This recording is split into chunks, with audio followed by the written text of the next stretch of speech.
The Secret of Success. In every chapter of this book, mention is made of the money-making secret that has made fortunes for the exceedingly wealthy men whom I have carefully analyzed over a long period of years. The secret was first brought to my attention by Andrew Carnegie. The canny, lovable old Scotsman carelessly tossed it into my mind when I was but a boy. Then he sat back in his chair with a merry twinkle in his eyes and watched carefully to see if I had brains enough to understand the full significance of what he'd said to me. When he saw that I had grasped the idea, he asked if I would be willing to spend 20 years or more preparing myself to take it to the world, to men and women who, without the secret, might go through life as failures.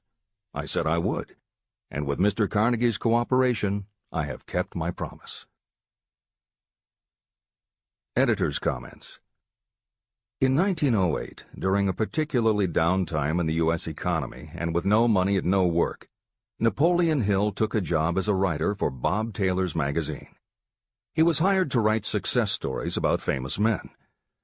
Although it would not provide much in the way of income, it offered Hill the opportunity to meet and profile the giants of industry and business, the first of whom was the creator of America's steel industry, multimillionaire Andrew Carnegie, who was to become Hill's mentor. Carnegie was so impressed by Hill's perceptive mind that following their 3-hour interview, he invited Hill to spend the weekend at his estate so they could continue the discussion. During the course of the next 2 days, Carnegie told Hill that he believed any person could achieve greatness if they understood the philosophy of success and the steps required to achieve it. "It's a shame," he said, "that each new generation must find the way to success by trial and error when the principles are really clear-cut." Carnegie went on to explain his theory that his knowledge could be gained by interviewing those who had achieved greatness and then compiling the information and research into a comprehensive set of principles. He believed that it would take at least 20 years, and that the result would be the world's first philosophy of individual achievement. He offered Hill the challenge, for no more compensation than that Carnegie would make the necessary introductions and cover travel expenses. It took Hill 29 seconds to accept Carnegie's proposal. Carnegie told him afterward that had it taken him more than 60 seconds to make the decision, he would have withdrawn the offer. For a man who cannot reach a decision promptly, once he has all the necessary facts, cannot be depended upon to carry through any decision he may make. It was through Hill's unwavering dedication that this book was eventually written. For detailed information on the life of Hill, read or listen to the audiobook of A Lifetime of Riches, the Biography of Napoleon Hill, by Michael J. Ritt, Jr. and Kurt Landers. Michael Ritt worked as Hill's assistant for 10 years and was the first employee of the Napoleon Hill Foundation, where he served as executive director, secretary, and treasurer. The material in his book comes from his own personal knowledge of Hill, as well as from Hill's unpublished autobiography. That is the end of the editor's comment. This book, Think and Grow Rich, contains the Carnegie secret, a secret that has been tested by thousands, now millions of people in almost every walk of life. It was Mr. Carnegie's idea that the magic formula, which gave him a stupendous fortune, ought to be placed within reach of people who do not have the time to investigate how others had made their money. It was his hope that I might test and demonstrate the soundness of the formula through the experience of men and women in every calling. He believed the formula should be taught in all public schools and colleges. He said that if it were properly taught, it would revolutionize the entire educational system, and the time spent in school could be reduced to less than half. In Chapter 4, On Faith, you will read the astounding story of the organization of the giant United States Steel Corporation. It was conceived and carried out by one of the young men through whom Mr. Carnegie proved that his formula will work for all who are ready for it. This single application of the secret, by Charles M. Schwab, made him a huge fortune in both money and opportunity. Roughly speaking, this particular application of the formula was worth $600 million. These facts give you a fair idea of what reading this book may bring to you, provided you know what it is that you want. Editor's comment. According to one method of calculation, through inflation alone, it would take approximately $20 in 2001 to buy what $1 would have bought in 1901. However, to find the contemporary equivalent value of $600 million is not simply a matter of multiplying by the increase in the cost of living. Although there are other factors and variables in calculating buying power, even by conservative estimates, the $600 million would translate into at least $12 billion at the beginning of the 21st century. That's the end of the editor's comment. The secret was passed on to thousands of men and women who have used it for their personal benefit. Some have made fortunes with it. Others have used it successfully in creating harmony in their homes. A clergyman used it so effectively that it brought him an income of upwards of $75,000 a year, approximately $1.5 million in contemporary terms. Arthur Nash, a Cincinnati tailor, used his near-bankrupt business as a guinea pig on which to test the formula. The business came to life and made a fortune for its owners. The experiment was so unique that newspapers and magazines gave it millions of dollars worth of publicity. The secret was passed on to Stuart Austin Weir of Dallas, Texas. He was ready for it, so ready that he gave up his profession and studied law. Did he succeed? You'll read the answer in Chapter 6, Specialized Knowledge. While I was the advertising manager of the LaSalle Extension University, I had the privilege of seeing J.G. Chaplin, president of the university, use the formula so effectively that he made LaSalle one of the great extension schools of this country. The secret is mentioned no fewer than 100 times throughout this book. It has not been directly named, for it seems to work more successfully when it is merely left in sight, where those who are ready and searching for it may pick it up. That is why Andrew Carnegie passed it to me without giving me its specific name. If you are ready to put it to use, you will recognize this secret at least once in every chapter, but you will not find an explanation of how you will know if you are ready. That would deprive you of much of the benefit you will receive when you make the discovery in your own way. If you have ever been discouraged, if you have had difficulties that took the very soul out of you, if you have tried and failed, if you were ever handicapped by illness or physical affliction, the story of my own son's discovery and use of the Carnegie formula may prove to be the oasis in the desert of lost hope for which you have been searching. This secret was extensively used by President Woodrow Wilson during the World War, and by President Roosevelt during the Second World War. It was passed on to every soldier in the training received before going to the front. President Wilson told me it was a powerful factor in raising the funds needed for the war. A peculiar thing about this secret is that those who acquire and use it find themselves literally swept on to success. However, as is often pointed out in this book, there is no such thing as something for nothing. The secret cannot be had without paying a price, although the price is far less than its value. Another peculiarity is that the secret cannot be given away, and it cannot be purchased for money. Unless you are intentionally searching for the secret, you cannot have it at any price. That is because the secret comes in two parts, and in order for you to get it, one of those parts must already be in your possession. The secret will work for anyone who is ready for it. Education has nothing to do with it. Long before I was born, the secret had found its way into the possession of Thomas A. Edison, and he used it so intelligently that he became the world's leading inventor, although he had only 3 months of schooling. The secret was passed on to Edwin C. Barnes, a business associate of Mr. Edison's. He used it so effectively that he accumulated a great fortune and retired from active business while still a young man. You will find his story at the beginning of the next chapter. It should convince you that riches are not beyond your reach, and that no matter where you are in life, you can still be what you wish to be. Money, fame, recognition, and happiness can be had by you if you are ready and determined to have these blessings. How do I know these things? You should have the answer before you finish this book. You may find it in the very first chapter or on the last page. While I was doing the research that I had undertaken at Andrew Carnegie's request, I analyzed hundreds of well-known men. Many of them attributed the accumulation of their vast fortunes to the Carnegie secret. Among these men were Henry Ford. Founder of the Ford Automobile Company, Ford started with no money and little education, yet became one of the most successful self-made businessmen in American history. William Wrigley, Jr., a traveling salesman who found that his customers liked the chewing gum he gave away as a premium better than the goods he sold, so he started his own company. John Wanamaker. Known as the Merchant Prince, he created the world's first department store and was hailed for his innovations in marketing, customer service, and employee benefits.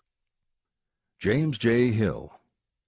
Known as the Empire Builder, he built the transcontinental Great Northern Railway, encouraged homesteading in the West, then established shipping routes linking America to Asia. George S. Parker. A school teacher who grew tired of fixing his students' pens, he created a new design, founded the Parker Pen Company, and turned a simple idea into a fortune. E. M. Statler. The son of a poor pastor, he started as a bellboy and worked his way up until he was able to start his own chain of Statler hotels, famous for their luxury and service with a smile. Henry L. Doherty. Started at age 12 as an office boy for Columbia Gas, he went on to acquire 53 utilities companies and patented 140 innovations for natural gas and oil production. Cyrus H.K. Curtis. Starting with a small agricultural weekly, Curtis turned it into Ladies' Home Journal, created Saturday Evening Post, then assembled one of the largest newspaper empires. George Eastman. Inventor and founder of the Eastman Kodak Company, he created many of the innovations that popularized photography and transformed the motion picture industry. Charles M. Schwab. The right-hand man of Andrew Carnegie, he was president of Carnegie Steel Company, brokered the deal that formed U.S. Steel, and went on to found Bethlehem Steel. Theodore Roosevelt. 26th President of the United States from 1901 to 1909. John W. Davis. A lawyer and political leader, Davis was Solicitor General under President Woodrow Wilson and later appointed ambassador to Great Britain. Elbert Hubbard. Philosopher, publisher of the Fra magazine, and founder of the Roycrofters Artists Colony, Hubbard was also the author of many bestsellers including A Message to Garcia. Wilbur Wright. A bicycle shop owner who, with his brother Orville, became the first Americans to fly heavier-than-air aircraft and pioneered the aviation industry. William Jennings Bryan. Newspaper publisher, presidential nominee, Secretary of State under President William McKinley, but perhaps best known as the lawyer who defended creationism at the Scopes monkey trial. Dr. David Starr Jordan. Educator, scientist, author of over 50 books, he was the nation's youngest university president at Indiana University and became the first president of Stanford University. J. Ogden Armour. Inherited his family's meatpacking business, turned it into a conglomerate with more than 3,000 products, was an owner of the Chicago Cubs, and a director of National City Bank and American International Corporation. Arthur Brisbane. A crusading journalist and syndicated columnist, Brisbane was sought after by every major news organization and was the most read and highest-paid editorial writer of his day. Dr. Frank Gonzalez. A Chicago preacher who delivered such a powerful sermon, Philip D. Armour gave him $1 million to start the Armour Institute of Technology, of which he became president. Daniel Willard. President of the B&O Railroad for more than 30 years, he was honored by having the city of Willard, Ohio, named for him. King Gillette. A traveling salesman and born tinkerer, Gillette was trying to shave on a moving train when he came up with the idea of the safety razor, which became the foundation of a corporate giant. Ralph A. Weeks. President of International Correspondence Schools, Weeks helped finance Napoleon Hill's Intra-Wall Institute, established to educate and rehabilitate prison inmates. Judge Daniel T. Wright, instructor at Georgetown Law School, where Napoleon Hill was studying when Bob Taylor's magazine gave him the assignment to write a profile of Andrew Carnegie. John D. Rockefeller. With $1,000 in savings plus another $1,000 borrowed from his father, he started a kerosene company which he grew into the giant Standard Oil and one of the world's greatest fortunes. Thomas A. Edison. Inventor and entrepreneur, he perfected the electric light bulb, the phonograph, the motion picture camera, and owned the rights to more than 1,000 patented inventions. Frank A. Vanderlip. A poor boy who became a journalist, social reformer, and self-made millionaire, he was president of the National City Bank, now Citibank, and Assistant Secretary of the Treasury. F. W. Woolworth. A clerk in a general store, he pioneered the idea of fixed-price selling and self-service and forever changed retail selling with a chain of Woolworth 5 and 10 cent stores. Colonel Robert A. Dollar. Starting with a small schooner bought to haul lumber down the West Coast, he built the Dollar Steamship Company, the largest fleet of luxury liners sailing under the U.S. flag. Edward A. Filene. Founder of the Boston-based stores, he devised revolutionary methods of distribution and merchandising and became famous for the first bargain basement department. Edwin C. Barnes. The only man Thomas Edison ever had as a partner, Barnes took Edison's failing dictaphone and sold it so successfully it became a fixture in offices and made him a multimillionaire. Arthur Nash. A Cincinnati tailor who used his bankrupt business as a guinea pig for the Carnegie Secret and was so successful the newspapers made him famous as Golden Rule Nash. Clarence Darrow. Famed as a lawyer, public speaker, and defender of the underdog, Darrow is best known as the lawyer who defended teaching the theory of evolution at the Scopes monkey trial. Woodrow Wilson. 28th President of the United States of America from 1913 to 1921. William Howard Taft. 27th President of the United States of America from 1909 to 1913. Luther Burbank. World-renowned horticulturalist who introduced over 800 varieties of new plants in his effort to improve the quality of plants and thereby increase the world's food supply. Edward W. Bok. Although he had only 6 years' schooling, by the age of 20 he was editor of Ladies' Home Journal, which he helped to build into the world's most widely circulated magazine.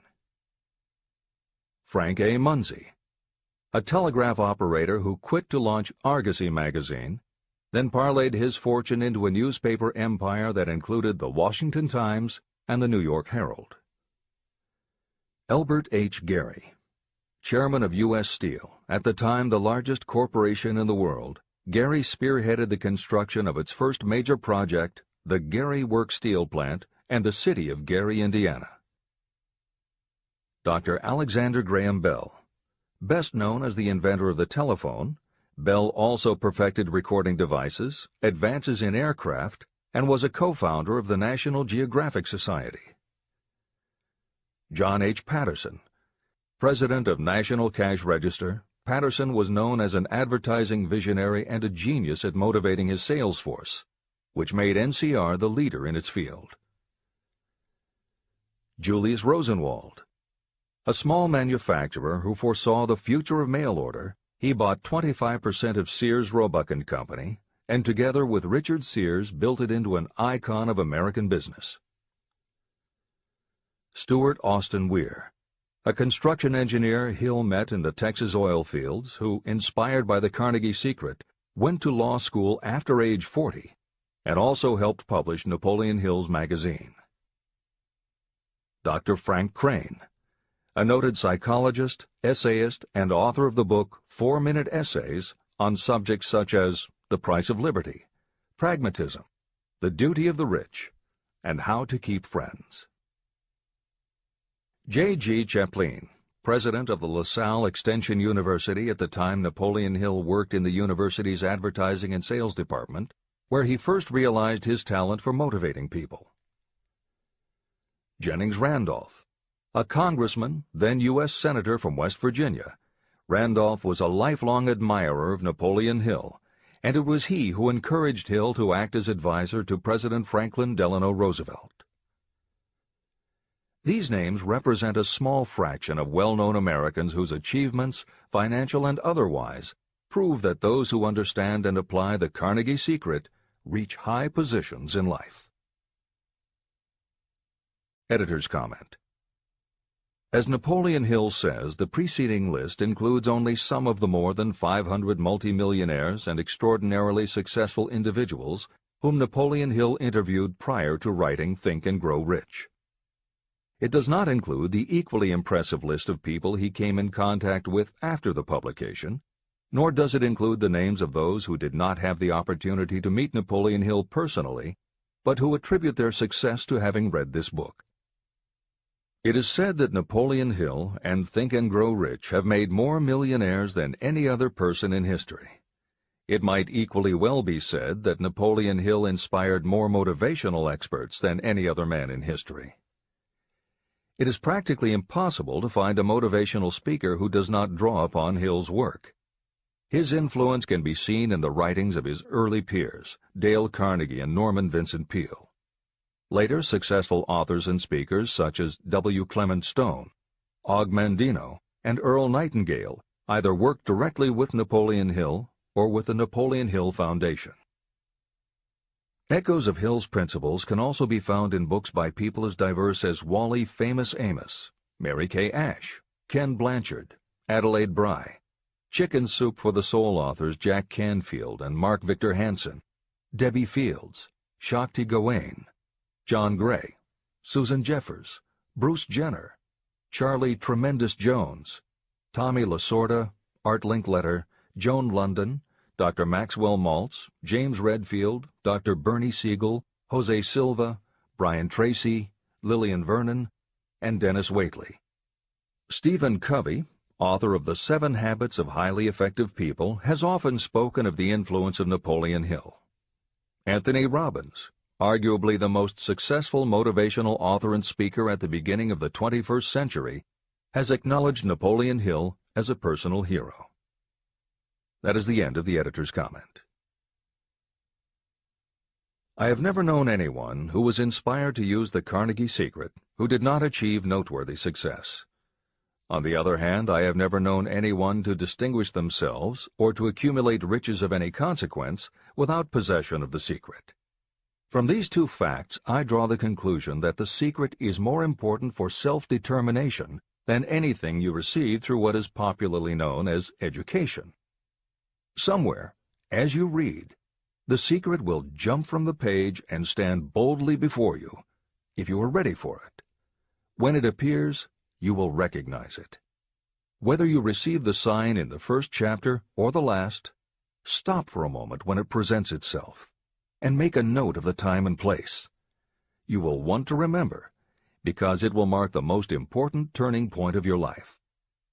Remember, too, as you go through the book, that it deals with facts and not with fiction. Its purpose is to convey a great universal truth through which you, if you are ready, may learn what to do and how to do it. You will also receive the needed stimulus to make a start. As a final word of preparation, may I offer one brief suggestion which may provide a clue how the Carnegie secret may be recognized?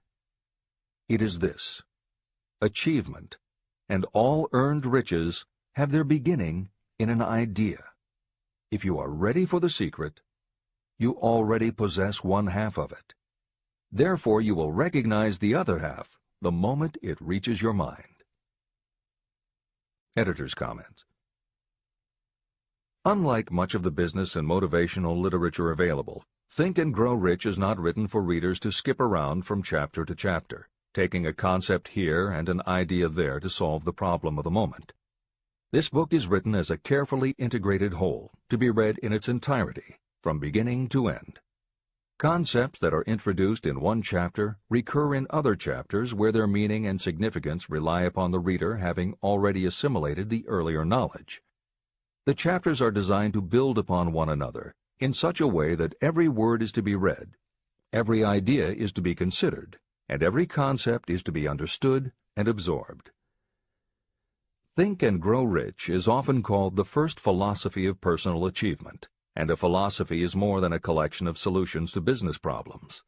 A philosophy is a system of principles that will guide your thoughts and actions, and provide you with a code of ethics and a standard of values.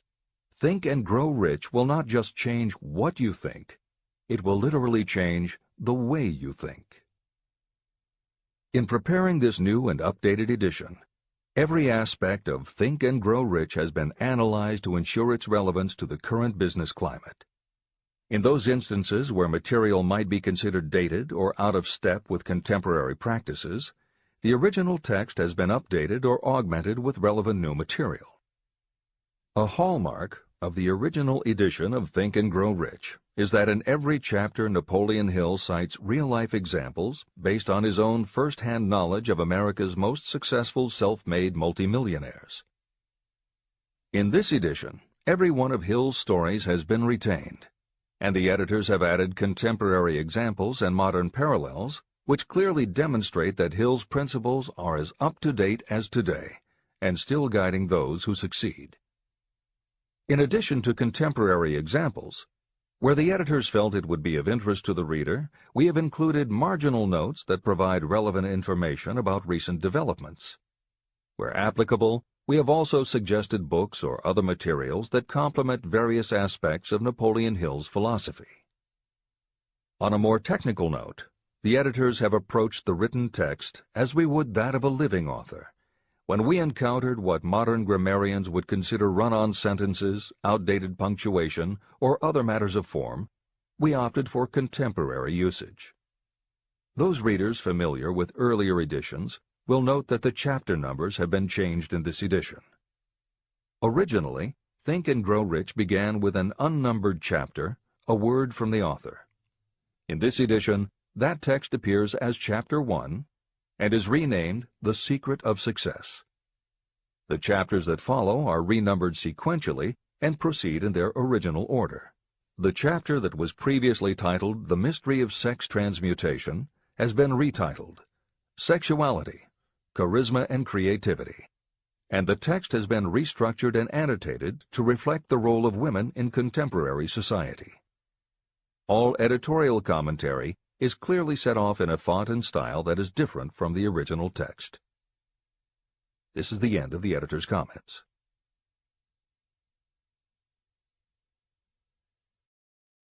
Both poverty and riches are the offspring of thought.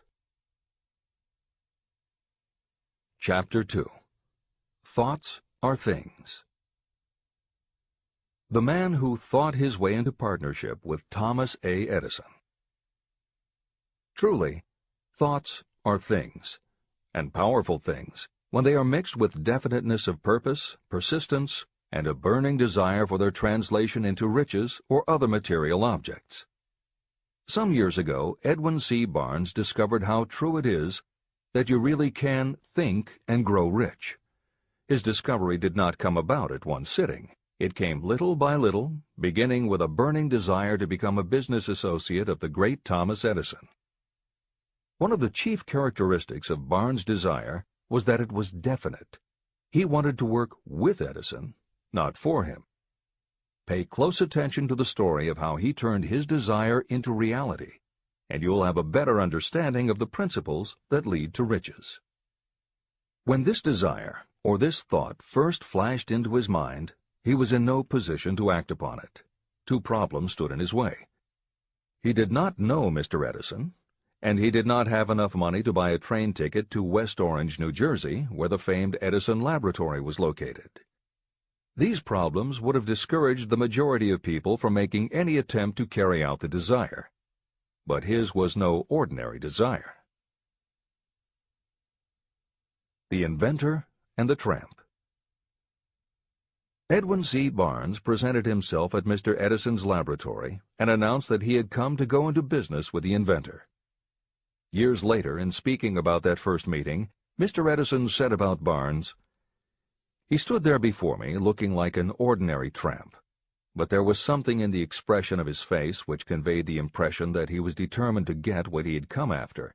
I had learned from years of experience with men that when a man really desires a thing so deeply that he is willing to stake his entire future on a single turn of the wheel in order to get it, he is sure to win. I gave him the opportunity he asked for, because I saw he had made up his mind to stand by until he succeeded. Subsequent events proved that no mistake was made." It could not have been the young man's appearance that got him his start in the Edison office. That was definitely against him. It was what he thought that counted. Barnes did not get his partnership with Edison on his first interview. What he did get was a chance to work in the Edison offices at a very nominal wage. Months went by. Nothing happened to bring nearer the goal that Barnes had set as his definite major purpose. But something important was happening in Barnes' mind. He was constantly intensifying his desire to become the business associate of Edison. Psychologists have correctly said, when one is truly ready for a thing, it puts in its appearance. Barnes was ready for a business association with Edison, and he was determined to remain ready until he got what he was seeking. He did not say to himself, "Ah, well, what's the use? I guess I'll change my mind and try for a salesman's job." But he did say, "I came here to go into business with Edison, and I'll accomplish my goal if it takes the remainder of my life." He meant it. What a different story people would tell if only they would adopt a definite purpose and stand by that purpose until it had time to become an all-consuming obsession. Maybe young Barnes did not know it at the time, but his bulldog determination and his persistence in focusing on a single desire was destined to mow down all opposition and bring him the opportunity he was seeking. When the opportunity came, it appeared in a different form and from a different direction than Barnes had expected. That is one of the tricks of opportunity. It has a sly habit of slipping in by the back door, and often it comes disguised in the form of misfortune or temporary defeat. Perhaps this is why so many people fail to recognize opportunity. Mr. Edison had just perfected a new device, known at that time as the Edison dictating machine. His salesmen were not enthusiastic about the machine. They did not believe it could be sold without great effort. Barnes saw his opportunity. It had crawled in quietly, hidden in a queer-looking machine that interested no one but Barnes and the inventor. Barnes knew he could sell the Edison dictating machine, and he told Edison so. Edison decided to give him his chance. And Barnes did sell the machine. In fact, he sold it so successfully that Edison gave him a contract to distribute and market it all over the nation. Out of that business association, Barnes made himself rich in money, but he did something infinitely greater. He proved that you really can think and grow rich. How much actual cash that original desire of Barnes was worth to him, I have no way of knowing. Perhaps it brought him $2 or $3 million.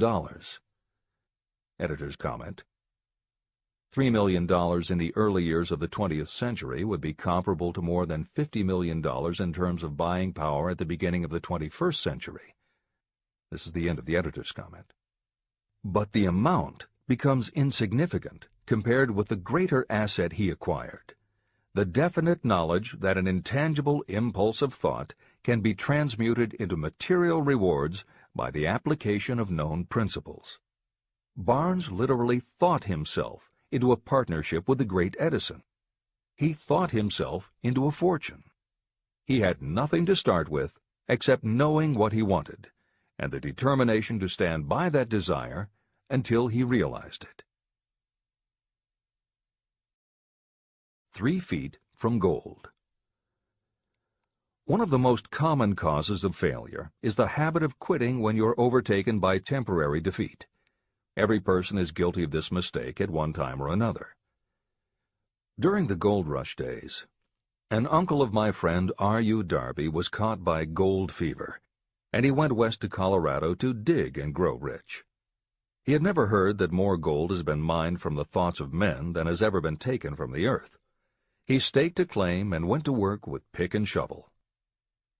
After weeks of labor, he was rewarded by the discovery of the shining ore.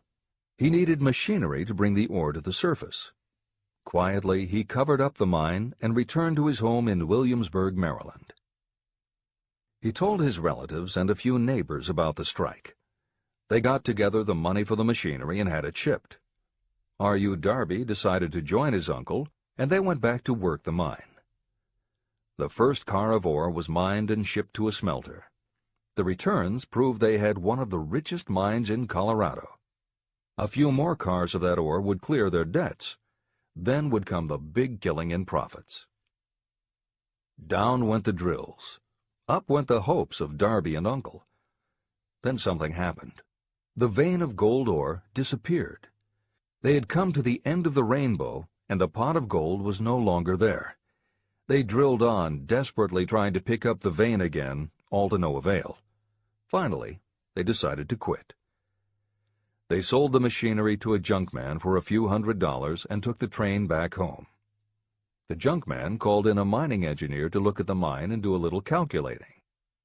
The engineer advised that the project had failed because the owners were not familiar with fault lines. His calculations showed that the vein would be found just 3 feet from where the Darbys had stopped drilling. And that is exactly where it was found. The junkman took millions of dollars in ore from the mine because he knew enough to seek expert counsel before giving up.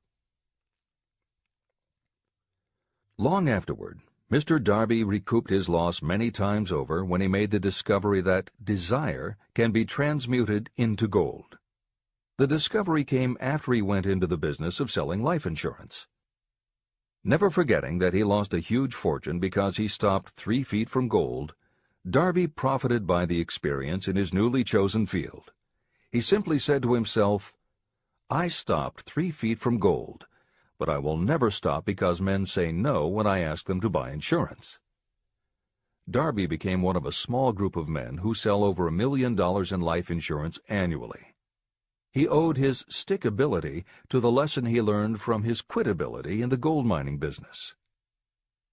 Before success comes in anyone's life, that person is sure to meet with much temporary defeat, and perhaps some failure. When defeat overtakes a person, the easiest and most logical thing to do is to quit. That is exactly what the majority of people do. More than 500 of the most successful people this country has ever known told me their greatest success came just one step beyond the point at which defeat had overtaken them. Failure is a trickster with a keen sense of irony and cunning. It takes great delight in tripping you just when success is almost within reach. Editor's comments. Napoleon Hill's creed, "Every failure brings with it the seed of an equivalent success," was the inspiration for entrepreneur and motivational speaker Wayne Allen Root to write his book, The Joy of Failure. Published in the late 1990s, it not only tells Wayne's personal story of using his failures as stepping stones to success, he also recounts stories from other successful people, which prove that the rich and famous got to be that way only because of what they learned from their failures. People such as Jack Welch, the hugely successful CEO of General Electric, who early in his career failed dramatically when a plastics plant for which he was responsible blew up. Billionaire Charles Schwab was a failure at school and university, flunking basic English twice due to a learning disability, and then failed on Wall Street more than once before he thought of the idea that grew to make him very rich indeed. Sylvester Stallone, Bruce Willis, Oprah Winfrey, Bill Clinton, Stephen Jobs, Donald Trump, and a host of other equally well-known achievers all had to fail in order to learn the lessons that ultimately made them successes. Every one of them was a failure, but none of them was defeated. Charles F. Kettering, who patented more than 200 inventions including the automobile ignition, the spark plug, Freon for air conditioners and the automatic transmission, said, "From the time a person is 6 years old until he graduates from college, he has to take 3 or 4 examinations a year. If he flunks once, he is out." But an inventor is almost always failing. He tries and fails maybe 1,000 times. If he succeeds once, then he's in. These two things are diametrically opposite. We often say that the biggest job we have is to teach a newly hired employee how to fail intelligently. We have to train him to experiment over and over and to keep on trying and failing until he learns what will work. Failures are just practice shots. This is the end of the editor's comment. A 50-cent lesson in persistence. Shortly after Mr. Darby received his degree from the University of Hard Knocks, he witnessed something that proved to him that no does not necessarily mean no. One afternoon, he was helping his uncle grind wheat in an old-fashioned mill. The uncle operated a large farm on which a number of sharecropper farmers lived. Quietly, the door was opened, and a small child, the daughter of a tenant, walked in and took her place near the door. The uncle looked up, saw the child, and barked at her roughly, "What do you want?" Meekly, the child replied, "My mom says to send her 50 cents. "I'll not do it," the uncle retorted. "Now you run on home." But she did not move. The uncle went ahead with his work, not noticing that she did not leave. When he looked up again and saw her still standing there, he said, "I told you to go on home. Now go, or I'll take a switch to you." But she did not budge. The uncle dropped a sack of grain he was about to pour into the mill hopper and started toward the child. Darby held his breath. He knew his uncle had a fierce temper. When the uncle reached the spot where the child was standing, she quickly stepped forward 1 step, looked up into his eyes, and screamed at the top of her voice, "My mom's got to have that 50 cents!"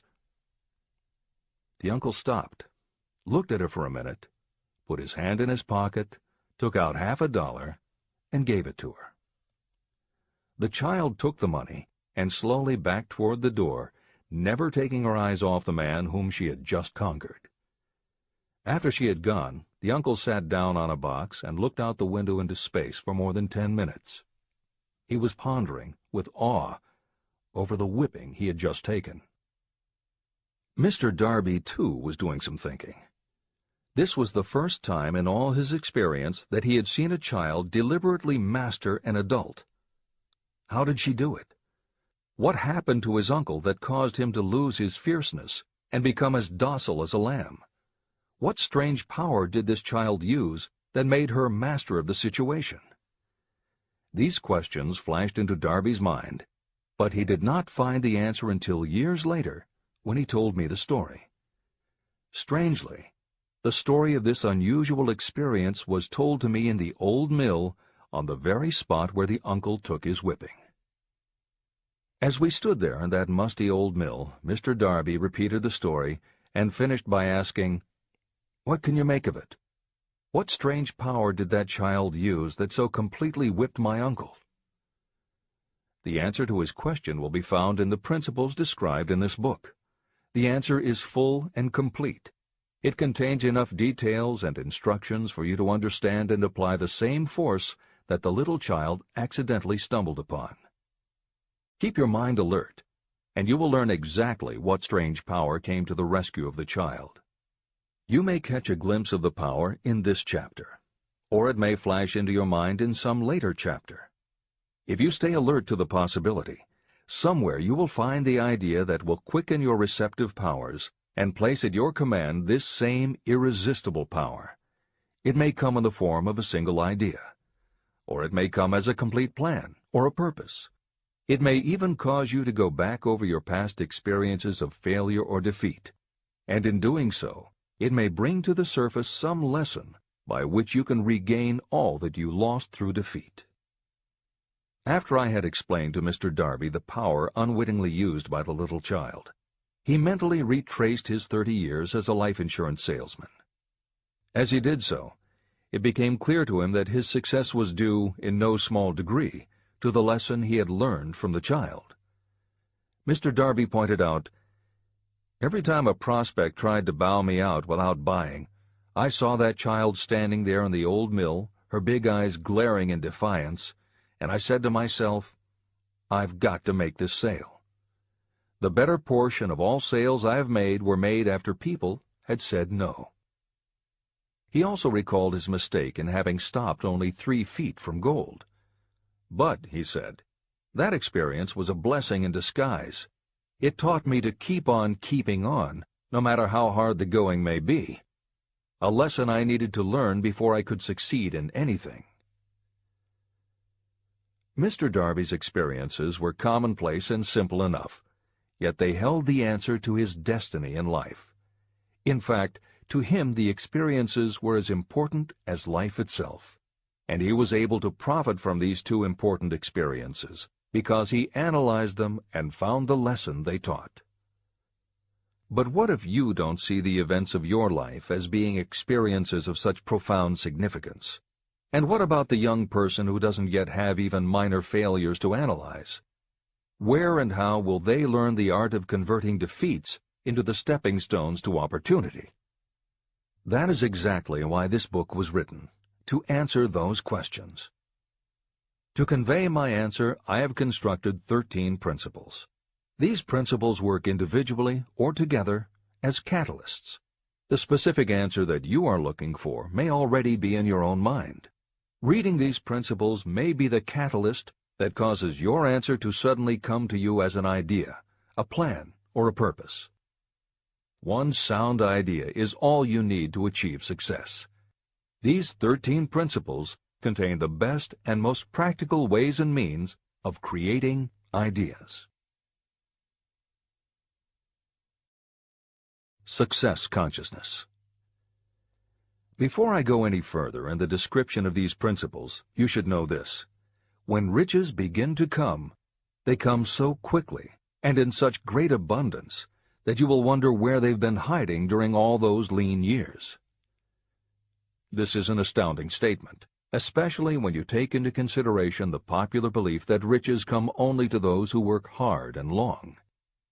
When you begin to think and grow rich, you will observe that riches begin with a state of mind, with definiteness of purpose, with little or no hard work. What you need to know now is how to acquire the state of mind that will attract riches. I spent 25 years researching the answer to that question, because I, too, wanted to know how wealthy men become that way. What you will learn is that as soon as you master the principles of this philosophy, and begin to apply those principles, your financial status will begin to improve. Everything you touch will begin to transmute itself into an asset for your benefit. Impossible? Not at all. One of the main weaknesses the average person suffers is too much familiarity with the word impossible. We know all the rules that will not work. We know all the things that cannot be done. This book was written for those who seek the rules that have made others successful and are willing to stake everything on those rules. Success comes to those who become success conscious. Failure comes to those who allow themselves to become failure conscious. The object of this book is to help you learn the art of changing your mind from failure consciousness to success consciousness. Another weakness is the habit of measuring everything and everyone by your own impressions and beliefs. Some of you reading this will have trouble believing that you can think and grow rich because your thought habits have been steeped in poverty, misery, failure, and defeat. This kind of thinking reminds me of the story about the man who came from China to study at the University of Chicago. One day, President Harper met this young man on campus and stopped to chat with him for a few minutes. He asked what had impressed him as being the most noticeable characteristic of the American people. "Why," the student exclaimed, "the unusual shape of your eyes." It's all a matter of perspective and habit. The same is true of your belief in what a person can achieve. If you have formed the habit of seeing life only from your own perspective, you may make the mistake of believing that your limitations are in fact the proper measure of limitations. The impossible Ford V8 motor. When Henry Ford decided to produce his famous V8 motor, he chose to build an engine with the entire 8 cylinders cast in one block. Ford instructed his engineers to produce a design for the engine. The design was drawn up on paper, but the engineers agreed to a man that it was simply impossible to cast an 8-cylinder engine block in one piece. Ford said, "Produce it anyway." But they replied, "It's impossible." "Go ahead," Ford commanded, "and stay on the job until you succeed, no matter how much time is required." So the engineers went ahead. 6 months went by. Nothing happened. Another 6 months passed, and still nothing. The engineers tried every conceivable plan to carry out the orders, but the thing seemed out of the question. Impossible. At the end of the year, Ford again checked with his engineers, and again they told him they had found no way to carry out his orders. "Go right ahead," said Ford. "I want it, and I'll have it." They went ahead. And then, as if by a stroke of magic, the secret was discovered. The Ford determination had won once more. Henry Ford was a success because he understood and applied the principles of success. One of these principles is desire, knowing clearly what you want. Remember this Ford story as you continue reading this book. Pick out the lines in which the secrets of his stupendous achievement have been described. If you do this, if you can put your finger on those particular principles that made Henry Ford rich, you may equal his achievements in almost any calling for which you are suited. Editor's comments. To those readers who may interpret Ford's actions as nothing more than obstinacy, the editors would point out that he was employing a technique that has become a common part of strategic planning in many industries, including aerospace, computers, medicine, and the military. When launching large, complicated, long-term projects, the planners often know that at certain points along the way they will need components that simply do not yet exist. The fact that at the beginning there is no way to get from A to B does not deter them. There are many parts of the project they can get started on now, and they just assume that by the time they get to the point where they will need a technology or a device, they will have solved the problem of making it, and they have been proven right time and again. Stated simply, the technique is to clearly know what you want to accomplish, have faith in your ability to do it, and persist until you have accomplished your goal. This is the end of the editor's comments. Why you are the master of your fate.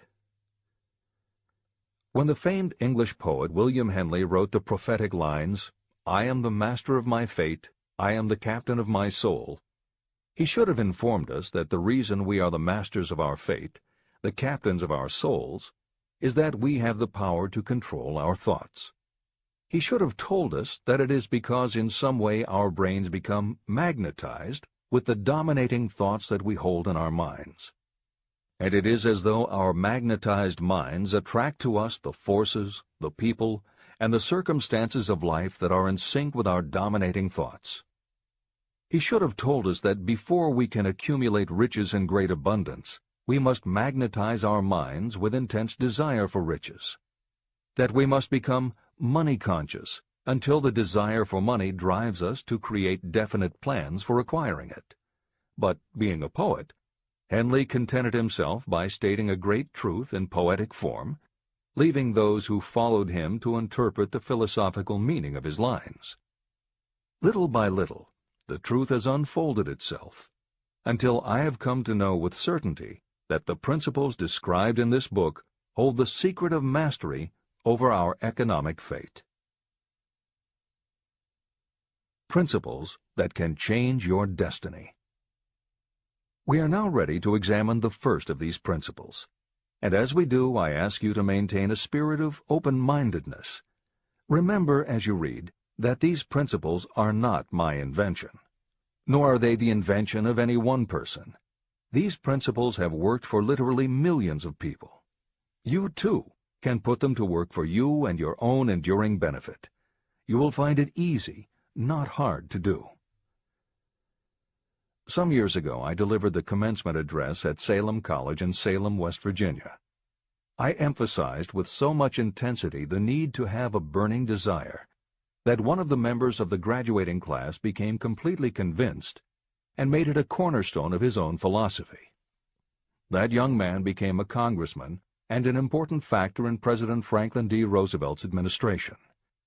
He wrote me a letter in which he so clearly stated his opinion of the principle of desire outlined in the next chapter that I have chosen to publish his letter as an introduction to that chapter. It gives you an idea of the rewards to come. My dear Napoleon, my service as a member of Congress having given me an insight into the problems of men and women, I am writing to offer a suggestion which may become helpful to thousands of worthy people. In 1922, you delivered the commencement address at Salem College when I was a member of the graduating class. In that address, you planted in my mind an idea which has been responsible for the opportunity I now have to serve the people of my state, and will be responsible, in a very large measure, for whatever success I may have in the future. I recall, as though it were yesterday, the marvelous description you gave of the method by which Henry Ford, with but little schooling, without a dollar, with no influential friends, rose to great heights. I made up my mind then, even before you had finished your speech, that I would make a place for myself, no matter how many difficulties I had to surmount. Thousands of young people will finish their schooling this year and within the next few years. Every one of them will be seeking just such a message of practical encouragement as the one I received from you. They will want to know where to turn, what to do to get started in life. You can tell them, because you have helped to solve the problems of so many, many people. There are thousands of people in America today who would like to know how they can convert ideas into money. People who must start from scratch, without finances, and recoup their losses. If anyone can help them, you can. If you publish the book, I would like to own the first copy that comes from the press, personally autographed by you. With best wishes, believe me, cordially yours, Jennings Randolph. Since that time in 1922, I watched Jennings Randolph rise to become one of the nation's leading airline executives, a great inspirational speaker, and a United States Senator from West Virginia. 35 years after I made that speech, it was my pleasure to return to Salem College in 1957 and deliver the baccalaureate sermon. At that time, I received an honorary Doctor of Literature degree from Salem College. Editor's comments.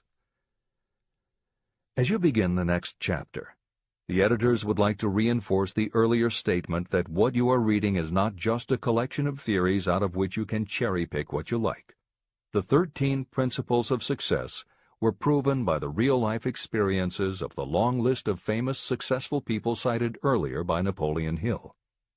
His techniques are also practiced and endorsed by the contemporary experts and authors whom the editors mentioned, following Hill's list. More than 60 million people have purchased copies of the book that you are now holding in your hands. If this book has proven to be that successful, surely you owe it to yourself to give it every chance to work for you too. Read it. Don't question it. Do it. If you don't, if you think that you know better than Napoleon Hill, if you decide to pick and choose the parts that you will believe or follow, then, if you don't succeed, you will never know if your failure lies with this book or with you. This is the end of the editor's comments. Whatever the mind of man can conceive and believe, it can achieve. Chapter 3. Desire, the starting point of all achievement. The first step toward riches. When Edwin C. Barnes climbed down from the freight train in West Orange, New Jersey, he may have resembled a tramp, but his thoughts were those of a king. As he made his way from the railroad tracks to Thomas A. Edison's office, his mind was at work. He saw himself standing in Edison's presence. He heard himself asking Mr. Edison for an opportunity to carry out the one consuming obsession of his life, a burning desire to become the business associate of the great inventor. Barnes' desire was not a hope. It was not a wish. It was a pulsating desire which transcended everything else. It was definite. A few years later, Edwin C. Barnes again stood before Edison, in the same office where he first met the inventor. This time, his desire had been translated into reality. He was in business with Edison. The dominating dream of his life had become a reality. Barnes succeeded because he chose a definite goal, placed all his energy, all his willpower, all his effort. He put everything he had into achieving that goal. 5 years passed before the chance he had been seeking made its appearance. To everyone except himself, he appeared to be just another cog in the Edison business wheel. But in Edwin Barnes' own mind, he was the partner of Edison every minute from the very day that he first went to work there. It is a remarkable illustration of the power of a definite desire. Barnes won his goal because he wanted to be a business associate of Mr. Edison's more than he wanted anything else. He created a plan by which to attain that purpose, and he burned all bridges behind him. He stood by his desire until it became the dominating obsession of his life, and finally, a fact. When he went to West Orange, he did not say to himself, "I will try to induce Edison to give me a job of some sort." He said, "I will see Edison and put him on notice that I have come to go into business with him." He did not say, "I will keep my eyes open for another opportunity in case I fail to get what I want in the Edison organization." He said, "There is one thing in this world that I am determined to have, and that is a business association with Thomas A. Edison. I will burn all bridges behind me and stake my entire future on my ability to get what I want." He left himself no possible way of retreat. He had to win or perish. That is all there is to the Barnes story of success. Allow yourself no retreat. A long while ago, a great warrior faced a situation in which he had to make a decision that ensured his success on the battlefield. He was about to send his armies against a powerful foe whose men outnumbered his. He loaded his soldiers into boats, sailed to the enemy's country, and unloaded the soldiers and equipment. Then he gave the order to burn the ships that had carried them. Addressing his men before the first battle, he said, "You see the boats going up in smoke. That means we cannot leave these shores alive unless we win. We now have no choice. We win or we perish." They won. Every person who wins in any undertaking must be willing to burn his ships and cut all sources of retreat. That is the only way you can be sure of maintaining the state of mind known as a burning desire to win. It is essential to success. The morning after the Great Chicago Fire, a group of merchants stood on State Street, looking at the smoking remains of what had been their stores. They went into a conference to decide if they would try to rebuild or if they would leave Chicago and start over in a more promising section of the country. They decided to leave. All except one. The merchant who decided to stay and rebuild pointed a finger at the remains of his store and said, "Gentlemen, on that very spot I will build the world's greatest store, no matter how many times it may burn down." That was in 1871. The store was built. It still stands there today. The Marshall Field's department store is a towering monument to the power of that state of mind known as a burning desire. The easy thing would have been for Marshall Field to do exactly what his fellow merchants did. When the going was hard and the future looked dismal, they pulled up and went where the going seemed easier. Mark well this difference between Marshall Field and the other merchants. It is that difference which distinguishes those who succeed from those who fail. Every human being old enough to understand the value of money wishes for it, but wishing will not bring riches. Desiring riches, with a state of mind that becomes an obsession, then planning definite ways and means to acquire riches, and backing those plans with persistence, a persistence which does not recognize failure, that's what will bring riches. Editor's comments. In other of his writings, Napoleon Hill uses the term definiteness of purpose as being interchangeable with desire. The following explanation is adapted from the Napoleon Hill Foundation's book, Believe and Achieve. Desire, or definiteness of purpose, is more than goal setting. In simplest terms, your desire is your roadmap to achieving an overall career objective. Your goals represent specific steps along the way. Having a desire, or definiteness of purpose for your life, has a synergistic effect on your ability to achieve your goals. As you become better at what you do, you devote all of your resources toward reaching your objective. You become more alert to opportunities, and you reach decisions more quickly. Every action you take ultimately boils down to the question, will this goal help me reach my desire, my overall objective, or won't it? Your purpose will become your life. It will permeate your mind, both conscious and subconscious. This is the end of the editor's comments. 6 ways to turn desire into gold.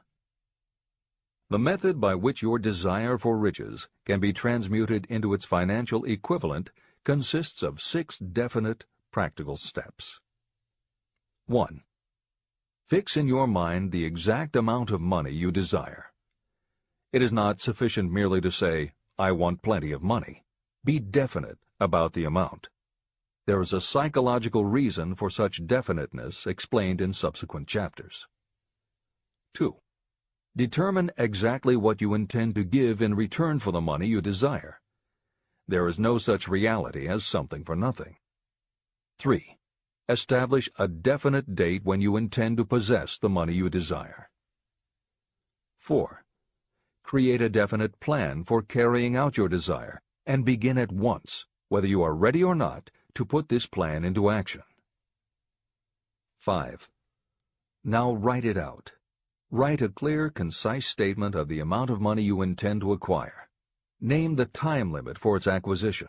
State what you intend to give in return for the money, and describe clearly the plan through which you intend to accumulate it. 6. Read your written statement aloud, twice daily. Read it once just before retiring at night, and read it once after arising in the morning. As you read, see and feel and believe yourself already in possession of the money. It is important that you follow the instructions in these 6 steps. It is especially important that you observe and follow the instructions in the 6th step. You may complain that it is impossible for you to see yourself in possession of money before you actually have it. Here is where a burning desire will come to your aid. If you truly desire money so keenly that your desire is an obsession, you will have no difficulty in convincing yourself that you will acquire it. The object is to want money, and to become so determined to have it that you convince yourself you will have it. If you have not been schooled in the workings of the human mind, these instructions may appear impractical. It may help you to know that the information they convey was given to me by Andrew Carnegie, who made himself into one of the most successful men in American history. Carnegie began as an ordinary laborer in the steel mills, but managed, despite his humble beginning, to make these principles yield him a fortune of considerably more than $100 million. Editor's comment. In today's terms, the value of Carnegie's fortune would be at least $20 billion and probably a good deal more. End of editor's comment. It may be of further help to know that the 6 steps were carefully scrutinized by the famed inventor and successful businessman, Thomas A. Edison. He gave his stamp of approval, saying they are not only the steps essential for the accumulation of money, but also for the attainment of any goal. Editor's comments. In the time since Napoleon Hill wrote these words, advances in our understanding of both the physiology of the brain and the psychology of the mind have yielded a much greater understanding of human motivation. Even so, the methods used by modern motivational experts are essentially the same techniques advised by Hill. Research studies confirm that there is sound psychological basis for doing as Hill advises. Be very specific when setting goals. Perform the physical act of committing those goals to paper, and repeat your stated goal aloud to yourself often. These techniques have gained wide acceptance among modern experts in the field. The psychological principle at work is similar to that which underlies autosuggestion and self-hypnosis, concepts that will be discussed in greater depth in Chapter 5, Autosuggestion, and in Chapter 13, The Subconscious Mind. Hill's instruction to see yourself as you will be when you have already achieved your objective is also a specific technique. Today it is commonly taught by motivational experts under the term creative visualization. In Chapter 4 on faith and in Chapter 5 on autosuggestion, Hill elaborates on his method. Before moving on, the editors would like to reinforce Hill's advice to follow his instructions to the letter. The editors know there is a tendency for the reader to assume that it is enough for them just to intellectually understand a concept. As you read Hill's 6 points, you probably found yourself thinking, sure, some people might need to write things down, but I'm not a kid, I get the idea.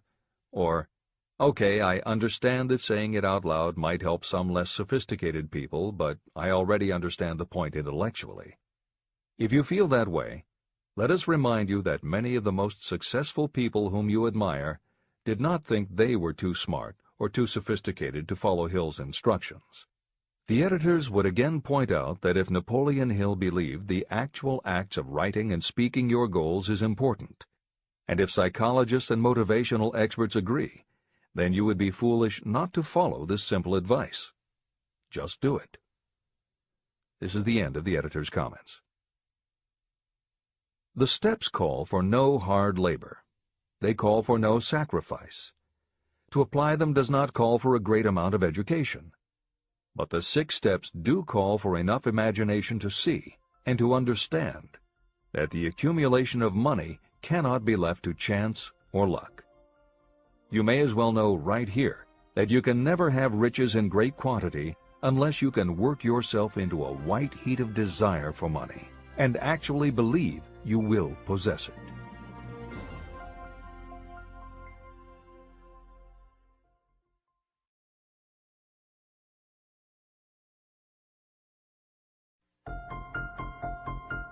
The power of great dreams. If you are in this race for riches, you should be encouraged by the following truth. The world in which we live is demanding new ideas, new ways of doing things, new leaders, new inventions, and new methods, styles, versions, and variations of everything all the time. Behind all this demand for new and better things, there is one quality that you must possess to win, and that is definiteness of purpose, the knowledge of what you want, and a burning desire to possess it. If you truly desire riches, remember that the real leaders of the world have always been people who harnessed and put into practical use the intangible, unseen forces of opportunity. Leaders are the people who convert those opportunities into cities, skyscrapers, factories, transportation, entertainment, and every form of convenience that makes things easier, faster, better, or just make life more pleasant. In planning to acquire your share of the riches, don't let anyone put you down for being a dreamer. To win the big stakes in this changing world, you must catch the spirit of the great pioneers, whose dreams have given to civilization all that it has of value. It is that spirit which serves as the lifeblood of our own country, your opportunity and mine to develop and market our talents. A burning desire to be and to do is the starting point from which the dreamer must take off.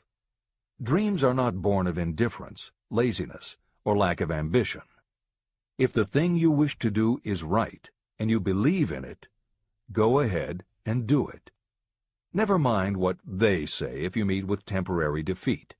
They do not know that every failure brings with it the seed of an equivalent success. Marconi dreamed of a system for sending sound from one place to another without the use of wires. It may interest you to know that Marconi's friends had him taken into custody and examined in a psychiatric hospital when he announced he had discovered a principle by which he could send messages through the air.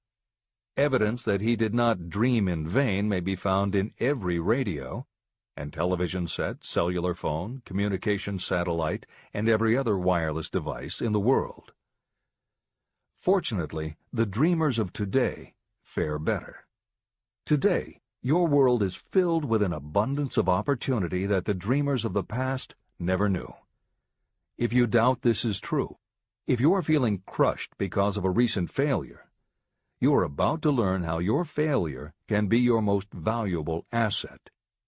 Almost everyone who succeeds in life gets off to a bad start and passes through many heartbreaking struggles before they arrive.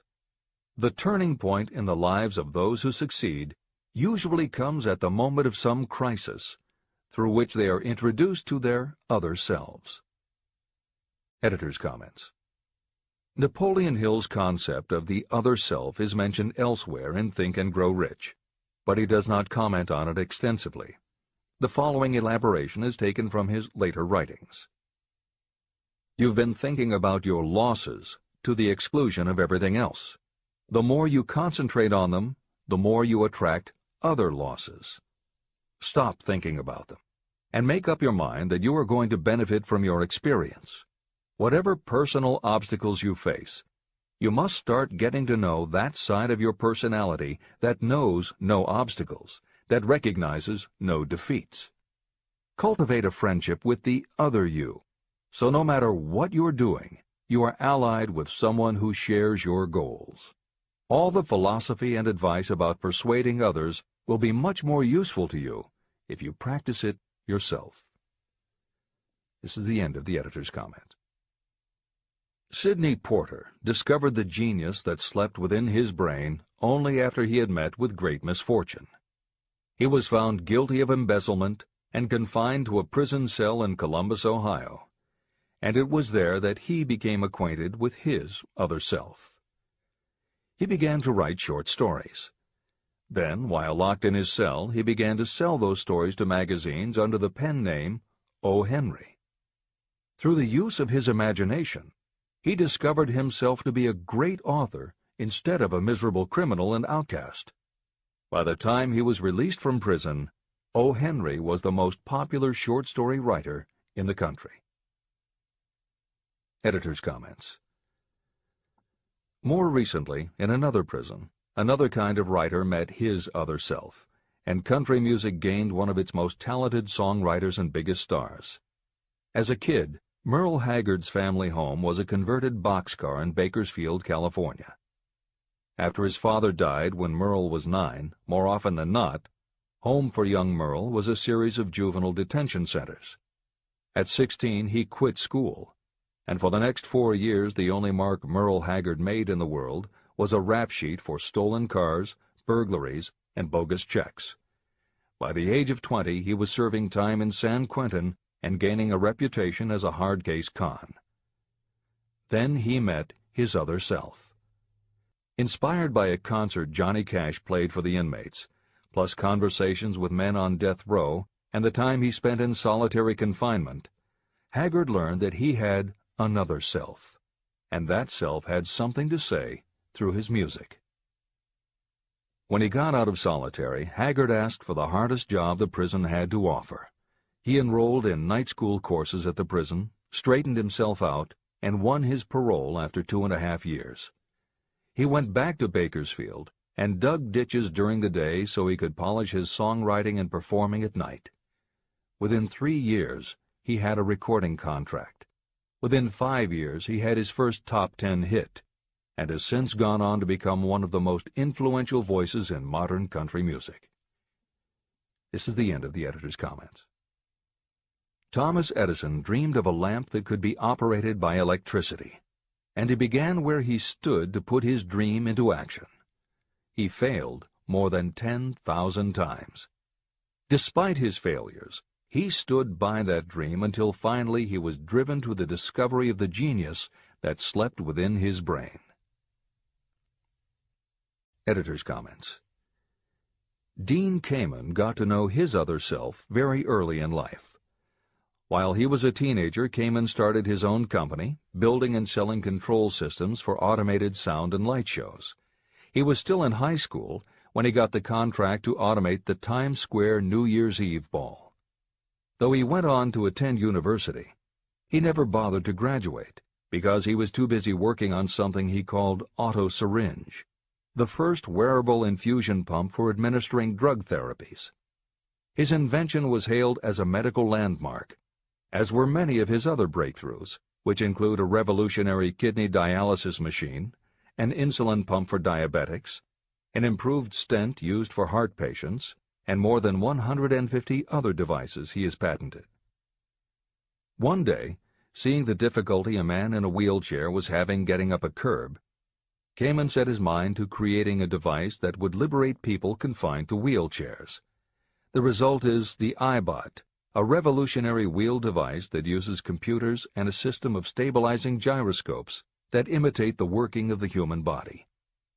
It not only goes over curbs, but it will even go up and down stairs, travel over almost any kind of rough ground, and will allow the user to raise themselves eye to eye with a standing person. And it does it all without the user having to get out of the device or needing anyone's assistance. In 2001, Kamen hit the front pages when he introduced the Segway, a one-person people mover based on his iBot technology. It's a two-wheel scooter-like device that zips and zooms forward, backward, left, right, and comes to a stop without the rider doing anything more than barely shifting his or her body. It is so sensitive that it is almost as though it obeys the user's thoughts. The Segway may be a world-changing invention, with possible applications for work and travel that stagger the imagination. As this is being written, the Segway is already being used to navigate large warehouses and is being tested by police departments and postal employees. While traffic cops and City Hall wrangle over whether the Segway belongs on the sidewalk or the road, Dean Kamen is dreaming a new dream. This time, the dream is an invention that may literally bring light to some of the darkest corners of the earth. Kamen has developed a non-polluting electric generator that can use almost anything as fuel. But here's the extraordinary part. He has created a revolutionary closed system so that the engine's heat is used to purify 10 gallons of drinkable water every hour. This amazing invention could bring safe drinking water to parts of the world where contaminated water kills millions, and at the same time, it will provide a source of cheap, reliable electric power. Dean Kamen is not some academic hidden in a lab somewhere. Kamen is an inventor.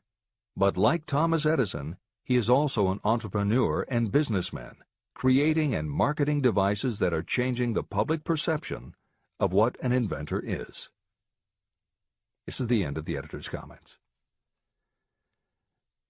Henry Ford, poor and uneducated, dreamed of a horseless carriage. He went to work with what tools he possessed without waiting for opportunity to favor him, and now evidence of his dream belts the entire earth.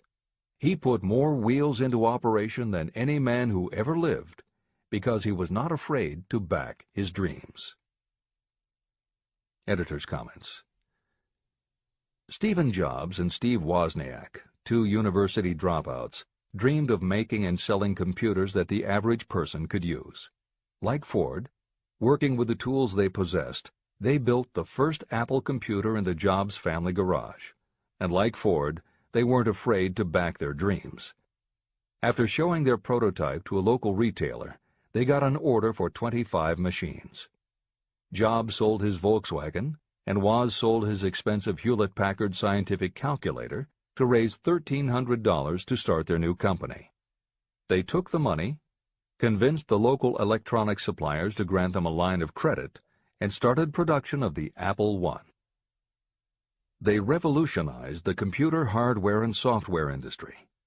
Released in 1976 and priced at $666, the Apple I earned them $774,000. 2 years later, they introduced the Apple II, which in the next 3 years earned $140 million. In 1980, Apple went public, and after the first day of trading, the company had a market value of $1.2 billion. Wozniak left the company in 1981, but Jobs pushed through the development of the Macintosh in 1984.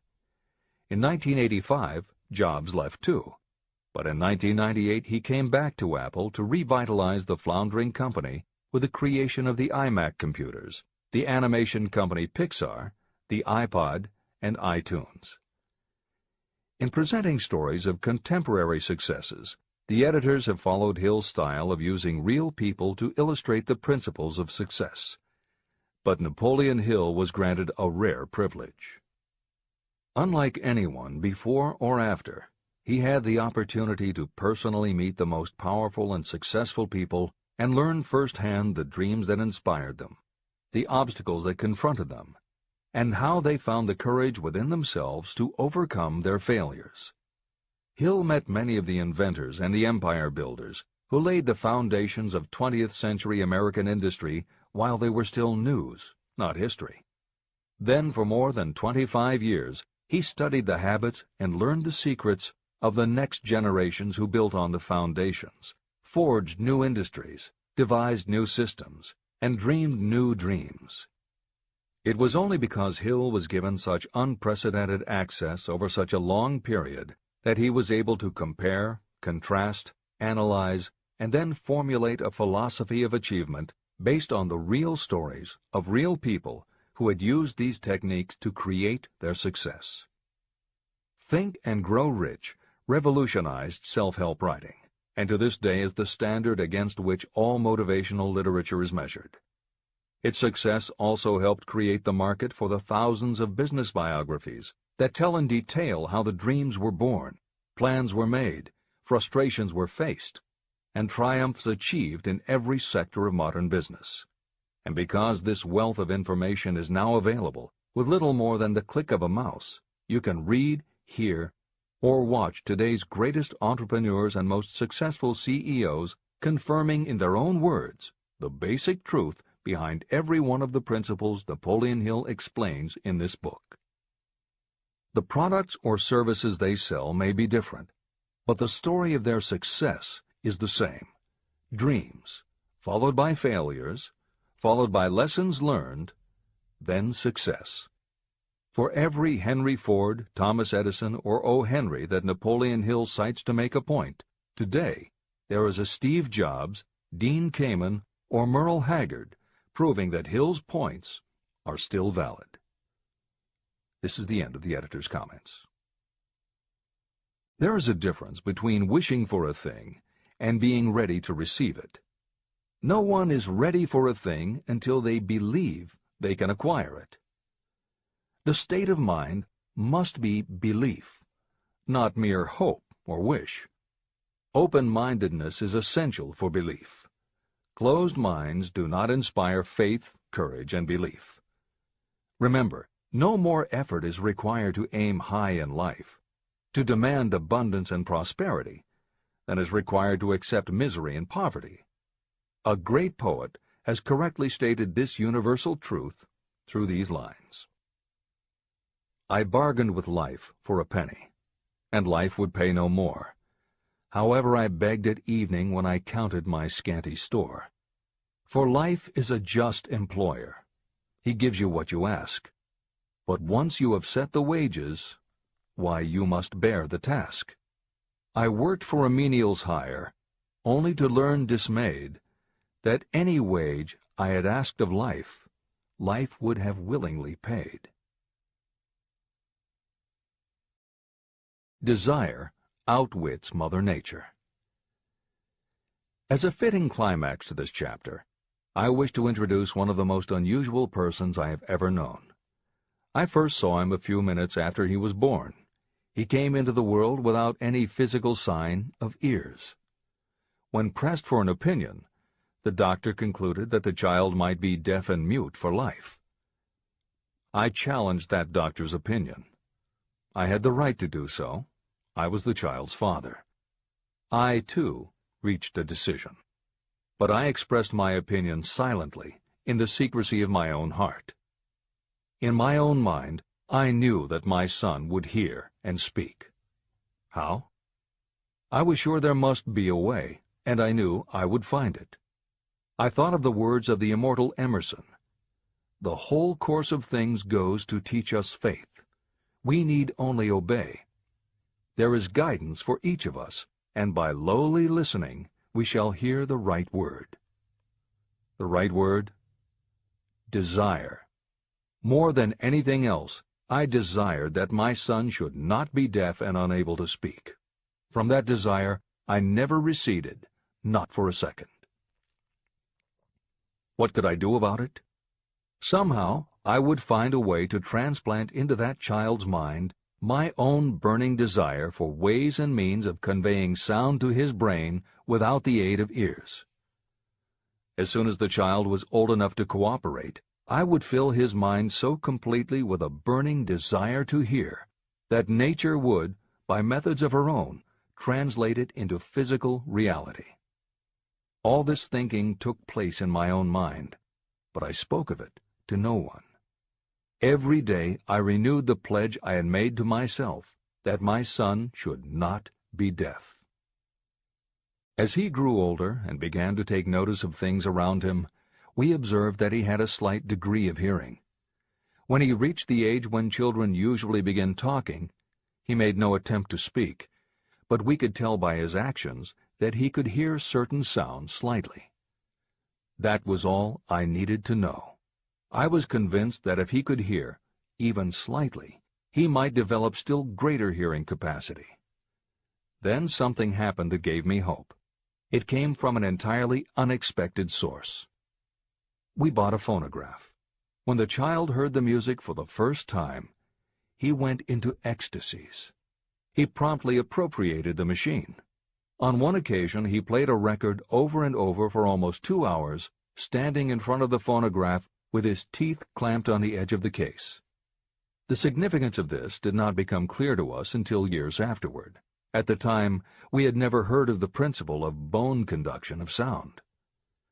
Shortly after he appropriated the phonograph, I discovered that he could hear me quite clearly when I spoke with my lips touching his mastoid bone at the base of the skull. Having determined that he could hear the sound of my voice plainly, I began immediately to transfer to his mind the desire to hear and speak. When I discovered that my son enjoyed bedtime stories, I went to work creating stories designed to develop in him self-reliance, imagination, and a strong desire to hear. There was one storyline in particular that I emphasized over and over.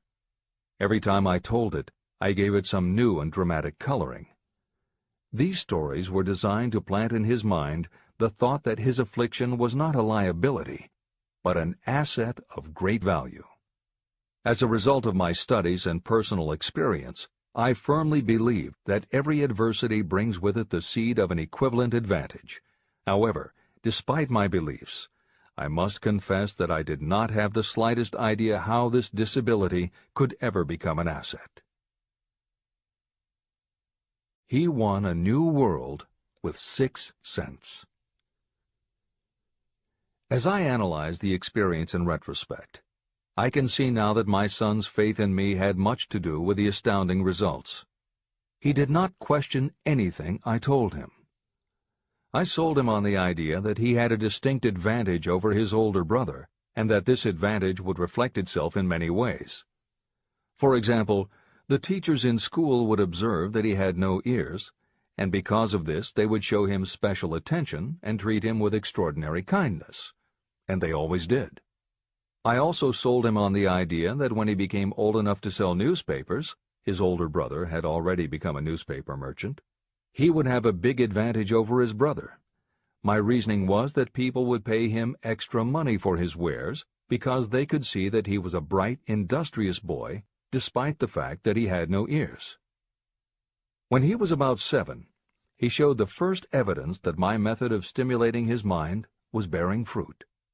For several months he begged for the privilege of selling newspapers, but his mother would not give the project her consent. Finally, he took matters in his own hands. One afternoon, when he was left at home with the staff, he climbed through the kitchen window, shinnied to the ground, and set out on his own. He borrowed 6 cents in capital from the neighborhood shoemaker and invested it in papers, which he sold out. He took his earnings, reinvested in more newspapers, and kept repeating until late in the evening. After balancing his accounts and paying back the 6 cents he had borrowed from his banker, he had a net profit of 42 cents. When we got home that night, we found him in bed asleep with the money tightly clenched in his hand. His mother opened his hand, removed the coins, and cried. Of all things! To me it seemed she was crying over her son's first victory. My reaction was the reverse. I laughed, for I knew that my endeavor to plant in my son's mind an attitude of faith in himself had been successful. His mother saw in his first business venture a little deaf boy who had gone out in the streets and risked his life to earn money. I saw a brave, ambitious, self-reliant little businessman whose stock in himself had been increased 100%. He had gone into business on his own initiative and had won. I was not only pleased, I was impressed. He had clearly demonstrated the first signs of a resourcefulness that would go with him all through life. The little deaf boy went through grade school, high school, and college without being able to hear his teachers, except when they shouted loudly at close range.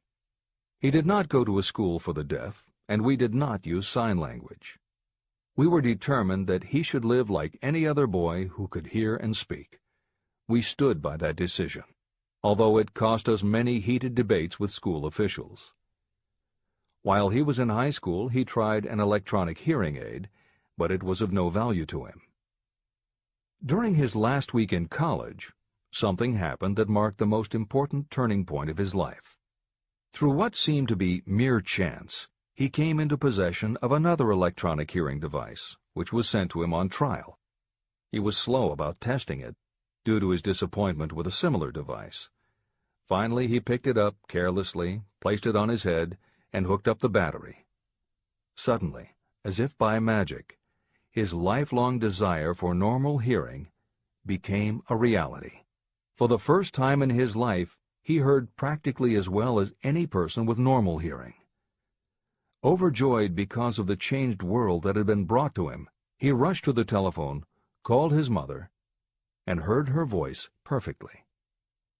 The next day, for the first time in his life, he plainly heard the voices of his professors in class. For the first time in his life, he could converse freely with other people without them having to speak loudly. Truly, he had come into possession of a changed world. His desire was finally paying dividends. But the victory was not yet complete. He still had to find a definite and practical way to convert his disability into an equivalent asset. Thought that works miracles. Intoxicated with the joy of his newly discovered world of sound, he wrote a letter to the manufacturer of the hearing aid, enthusiastically describing his experience. Something in his letter prompted the company to invite him to New York. He was escorted through the factory, and while talking with the chief engineer, telling him about his changed world, a hunch, an idea, or an inspiration, call it what you wish, flashed into his mind. It was this impulse of thought that converted his disability into an asset destined to pay dividends in both money and happiness to thousands for all time to come. The sum and substance of that impulse was this. It occurred to him that he might be of help to the millions of people who go through life without the benefit of hearing devices, if he could find a way to tell them the story of his changed world. For an entire month, he carried out intensive research, during which he analyzed the entire marketing system of the manufacturer of the hearing device. Then he created a plan for reaching out to other hearing-impaired people all over the world, to share with them his newly discovered changed world. When this was done, he put in writing a 2-year plan based upon his findings. When he presented the plan to the company, he was instantly given a position for the purpose of carrying out his ambition. Little did he dream when he went to work that he was destined to bring hope and practical relief to thousands of people who, without his help, would have been limited forever by deafness. There's no doubt in my mind that Blair would have been deaf and unable to speak all his life if his mother and I had not managed to shape his mind as we did. When I planted in his mind the desire to hear and talk and live as other people, there went with that impulse some strange influence that caused nature to become bridge builder and span the gulf of silence between his brain and the outer world. Truly, a burning desire has devious ways of transmuting itself into its physical equivalent. Blair desired normal hearing. Now he has it. He was born with a condition that in those days might easily have sent a person with a less defined desire to the street with a bundle of pencils and a tin cup. The little white lie I planted in his mind when he was a child, by leading him to believe his impaired hearing would become a great asset, has justified itself. I am convinced it is a fact that there is nothing, right or wrong, that belief plus burning desire cannot make real. These qualities are free to everyone. Editor's comments. As Napoleon Hill was finishing this chapter on desire, it was reported that the famed opera singer Madame Schumann-Heink had died. A passage in her obituary struck Hill as being so appropriate to the subject of this chapter that he was moved to comment as follows. End of editor's comment. One short paragraph in the newspaper story about the famed opera singer Madame Schumann-Heink gives the clue to this unusual woman's stupendous success. I quote the paragraph because the clue it contains is none other than desire. Early in her career, Madame Schumann-Heink visited the director of the Vienna Court Opera to have him test her voice. But he did not test it. After taking one look at the awkward and poorly dressed girl, he exclaimed, none too gently, "With such a face, and with no personality at all, how can you ever expect to succeed in opera? My good child, give up the idea. Buy a sewing machine and go to work. You can never be a singer." Never is a long time. The director of the Vienna Court Opera may have known much about the technique of singing, but he knew little about the power of desire when it assumes the proportion of an obsession. If he had known more of that power, he would not have made the mistake of condemning genius without giving it an opportunity. Editor's comments. Although few readers of this edition will be familiar with Madame Schumann-Heink, every reader knows a half-dozen similar stories. It is true for every generation and every kind of music. At some time, even the biggest stars were failures. At some time, someone told them they weren't good enough. But every one of those times that they failed, their desire was bigger than their failure. That is why you know their stories. And it's also why you've never heard about the thousands of other performers who were also told they weren't good enough. The ones you've never heard of are the ones whose desire wasn't big enough. They are the ones who believed that failure was defeat. This is the end of the editor's comment. Several years ago, one of my business associates became ill. He became worse as time went on, and finally was taken to the hospital for an operation. The doctor warned me that there was little if any chance of my ever seeing him alive again. But that was the doctor's opinion. It was not the opinion of the patient. Just before he was wheeled away, he whispered to me, "Do not be disturbed, Chief. I will be out of here in a few days." The attending nurse looked at me with pity. But the patient did come through safely. After it was all over, his physician said, "Nothing but his own desire to live saved him. He never would have pulled through if he had not refused to accept the possibility of death." Editor's comments. By the 1980s, the phenomenon that Napoleon Hill wrote about in the preceding paragraph was embraced by a growing segment of the population. Among the adherents were numerous medical professionals who incorporated the concept under the term the body-mind connection. And by the turn of the 21st century, the belief that the mind can manifest physical changes in the body had become a part of mainstream medical practice. In Chapter 5, Autosuggestion, you will find further comment on the medical aspects of having a burning desire. This is the end of the editor's comment. I believe in the power of desire backed by faith in yourself, because I have seen this power lift people from lowly beginnings to places of power and wealth.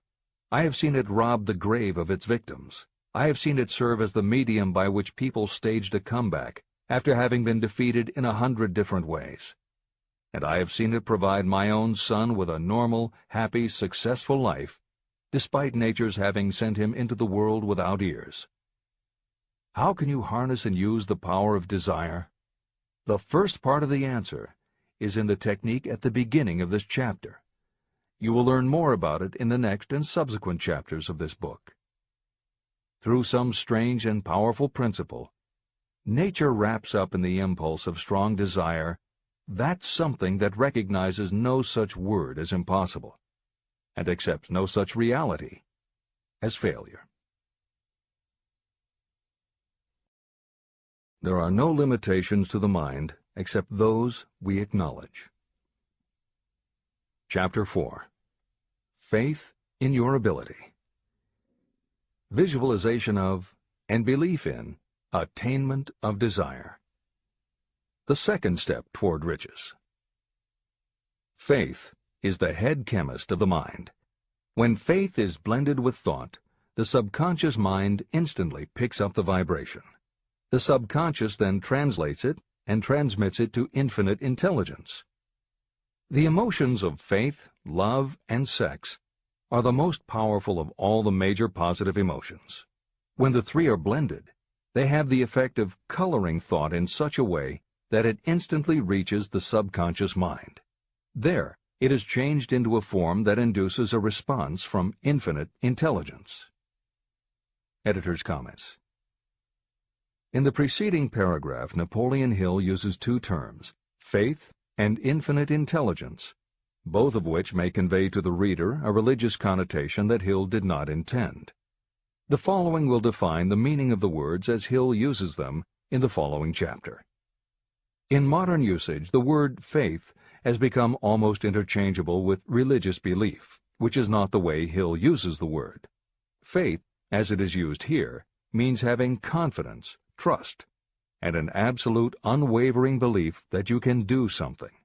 And in order for you to have faith in yourself as Hill means it, it has to be true on a subconscious level.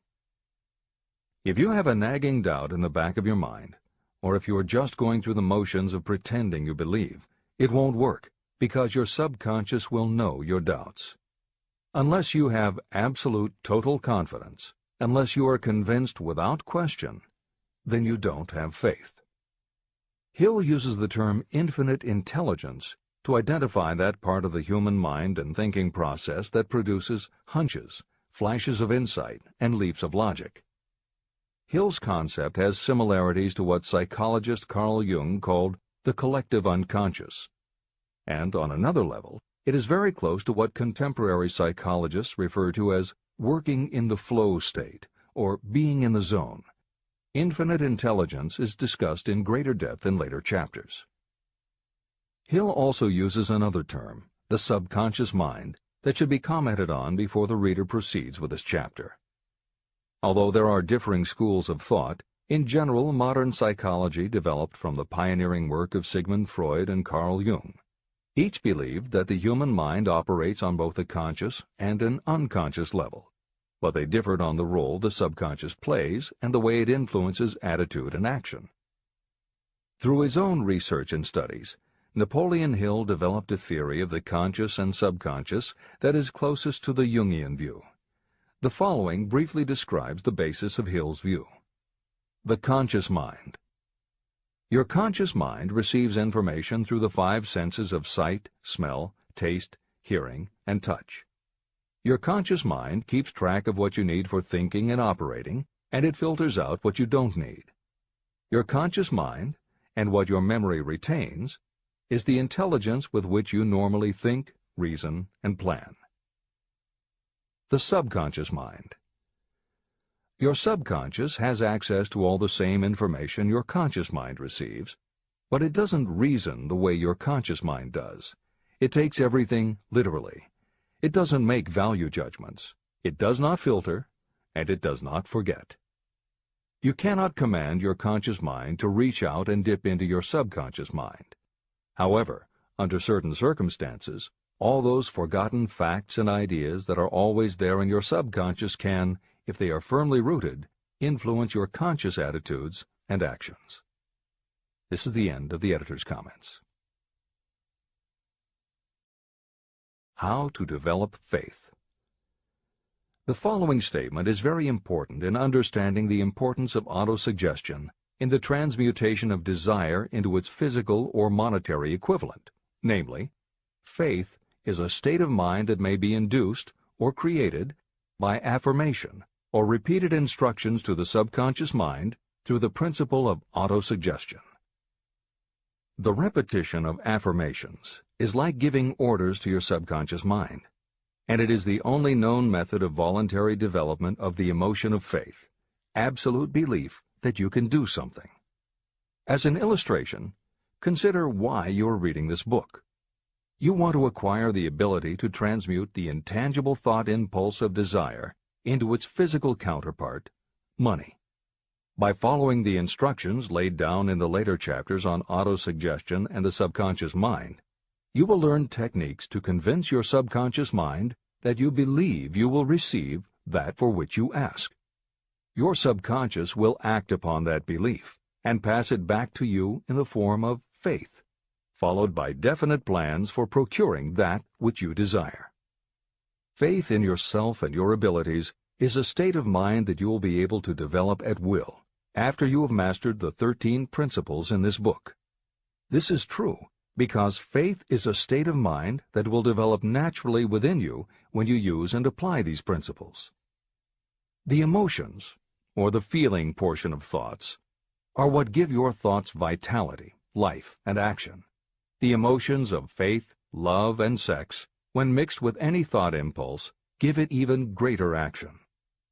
All thoughts that have been emotionalized, given feeling, and mixed with faith, absolute belief in your ability, begin immediately to translate themselves into their physical equivalent or counterpart.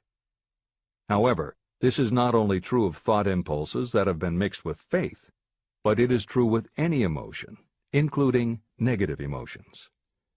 What this means is that the subconscious mind will translate into its physical equivalent a thought impulse of a negative or destructive nature just as readily as it will act upon thought impulses of a positive or constructive nature.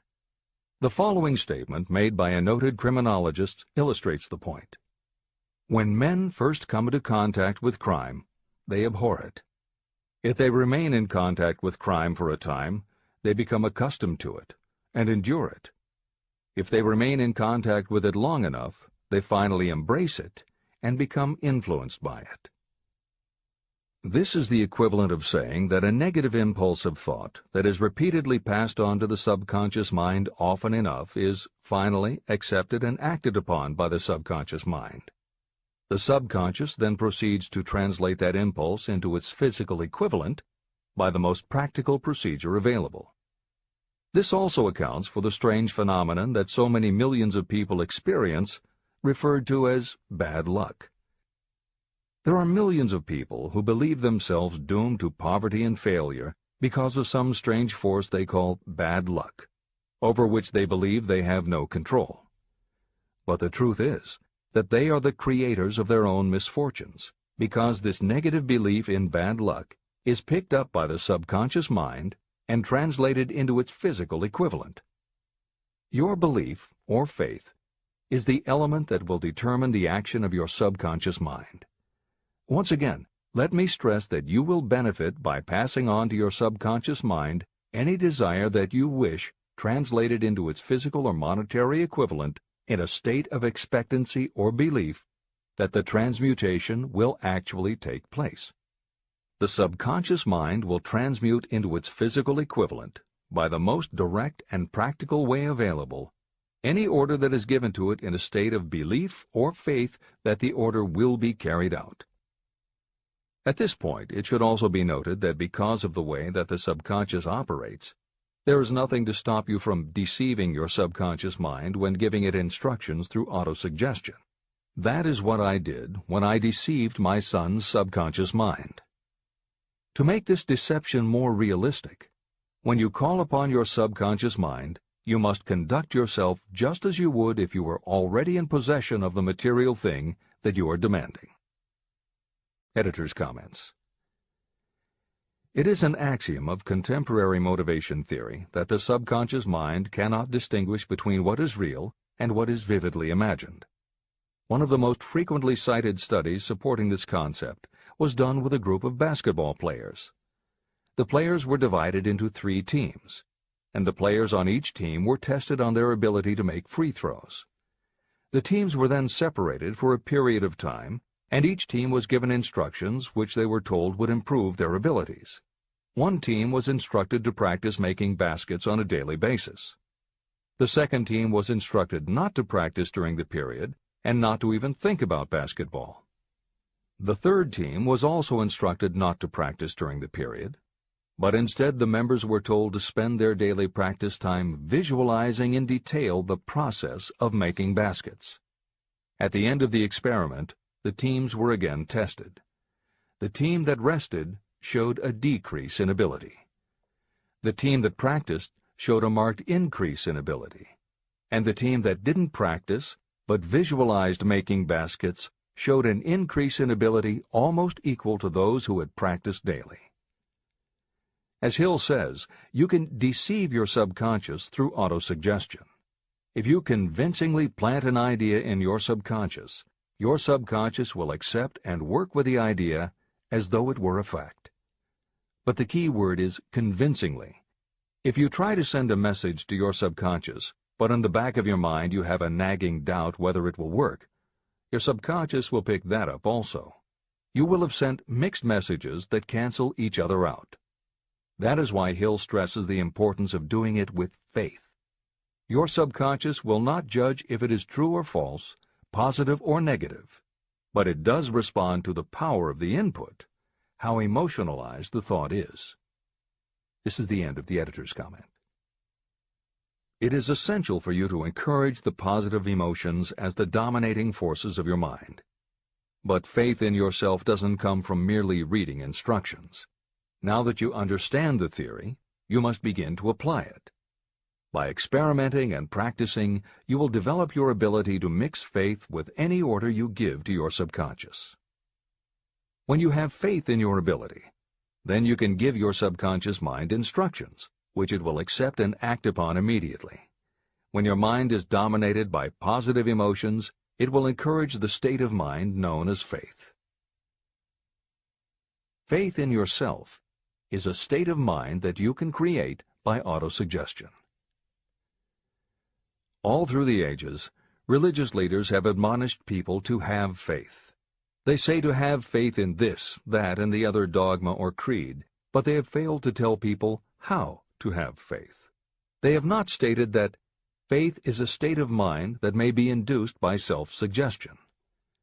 In language that anyone can understand, this book explains the principle through which faith in your ability to accomplish a goal may be developed where it does not already exist. Before we begin, you should be reminded again that faith is the eternal elixir that gives life, power, and action to the impulse of thought. Faith is the starting point of all accumulation of riches. Faith is the basis of all miracles and of all mysteries that cannot be analyzed by the rules of science. Faith is the only known antidote for failure. Faith is the element that, when mixed with desire, gives you direct communication with infinite intelligence. Faith is the element that transforms the ordinary vibration of thought created by the human mind into the spiritual equivalent. Faith is the only way the force of infinite intelligence can be harnessed and used. The magic of self-suggestion. It is a fact that you will come to believe whatever you repeat to yourself, whether the statement is true or false. If you repeat a lie over and over, you will eventually accept that lie as truth. Moreover, you will believe it to be the truth. You are what you are because of the dominating thoughts that you permit to occupy your mind. Thoughts that you deliberately place in your own mind and encourage with sympathy, and with which you mix any one or more of the emotions, constitute the motivating forces that direct and control your every movement, act, and deed. The following sentence is a very significant statement of truth. Thoughts that are mixed with any of the feelings of emotions become like a magnetic force, which attracts other similar or related thoughts. A thought that is magnetized with one of the emotions may be compared to a seed. When it is planted in fertile soil, it germinates, grows, and multiplies itself over and over again. What was originally one small seed becomes countless millions of seeds of the same kind. The human mind is constantly attracting vibrations that are in sync with whatever dominates the mind. Any thought, idea, plan, or purpose that you hold in your mind attracts a host of its relatives. Add these relatives to its own force, and it grows until it becomes the prime motivator of the person in whose mind it has been housed. Now, let us go back to the starting point. How can the original seed of an idea, plan, or purpose be planted in the mind? The answer? Any idea, plan, or purpose may be placed in the mind through repetition of thought. This is why you are asked to write out a statement of your major purpose, or definite chief aim. Commit it to memory, and repeat it out loud day after day until these vibrations of sound have reached your subconscious mind. You are what you are because of the dominating thoughts that you permit to occupy your mind.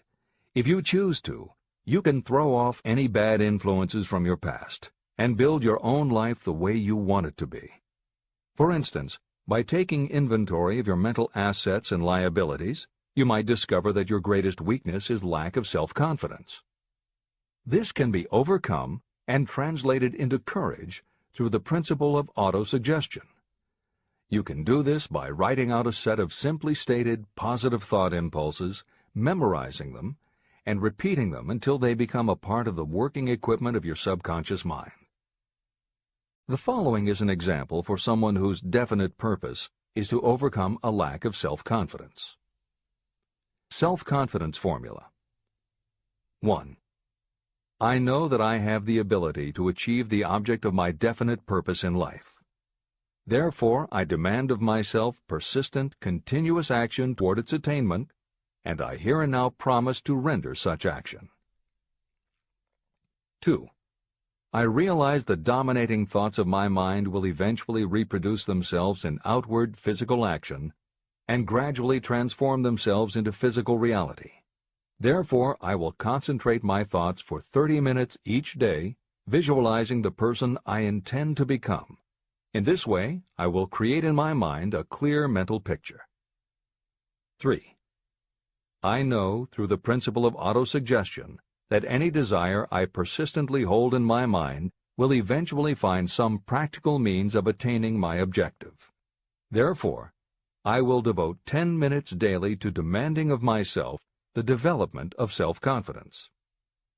4.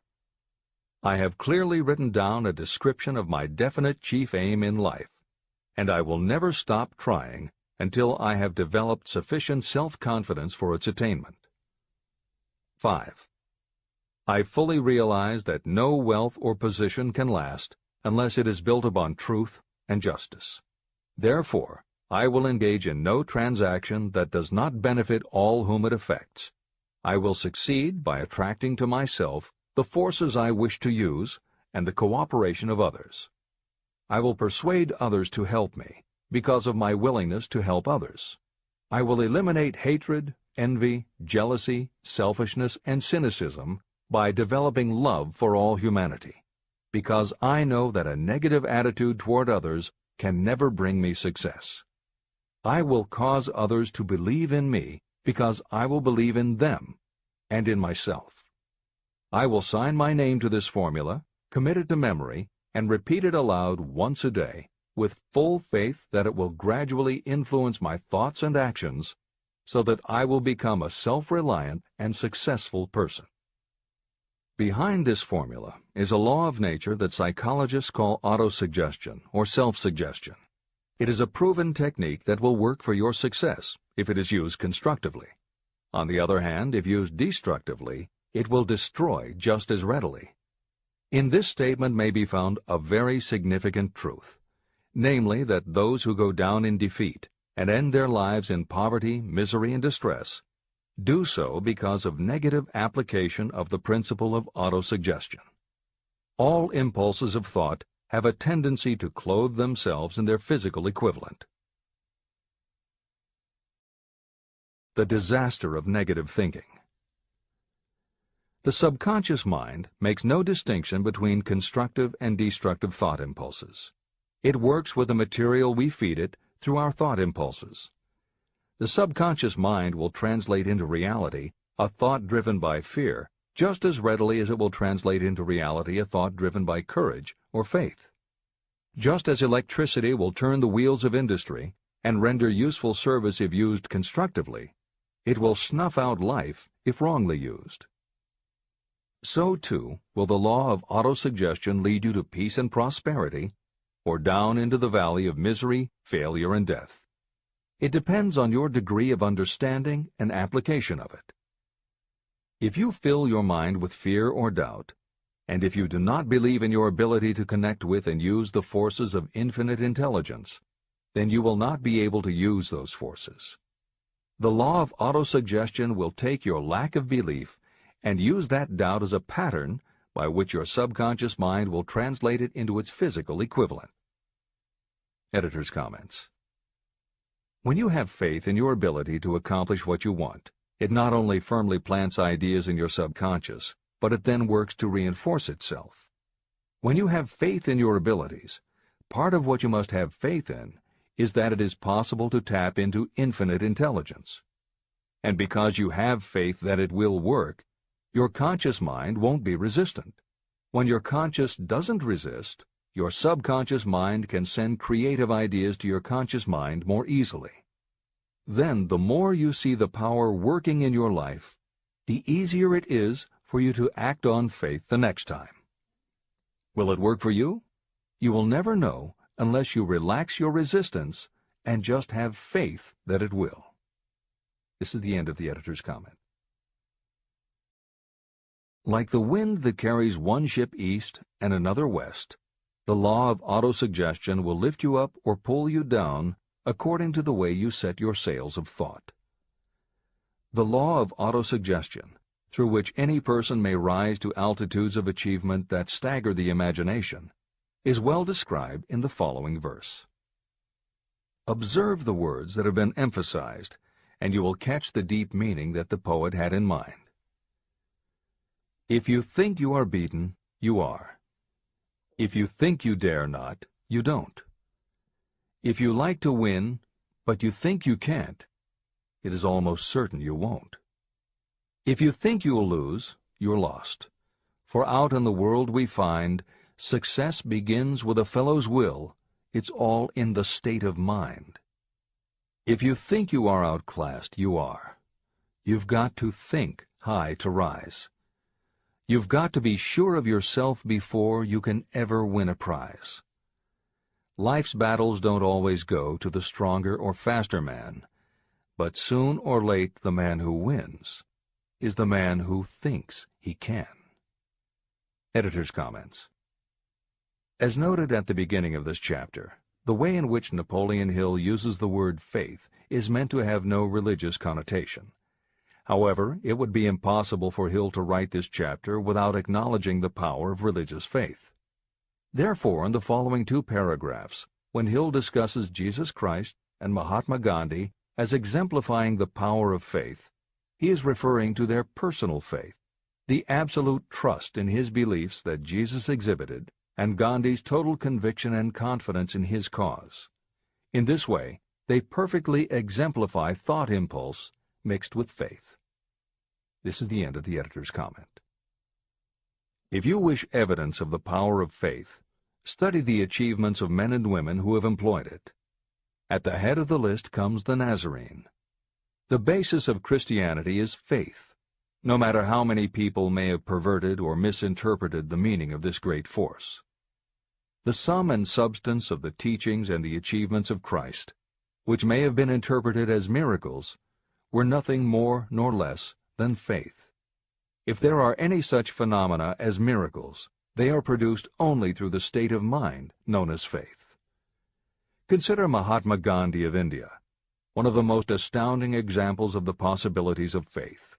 Gandhi wielded more potential power than any man living in his time, and he had this power despite the fact that he had none of the orthodox tools of power, such as money, battleships, soldiers, and materials of warfare. Gandhi had no money, no home. He did not own a suit of clothes, but he did have power. How did he come by that power? He created it out of his understanding of the principle of faith and through his ability to transplant that faith into the minds of 200 million people. Gandhi accomplished the astounding feat of influencing 200 million minds to coalesce and move in unison as a single mind. What other force on earth, except faith, could do as much? How an idea built a fortune. Editor's comment.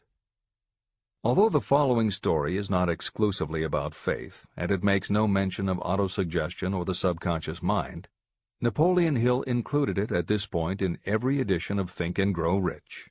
In fact, as Hill says, this story illustrates at least 6 of the 13 principles of success, but faith is at the center of it. If the central figure, Charles M. Schwab, had not mixed his big idea with absolute unwavering faith that he could pull it off, the whole history of American business would have been different. This is the end of the editor's comment. The event chosen for this illustration dates back to 1900, when the United States Steel Corporation was being formed. As you read the story, keep in mind the following fundamental facts, and you will understand how ideas have been converted into huge fortunes. First, the United States Steel Corporation was born in the mind of Charles M. Schwab in the form of an idea he created through his imagination. Second, he mixed faith with his idea. Third, he formulated a plan for the transformation of his idea into physical and financial reality. Fourth, he put his plan into action with his famous speech at the University Club. Fifth, he applied and followed through on his plan with persistence and backed it with firm decision until it had been fully carried out. Sixth, he prepared the way for success by a burning desire for success. If you are one of those who have often wondered how great fortunes are accumulated, this story of the creation of the United States Steel Corporation will be enlightening. If you have any doubt that a person can think and grow rich, this story should dispel that doubt. You can plainly see in the story of United States Steel the application of a major portion of the principles described in this book. This astounding description of the power of an idea was dramatically told by John Lowell in the New York World Telegram, with whose courtesy it is here reprinted. Editor's comments. In order for the modern reader to fully appreciate the following newspaper story, it is appropriate at this point to provide some background information about the main players. Charles M. Schwab was Andrew Carnegie's right-hand man and president of the Carnegie Steel Corporation. Andrew Carnegie was a wealthy and powerful steel baron whose company controlled 25% of the iron and steel production in America. J.P. Morgan was a wealthy and powerful Wall Street banker whose company had arranged the financing for many of the major industrial companies in America at the beginning of the 20th century. All the reader needs to know about the other men mentioned in the story is that at the beginning of the 20th century, finance, business, and industry were dominated by a few hundred men, most of whom had amassed great fortunes through some connection with the railroads that had opened the country. These people were well known to readers of the New York World Telegram because of their financial influence. And that sets the stage for the following newspaper article, which is not only a fascinating story about the power of faith in an idea, but also a wonderful example of the irreverent writing style that was used by many newspaper journalists of the day. This is the end of the editor's comment. A pretty after-dinner speech for $1 billion.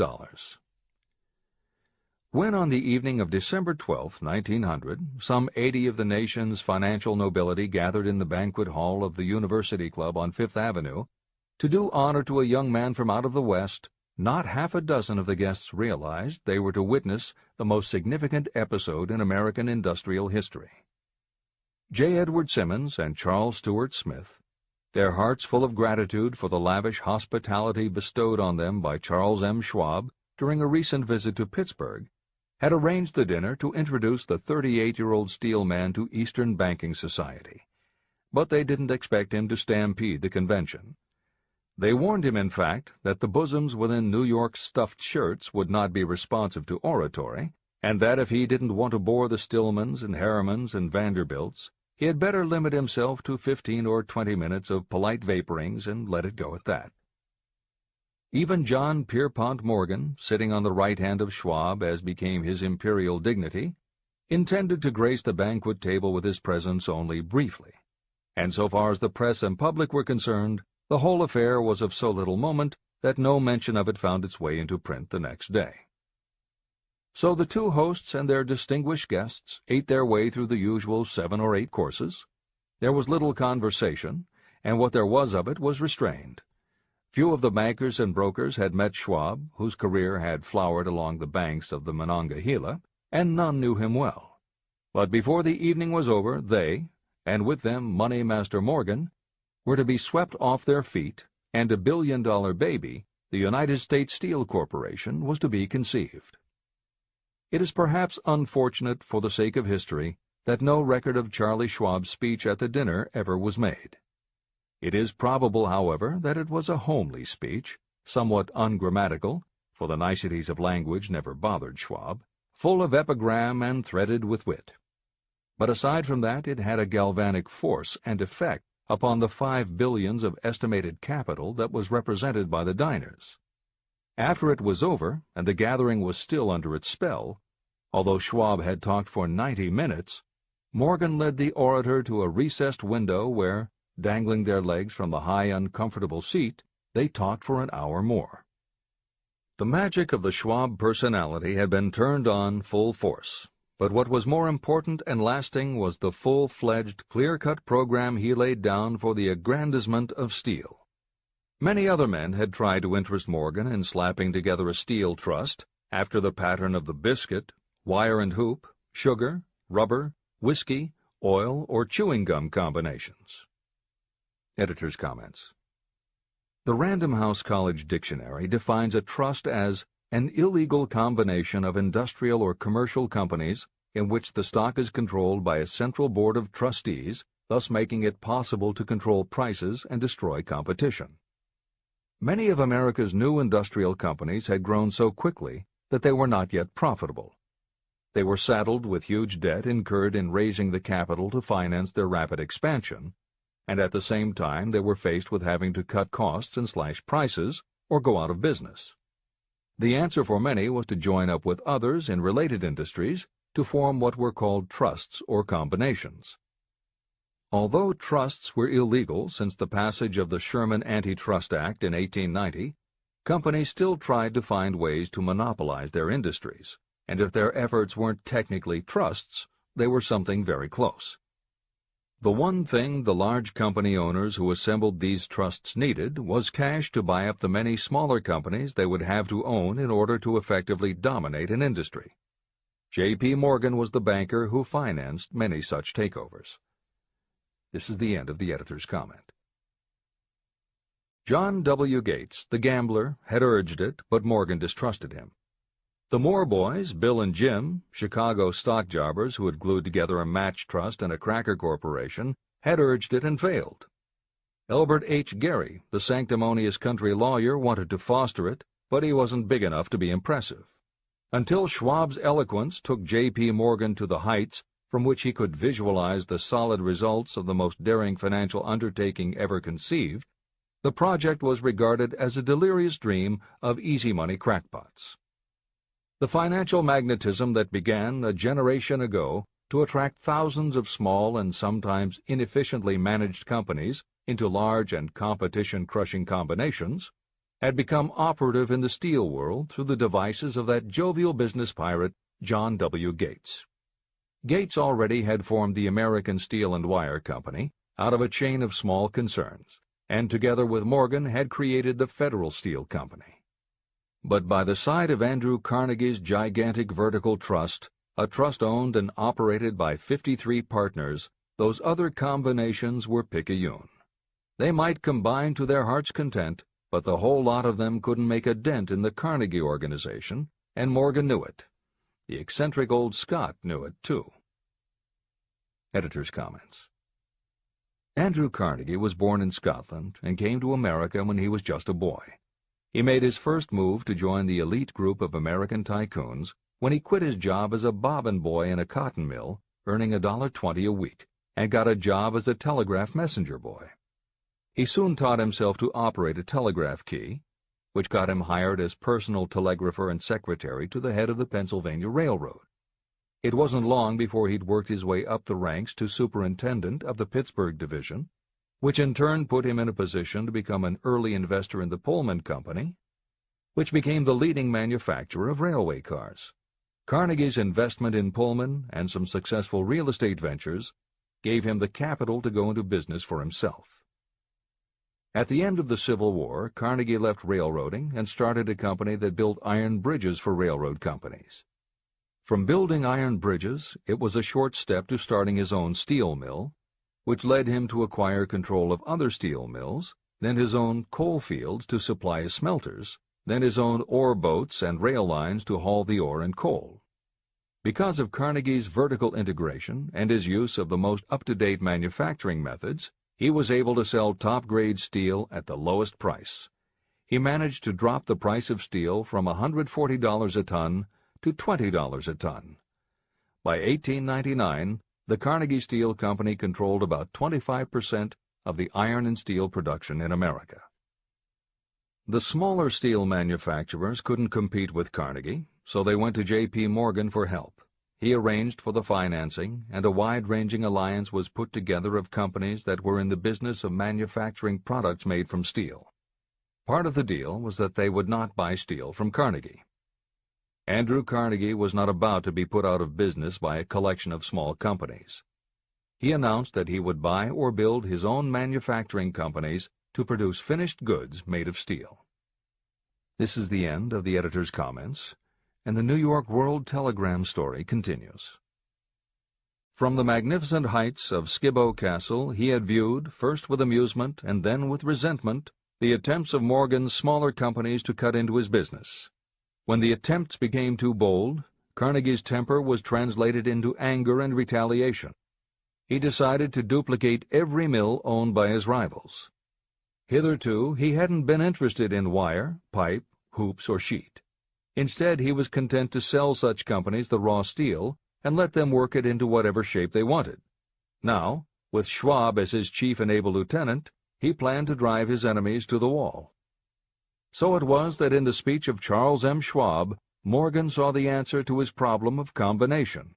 A trust without Carnegie, giant of them all, would be no trust at all, a plum pudding, as one writer said, without the plums. Schwab's speech on the night of December 12, 1900, undoubtedly carried the inference, though not the pledge, that the vast Carnegie enterprise could be brought under the Morgan tent. He talked of the world future for steel, of reorganization for efficiency, of specialization, of the scrapping of unsuccessful mills and concentration of effort on the flourishing properties, of economies in the ore traffic, of economies in overhead and administrative departments, of capturing foreign markets. More than that, he told the buccaneers among them wherein lay the errors of their customary piracy. Their purposes, he inferred, had been to create monopolies, raise prices, and pay themselves fat dividends out of privilege. Schwab condemned the system in his heartiest manner. The short-sightedness of such a policy, he told his hearers, lay in the fact that it restricted the market in an era when everything cried for expansion. By cheapening the cost of steel, he argued, an ever-expanding market would be created. More uses for steel would be devised, and a goodly portion of the world trade could be captured. Actually, though he did not know it, Schwab was an apostle of modern mass production. Editor's comments. For J.P. Morgan, all of Schwab's talk about economies of scale and expanding markets meant only one thing. Until that night, it was assumed that Andrew Carnegie would continue building his own manufacturing companies to compete with the steel trusts that Morgan had helped put together. Morgan knew that for Carnegie to do so would require an enormous amount of capital, and Morgan also knew that Carnegie had always been strongly against raising money by selling stock in his company. What Schwab seemed to be implying was that rather than going to Wall Street for the money needed to fight the trusts, Carnegie might be interested in selling his business. This is the end of the editor's comment.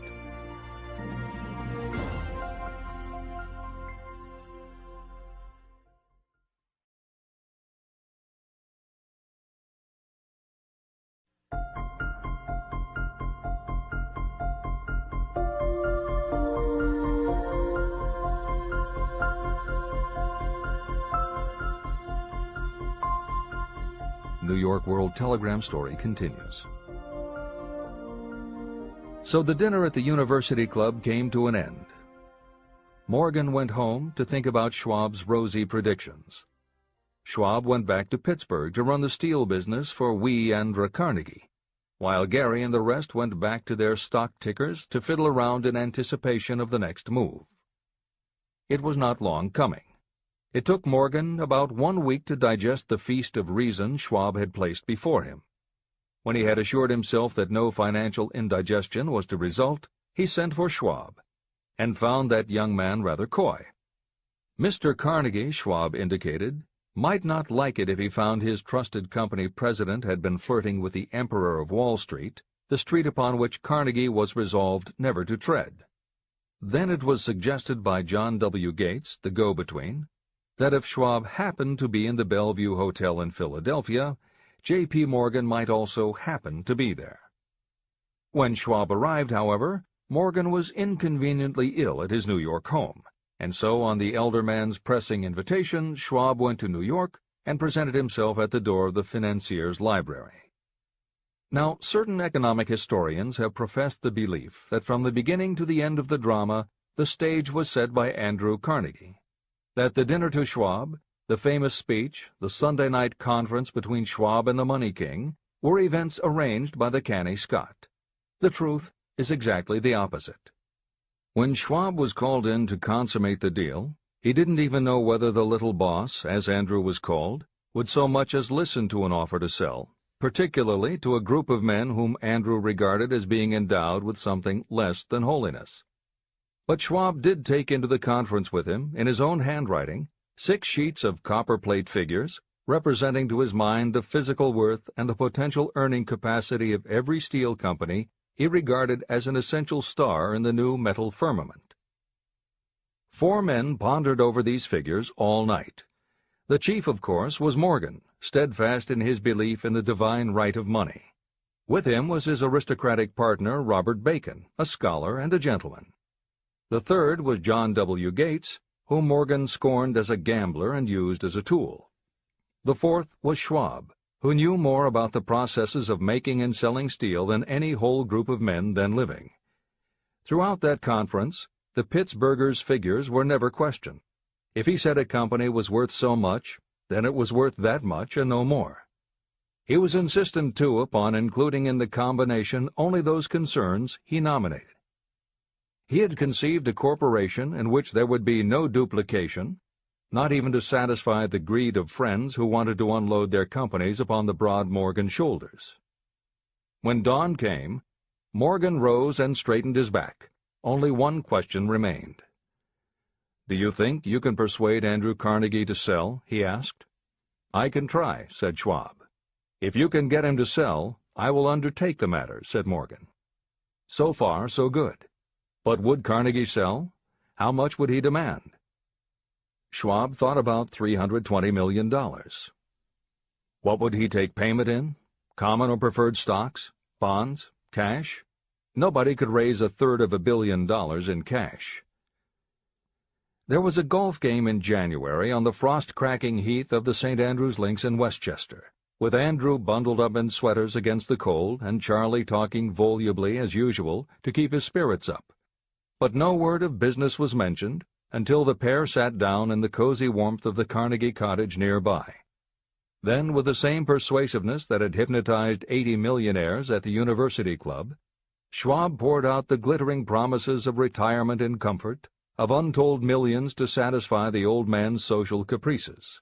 Carnegie capitulated, wrote a figure on a slip of paper, handed it to Schwab and said, "All right, that's what we'll sell for."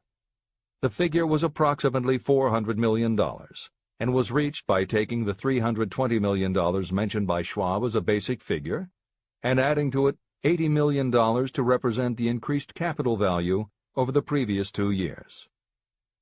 Later, on the deck of a transatlantic liner, the Scotsman said ruefully to Morgan, "I wish I had asked you for $100 million more." "If you had asked for it, you'd have gotten it," Morgan told him cheerfully. There was an uproar, of course. A British correspondent cabled that the foreign steel world was appalled by the gigantic combination. President Hadley of Yale declared that unless trusts were regulated, the country might expect an emperor in Washington within the next 25 years. But that able stock manipulator Keene went at his work of shoving the new stock at the public so vigorously that all the excess water, estimated by some at nearly $600 million, was absorbed in a twinkling. So Carnegie had his millions, and the Morgan Syndicate had $62 million for all its trouble, and all the boys, from Gates to Gary, had their millions. Editor's comment. The 38-year-old Charles M. Schwab had his reward, too. He was made president of the new corporation, United States Steel, and remained in control until 1930. When Schwab left U.S. Steel, he went on to found the mammoth Bethlehem Steel Corporation, of which he also became president. This is the end of the editor's comment. Riches begin with thought. The dramatic story of big business that you've just finished is a perfect illustration of the method by which desire can be transmuted into its physical equivalent. That giant organization was created in the mind of one man. The plan by which the organization was provided with the steel mills that gave it financial stability was created in the mind of the same man. His faith, his desire, his imagination, his persistence were the real ingredients that went into United States Steel. The steel mills and equipment acquired by the corporation, after it had been brought into legal existence, were incidental. However, careful analysis reveals that the appraised value of the properties acquired by the corporation increased in value by an estimated $600 million, approximately $12 billion today. The increase in value of the assets is attributable to the mere transaction that consolidated them under one management. In other words, Charles M. Schwab's idea, plus the faith with which he conveyed it to the minds of J.P. Morgan and the others, was marketed for a profit of approximately $600 million. Not an insignificant sum for a single idea. The United States Steel Corporation prospered and became one of the richest and most powerful corporations in America, employing thousands of people, developing new uses for steel and opening new markets, thus proving that the $600 million in profit that the Schwab idea produced was earned. Riches begin in the form of thought. The amount is limited only by the person in whose mind the thought is put into motion.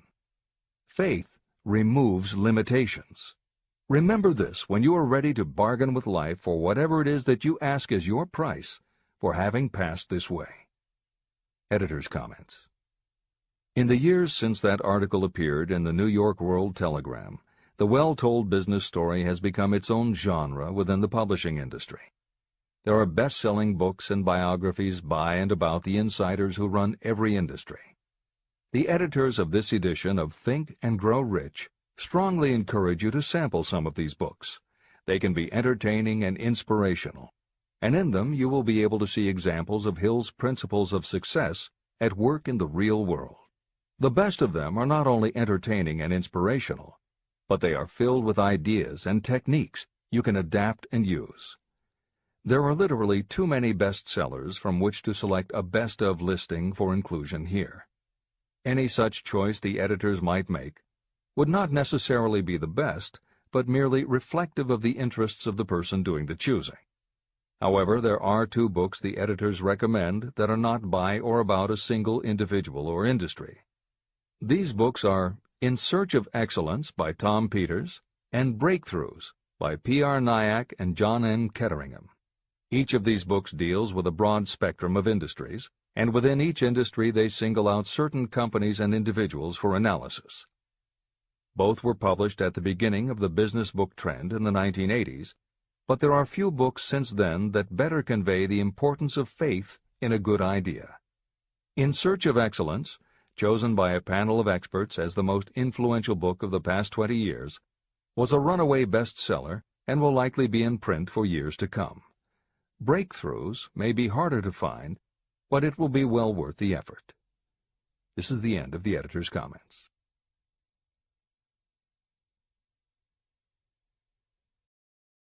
A quitter never wins, and a winner never quits.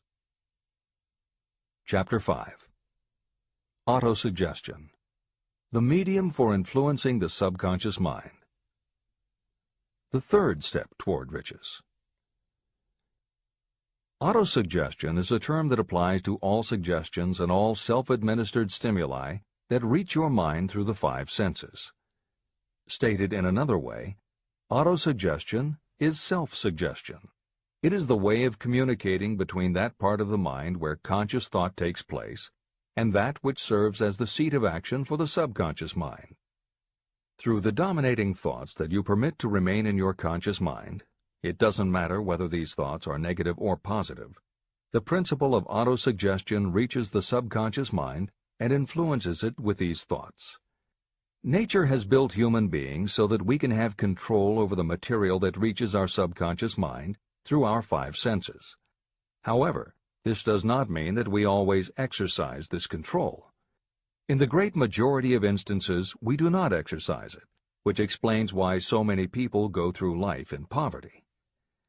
Recall what I said about the subconscious mind resembling a fertile garden, in which weeds will grow if the seeds of more desirable crops are not sown.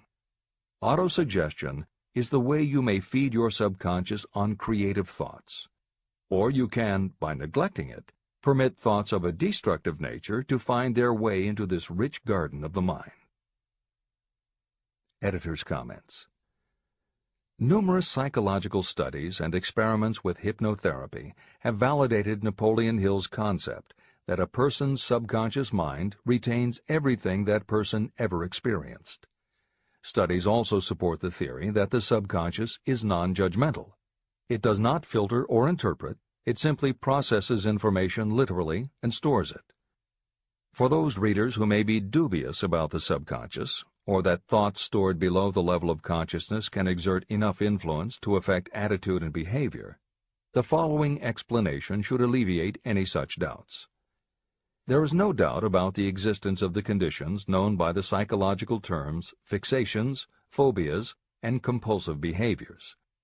These conditions occur when a child has learned something in such a powerful or dramatic way that the knowledge becomes firmly planted in the child's subconscious mind.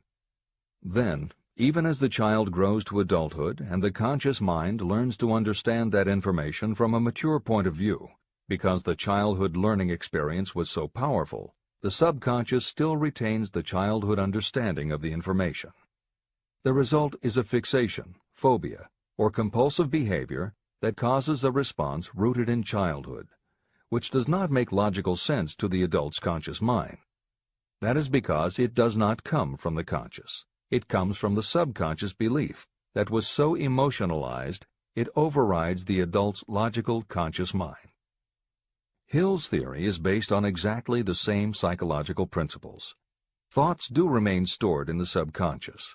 They remain just as they were when they were input, and the more highly emotionalized the thoughts are when they are input, the more influence they exert on attitude and behavior. It is this aspect of the subconscious that will allow you to use autosuggestion as a tool with which to input the positive thoughts that will help you achieve the success you desire. This is the end of the editor's comments. See and feel money in your hands. You were instructed in the last of the 6 steps described in Chapter 3 on Desire to read aloud twice daily the written statement of your desire for money. You were also directed to see and feel yourself already in possession of the money. By following these instructions, you communicate the object of your desire directly to your subconscious mind in a spirit of absolute faith. Through repetition of this procedure, you will create thought habits that reinforce your efforts to transmute desire into its monetary equivalent. Read these steps again, very carefully, before you proceed further. 1. Fix in your mind the exact amount of money you desire. It is not sufficient merely to say, "I want plenty of money." Be definite about the amount. 2. Determine exactly what you intend to give in return for the money you desire. There is no such reality as something for nothing. 3. Establish a definite date when you intend to possess the money you desire. 4. Create a definite plan for carrying out your desire and begin at once, whether you are ready or not, to put this plan into action. 5. Now write it out. Write a clear, concise statement of the amount of money you intend to acquire, name the time limit for its acquisition, state what you intend to give in return for the money, and describe clearly the plan through which you intend to accumulate it. 6. Read your written statement aloud twice daily. Read it once just before retiring at night, and read it once after arising in the morning. As you read, see and feel and believe yourself already in possession of the money.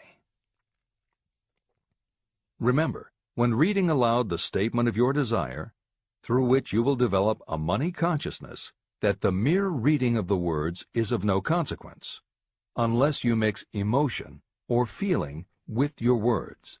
Your subconscious mind recognizes and acts only upon thoughts that have been well mixed with emotion or feeling. This is a fact of such importance as to warrant repetition in practically every chapter.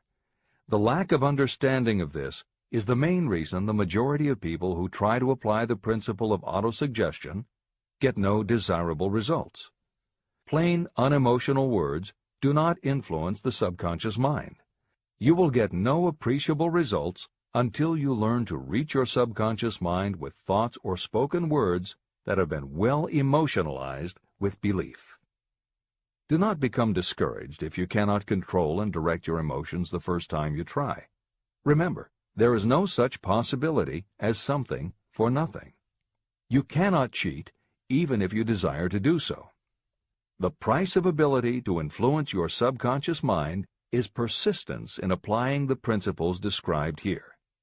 You cannot develop the desired ability for a lower price.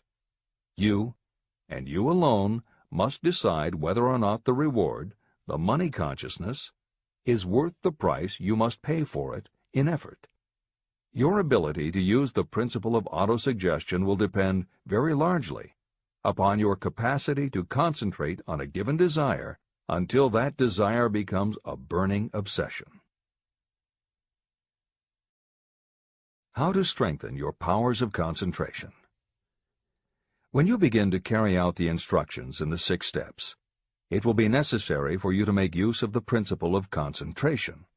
Following are suggestions for the effective use of concentration. When you begin the first of the 6 steps, which instructs you to fix in your own mind the exact amount of money you desire, close your eyes and hold your thoughts on that amount of money until you can actually see the physical appearance of the money. Do this at least once each day. As you go through these exercises, follow the instructions given in Chapter 4 on faith, and see yourself actually in possession of the money. Here is a most significant fact. The subconscious mind takes any orders given to it in a spirit of absolute faith and acts upon those orders. But the orders often have to be presented over and over again, repeated positive affirmation, before they are interpreted by the subconscious mind. Because of this, you might consider the possibility of playing a perfectly legitimate trick on your subconscious mind. Make it believe, because you believe it, that you must have the amount of money you are visualizing. Make it believe that this money is already awaiting your claim, so the subconscious mind must hand over to you practical plans for acquiring the money that is yours. Give this thought to your imagination, and see what your imagination can or will do to create practical plans for the accumulation of money through transmutation of your desire. Do not wait for a definite plan through which you will exchange services or merchandise in return for the money you are visualizing. Just start right now to see yourself in possession of the money, demanding, and expecting that your subconscious mind will hand over the plans you need. Be on the alert for these plans, and when they appear, put them into action immediately. When the plans appear, they will probably flash into your mind in the form of an inspiration or intuition from infinite intelligence. Treat it with respect and act upon it as soon as you receive it.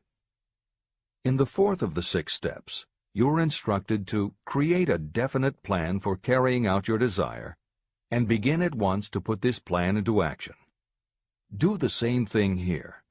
Close your eyes and create in your mind a vivid image of you carrying out the instructions. Do not trust to your reason when creating your plan for accumulating money through the transmutation of desire. Your reasoning faculty may be lazy, and if you depend entirely upon it to serve you, it may disappoint you. When visualizing the money you intend to accumulate, see yourself rendering the service or delivering the merchandise you intend to give in return for this money. This is important. Editor's comments. The basic principle underlying autosuggestion is closely related to self-hypnosis, and both techniques played an important role in the development of modern psychology. Although all 3 concepts, autosuggestion, hypnosis, and psychology, had to overcome initial public skepticism, unfortunately, autosuggestion and hypnotism were hampered by events that further delayed their acceptance. Hypnosis was an integral part of the therapies used by the major figures in the development of psychology, including Sigmund Freud, Carl Jung, and William James. It fell out of favor as a therapeutic method when stage magicians began to use the technique in their acts. People found it difficult to give serious consideration to a method that was being used in theaters and nightclubs to make members of the audience do ridiculous things for comic effect. Autosuggestion encountered a similar problem. French psychiatrist Émile Coué was the best-known early advocate of autosuggestion. A contemporary of Sigmund Freud, Coué operated a clinic that treated patients diagnosed with psychosomatic ailments, individuals who have convinced themselves they are ill and even show symptoms but do not actually have a disease. Coué treated his patients with an autosuggestion technique that involved the repetition of statements he termed positive affirmations. Coué devised a general, non-specific phrase that would give the subconscious a positive instruction, but was open enough that it did not tell the subconscious how to do it. The positive affirmation was, "Every day, in every way, I am getting better and better." And he instructed his patients to repeat the phrase several times a day. Improvements among his patients happened so quickly and dramatically that his method became the talk of medical and scientific circles, and the use of the phrase practically became a movement in Europe. Word of the success Coué was having with his method spread to America, and he was soon booked to do a lecture tour. At one of his early speaking engagements, a cynical newspaper reporter made a joke of the technique, calling it, "Hell's bells, I'm well." The joke followed Coué wherever he spoke, and the press coverage was so negative he canceled his tour and returned to practice in Europe. Serious scientists and therapists continued to work with autosuggestion. But just as had happened when stage magicians cast doubt upon the efficacy of hypnosis, Coué's method of positive affirmation fell out of favor with the general public. It took the openness of the latter part of the 20th century before the techniques of hypnosis and autosuggestion gained general acceptance once again. Today, if you go on the Internet, there are over 40,000 web links featuring positive affirmations, and numerous bestsellers have been written on the subject. Virtually every newspaper, magazine, and television news program regularly features stories on the crucial role the mind plays in personal growth and achievement. Techniques based on autosuggestion have fostered countless best-selling books, audiobooks, and video programs. And every week thousands of people attend seminars, lectures, and retreats to be inspired by motivational speakers or spiritual leaders, and to learn techniques that will help them achieve success, almost all of which are based on the basic principles Napoleon Hill advocates in this book. When Hill instructs the reader to close your eyes and hold your thoughts on that amount of money until you can actually see the physical appearance of the money, he is in fact describing the autosuggestion technique most widely taught by contemporary motivational experts. Today it is called creative visualization, and it is regularly used by some of the most successful trainers of Olympic athletes and professional sports teams. It is used by NASA in training astronauts, and medical professionals use it in a variety of ways, including teaching it to patients who need to elevate their autoimmune system. Using visualization effectively is much more than simply daydreaming about something you would like to have or a goal you would like to achieve. Visualization is a specific technique that involves the use of imagination, creativity, vivid imagery, and affirmations, all focused on creating something you wish to manifest in reality. Napoleon Hill identified the practice of visualization and wrote about it as early as 1928 in his first bestseller, Law of Success. Since then, many other psychologists, medical professionals, motivational speakers, and authors have developed systems based on the same principles. Dr. Maxwell Maltz, a noted plastic surgeon, found that often it was as important for his patients to change their inner perception of themselves as it was to change their outer appearance. Dr. Maltz's landmark bestseller, Psycho-Cybernetics, draws heavily on visualization as a way to increase self-esteem and improve a wide range of abilities. The Silva method, which is another variation on visualization, has been taught to millions of people by certified Silva trainers who hold seminars throughout the country. Jose Silva's best-selling book, The Silva Mind Control Method, has also sold many millions of copies. In 1978, 50 years after Napoleon Hill wrote about visualization in Law of Success, Shakti Gawain published the phenomenal bestseller Creative Visualization, and Adelaide Bry published Visualization, Directing the Movies of Your Mind. At about the same time, Dr. O. Carl Simonton, an oncologist, concluded that cancer patients who used visualizations in conjunction with chemotherapy treatments had a marked improvement over those who didn't. His bestseller, Getting Well Again, had a profound impact, and it was followed by books from other respected medical professionals, such as Love, Medicine, and Miracles by Dr. Bernie Siegel, and Superimmunity by Dr. Paul Purcell. Other bestsellers by Dr. John Sarno, Dr. Deepak Chopra, and Dr. Andrew Weil have made what once was referred to as alternative medicine, now part of mainstream medical practice. This is the end of the editor's comments. Stimulate your subconscious mind. The instructions given previously for the steps necessary in your desire for money will now be summarized and blended with the principles covered by this chapter, as follows. 1. Go to some quiet spot, preferably in bed at night, where you will not be disturbed or interrupted. Close your eyes and repeat aloud, so that you may hear your own words, the written statement of the amount of money you intend to accumulate.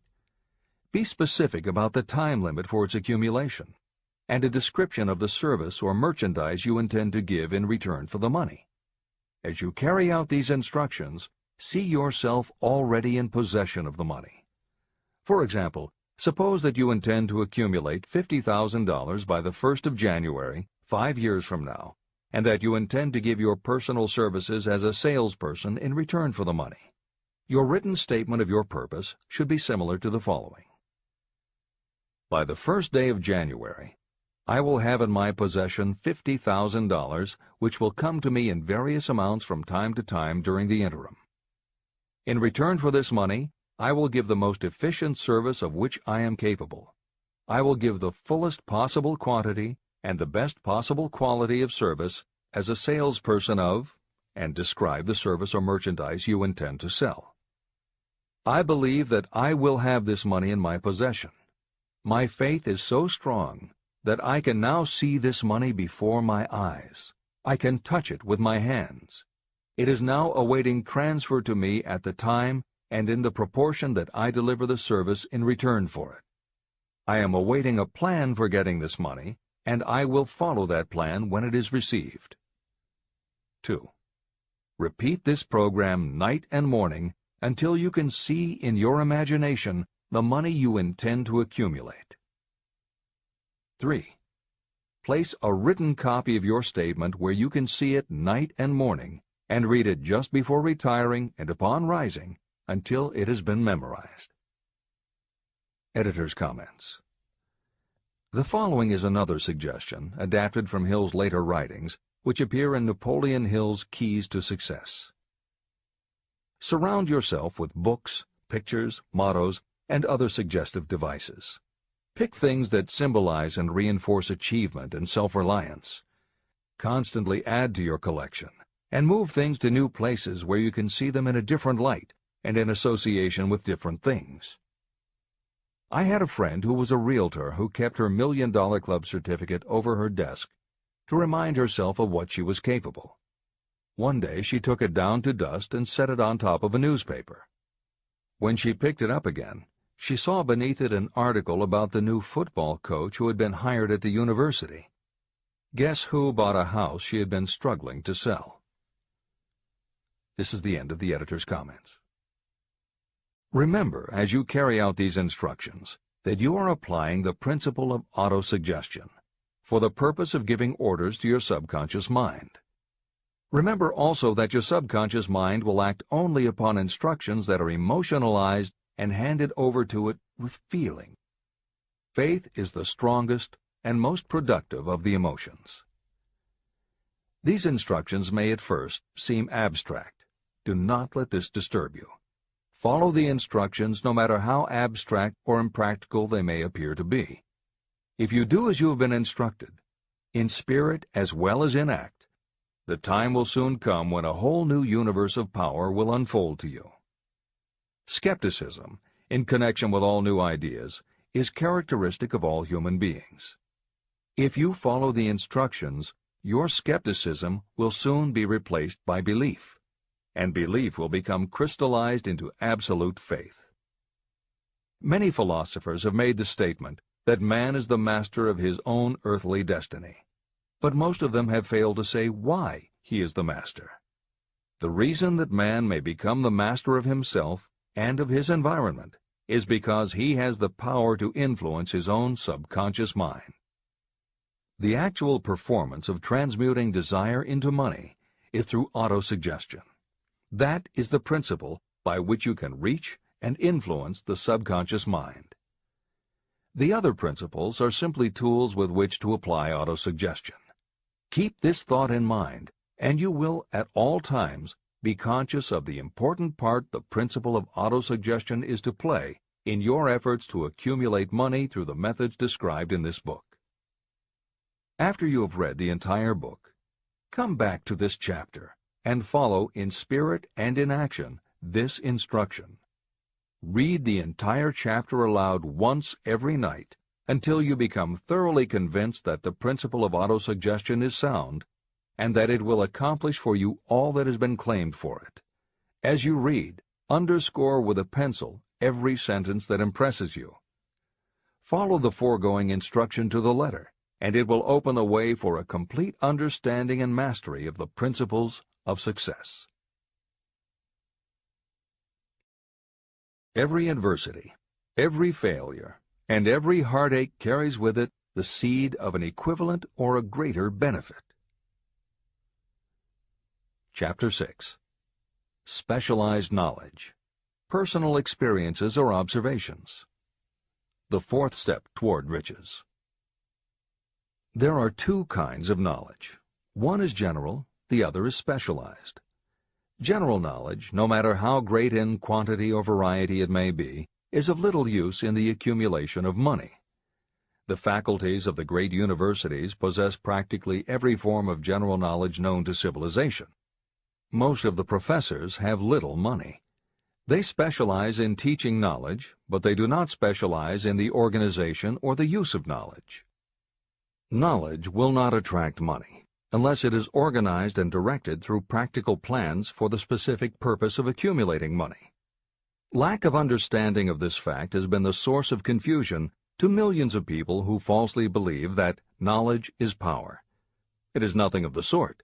Knowledge is only potential power. It becomes power only when and if it is organized into definite plans of action and directed to a definite end. The missing link in all systems of education is that educational institutions fail to teach their students how to organize and use the knowledge after they have acquired it. Many people made the mistake of assuming that because Henry Ford had little schooling, he was not a man of education. Those who made this mistake did not understand the real meaning of the word educate. That word is derived from the Latin word educo, meaning to educe, to draw out, or to develop from within. An educated person is not necessarily one who has an abundance of general or specialized knowledge. An educated person is one who has so developed the faculties of their mind that he or she may acquire anything they want, or its equivalent, without violating the rights of others. During the World War, a Chicago newspaper published editorials in which, among other statements, Henry Ford was called an ignorant pacifist. Mr. Ford objected to the statements and sued the paper for libeling him. When the suit was tried in the courts, the attorneys for the paper called Mr. Ford to the witness stand for the purpose of proving to the jury that he was ignorant. They asked Mr. Ford a great variety of questions. All of them intended to prove that while he might possess considerable specialized knowledge about manufacturing automobiles, he was in the main ignorant. Mr. Ford was asked such questions as, who was Benedict Arnold, and how many soldiers did the British send over to America to put down the rebellion of 1776? In answer to the last question, Mr. Ford replied, I do not know the exact number of soldiers the British sent over, but I have heard that it was a considerably larger number than ever went back. Finally, Mr. Ford became tired of this line of questioning. In reply to a particularly offensive question, he leaned over, pointed his finger at the lawyer who had asked the question, and said, If I should really want to answer the foolish question you have just asked, or any of the other questions you have been asking me, let me remind you that I have a row of electric push-buttons on my desk, and by pushing the right button I can summon to my aid men who can answer any question I desire to ask concerning the business to which I am devoting most of my efforts. Now, will you kindly tell me why I should clutter up my mind with general knowledge for the purpose of being able to answer questions when I have men around me who can supply any knowledge I require? That answer floored the lawyer. Every person in the courtroom realized it was the answer not of an ignorant man, but of a man of education. Any person is educated who knows where to get knowledge when they need it and how to organize that knowledge into definite plans of action. Through the assistance of his mastermind group, Henry Ford had at his command all the specialized knowledge he needed to become one of the wealthiest men in America. It was not essential that he have this knowledge in his own mind. You can get all the knowledge you need. Before you can transmute your desire into money, you will require specialized knowledge of the service, merchandise, or profession that you intend to offer in return for fortune. Perhaps you may need much more specialized knowledge than you have the ability or the inclination to acquire. If this is true, you may bridge your weakness through the aid of your mastermind group. The mastermind is defined as coordination of knowledge and effort in a spirit of harmony between two or more people for the attainment of a definite purpose. The larger meaning of the mastermind group is explained in greater detail in later chapters. Editor's comments. After reading Hill's definition of the mastermind, many people may assume that he is describing teamwork. That would not be correct. The following explanation is adapted from the Napoleon Hill Foundation's book, Believe and Achieve. Teamwork can be achieved by any group, even one whose members have disparate interests, because all it requires is cooperation. In teamwork, people might simply be cooperating because they like the leader or out of a sense of duty. Some team members will give 100% to any team that pays them enough, but they have little concern about the objective. And sometimes there is good teamwork because different members have different agendas. A board of directors may disagree, even be unfriendly, and still run a business successfully. Musical groups are made up of notoriously self-centered people who work as a team if it will help them get ahead. Masterminds, on the other hand, are formed of individuals who have the same agenda, a deep sense of mission, and commitment to the same goal. Masterminds represent the highest order of thinking by a group of knowledgeable people, each contributing their absolute best according to their abilities, expertise, and background. If you have ever been a part of a meeting when everything just clicked and ideas built upon other ideas, with each member contributing until out of the group activity came the best possible idea or solution, that was a mastermind at work. Napoleon Hill believed that you must make the mastermind experience a regular part of your life if you really want to succeed. How to select the right people for your mastermind will be discussed further in Chapter 11, The Power of the Mastermind. This is the end of the editor's comment. The accumulation of great fortunes calls for power, and power is acquired through highly organized and intelligently directed specialized knowledge.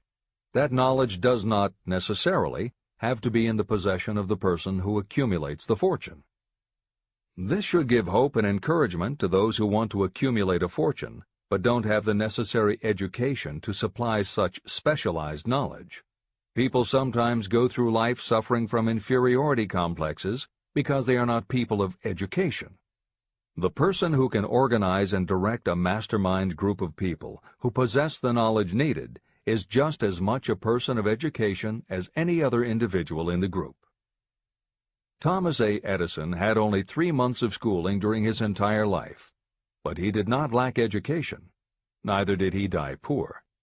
Henry Ford had less than a 6th grade schooling, but he managed to do pretty well by himself financially. Albert Einstein was working as a clerk in a patent office when he began to develop his world-altering scientific theories. Editor's comments. Had Einstein been born today, he might have been diagnosed in his early years as having attention deficit disorder. As a child, he was slow to learn to talk. As a student, he showed little promise and was expelled from at least one school. But what Einstein could do was to focus his concentration on a goal of his choice. His famous theories were the result of thought experiments that took place inside his mind. It is said that the breakthrough which led him to the theory of relativity came not from specialized knowledge of physics or mathematics, but from his ability to imagine what would happen if he were riding on a beam of starlight through space. This is the end of the editor's comments. Specialized knowledge is among the most plentiful and the cheapest forms of service that may be had. If you doubt this, consult the payroll of any university. It pays to know how to purchase knowledge, and it pays to know where to look. First of all, decide the sort of specialized knowledge you require and the purpose for which it is needed. To a large extent, your major purpose in life, the goal toward which you are working, will help determine what knowledge you need. Your next move requires that you have accurate information concerning dependable sources of knowledge.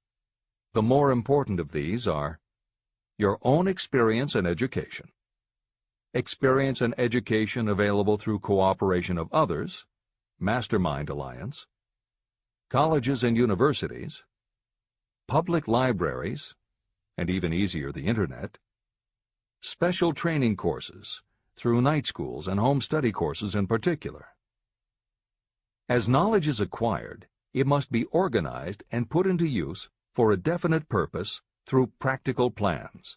Knowledge has no value except for what can be gained from its application toward some worthy end. Successful people never stop acquiring specialized knowledge related to their major purpose, business, or profession. Those who are not successful usually make the mistake of believing that the knowledge-acquiring period ends when you finish school. The truth is that schools do little more than teach you how to acquire practical knowledge. Editor's comments. At this point in the original edition of Think and Grow Rich, Napoleon Hill included a newspaper story about education and job opportunities. Although the contemporary job market has changed considerably, the author of the article, Robert Moore, Director of Placements at Columbia University, made some comments that are perfectly aligned with the philosophy of Think and Grow Rich and are still holding true today. One such comment was, "The man who has been active on the campus, whose personality is such that he gets along with all kinds of people, and who has done an adequate job with his studies, has a most decided edge over the strictly academic student." One of the largest industrial companies, the leader in its field, in writing to Mr. Moore concerning prospective seniors at the college said, "We emphasize qualities of character, intelligence, and personality far more than specific educational background." Although few would argue that education is valuable, as Moore implies above and as Hill noted earlier about Edison, Ford, and Einstein, academic accomplishment has never been a sure indicator of success.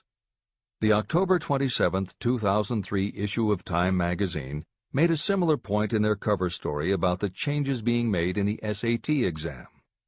Although the article's primary focus is on the efforts to make the SAT less biased, it also notes that recent research indicates that neither the SAT nor IQ tests have proven to be very reliable predictors of future real-world achievement. In his best-selling book, Emotional Intelligence, author Daniel Goleman has created a persuasive argument that the way in which a person handles themselves and their relationships, which he calls emotional intelligence, or EI, is a much better indicator than IQ in predicting whether a person will be successful in life. In his later books, Working with Emotional Intelligence and Primal Leadership, Goleman applies his theory to the workplace, focusing on emotional intelligence leadership techniques and comparing corporate managers' EI with their IQ to analyze which has the greatest positive effect on the financial bottom line. Daniel Goleman's theories have caused some significant changes within educational circles and among management theorists, but their greatest impact has been on individuals who have gone through life intimidated because they believe they aren't smart enough. For them, Goleman's books offer convincing evidence that although they may not have conventional education, their natural abilities and interpersonal skills can be far more important in achieving success. This is the end of the editor's comments. One of the most reliable and practical sources of knowledge available to those who need specialized schooling are night schools, extension courses, and seminars. The correspondence schools give specialized training anywhere the U.S. mails go, or via the Internet. One advantage of home study training is the flexibility of the study program, which permits you to study during spare time. Another advantage of home study training, if the school is carefully chosen, is that most courses offer some method of personal consultation, which can be of priceless value to those needing specialized knowledge. No matter where you live, you can share the benefits. A lesson from a collection agency. Anything acquired without effort and without cost is generally unappreciated and often discredited. Perhaps this is why we get so little from our marvelous opportunity in public schools. The self-discipline you will learn from a program of specialized study can make up for the wasted opportunity when knowledge was available without cost. Being asked to pay, whether you make good grades or poor, has the effect of causing you to follow through with the course when you would otherwise drop it. I learned this from experience when I enrolled for a home study course in advertising. After completing 8 or 10 lessons, I stopped studying. But the school did not stop sending me bills. In fact, they insisted upon payment, whether I kept up my studies or not. I decided that if I had to pay for the course, which I had legally obligated myself to do, I should complete the lessons and get my money's worth. Correspondence schools are well-organized businesses. At the time, I felt that their collection system was somewhat too well organized, but I learned later in life that it was a valuable part of my education.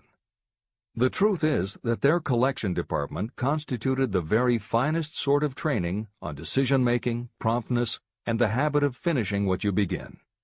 The collection system that forced me to finish the course turned out to be worth much in the form of money earned. The road to specialized knowledge. We have in this country what is said to be the greatest public school system in the world. One of the strange things about human beings is that they value only that which has a price. The free schools of America and the free public libraries do not impress people because they are free. This is the major reason why so many people find it necessary to acquire additional training after they finish school and go to work. It is also one of the major reasons why employers give greater consideration to employees who take specialized training courses. They have learned that those who have the ambition to give up a part of their spare time to studying at home have in them those qualities that make for leadership. There is one weakness in people for which there is no remedy. It is the universal weakness of lack of ambition. People who give up some of their spare time to take courses seldom remain at the bottom very long. By taking such courses, they open the way for the upward climb, remove many obstacles from their path, and attract the interest of those who have the power to help them. The home study method of training is especially suited to people who have already started working. They often find that after having left school, they still need additional specialized knowledge, but cannot spare the time to go back to school. Stuart Austin Weir was a construction engineer. He followed this line of work until the Depression hit and severely limited the construction business. He took inventory of himself and decided to change his profession to law. He went back to school and took special courses to prepare himself as a corporation lawyer. He completed his training, passed the bar examination, and quickly built a lucrative law practice as a patent attorney. Just to keep the record straight, and to anticipate the excuses of those who will say, "I couldn't go to school because I have a family to support," or "I'm too old," I will add that Mr. Weir was past 40 and married when he went back to school. Moreover, by carefully selecting highly specialized courses, Mr. Weir completed in 2 years the work that it takes the majority of law students 4 years to do. It pays to know how to purchase knowledge. A simple idea that paid off. Here's another specific example about a salesman in a grocery store who found himself suddenly unemployed. Having had some bookkeeping experience, he took a special course in accounting, familiarized himself with all the latest bookkeeping and office equipment, and went into business for himself. Starting with a grocer for whom he had formerly worked, he made contracts with more than 100 small merchants to keep their books at a very nominal monthly fee. His idea was so practical that he soon found it necessary to set up a portable accounting office in a light delivery truck. He now has a fleet of these bookkeeping offices on wheels. He employs a large staff of assistants who provide small merchants with accounting services equal to the best that money can buy at very nominal cost. Specialized knowledge plus imagination were the ingredients that went into this unique and successful business. Last year, the owner of that business paid income taxes of almost 10 times as much as was paid by the grocery store that fired him. Editor's comments. It would be impossible to write a contemporary book about success without including the story of Bill Gates. And although the connection between the world's wealthiest man and Hill's story about a man who started a mobile accounting business may not be immediately obvious, the fact is that this is a very apt place to include the story of Microsoft. Just as with the mobile accountant, The two defining characteristics of Bill Gates' success are specialized knowledge and imagination. Everyone had recognized at an early age that Bill Gates was a very bright student, but he had little interest in anything other than science and math. And when the mothers group at his school arranged for the students to learn about computing, that became his passion. By the time he was 13, he taught himself computer programming, and throughout high school and his years at university, his life revolved around computer clubs and odd jobs working for companies that had something to do with computers. Although at various times he toyed with the idea of a career in science or law, it is probably fair to say that while he was still in school, Bill Gates knew, in general terms, what his burning desire in life would be. He paid little attention to general knowledge, but devoted himself to assembling the specialized knowledge he would need to achieve his definite major purpose. Gates' burning desire heated up the day his friend and fellow computer club member Paul Allen bought a copy of the January 1975 issue of Popular Electronics. On the cover was a picture of an inexpensive desktop computer, the Altair 8800, which could be built from a kit. Gates and Allen knew in their gut that there were other students just like them who would love to get their hands on one of these things. At the time, it took a lot of imagination to foresee the impact computers might have on the average person. And even though they didn't own an Altair, they decided they could write a computer program for it. That took even more imagination. They contacted Ed Roberts, the founder of the company that made the Altair, and pitched their idea. Roberts told them he was getting offers from all over, and his policy was that whoever wrote it first would get the job. For the next 2 months, they tore apart the manual, gleaning the specialized knowledge they would need to write the program. They were the first to deliver a workable operating system, and Roberts bought it from them for $3,000 plus a royalty on sales. With their vision of the future burning in their imaginations, Gates and Allen used the advance and their royalties to launch a company that would be in the business of writing computer programs. They named their new company Microsoft and called old friends from their high school computer club to staff it. Bill Gates was 19, and Paul Allen was only a few years older. They and about 9 of their friends started writing programs for Apple Computer, Commodore, and anyone else who would contract with the company for their services. For the next 5 years, Bill Gates and Paul Allen had their share of imaginative ideas, but mostly they concentrated on learning the specialized knowledge needed to run and grow a successful business. Then in 1980, IBM, which had finally decided to get into the small computer business, needed help getting up to speed. They approached Microsoft to write an operating system for the new computer venture. Once again, specialized knowledge and imagination were the qualities that guided Bill Gates. In their imagination, Gates and Allen could see an even bigger future than before, and through specialized knowledge of what computers were capable of, they knew the role they could play in that future. They then made 2 business moves that are the foundation of the Microsoft success. First, because IBM had such a tight schedule, Gates went to a computer programmer, Tim Patterson, and bought from him a rudimentary but already developed operating system. Gates then set to work modifying the system, and he renamed it MS-DOS, for Microsoft Disk Operating System. The other move that was crucial to their success was the negotiation with IBM. They started from the position that they would not sell an operating system to IBM. What they would do was license the system to IBM in exchange for a royalty on every copy sold with an IBM computer. And it would not be an exclusive license, which meant that Microsoft could also license the system to other computer companies.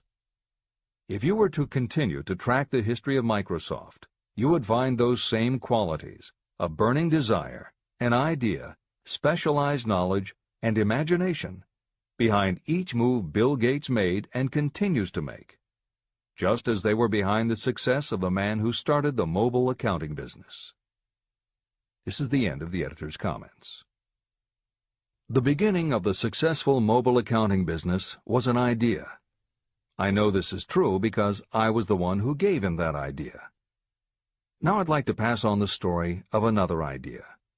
and it was my accountant friend who indirectly suggested this one to me. When I first proposed the accounting idea to him, he said, "I like the idea, but I would not know how to turn it into cash." In other words, he did not know how to market his bookkeeping knowledge after he had acquired it. So, with the aid of a young woman copywriter, a very attractive presentation was prepared describing the advantages of the new system of bookkeeping. The brochure told the story of this new business so effectively that its owner soon had more accounts than he could handle.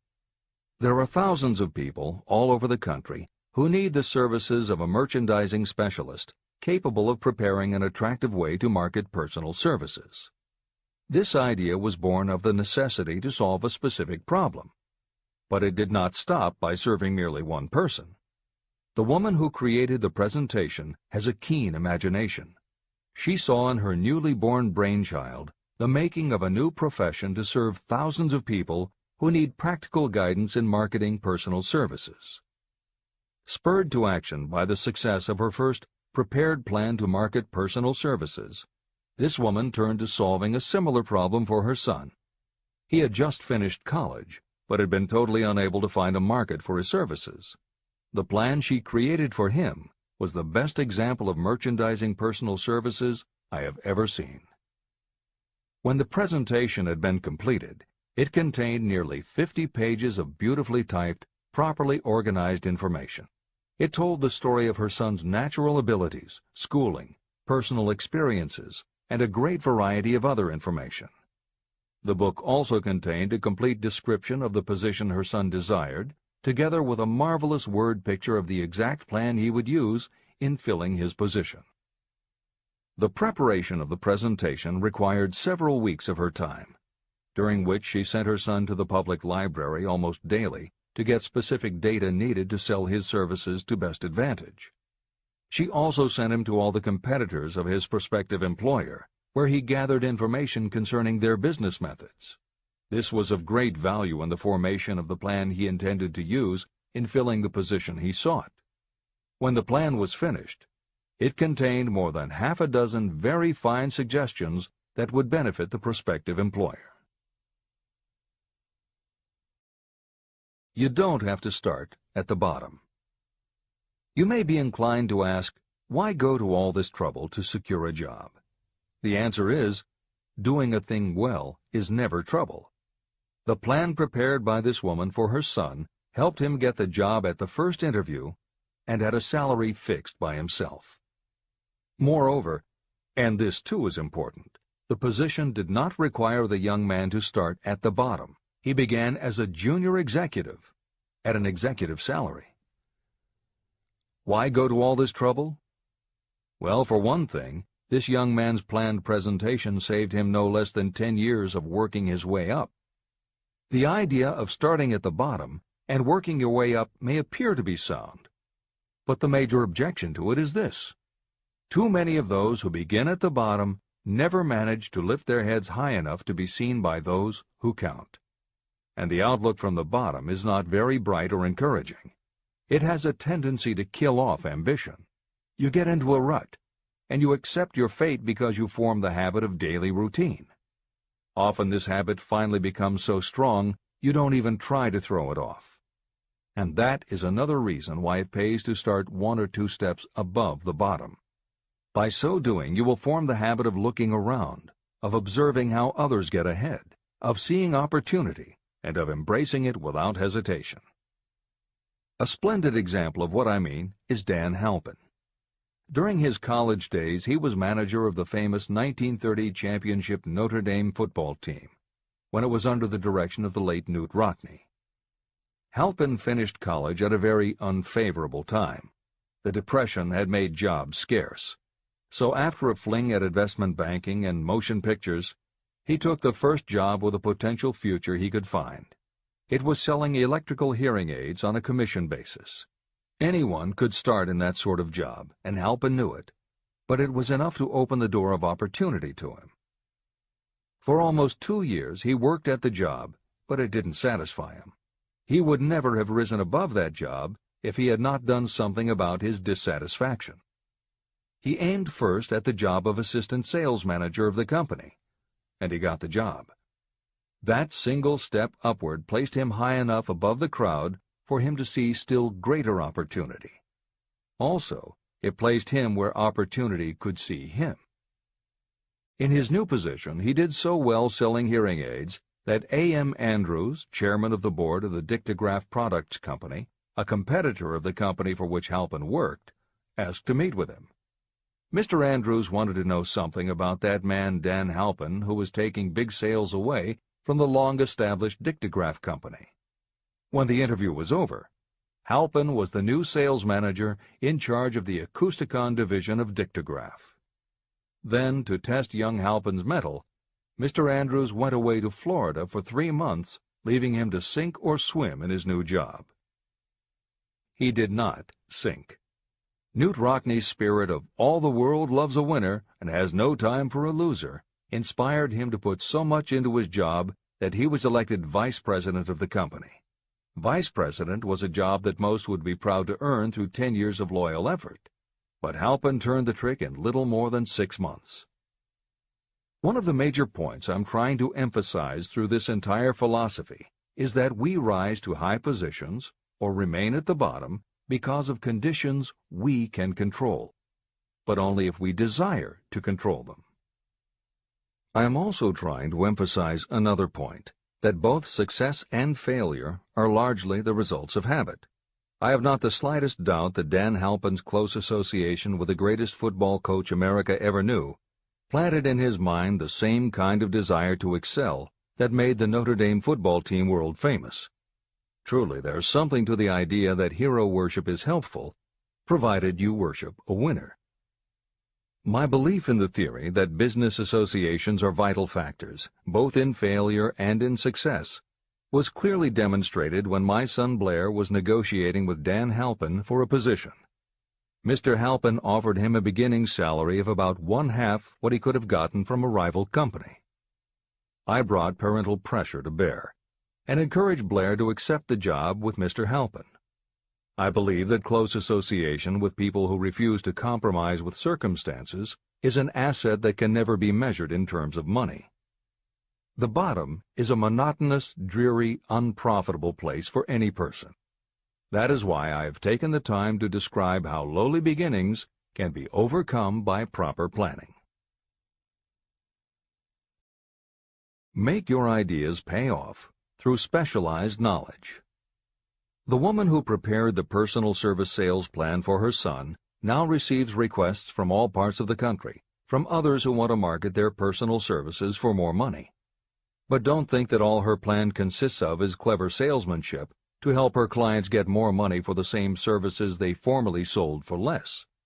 She looks after the interests of the purchaser as well as the seller of personal services. She prepares her plans so that the employers receive full value for the additional money they pay. If you have the imagination and seek a more profitable outlet for your personal services, this suggestion may be the stimulus for which you have been searching.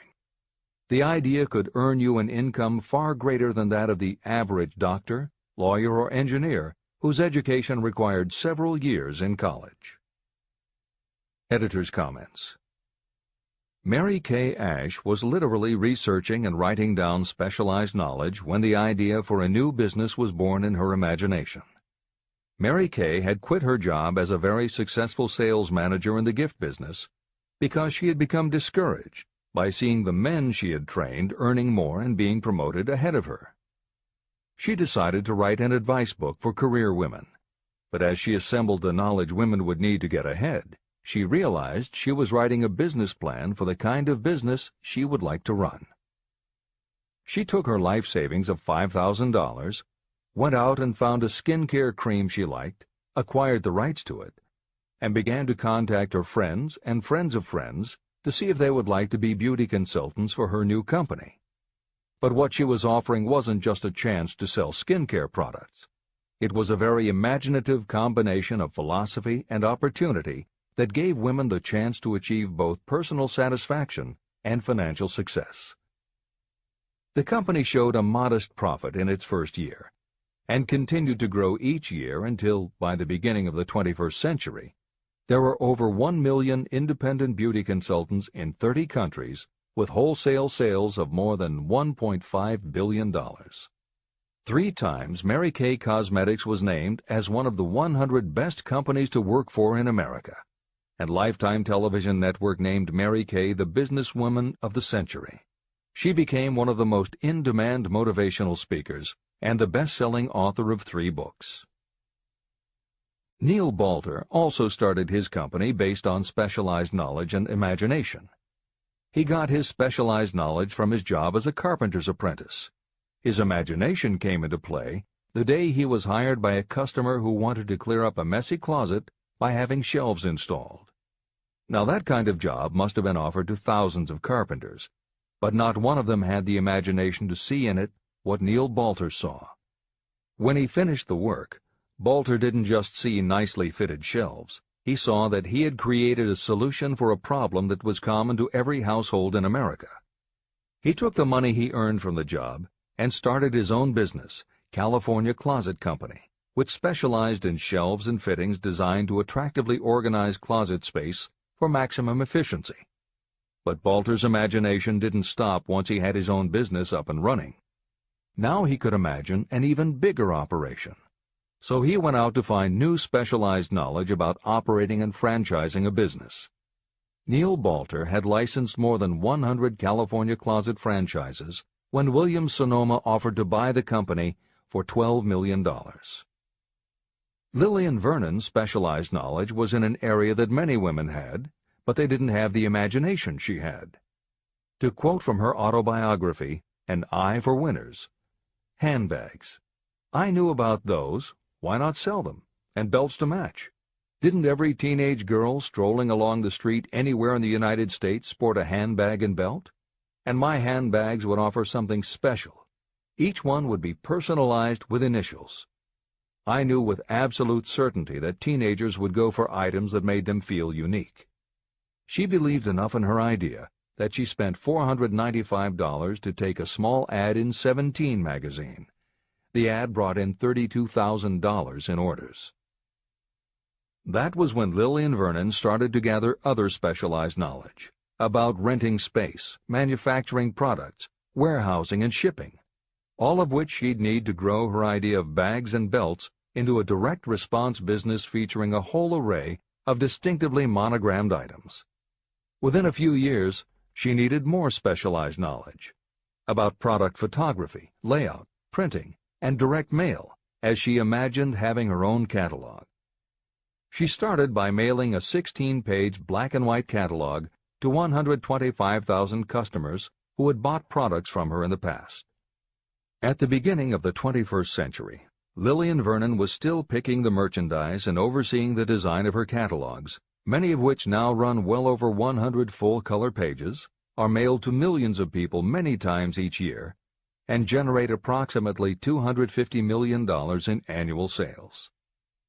There is another story about gathering specialized knowledge that is so good we will use it to conclude this editorial comment. It actually comes from the Napoleon Hill archives, and although he did not include it in Think and Grow Rich, he often used it as an example in his lectures and seminars. There was a young man who started out working for the railroad in 1893 as a machinist at 5 cents an hour. He was always taking courses and learning what he could about steam engines, and by 1905 he had worked his way up through the ranks until he was superintendent of motive power for Chicago Great Western in Olwine, Iowa. Then he did something that must have made his friends think he had taken leave of his senses.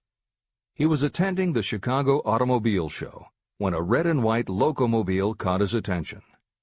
He put up his life savings of $700 and convinced a friend to co-sign a loan for $4,300 so he could buy the car. He promptly took it home, put it into a shed, jacked it up, and proceeded to take it apart piece by piece. Then he put it back together again. Then he took it apart and put it back together again. After doing that a few more times, he had learned what he wanted to know. And that was how Walter P. Chrysler gathered the specialized knowledge he needed to get himself out of railroading and into the automobile business. This is the end of the editor's comment. There is no fixed price for sound ideas. Behind all ideas is specialized knowledge. But remember, specialized knowledge is more abundant and more easily acquired than ideas. Because of this truth, there are ever-increasing opportunities for the person capable of helping men and women sell their personal services. Capability means imagination, the one quality needed to combine specialized knowledge with ideas to create organized plans that will yield riches. If you have imagination, this chapter may present you with an idea that is the beginning of the riches you desire. Remember, the idea is the main thing. Specialized knowledge may be found just around the corner, any corner.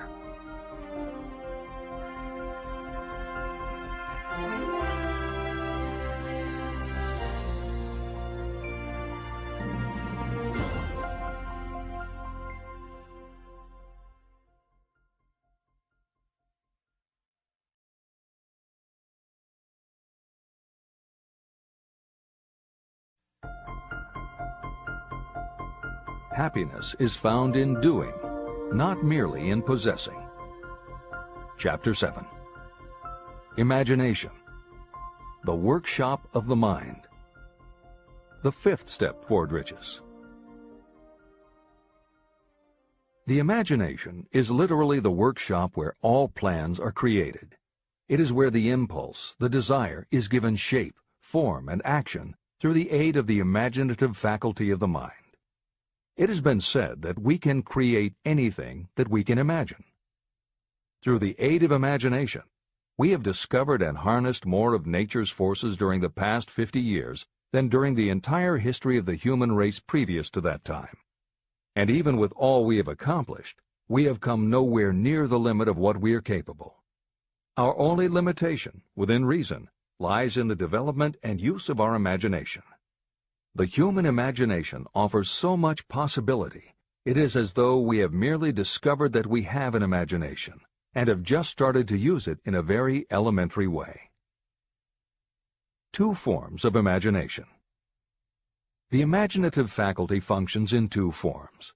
One is known as synthetic imagination, and the other as creative imagination. Editor's comments. In modern usage, the word synthetic has taken on a negative connotation, implying that something is artificial, not the real thing. Today, the word synthesized, which is defined as something made up from component parts, would better describe what Hill had in mind and has been substituted here accordingly. This is the end of the editor's comment. Synthesized imagination. Through this faculty, you arrange old concepts, ideas, or plans into new combinations. Synthesized imagination does not create anything. It merely works with the material of experience, education, and observation with which it is fed. It is the faculty used by most inventors, with the exception of those geniuses who draw upon the creative imagination when they cannot solve problems through synthesized imagination. Creative imagination. Through the faculty of creative imagination, the finite human mind has direct communication with infinite intelligence, the faculty through which hunches and inspirations are received. It is by this faculty that all basic or new ideas are handed over to mankind. It is through this faculty that we pick up vibes from other people, and in that way one individual may tune in or communicate with the subconscious minds of others. This concept is explained in greater detail later. The creative imagination works automatically, but only when your conscious mind is motivated, energized, and working at such a high rate that it becomes very perceptive and receptive, such as when the conscious mind is stimulated through the emotion of a strong desire. The great leaders of business, industry, and finance, and the great artists, musicians, poets, and writers became great because they developed the faculty of creative imagination. Editor's comment. At this point, it should be noted that both kinds of imagination are equally valuable to you, and they work together so seamlessly it is often hard to tell where one ends and the other begins. For instance, when Jeff Bezos created the idea of Amazon.com, was it synthesized imagination or creative imagination? At the time, Many people were getting onto the idea of the Internet as a sales medium. From this, it could be concluded that he was drawing upon experience, education, and observation, which would mean he was using synthesized imagination. But why did he decide to sell books? Was that synthesized or creative? Did that idea come out of something in his subconscious that just felt like books were the right thing? And what about that name? Calling a bookstore Amazon didn't make sense to anyone but Bezos, but it certainly caught the public's attention. How important was the name in the store's success? Was that choice creative or synthesized? Now take it a step further. What about eBay? Amazon had already shown that you could sell a lot of goods on the Internet. When Pierre Omidyar hit on the idea of selling things on the Internet by turning it into an auction house, what part was synthesized and what part was creative? The answer is, it doesn't matter. Whether you are consciously assembling the parts of a plan, or if subconsciously the pieces fall into place and suddenly hit you in a flash of inspiration, all that matters is that you are putting your imagination to work. And the more you use it, the better both the synthesized and the creative will work for you. This is the end of the editor's comment. Desire is a thought, an impulse. It is nebulous and ephemeral. It is abstract and of no value until it has been transformed into its physical counterpart. While the synthesized imagination is the one that will be used most frequently in the process of transforming desire into money, there will be circumstances and situations that demand the use of the creative imagination as well. Both the synthesized and the creative imagination become more alert and receptive with use. And though your imaginative faculty may have become weak through lack of use, you can revive it. Just as any muscle or organ of the body develops the more it is used, your imagination also becomes more receptive in direct response to the amount that you use it.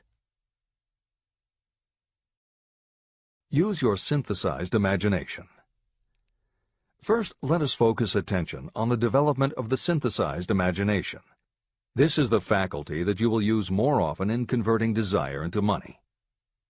Transformation of the intangible impulse of desire into the tangible reality of money calls for the use of a plan or plans. To make plans, you must use your imagination. Mainly, this will require you to use your synthesized imagination as you draw upon your experience, your education, and your observations. Editor's comment. The following is adapted from Hill's later writing and appears in Napoleon Hill's Keys to Success. An excellent example of synthesized imagination is Edison's invention of the light bulb. He began with one recognized fact that other people had discovered. A wire could be heated by electricity until it produced light. The problem was that the intense heat quickly burned the wire out, and the light never lasted more than a few minutes. Edison failed more than 10,000 times in his attempt to control this heat. When he found the method, it was by applying another common fact that had simply eluded everyone else. He realized that charcoal is produced by setting wood on fire, covering it with soil, and allowing the fires to smolder. The soil permits only enough air to reach the fire to keep it burning without blazing, and that way the wood isn't burned up. When Edison recognized this fact, his imagination immediately associated it with the idea of heating the wire. He placed the wire inside a bottle, pumped out most of the air, and produced the first incandescent light. It burned for 8.5 hours. Everything that Edison used to make the electric light was widely known, but the way he synthesized the knowledge changed the world and made him a very wealthy man. W. Clement Stone called the process the R2A2 formula: recognize and relate, assimilate and apply. If you do that with everything you see, hear, think, and experience, it will give you a new way of looking at familiar things. If you do that, you can achieve what others believe is impossible. Later in this chapter, you will read of other fortunes that grew from even simpler synthesized ideas, and these stories should lead you to conclude that the combination of ideas is nothing that you couldn't have thought of yourself. That alone should start your own imagination synthesizing ideas. However, Even though these stories will inspire you, and you will be anxious to get started, this is not yet the point for you to start making plans. Here, and throughout Think and Grow Rich, Napoleon Hill reminds the reader that this book is meant to be read all the way through before beginning to put the philosophy into practice. There are other ideas to be assimilated from later chapters that will influence your imagination and therefore affect the plans you may develop. This is the end of the editor's comments. Read the entire book through, then come back to this chapter and begin to put your imagination to work on the building of a plan for transforming your desire into money. Examples and instructions for creating plans are given in almost every chapter. Carry out the instructions that are best suited to your needs and put your plan in writing. The moment you complete this, you will have definitely given concrete form to your intangible desire. Now, read that sentence once more in a slightly different way. The moment I put my plan in writing, I will have definitely given concrete form to my desire. Now read it aloud and realize what you are telling yourself. Desire is only a thought. Through synthesized imagination, your experience, education, and observations will give it shape, form, and action. From the moment you follow those instructions and write out your desire and your plan, you will have actually taken the first of a series of steps that will enable you to convert the thought into its physical counterpart. Editor's comments. Synthesized imagination plays a role in every phase of a business plan. In fact, some of the most successful companies actually get started from synthesized imagination. When an entrepreneur, drawing upon his or her education, experience, and observations, takes an idea from one source and gives it a new application. That is exactly what happened with Ruth Handler. She and her husband, along with another partner, had started a small manufacturing company which had evolved into toy manufacturing. The success of their business depended on coming up with new toy ideas. Watching her young daughter at play, Ruth Handler noticed that she was fascinated with cutout books that featured teenage girl or career women paper dolls that she could cut out clothes for. She also knew that little girls loved to play dress-up in grown-up clothes. These ideas, drawn from Ruth Handler's education, experience, and observations, synthesized themselves in her imagination and came together as a new idea. Ruth Handler announced that they should make a lifelike teenage girl doll, not a paper doll, but a real three-dimensional grown-up doll with a woman's figure, and they could also make grown-up clothes to fit it, so that girls could play dress-up with the doll. In honor of the source of inspiration, Ruth Handler named the new doll after her daughter, Barbie.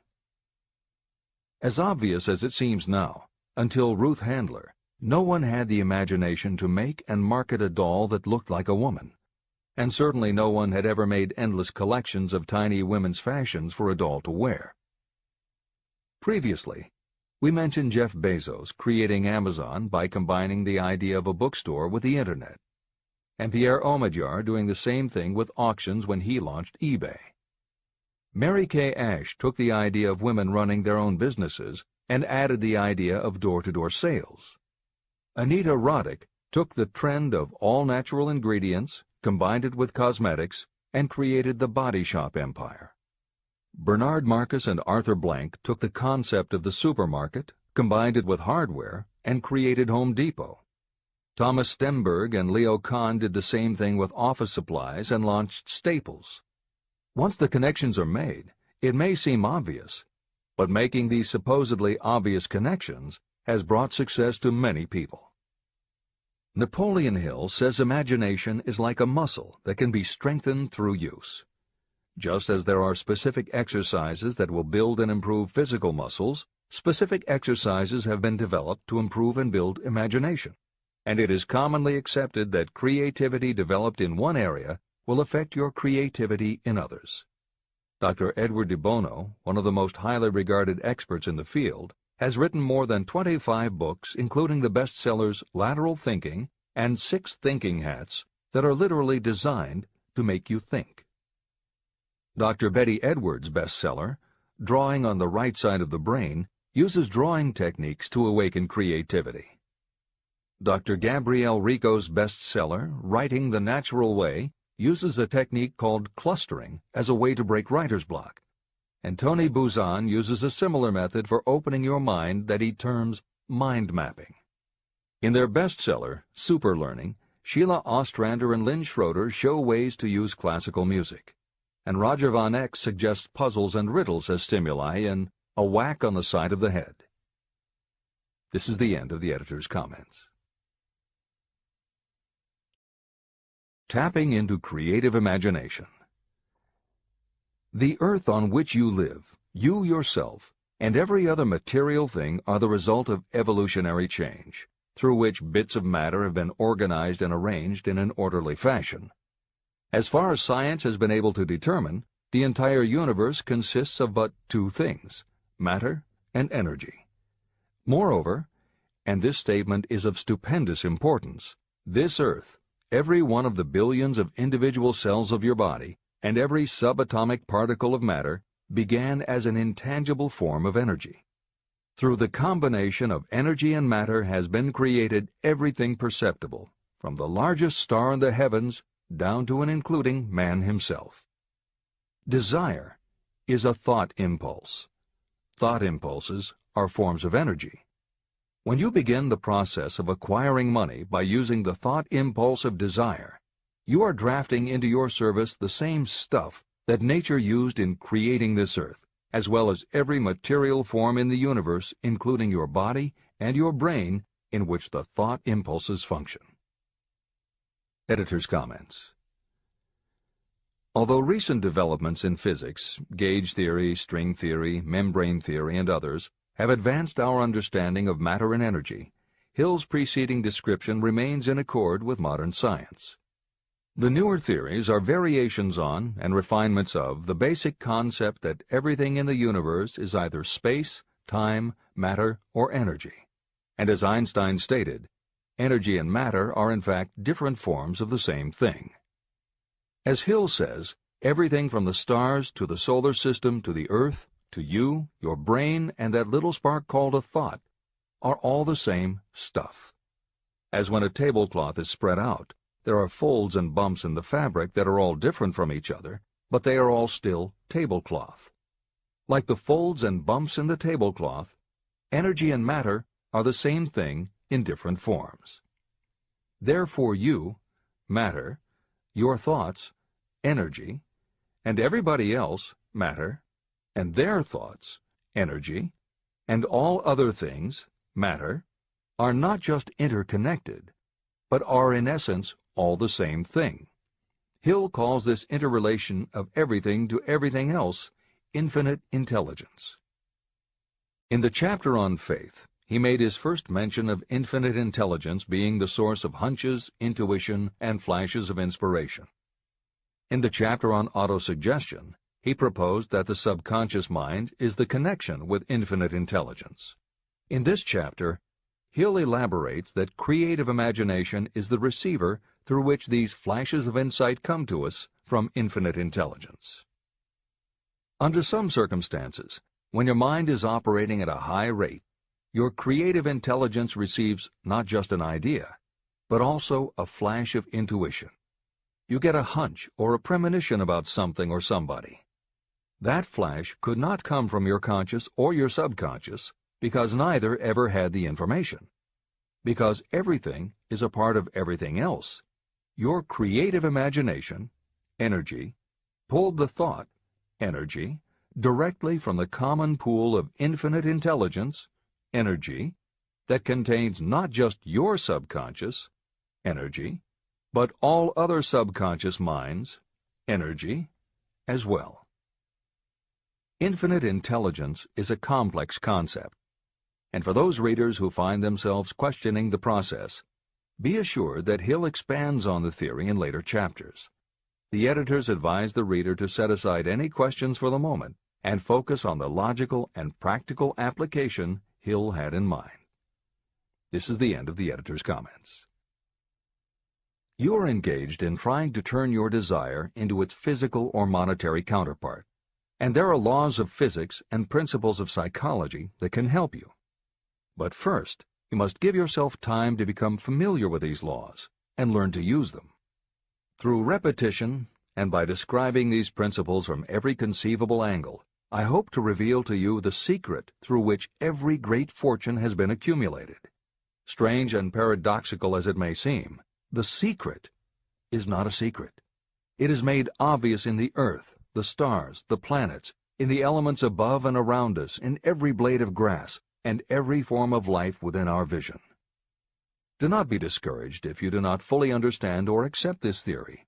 I do not expect that you will accept all that is in this chapter on your first reading. Assimilate as much as you can now as you read this for the first time. Later, when you reread and study it, you will discover that something has happened to clarify it and give you a broader understanding of the whole. Above all, do not stop nor hesitate in your study of these principles until you have read the book at least 3 times. Then you will not want to stop. How to make practical use of imagination. Ideas are the beginning points of all fortunes. Ideas are products of the imagination. Following are 2 true stories about ideas that have yielded huge fortunes. I hope that these stories will convey how important a role imagination can play in turning an idea into success, and that they will illustrate the method by which imagination may be used in accumulating riches. The Enchanted Kettle. In the late 1880s, an old country doctor drove to town, hitched his horse, quietly slipped into a drugstore by the back door, and began dickering with a young drug clerk. For more than an hour, behind the prescription counter, the old doctor and the clerk talked in low tones. Then the doctor left. He went out to the buggy and brought back a large, old-fashioned kettle, a big wooden paddle, used for stirring the contents of the kettle, and deposited them in the back of the store. The clerk inspected the kettle, reached into his inside pocket, took out a roll of bills, and handed it over to the doctor. The roll contained exactly $500, the clerk's entire savings. The doctor handed over a small slip of paper on which was written a secret formula. The words on that small slip of paper were worth a king's ransom, but not to the doctor.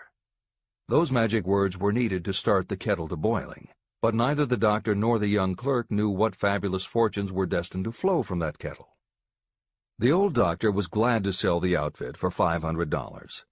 The clerk was taking a big chance by staking his entire life savings on a mere scrap of paper and an old kettle. He never dreamed his investment would start a kettle to overflowing with gold that would one day surpass the miraculous performance of Aladdin's lamp. What the clerk really purchased was an idea.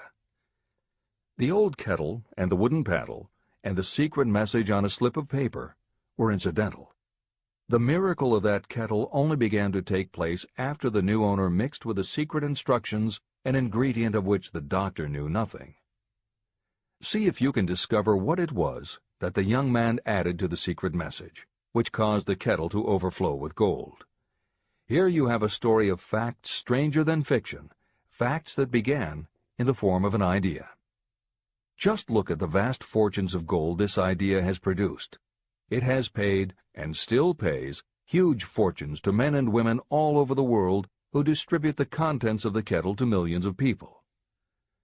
The old kettle is now one of the world's largest consumers of sugar, thus providing jobs to thousands of men and women engaged in growing sugar cane and in refining and marketing sugar.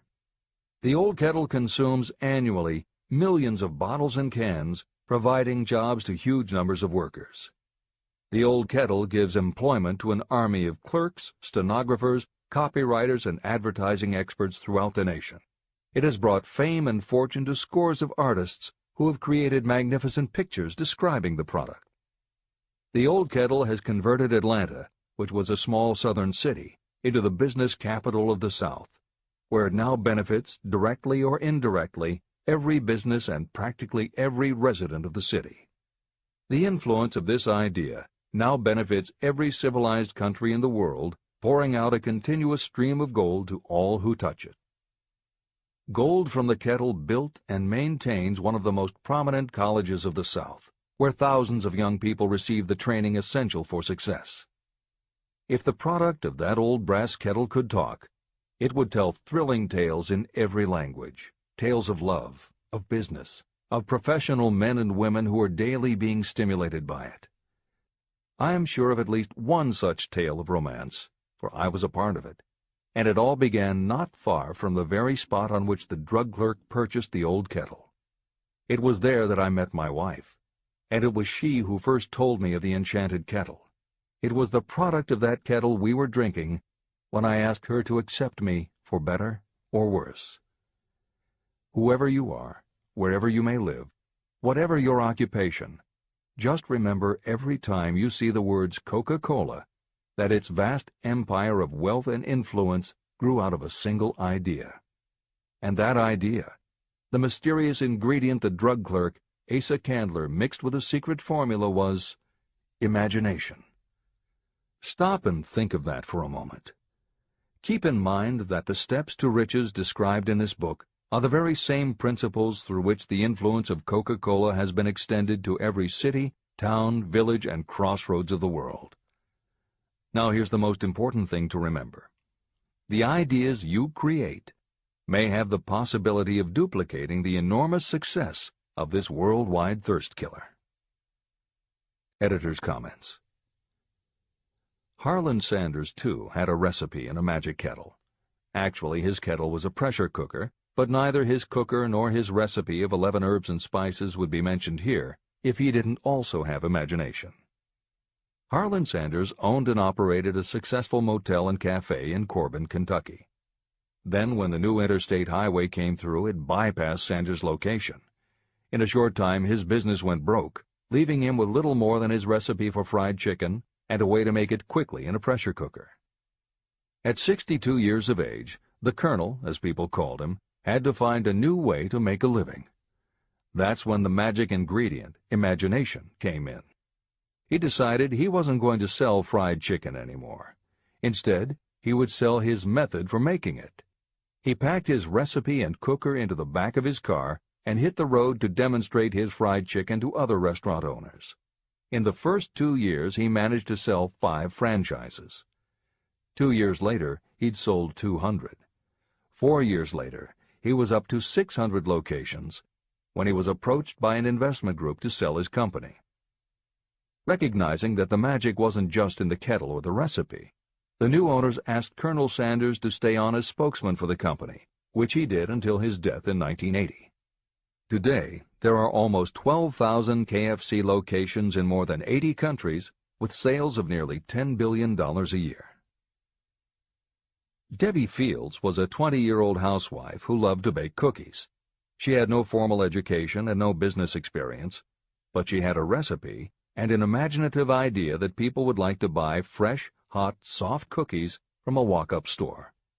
The business people and bankers she approached told her she was crazy, but she and her husband continued to pitch her idea to banker after banker until they finally wore one down enough to give Debbie Fields a loan to open a store in Palo Alto, California. By noon on her first day, she still hadn't sold a cookie, so she went out into the street and gave away samples. That did it. Her walk-in try-a-sample cookie store took off. Today, Mrs. Fields' stores are all across America. Harvard Business School uses her methods as a case study in efficiency, and Debbie Fields has become a best-selling author, an in-demand motivational speaker, and a television personality. Wally Famous Amos was a Los Angeles talent agent who copied a cookie recipe off the back of a bag of Nestle's chocolate chips. He made a few changes to personalize the recipe and started to give out his version of homemade cookies as a sort of calling card. His clients and business associates liked them so much that Wally finally decided to quit show business and open a store. He did it with a Hollywood agent's flair. He opened on Sunset Boulevard with 2,000 invitations, a red carpet, and celebrities. With the same flair, he put his picture on the bag, filled the bags with cookies, and started selling them to exclusive department stores and specialty shops. 10 years later, Famous Amos cookies were a $10 million business. Ray Kroc was over 50 and selling milkshake mixers when he heard about a hamburger stand in California, owned by Dick and Mac McDonald, that was doing great business. He packed his car and headed to San Bernardino to check it out. What he saw was a sit-down restaurant that had a limited menu featuring a good hamburger recipe, and they were serving them faster than any place he'd ever seen. Figuring that if there were more places like this, he could sell them a lot of milkshake mixers, Kroc pitched the McDonald brothers on the idea of opening some more McDonald's. They were interested, but they didn't know who they could get to open the new restaurants.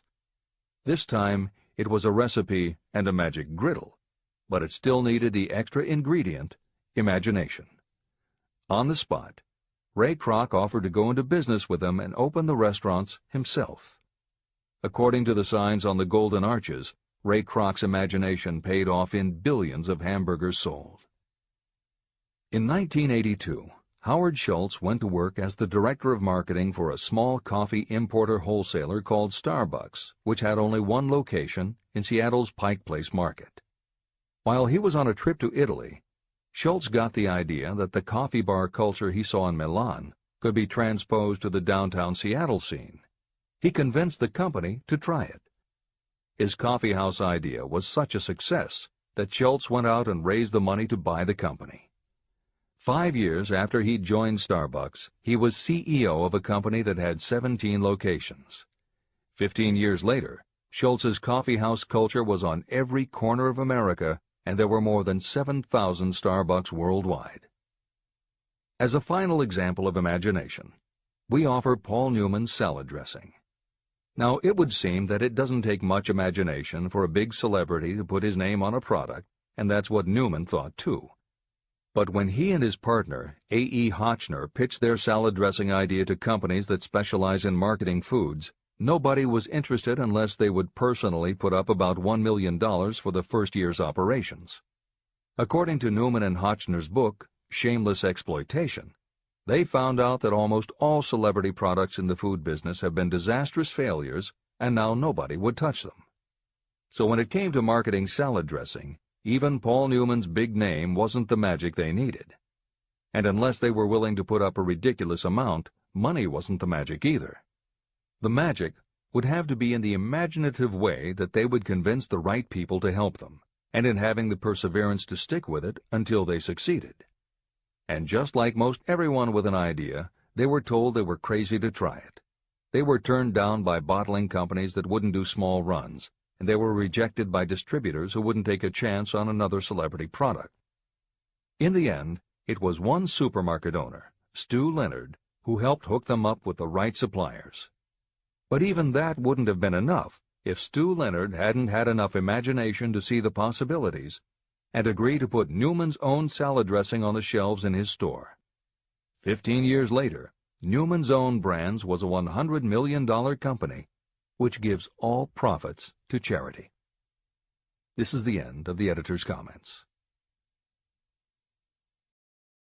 What I would do if I had $1 million. The following story proves the truth of that old saying, where there's a will, there's a way. It was told to me by that beloved educator and clergyman Frank W. Gonzalez, who began his preaching career in the Stockyards region of Chicago. While Dr. Gonzalez was going through college, he observed many defects in our educational system, defects that he believed he could correct if he were the head of a college. He made up his mind to organize a new college in which he could carry out his ideas without being handicapped by orthodox methods of education. He needed $1 million to put the project across. Where was he to lay his hands on so large a sum of money? That was the question that absorbed most of this ambitious young preacher's thought, but he couldn't seem to make any progress. Every night, he took that thought to bed with him. He got up with it in the morning. He took it with him everywhere he went. He turned it over and over in his mind until it became a consuming obsession with him. Being a philosopher as well as a preacher, Dr. Gonzalez recognized, as do all who succeed in life, that definiteness of purpose is the starting point from which one must begin. He recognized, too, that definiteness of purpose takes on life and power when backed by a burning desire to translate that purpose into its material equivalent. He knew all these great truths, yet he did not know where or how to lay his hands on $1 million. The normal thing would have been to give up and quit, saying, "Ah, well, my idea's a good one, but I can't do anything with it because I can't raise the $1 million." That is exactly what the majority of people would have said, but it is not what Dr. Gonzalez said. What he said, and what he did, are so important that I will now introduce him and let him speak for himself. One Saturday afternoon, I sat in my room thinking of ways and means of raising the money to carry out my plans. For nearly 2 years I had been thinking, but I had done nothing but think. The time had come for action.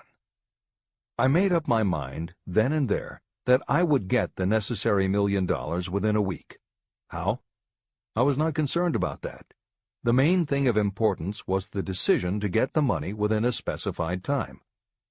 I want to tell you that the moment I reached a definite decision to get the money within a specified time, a strange feeling of assurance came over me, such as I had never before experienced. Something inside me seemed to say, "Why didn't you reach that decision a long time ago? The money was waiting for you all the time." I called the newspapers and announced I would preach a sermon the following morning entitled, "What I Would Do If I Had $1 Million."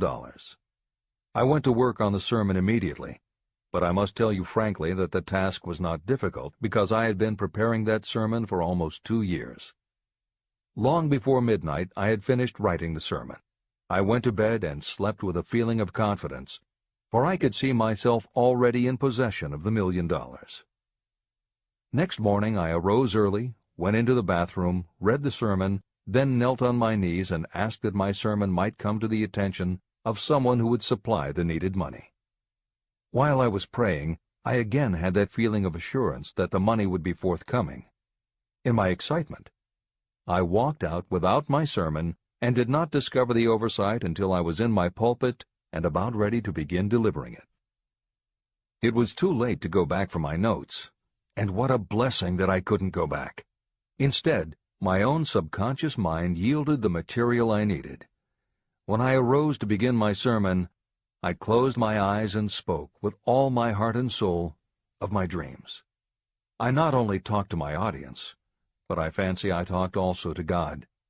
I told what I would do with $1 million if that amount were placed in my hands. I described the plan I had in mind for organizing a great educational institution, where young people would learn to do practical things and at the same time develop their minds.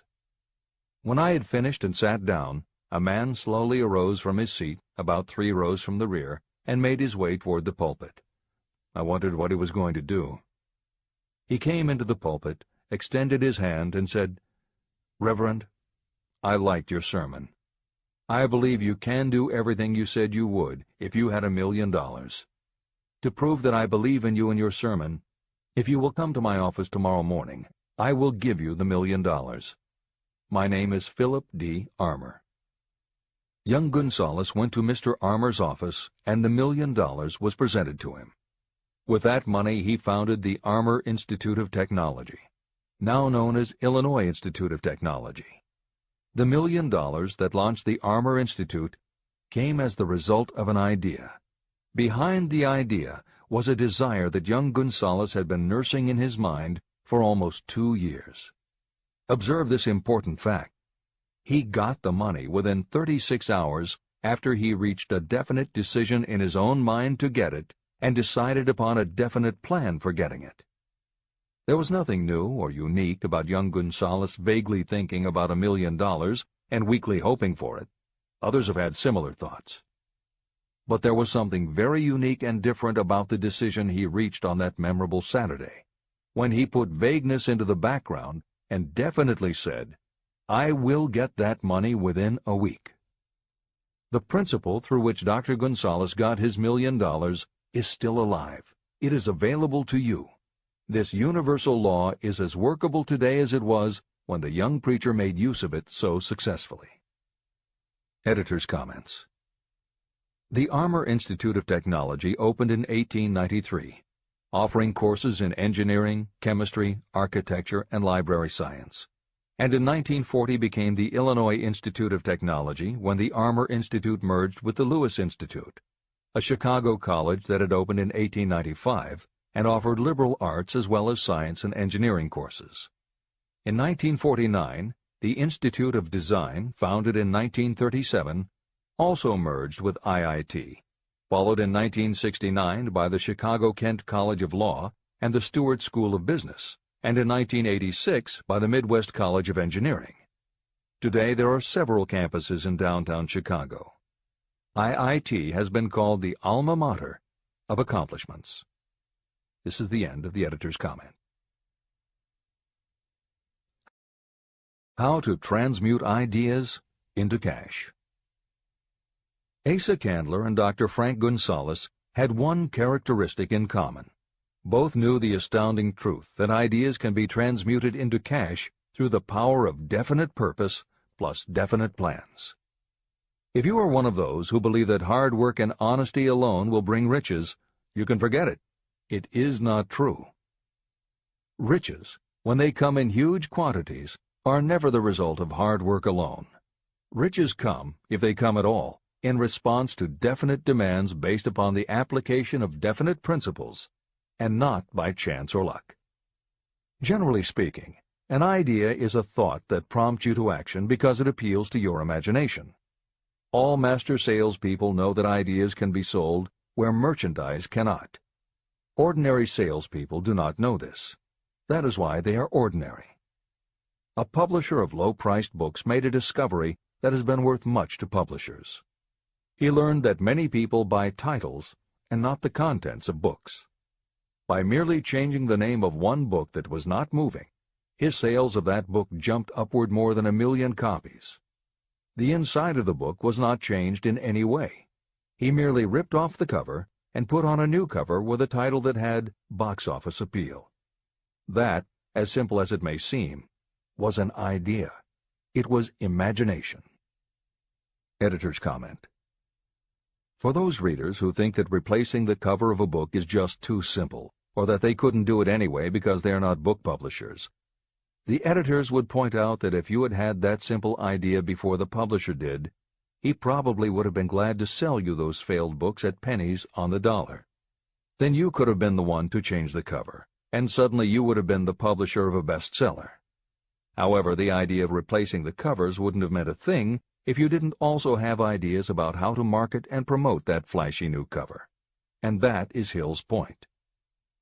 Coca-Cola was a recipe, a creative idea, but it would have stayed just a recipe if Asa Candler hadn't also had other creative ideas to market it and the faith in himself to carry through on those ideas. Spence Silver was a chemist working for 3M when, by accident, he created a glue that wasn't very sticky. Needless to say, 3M was not much interested in glue that didn't stick, and Silver's invention was shelved as a failure. But Silver liked his glue, so for 5 years he kept demonstrating it to anyone who would listen. Nobody did, until Arthur Fry, who worked in the tape division at 3M, found that when he was at choir practice, he kept losing his place in the hymnal because the pieces of paper he used to mark his place slipped down or fell out of the book. A little of Silver's not very sticky glue on the slips of paper, and they stayed where he wanted them, then peeled off easily when he was done. That was the eureka moment. They had just invented the world's best bookmark, Post-its. But that's not the end of the story, or the end of the imaginative ideas that were needed to make Post-its happen. Fry would also need perseverance. First, he had to convince the engineers to solve production problems, and to do it, he knocked a hole in his basement wall so he could install a prototype of the production equipment. He stuck with it, and finally, 2 years later, 3M gave the project to their marketing department. The marketing experts put together ads and brochures selling this sticky notepad idea and rolled it out in a 4-city test. The results were a disaster. Nobody got it, so nobody bought it. Who would pay money for scratch paper? The Post-it project was about to be scrapped when Jeffrey Nicholson and Joseph Ramey added their imaginations. Like Silver and Fry, Nicholson and Ramey had faith in the idea because they saw how people in their office fell in love with these little sticky pieces of paper once they started working with them. So Nicholson and Ramey went to Richmond, Virginia, one of the 4 test cities that had failed, and they went up and down the business district, going into offices and giving pads of Post-its to receptionists, secretaries, and anyone else who would listen.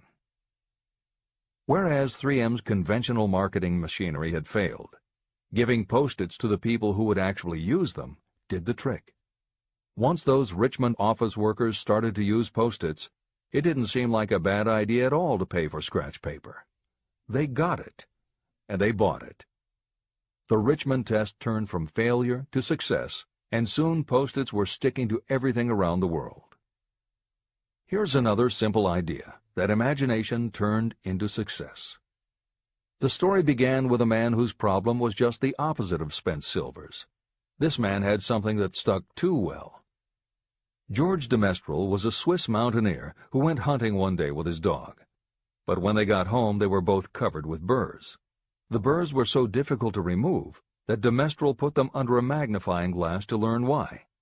He saw that they were covered with tiny hooks which attached themselves to fur and fabric. That was when the flash hit. If burrs stuck where you didn't want them, why couldn't you put tiny hooks on things so they would stick where you did want them? Like everyone else mentioned in this book, de Mestral had an imaginative idea, but that was just the beginning. He also had the faith in himself to keep going when people laughed at his idea, which many did, until he eventually found a French textile plant that would help him do what he wanted. However, even when they finally worked out a way to use cotton fabric to make what they called locking tape, they couldn't afford to mass-produce it. And that's when de Mestral accidentally discovered that when you sew nylon under infrared light, it naturally made little hooks. Now they could manufacture it economically. All they needed was a name. One side was fuzzy like velvet, and the other side was crochet, the French word for hook. Take half vel and half crow, combine it with imagination. The result is Velcro, and a Swiss mountaineer becomes a business tycoon. The Sony Corporation once tried to make a very small stereo tape recorder that would work with standard-size cassettes, but they couldn't do it. They could make a small playback machine, but at the time the electronics needed to also make it a recording machine just couldn't be made small enough. They concluded that the design was a failure. Then one day Sony's honorary chairman, Masaru Ibuka, walked into the laboratory and saw that a few of the engineers were using the prototypes of the failed tape recorder to listen to music tapes. They didn't seem to care that it couldn't record. They just liked to be able to walk around listening to their favorite music. Then came the imaginative idea that made all the difference. Ibuka remembered that another division was working on lightweight headphones. That was the flash. Ibuka's imagination made the connection that the rest of the engineers had not. In Ibuka's view, they hadn't made a failed recorder. They had created a successful private stereo listener. They added the headphones, named it the Walkman, and it revolutionized both the music business and the electronics industry. Clarence Saunders was a grocery clerk in a small southern retail store. One day he was standing with a tray in his hands waiting his turn in a cafeteria. He had never earned more than $20 a week before then, and no one had ever noticed anything about him that indicated unusual ability, but something took place in his mind as he stood in the line of waiting people that put his imagination to work. That was when he came up with the idea that this same self-serve concept would also work at the grocery store. Clarence Saunders took the idea to his boss. Naturally, his boss told him he was crazy. So Clarence Saunders quit his job, went out and did what he needed to do to raise the money, and opened the first self-serve grocery store. He called it Piggly Wiggly, and Clarence Saunders, the $20-a-week grocery clerk, rapidly became the multi-million-dollar chain store grocery man of America. Sylvan Goldman was the owner of a number of Piggly Wiggly stores in Oklahoma, and like any good businessman, he spent a lot of time watching his customers go up and down the aisles, putting their choices into their baskets or net shopping bags. One night, while trying to figure out how to get his customers to buy more at one time, he found himself staring at a basket sitting on the seat of a wooden folding chair. Eureka! He called in his mechanic, Fred Young. They put some wheels on the bottom of the legs, added another basket below the seat, and the shopping cart was born. As this edition is being readied for publication, there are about 35 million shopping carts in America, and approximately 1.25 million new carts are sold each year. Thomas Stemberg, whom we also mentioned earlier, was another supermarket executive who watched his customers as they shopped. By this time, shopping carts were well established in supermarkets, and it was because his customers were pushing shopping carts up and down the aisles that he got his flash of inspiration. He was so sure of his idea that he convinced another supermarket executive, Leo Kahn, to join him. Together, they took the supermarket concept and applied it to selling office supplies. And in 1986 they opened their first store in Brighton, Massachusetts. They called it Staples. In 1989 they took the company public, and 10 years later there were more than 1,000 Staples stores with revenues exceeding $7 billion.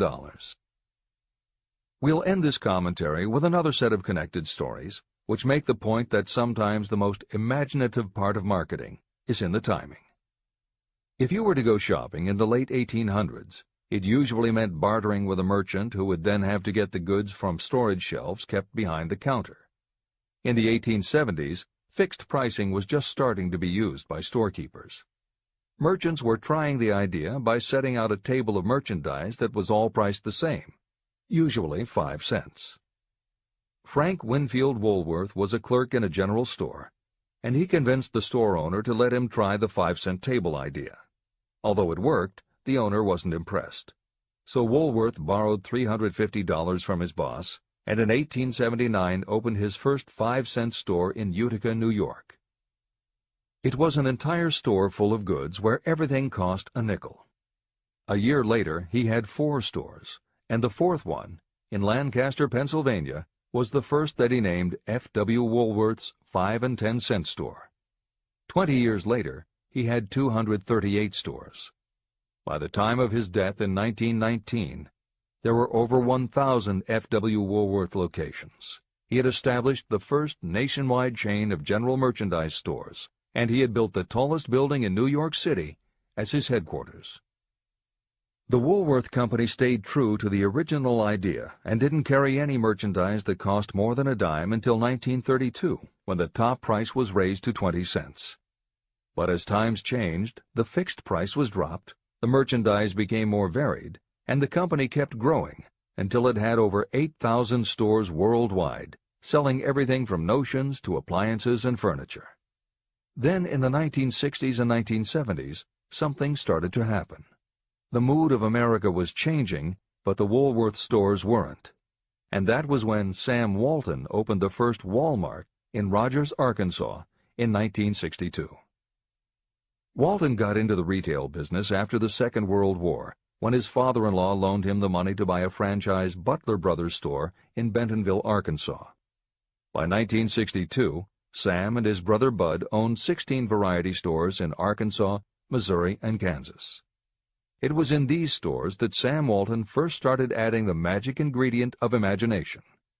In addition to his flair for promotion, Sam tried new approaches to the way household goods and general merchandise could be sold at retail. He insisted on clean, well-lighted interiors, and he introduced the concept of self-service, with aisles wide enough for shopping carts and checkout counters at the front of the store. He also started buying direct from manufacturers, and he created profit-sharing plans that kept his family of employees loyal, hard-working, and neighborly. In 1962, he incorporated those and other imaginative ideas when he opened his first store that he called Walmart. The basic magic was that he sold brand-name merchandise at discount prices, but there was also magic in the way he kept a friendly hometown feel to his store, even though it was what is now called a big box store.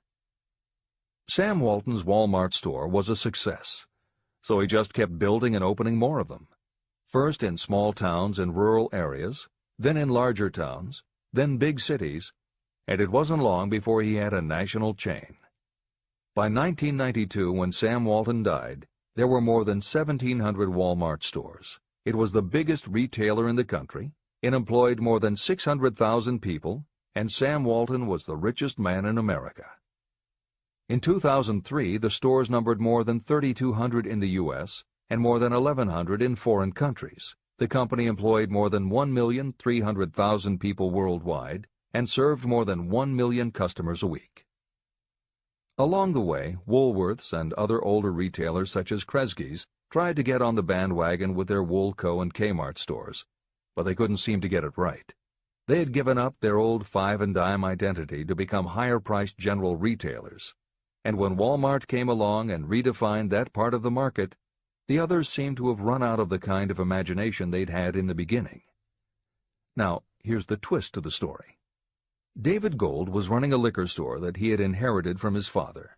He noticed that whenever he put out a display of goods priced at 98 cents or $1, the goods would sell okay, but if his sign said 99 cents, the goods sold out in no time.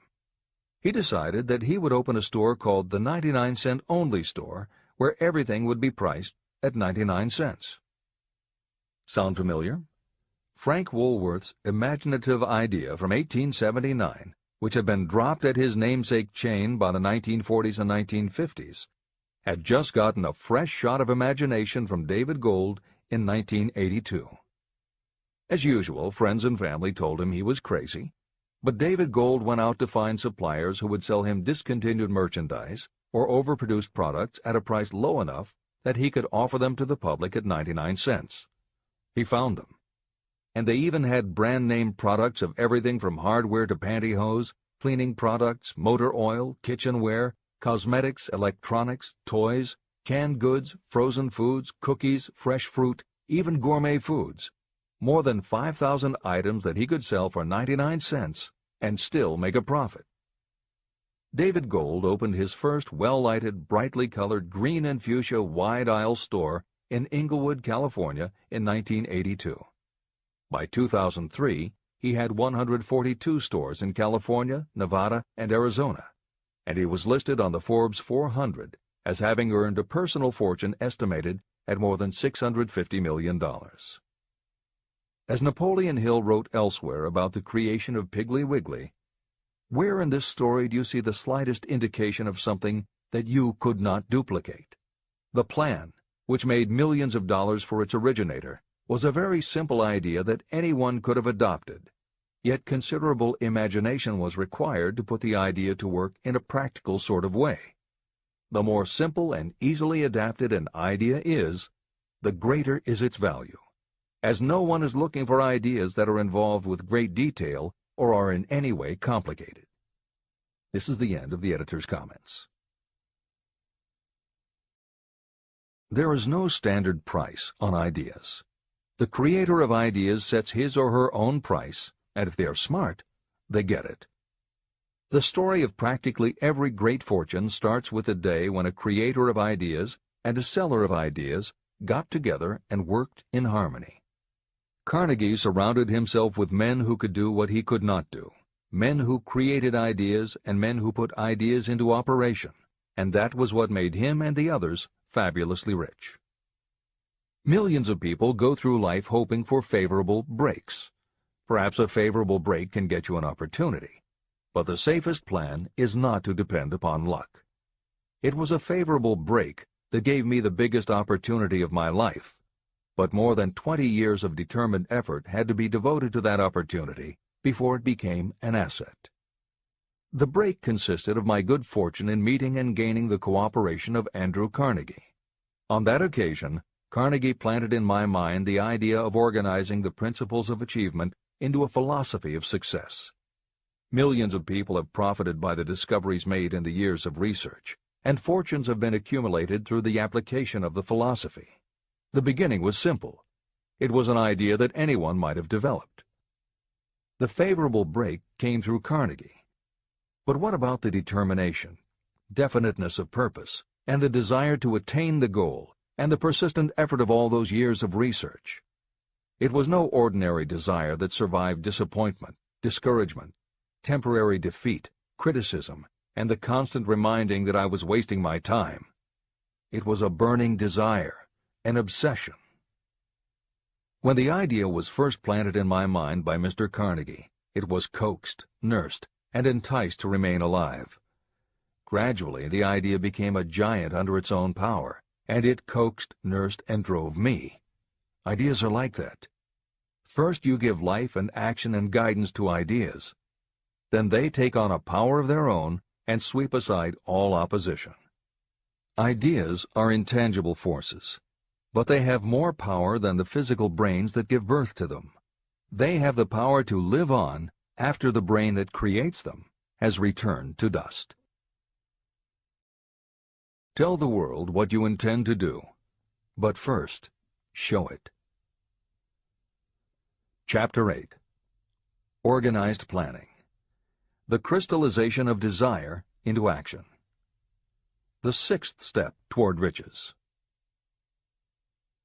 You have learned that everything we create or acquire begins in the form of desire. Desire is taken on the first lap of its journey from the abstract to the concrete in the workshop of the imagination, where plans for its transition are created and organized. In Chapter 3, Desire, you were instructed to take 6 practical steps to begin translating your desire for money into its monetary equivalent. One of the steps you must take is the formation of a definite, practical plan or plans through which this transformation may be made. Following are the basic instructions for making practical plans. Ally yourself with a group of as many people as you may need for the creation and carrying out of your plan or plans for the accumulation of money, making use of the mastermind principle. Compliance with this instruction is absolutely essential. Do not neglect it. Editor's comment: the Mastermind Alliance is built of 2 or more minds working actively together in perfect harmony toward a common goal. This concept was introduced in Chapter 6, Specialized Knowledge, and is described in more detail in Chapter 11, The Power of the Mastermind. This is the end of the editor's comment. Before forming your Mastermind Alliance, decide what advantages and benefits you may offer the individual members of your group in return for their cooperation. No one will work indefinitely without some form of compensation. No intelligent person should request or expect another to work without adequate compensation, although this may not always be in the form of money. Arrange to meet with the members of your mastermind group at least twice a week, and more often if possible, until you have jointly perfected the necessary plan or plans for the accumulation of money. Maintain perfect harmony between yourself and every member of your mastermind group. If you fail to carry out this instruction to the letter, you may expect to meet with failure. The mastermind principle cannot work where perfect harmony does not prevail. Keep in mind these facts. You are engaged in an undertaking of major importance to you. To be sure of success, you must have plans that are faultless. You must have the advantage of the experience, education, native ability, and imagination of other minds. This is the way it has been done by every person who has accumulated a great fortune. No individual has sufficient experience, education, natural ability, and knowledge to ensure the accumulation of a great fortune without the cooperation of other people. Every plan you adopt for making money should be the joint creation of yourself and every other member of your mastermind group. You may originate your own plans, either in whole or in part, but see that those plans are checked and approved by the members of your mastermind alliance. If your first plan fails, try another. If the first plan that you adopt does not work successfully, replace it with a new plan. If this new plan fails to work, replace it with still another, and so on, until you find a plan that does work. Right here is the point at which the majority of people meet with failure, because of their lack of persistence in creating new plans to take the place of those that fail. The most intelligent person living cannot succeed in accumulating money, or in any other undertaking, without plans that are practical and workable. Just keep this fact in mind, and remember when your plans fail that temporary defeat is not permanent failure. It may only mean that your plans have not been sound. Build other plans. Start all over again. Temporary defeat should mean only one thing: the certain knowledge that there is something wrong with your plan. Millions of people go through life in misery and poverty because they lack a sound plan through which to accumulate a fortune. Your achievement can only be as good as the plans you make. You are never whipped until you quit in your own mind.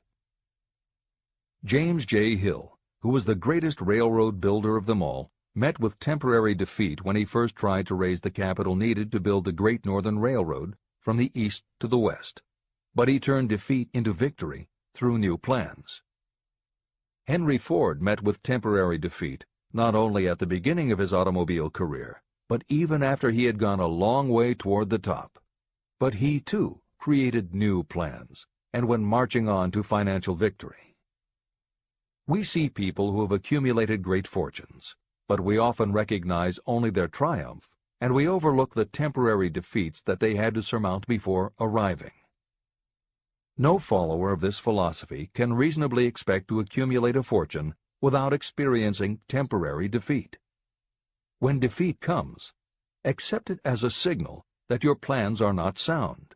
Rebuild those plans and set sail once more toward your goal.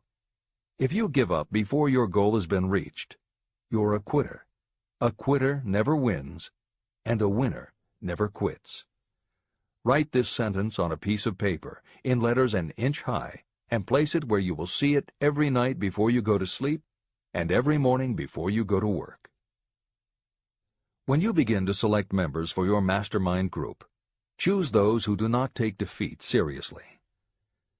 Some people foolishly believe that only money can make money. This is not true. Desire, transmuted into its monetary equivalent through the principles in this book, is the way money is made. Money, of itself, is nothing but inert matter. It cannot move, think, or talk, but it can hear when someone who desires it calls it to come. Intelligent planning is essential for success in any undertaking designed to accumulate riches. Following are detailed instructions to those who must begin the accumulation of riches by selling personal services. It should encourage you to know that practically all the great fortunes began either from selling personal services or from the sale of ideas. When you think about it, what else except ideas and personal services can you give in return for riches if you don't have products or property? Leaders and followers. Broadly speaking, there are two types of people in the world. One type is known as leaders, and the other as followers. Decide at the outset whether you intend to become a leader in your chosen calling or remain a follower. The difference in compensation is vast. The follower cannot expect to make as much as a leader, although some followers make the mistake of thinking they should. It is no disgrace to be a follower. On the other hand, it is no credit to remain a follower. Most great leaders began as followers. They became great leaders because they were intelligent followers. With few exceptions, the person who cannot follow a leader intelligently cannot become an efficient leader. The person who can follow a leader most efficiently is usually the person who develops into leadership most rapidly. An intelligent follower has many advantages, including the opportunity to acquire knowledge from the leader. The major attributes of leadership. The following are important factors of leadership. 1. Unwavering courage based upon knowledge of yourself and your occupation. No follower wishes to be dominated by a leader who lacks self-confidence and courage.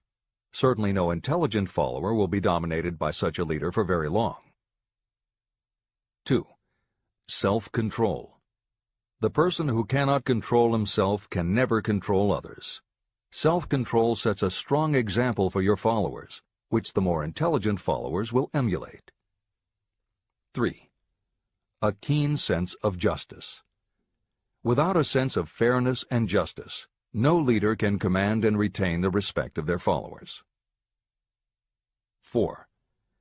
Definiteness of decision. Those who waver in decisions show that they are not sure of themselves and therefore cannot lead others successfully. 5.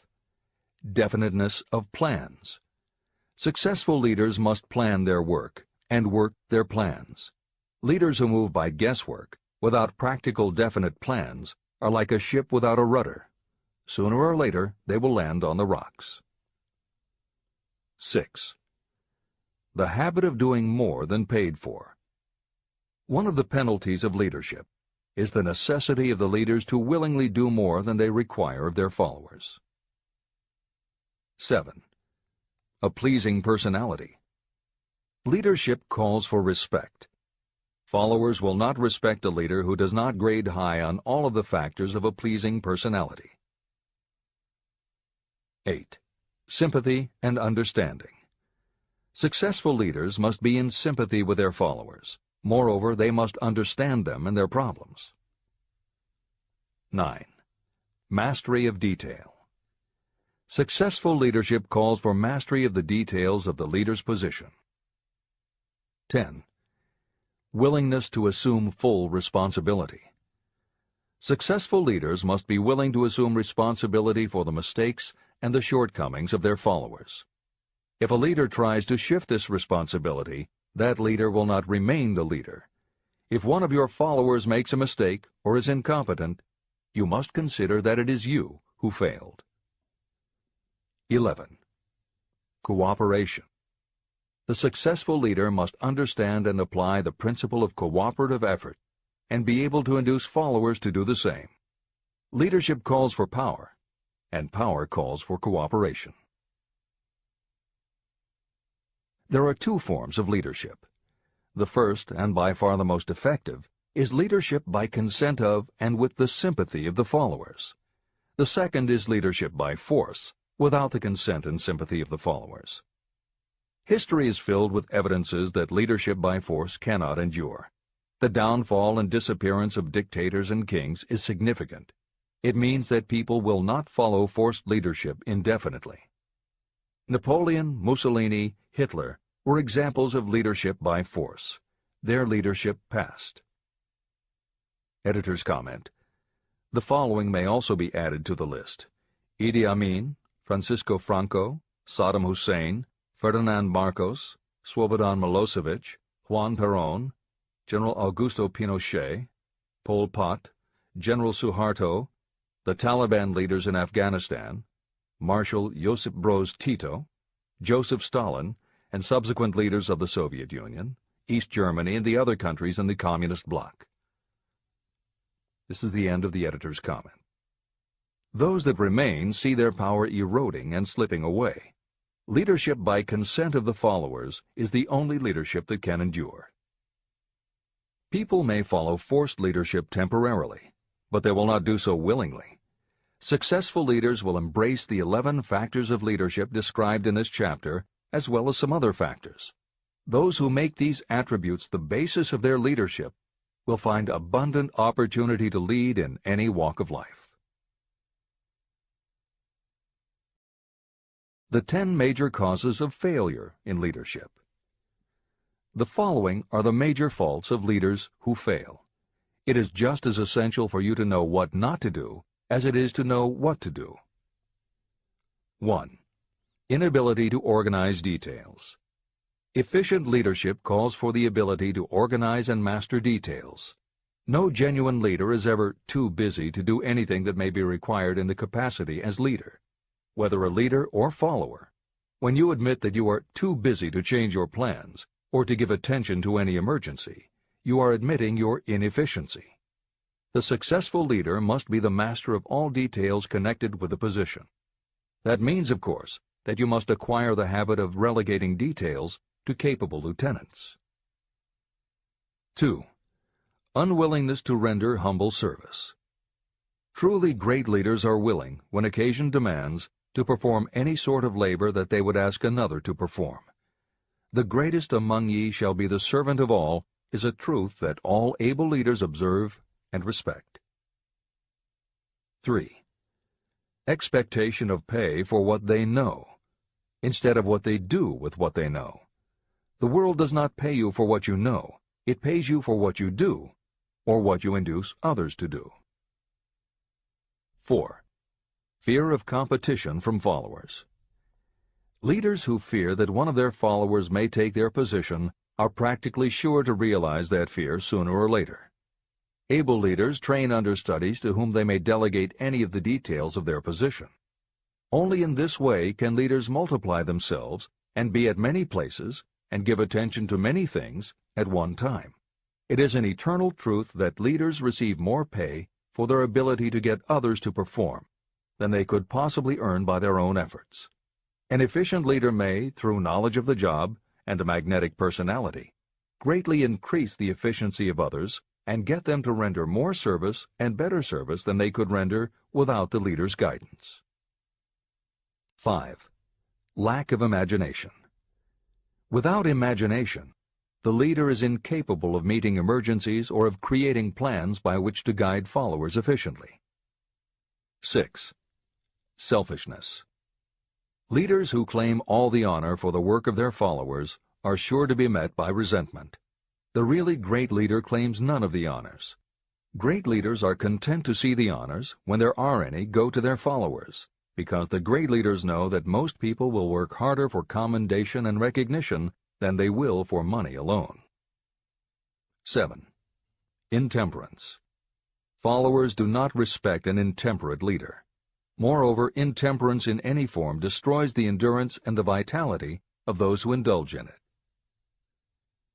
8. Disloyalty.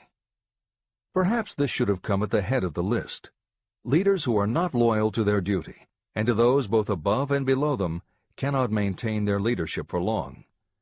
Disloyalty marks you as being less than the dust of the earth, and it will bring the contempt it deserves. Lack of loyalty is one of the major causes of failure in every walk of life. 9. Emphasis of the authority of leadership. The efficient leader leads by encouraging, and not by trying to instill fear in the hearts of those who follow. Leaders who try to impress their followers with their authority come within the category of leadership through force. If you are a real leader, you will have no need to advertise that fact. It is apparent in your conduct, by your sympathy, understanding, fairness, and a demonstration that you know your job. 10. Emphasis of title. Competent leaders require no title to give them the respect of their followers. Leaders who make too much of their titles generally have little else to emphasize. The doors to the office of the real leader are open to all and free from formality or ostentation. These are among the most common causes of failure in leadership. Any one of these faults is sufficient to cause failure.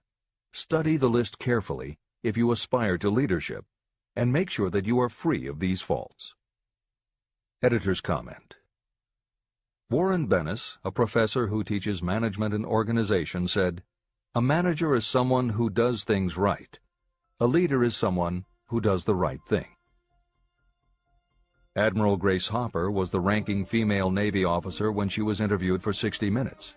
She said, "You manage things. You lead people." This is the end of the editor's comment.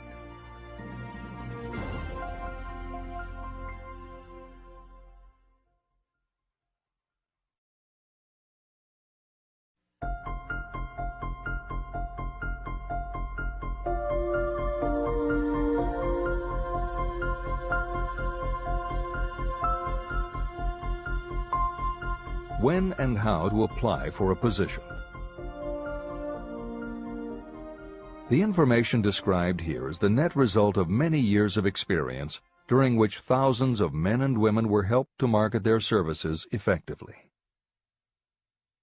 Editor's comment. The Internet, email, and faxed resumes have radically changed the way employers search for new employees, and the way that most people apply for jobs. However, Think and Grow Rich was never intended for most people. It was written for those who want to stand out. If you are such a person, the editors of this revised and updated edition strongly advise that you give serious thought to each of the following suggestions about how to apply for a position and how to prepare a resume. If you are tempted to think the suggestions are too obvious, simplistic, or out of date, we assure you they are not. In those instances where it is appropriate to update the material, we have added commentary. This is the end of the editor's comment. 1. Employment agencies. Care must be taken to select only reputable companies that can show adequate records of achievement of satisfactory results. Editor's comment. As anyone in the job market knows, Today, employment agencies range from companies that supply temporary office help to headhunters who connect high-level executives with companies seeking experienced management talent. If you are seeking a mid to upper-level position, the old adage that you get what you pay for is particularly true. This is the end of the editor's comment. 2. Advertising in newspapers, trade journals, magazines. Classified advertising may produce satisfactory results for those applying for entry-level, clerical, or salaried positions. For those seeking executive positions, a well-written and well-designed display ad, though more expensive, may be more desirable. The copy should be prepared by an expert who understands how to inject sufficient selling qualities to produce replies. Editor's comment. For individuals, the display ad approach is not very common in the contemporary job market. But for that reason, if you are sure of the position you want, a well-written and well-designed ad selling yourself and placed in the right trade paper or industry journal might be just the thing to get the attention you want. However, if you attempt this approach, be prepared that it will be an expensive experiment. In effect, you will have gone into the advertising business, and it is a rule of thumb in advertising that a single ad rarely sells anything. It usually requires multiple exposures before the buyer, the potential employer, is motivated to buy, hire, a product, you. This is the end of the editor's comment. 3. Personal letters of application. These should be directed to particular firms or individuals that could need the kind of service or experience you have to offer. Letters should be neatly typed always and signed by hand. You should include a complete resume or outline of your qualifications. Both the letter of application and the resume should be prepared by an expert. Editor's comment. In the contemporary job market, sending a letter of application when no job has been advertised can, in fact, be a very successful approach. But this is only for those who truly know what they want and will take the time to prepare a convincing presentation. Managers in a position to hire always have an eye out for good prospective employees. If they receive a well-constructed and intriguing presentation that clearly states you are interested in a position whenever one is available, it will not be thrown away. And the first thing good managers do when a position comes open is go to their files. When that happens, if your presentation made a good and convincing impression, it will be there. The only question is, are you willing to make yourself available when they are ready for you? If you are just blanketing everyone with a stock letter in hopes of getting a job, it very likely won't work. This approach is not for someone looking for a job. This approach is only for those who really want a specific career. This is the end of the editor's comment. 4. Application in person. In some instances, it may be more effective if the applicant personally offers his or her services to prospective employers, in which event a complete written statement of qualifications for the position should be presented, as prospective employers will often wish to discuss your record with associates. Editor's comment. Asking for an interview when no job has been advertised is an even stronger statement that you know what you want and you are serious about working in a particular industry. If you pursue this approach, keep in mind that you are asking someone to give you their time. Some managers will not be receptive because it does not fit into their company's business practice, and some managers will just find it an annoyance. This approach will work for you only if you are confident that you can make an outstanding impression in person. If you make a strong, positive impression, it will be remembered when an opening is available. This is the end of the editor's comment. 5. Application through personal acquaintances. When possible, the applicant should approach prospective employers through some mutual acquaintance. This method is particularly advantageous in the case of those who seek executive connections and do not wish to appear to be peddling themselves. Information to be supplied in a written resume. A good resume should be prepared as carefully as a lawyer would prepare the brief for a case to be tried in court. Unless the applicant is experienced in the preparation of such briefs, an expert should be consulted for this purpose. When successful businesses want to advertise, they hire specialists who understand the psychology of advertising to sell their products. If you are selling your personal services, you should do the same. Editor's comment. The job market in America has never been as bad as it was when Napoleon Hill wrote the preceding paragraph. Because of the Great Depression, many adults had never had any kind of steady job, let alone sought a career position, and there were few places to learn how to do it. Since that time, many excellent books have been published on the subject, and companies that offer professional help in preparing resumes have become very common. However, neither books nor copywriters are magic. It all begins with what you have to offer. The editors of this edition suggest that you start to assemble your presentation using the guidelines that appear below. Once you have a first draft, you should review at least one of the books on the subject to see what suggestions are offered that might help you sell yourself better than you have already done. Then, depending how satisfied you are, you might also want to seek advice from a professional who specializes in such presentations. We offer 2 notes of caution. First, make sure that your presentation does not look like something turned out by a resume mill. Having received many resumes over the years, the editors warn you that some professionals use the same stock phrases, buzzwords, and formats for every client, and this can be a dead giveaway that someone else prepared your resume, or that you have simply copied from a book. Your intention should be to make yours stand out. The second word of caution is, don't go overboard in trying to stand out. There is a balance between catching an employer's attention and looking like you are trying too hard. For instance, if you are a New York marketing executive applying to a Los Angeles company, sending your application with a bag of fresh bagels by next morning FedEx would probably make a good impression, whereas sending a dartboard with your picture in the center might be viewed as just a little too cute and a little too much. Clever is good, but professional is a must. Never be so clever that you don't look professional. Following are a set of guidelines for preparing your resume. Because part of your search for a position will involve responding to ads for job openings, and because it has become common to respond by faxing applications and resumes, Napoleon Hill's guidelines should be used to prepare 2 separate presentations. As Hill suggests below, you should prepare an elaborate presentation to be used when mailed or presented in person. But you should also prepare a second, shorter version that is designed specifically to be faxed. Take care to make your fax version complete and interesting, but it should be no more than 3 pages. The following information should appear in your presentation. 1. Education. State briefly but definitely what schooling you've had and in what subjects you specialized in school, giving the reasons for that specialization. Editor's comments. Never exaggerate. This is very serious advice, and it applies not only to education, but also the next 2 categories, experience and references. Smart employers will check in all 3 areas. Labor laws have become so demanding that employers filling responsible positions are very cautious about whom they hire in the first place.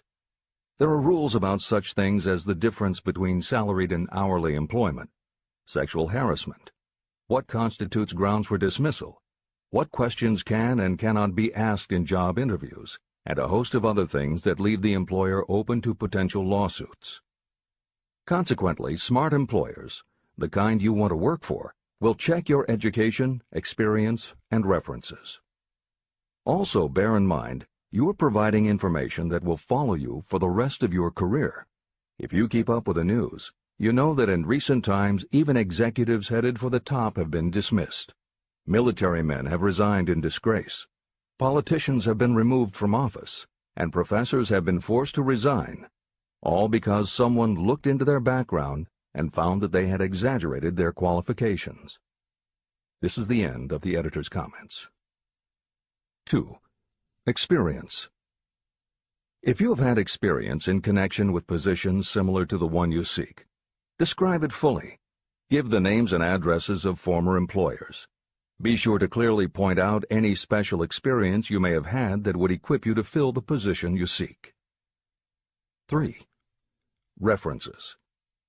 Practically every business firm wants to know as much as possible about the background of prospective employees who seek positions of responsibility. Attach copies of letters from former employers, from teachers under whom you studied, and from prominent people whose judgment may be relied upon. 4. Photograph of yourself. Include a recent professional photograph of yourself as a part of your presentation. Editor's comment. In the contemporary job market, this is not a common practice at all. However, from personal experience, the editors of this edition know it can be advantageous. We have received only one such job application, but unquestionably it was the photograph that prompted us to ask the applicant to come in for an interview. If you are confident that your appearance makes a good, professional impression, you may want to consider this unusual approach. There is the danger that you may be seen as vain or self-centered, but it could also be the thing that gives you an edge. This is the end of the editor's comment. 5. Apply for a specific position. Never apply for just a job. That indicates you lack specialized qualifications. 6. State your qualifications for the particular position for which you apply. Give full details why you believe you are qualified for the particular position you seek. This is the most important detail of your application. It will determine, more than anything else, what consideration you receive. 7. Offer to go to work on probation. This may appear to be a radical suggestion, but experience has proved that it seldom fails to win at least a trial. If you are sure of your qualifications, a trial is all you need. Incidentally, such an offer indicates that you have confidence in your ability to fill the position you seek. It is most convincing. Make it clear that your offer is based on your confidence in your ability to fill the position, your confidence in your prospective employer's decision to employ you after the trial period, and your determination to have the position. Editor's comments. As you will learn in Chapter 10, when you read the story of Napoleon Hill's application to Rufus Ayers, Hill gives this advice based on his personal experience. Unfortunately, this is one of those instances where times may have changed so much that the approach is rarely applicable. In today's environment, modern labor laws and business practice may prevent an employer from taking you up on your offer. However, today many companies do have internship programs that allow an employer to test drive employees to see how well they might fit in. This is the end of the editor's comment. 8. Knowledge of your prospective employer's business. Before applying for a position, do sufficient research to familiarize yourself thoroughly with that business and indicate the knowledge you have acquired in this field. This will be impressive because it indicates that you have imagination and a real interest in the position you seek. Editor's comment. When you do this, and you certainly should, bear in mind that you will be talking with people who really know the business. Even by researching extensively, at best you will only know about their business. If you try to appear too knowledgeable or familiar, it may backfire and reveal that you have only a superficial view of the business. Unless you are already working in the particular industry and have insights based on experience, do not be presumptuous. Use your knowledge to indicate that you have taken the time to educate yourself and that you really are interested, but don't try to tell a prospective employer how you would run the business. This is the end of the editor's comment. Remember that it is not the lawyer who knows the most law, but the one who best prepares his case who wins. If your case is properly prepared and presented, your victory will have been more than half won at the outset. Do not be afraid of making your presentation too long. Employers are just as much interested in purchasing the services of well-qualified applicants as you are in securing employment. In fact, the success of most successful employers is due to their ability to select well-qualified lieutenants. They want all the information available. Editor's comment. As noted above, when faxing a resume, it should be no more than 3 pages and should state that you will be pleased to provide a more detailed resume if required. This is the end of the editor's comment. Remember another thing. Neatness in the preparation of your resume and application will indicate that you are a painstaking person. Successful salespeople groom themselves with care. They understand that first impressions are lasting. Your presentation is your sales rep. Give it a good suit of clothes, so it will stand out in bold contrast to anything else your prospective employer ever saw. If the position you seek is worth having, it is worth going after with care. More important, if you sell yourself in a manner that shows off your individuality, you probably will receive more money from the very start than you would if you applied for employment in the usual conventional way. When your resume package has been completed, you should prepare individual and personalized copies for each company or person to whom it will be presented. This personal touch is sure to command attention. Have it neatly typed, proofread, printed, and properly bound on the finest paper you can obtain. Your photograph should be mounted and included on one of the pages. Prepare a separate binding with the proper company name inserted if it is to be shown to more than one company. If you seek employment through an employment agency, have the agent use copies of your presentation in marketing your services. This will help to gain preference for you, both with the agent and the prospective employers. I've helped to prepare presentations for clients that were so striking and out of the ordinary that they resulted in the employment of the applicant without a personal interview. If you want similar results, follow the instructions to the letter, improving upon them however your imagination suggests. Editor's comments. Today, every office supply store offers a wide variety of paper stock, folders, binders, and presentation materials that can be put together in a way that is both unique and professional looking. With all of those possibilities available, if you simply present standard sheets of paper stapled in the corner, the response will very likely be standard too. If you apply a little creativity, you should have no trouble preparing a presentation that is tailored to the company to which you are applying, appropriate for the position you seek, and reflective of your personality and style. This is the end of the editor's comments. How to get the exact position you desire. Everyone enjoys doing the kind of work for which he or she is best suited. An artist loves to work with paints, a craftsman with his or her hands, a writer loves to write. Those with less definite talents have their preferences for certain fields of business and industry. If America does anything well, it offers a full range of occupations. 1. Decide exactly what kind of a job you want. If the job doesn't already exist, perhaps you can create it. 2. Choose the company or individual for whom you wish to work. 3. Study your prospective employer as to policies, personnel, and chances for advancement. 4. By analysis of yourself, your talents, and your capabilities, figure what you can offer. Plan specific ways and means of giving advantages, services, developments, or ideas that you believe you can successfully deliver. 5. Forget about a job. Forget whether or not there is an opening. Forget the usual routine of, "Have you got a job for me?" Concentrate on what you can give. 6. Once you have your plan in mind, put it on paper in neat form and in full detail. 7. Present it to the proper person with authority, and the rest will come automatically. Every company is looking for people who can give something of value, whether it is ideas, services, or connections. Every company has room for the person who has a definite plan of action that is to the advantage of that company.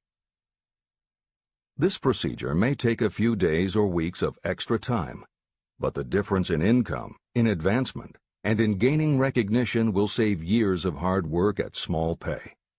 It has many advantages, the main one being that it will often save you from 1 to 5 years of your time in reaching a chosen goal. Every person who starts, or gets in halfway up the ladder, does so by deliberate and careful planning. The new way of marketing services.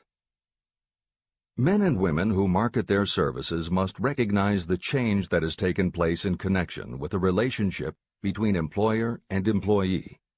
The future relationship should be more in the nature of a partnership, consisting of the employer, the employee, and the public they serve. In the past, employers and employees have bartered among themselves, not considering that in reality they were bargaining at the expense of the third party, the public they served. Both the employer and the employee should consider themselves as fellow employees whose business it will be to serve the public efficiently. Editor's comment. In the preceding paragraph, Napoleon Hill once again demonstrates his foresight into the future direction of American business. As you will recognize in the following section, the point he makes by citing the coal and gas companies would at a later time be equally applicable to the telephone monopolies, and later still to computer software and internet companies, and to cable television suppliers when competitors started to offer satellite TV. This snapshot of how and why business has changed should provide you with a blueprint for the attitude you must adopt and the way you must conduct yourself if you are going to attain the success you're seeking. This is the end of the editor's comment.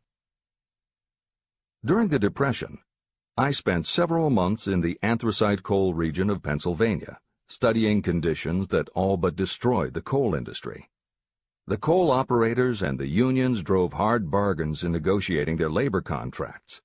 The cost of the bargaining was passed on to the customer by adding to the price of the coal. However, in the end, they discovered their actions had worked against them.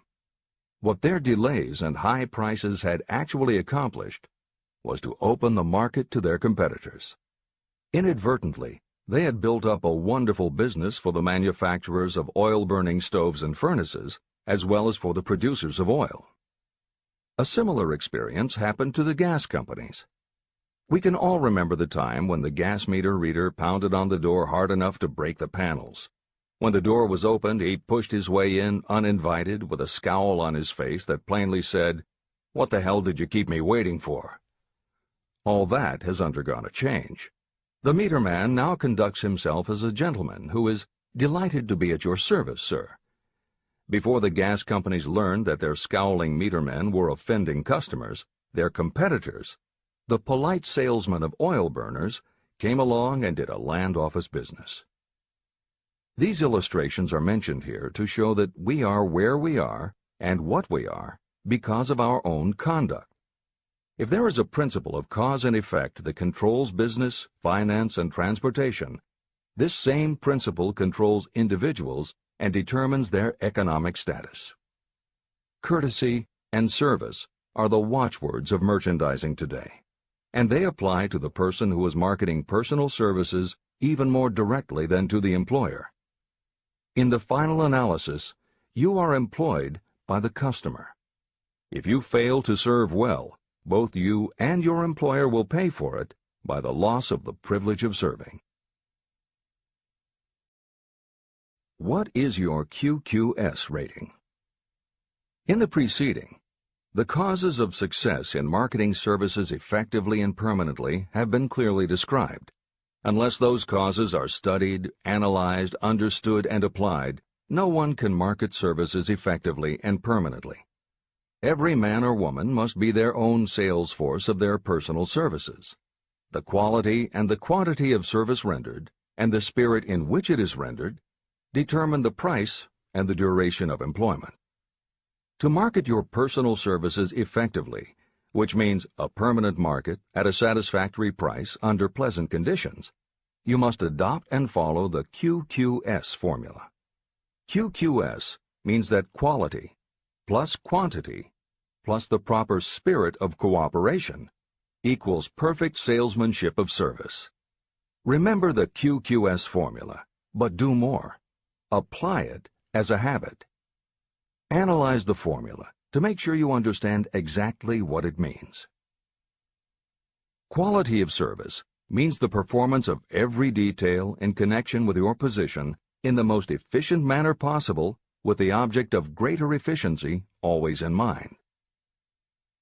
Quantity of service means the habit of rendering all the service of which you are capable at all times, with the purpose of increasing the amount of service rendered as you develop greater skill through practice and experience. Emphasis is again placed on the word habit. Spirit of service means the habit of agreeable, harmonious conduct, which will induce cooperation from associates and fellow employees. Adequate quality and adequate quantity of service is not sufficient to maintain a permanent market for your services. The spirit in which you deliver service is a strong determining factor in connection with both the price you receive and the duration of your employment. Andrew Carnegie stressed this point in his description of the factors that lead to success in the marketing of personal services. He emphasized again and again the necessity for harmonious conduct. He stressed the fact that he would not retain any man, no matter how great a quantity or how efficient the quality of his work, unless he worked in a spirit of harmony. Mr. Carnegie insisted upon his people working with each other in an agreeable manner. To prove that he placed a high value on this quality, he helped many who met his standards to become very wealthy. Those who did not conform had to make room for others who did. The importance of a pleasing personality has been stressed because it is so important in rendering service in the proper spirit. If you have a personality that pleases, and you render service in a spirit of harmony, these assets often make up for what you may lack in both the quality and the quantity of service you render. Nothing, however, can be successfully substituted for pleasing conduct. The capital value of your services. The person whose income is derived entirely from the sale of personal services is a merchant, just like the person who sells hard goods, and such a person is subject to exactly the same rules of conduct as the merchant who sells merchandise. I emphasize this because many people who live by the sale of personal services make the mistake of considering themselves free from the rules of conduct and the responsibilities attached to those who are engaged in marketing commodities. The day of the go-getter has been supplanted by the go-giver. The actual capitalized value of your brain power may be determined by the amount of income you can produce by marketing your services. A fair estimate of the capital value of your brain power may be made by using the following assumptions. Money, the amount of capital, can be borrowed from a bank at a certain rate of interest. Money is worth no more than brains, and it is often worth much less. Therefore, if your brain power is as valuable as money, in effect, you should be lending your brain power, your amount of capital, at least at the same rate that banks charge to lend money. This means that what you earn in a year, your income, is comparable to what a bank earns from a loan in a year, the interest they charge. You can then calculate the capital value of your brain power using this formula. Divide 100 by the current rate of interest that banks charge for lending money. Then multiply the result by the amount of your annual income. As an example, assume that the current interest rate is 5%. Assume your annual income is $50,000. The formula would be as follows. 100 divided by 5 equals 20, and 20 multiplied by 50,000 equals $1 million. Therefore, if you lend out your brain power, your capital, at the same rate as the bank lends money, 5% interest, your brain power is worth $1 million. Competent brains, if effectively marketed, represent a much more desirable form of capital than the money that is required to conduct a business dealing in commodities. This is true because brains are a form of capital that cannot be permanently depreciated by economic depressions, nor can this form of capital be stolen or spent. Moreover, the money that is essential for the conduct of business is as worthless as a sand dune until it has been mixed with efficient brains. The 31 major causes of failure. Life's greatest tragedy consists of men and women who earnestly try and fail. The tragedy lies in the overwhelmingly large majority of people who fail as compared with the few who succeed. I have had the privilege of analyzing several thousand men and women, 98% of whom were classed as failures. My analysis proved that there are 13 major principles through which people accumulate fortunes.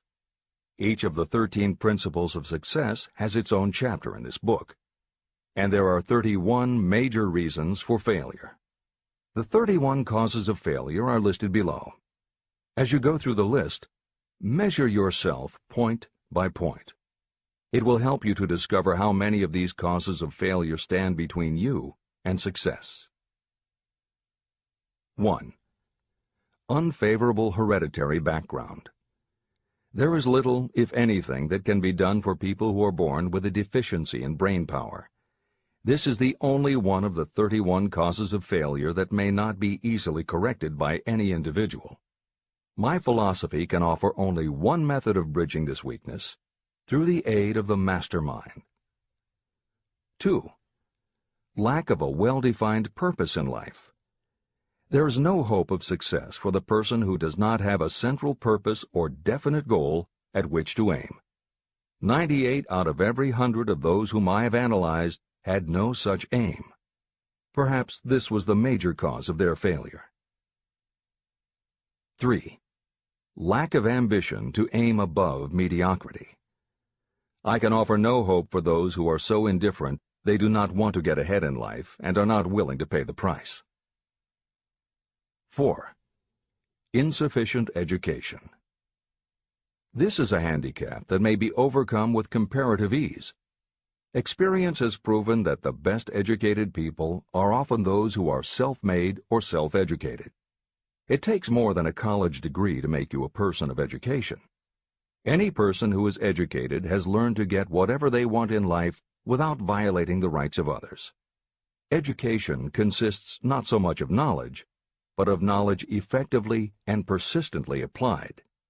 You are paid not merely for what you know, but for what you do with what you know. 5. Lack of self-discipline. Discipline comes through self-control. This means that you must control all negative qualities. Before you can control conditions, you must first control yourself. Self-mastery is the hardest job you will ever tackle. If you do not conquer yourself, you will be conquered by yourself. By stepping in front of a mirror, you may see both your best friend and your greatest enemy. 6. Ill health. No person may enjoy outstanding success without good health. Many of the causes of ill health are subject to mastery and control. These, in the main, are overeating of foods not conducive to health, wrong habits of thought or negative thinking, wrong use of and overindulgence in sex, lack of proper physical exercise, an inadequate supply of fresh air due to improper breathing. 7. Unfavorable environmental influences during childhood. As the twig is bent, so shall the tree grow. Most people who have criminal tendencies acquire them as the result of bad environment and improper associates during their childhood or youth. Procrastination. This is one of the most common causes of failure. Procrastination stands within the shadow of every human being, waiting its opportunity to spoil your chances of success.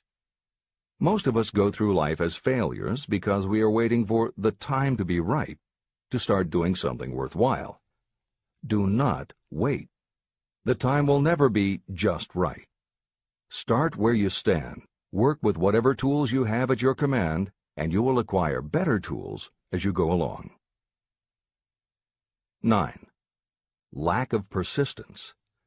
Most of us are good starters, but poor finishers of everything we begin.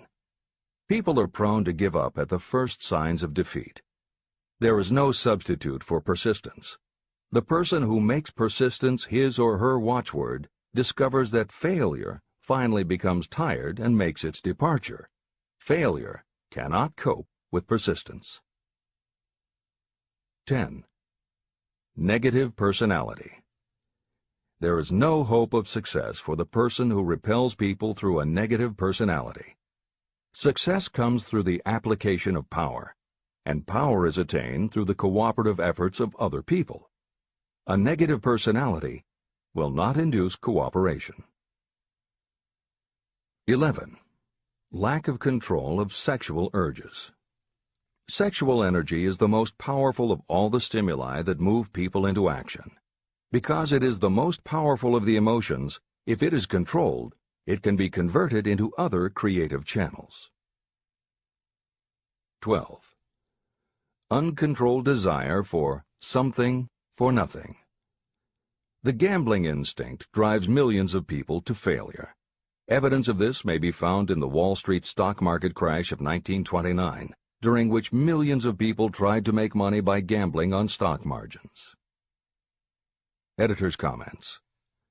For those who are not familiar with the stock market and buying on margin, the following is a simplified explanation of what caused the crash of '29. The first thing to understand is that prior to the Great Depression there was widespread optimism about the expanding economy. Businesses were booming, and the people who had invested in those companies were making fortunes almost overnight. When the average person saw how much money was being made, they wanted to get in on it, and there was a way for them to do it.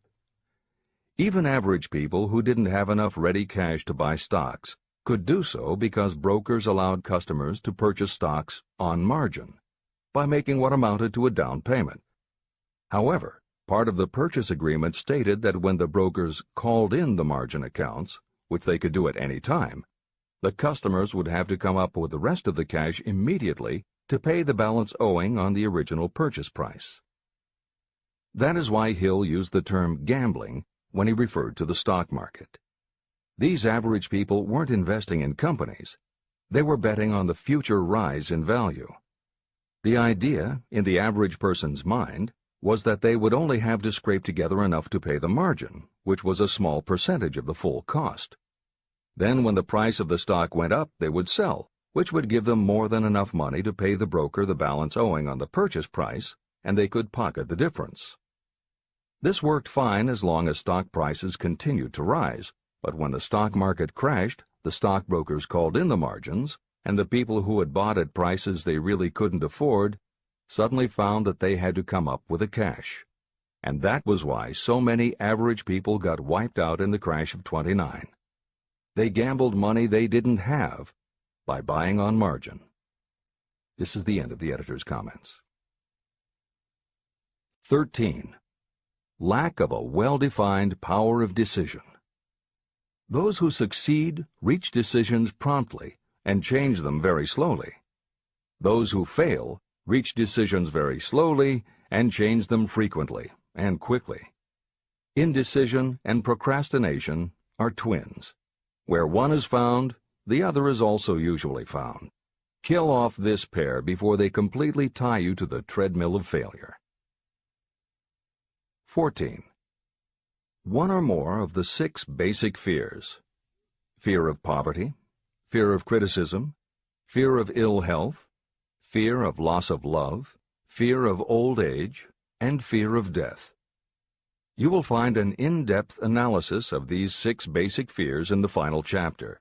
They must be mastered before you can market your services effectively. 15. Wrong selection of a mate in marriage. This is a most common cause of failure. The relationship of marriage brings people intimately into contact. Unless this relationship is harmonious, failure is likely to follow. Moreover, it will be a form of failure that destroys ambition.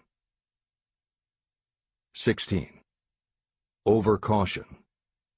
The person who takes no chances generally has to take whatever is left when others are through choosing. Overcaution is as bad as undercaution. Both are extremes to be guarded against. Life itself is filled with the element of chance. 17. Wrong selection of associates in business. This is one of the most common causes of failure in business. In marketing personal services, you should use great care to select an employer who will be an inspiration and who is intelligent and successful. We emulate those with whom we associate most closely. Pick an employer who is worth emulating. 18. Superstition and prejudice. Superstition is a form of fear. It is also a sign of ignorance. Successful people keep open minds and are afraid of nothing. 19. Wrong selection of a vocation. You cannot have outstanding success in work that you do not like. The most essential step in the marketing of personal services is that of selecting an occupation into which you can throw yourself wholeheartedly. Although money or circumstances may require you to do something you don't like for a time, no one can stop you from developing plans to make your goal in life a reality. Editor's comments. Most contemporary experts agree with Napoleon Hill's statement that finding the work you love is of key importance in achieving success that is truly rewarding. This concept coincides so well with modern attitudes that it has inspired a number of books, including Feel the Fear and Do It Anyway by Susan Jeffers, Wishcraft by Barbara Sher, and Do What You Love, The Money Will Follow by Marcia Sinitar. All three books became bestsellers by expanding upon that single concept. This is the end of the editor's comments. 20. Lack of concentration of effort. The jack of all trades seldom is good at any. Concentrate all of your efforts on one definite chief aim. 21. The habit of indiscriminate spending.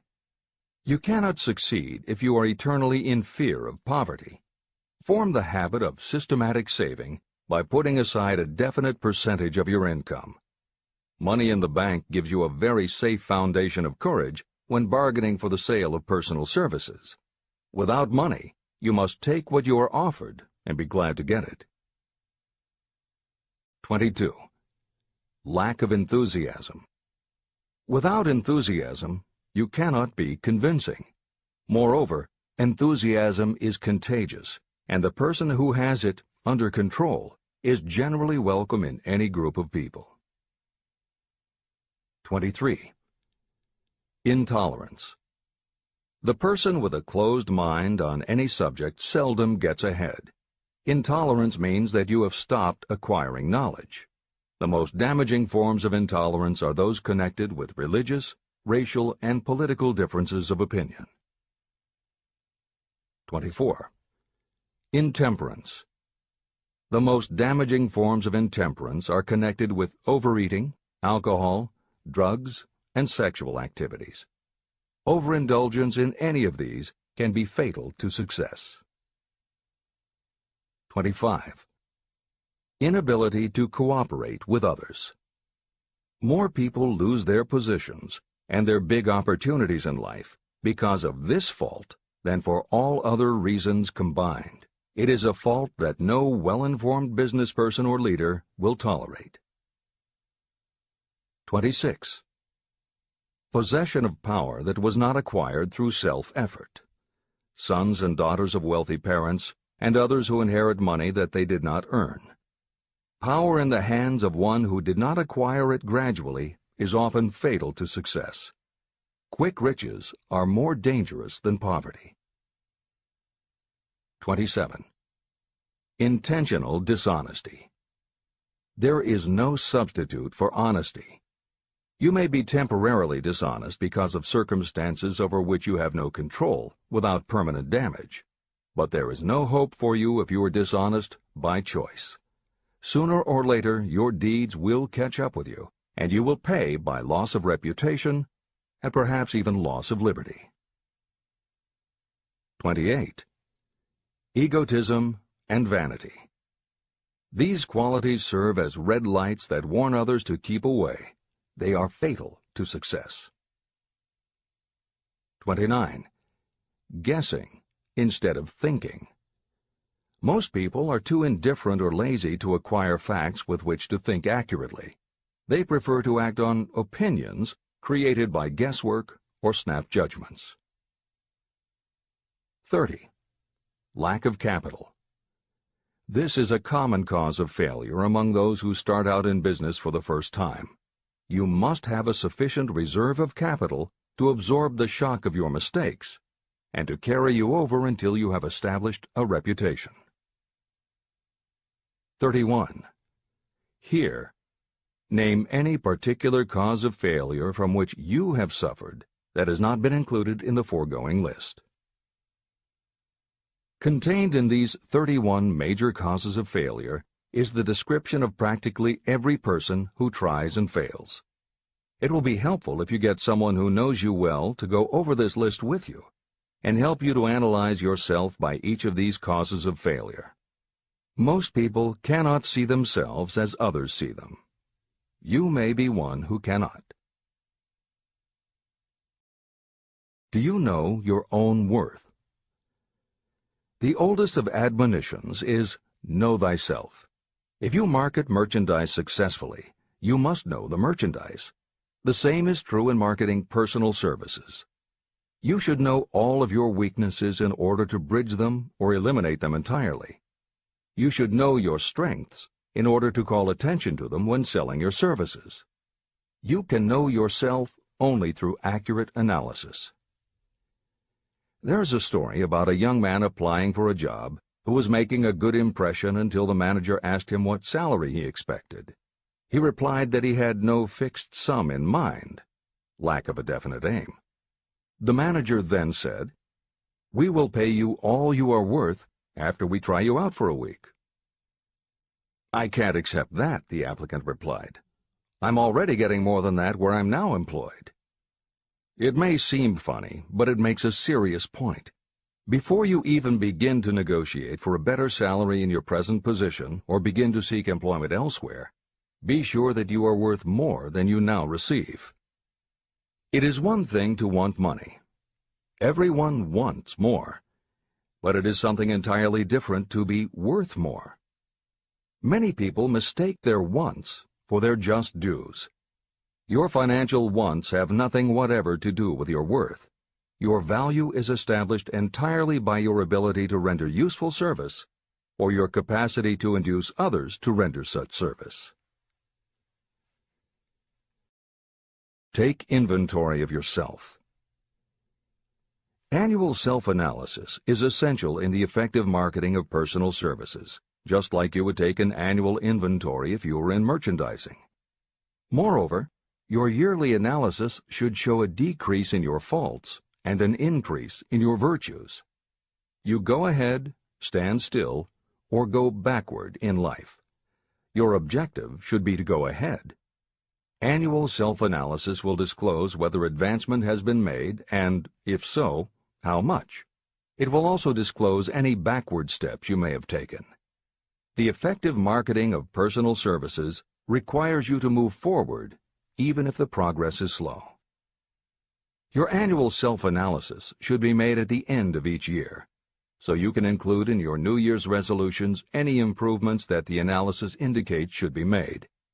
Take this inventory by asking yourself the following questions, and by checking your answers with the aid of someone who will not permit you to deceive yourself. Self-analysis questionnaire. 1. Have I attained the goal that I established as my objective for this year? You should work with a definite yearly objective to be attained as a part of your major life objective. 2. Have I delivered service of the best possible quality of which I was capable, or could I have improved any part of this service? 3. Have I delivered service in the greatest possible quantity of which I was capable? 4. Has the spirit of my conduct been harmonious and cooperative at all times? 5. Have I permitted the habit of procrastination to decrease my efficiency, and if so, to what extent? 6. Have I improved my personality, and if so, in what ways? 7. Have I been persistent in following my plans through to completion? 8. Have I reached decisions promptly and definitely on all occasions? 9. Have I permitted any of the 6 basic fears to decrease my efficiency? 10. Have I been either overcautious or undercautious? 11. Has my relationship with my associates in work been pleasant or unpleasant? If it has been unpleasant, has the fault been partly or wholly mine? 12. Have I dissipated any of my energy through lack of concentration of effort? 13. Have I been open-minded and tolerant in connection with all subjects? 14. In what ways have I improved my ability to render service? 15. Have I been intemperate in any of my personal habits? 16. Have I expressed, either openly or secretly, any form of egotism? 17. Has my conduct toward my associates been such that they respect me? 18. Have my opinions and decisions been based upon guesswork or accuracy of analysis and thought? 19. Have I followed the habit of budgeting my time, my expenses, and my income, and have I been conservative in these budgets? 20. How much time have I devoted to unprofitable effort which I might have used to better advantage? 21. How may I rebudget my time and change my habits so I will be more efficient during the coming year? 22. Have I been guilty of any conduct that was not approved by my own conscience? 23. In what ways have I rendered more service and better service than I was paid to render? 24. Have I been unfair to anyone, and if so, in what way? 25. If I had been the purchaser of my own services for the year, would I be satisfied with my purchase? 26.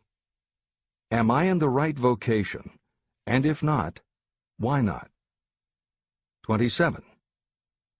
Has the purchaser of my services been satisfied with the service I have rendered, and if not, why not? 28. What is my present rating on the fundamental principles of success?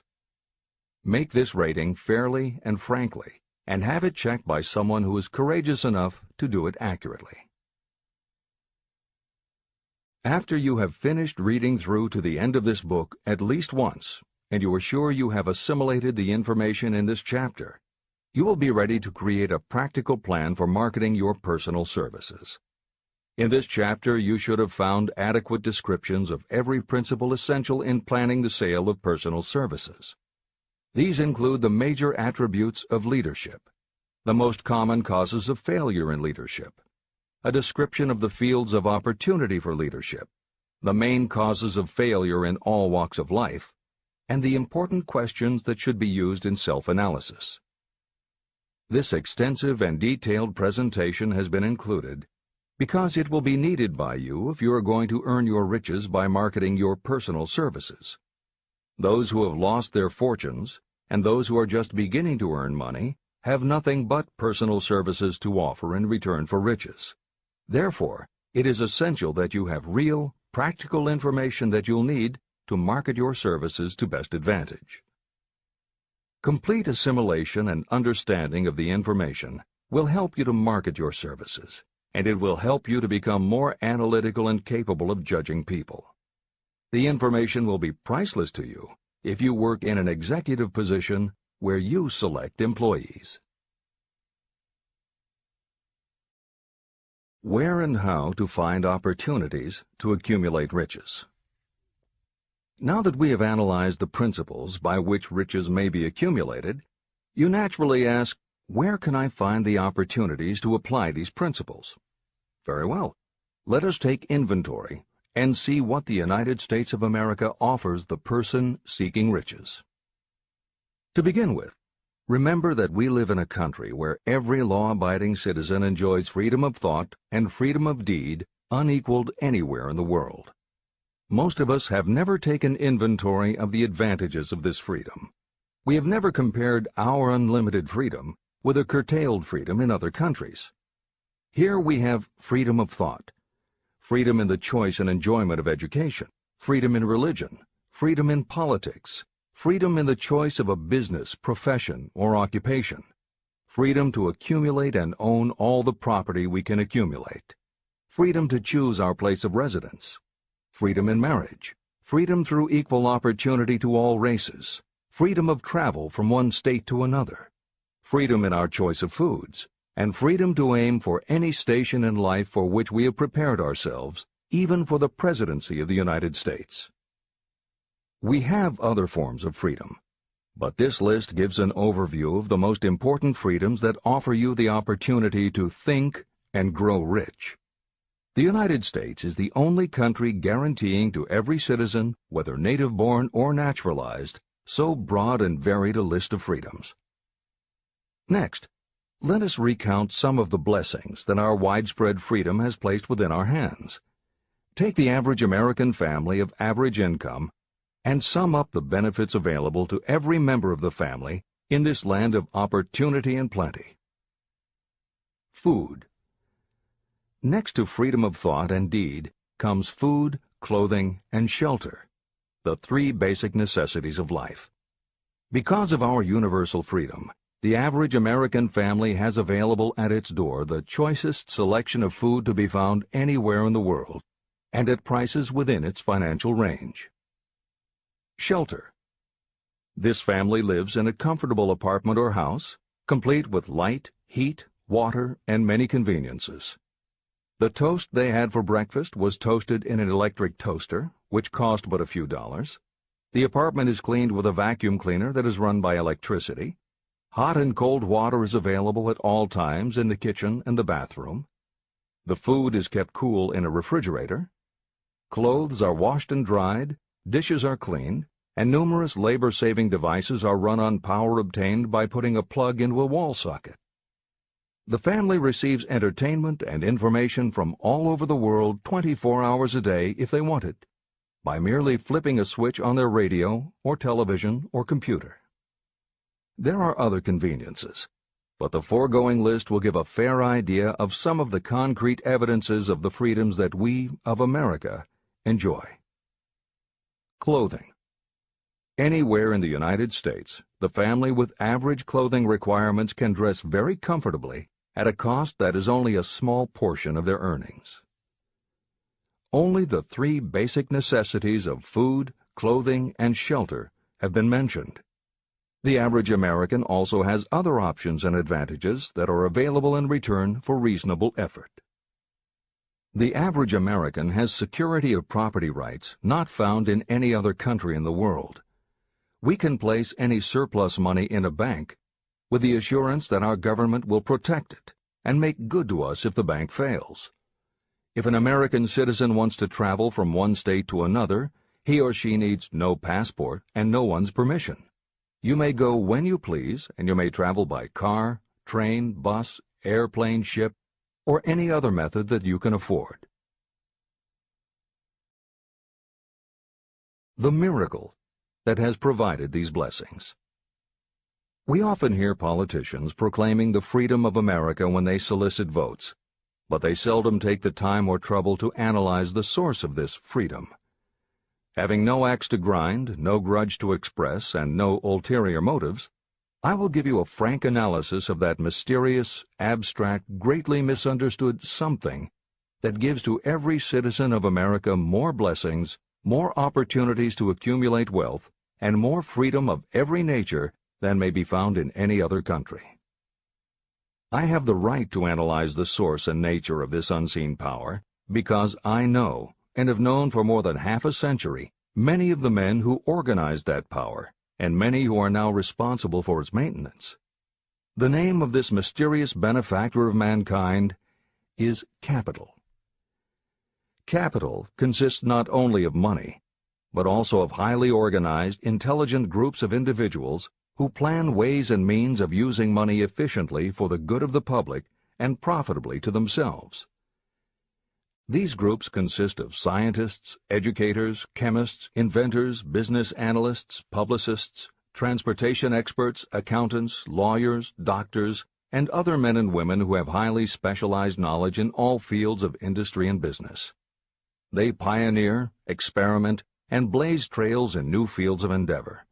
They support colleges, hospitals, schools, build good roads, publish newspapers, pay most of the cost of government, and take care of the many details essential to human progress.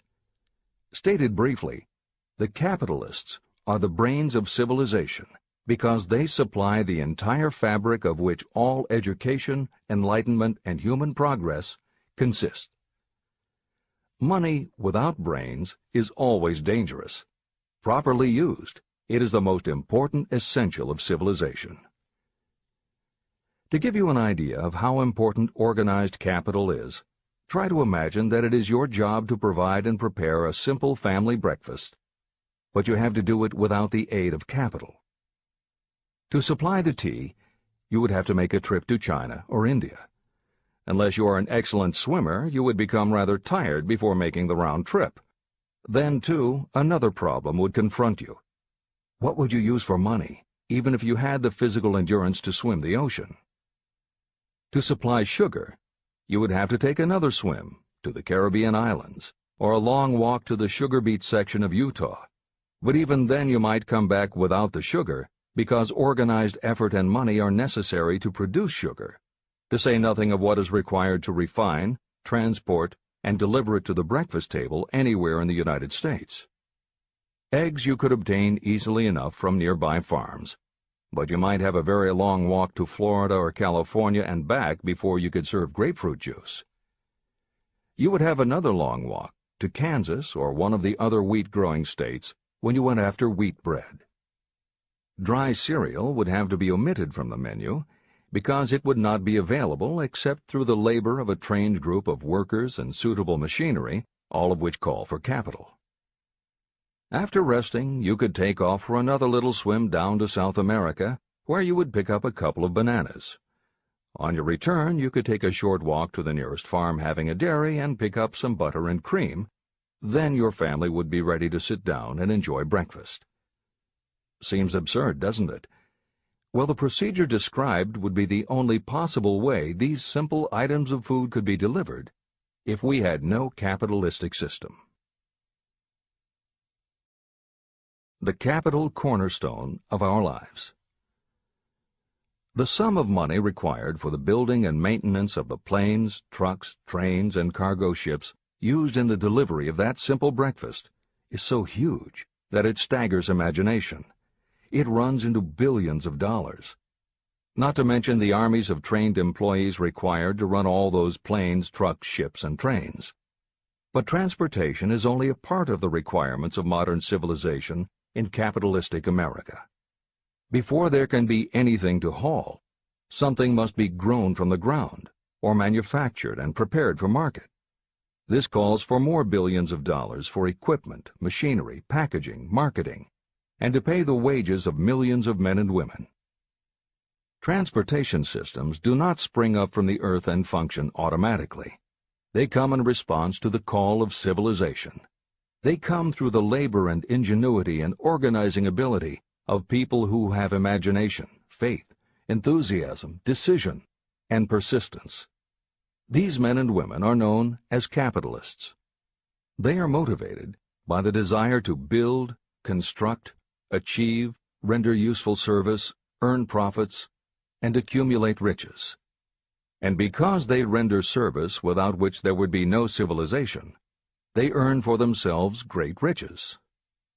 Just to keep the record simple and understandable, I will add that these capitalists are the same men and women who are often denounced as the greedy establishment or Wall Street. I'm not attempting to present a case for or against any group or any system of economics. The purpose of this book, a purpose to which I have faithfully devoted more than half a century, is to present to anyone who wants the knowledge the most dependable philosophy through which individuals may accumulate riches in whatever amounts they desire. The reasons I have analyzed the economic advantages of the capitalistic system are: 1. To point out that all who seek riches must recognize and adapt themselves to the system that controls all approaches to fortunes, large or small. 2. to present the side of the picture opposite to the one portrayed by politicians and demagogues and the media, who often refer to organized capital as if it were something poisonous. This is a capitalistic country. It was developed through the use of capital. We who claim the right to partake of the blessings of freedom and opportunity, we who seek to accumulate riches here, should know that neither riches nor opportunity would be available to us if organized capital had not provided these benefits. There is only one dependable method of accumulating and legally holding riches, and that is by rendering useful service. No system has ever been created by which anyone can legally acquire riches through mere force of numbers, or without giving in return an equivalent value of one form or another. Your opportunities in the midst of riches. America provides all the freedom and all the opportunity to accumulate riches that any honest person may require. When you go hunting for game, you select hunting grounds where game is plentiful. When you are seeking riches, the same rule naturally applies. If it is riches you are seeking, do not overlook the possibilities of a country whose citizens are so rich that women alone spend billions of dollars each year for cosmetics and other beauty products. Do not be in too big a hurry to get away from a country whose men willingly, even eagerly, hand over more billions of dollars annually for football, basketball, baseball, and all the related products that go with these and other sporting events. Only a few of the luxuries and non-essentials have been mentioned, but remember that the business of producing and marketing these few products gives regular employment to many millions of men and women, who receive for their services many millions of dollars monthly, and spend it freely for both the luxuries and the necessities. Especially, remember that behind all this exchange of merchandise and personal services is an abundance of opportunity to accumulate riches. Here our American freedom comes to your aid. There is nothing to stop you or anyone from engaging in any portion of the effort necessary to carry on these businesses. If you have superior talent, training, experience, you may accumulate riches in large amounts. Those not so fortunate may accumulate smaller amounts. Anyone may earn a living in return for a very nominal amount of labor. So there you are. Opportunity has spread its wares before you. Step up to the front, select what you want, create your plan, put the plan into action, and follow through with persistence. Capitalistic America will do the rest. You can depend on this much.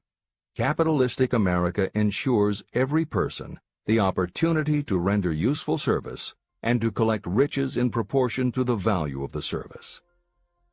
The system denies no one this right, but it does not and cannot promise something for nothing.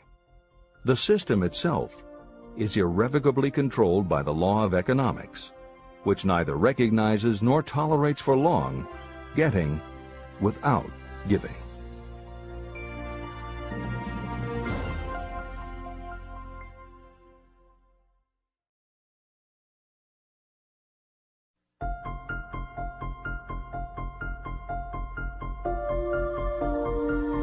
Conceit is a fog that envelops a man's real character beyond his own recognition.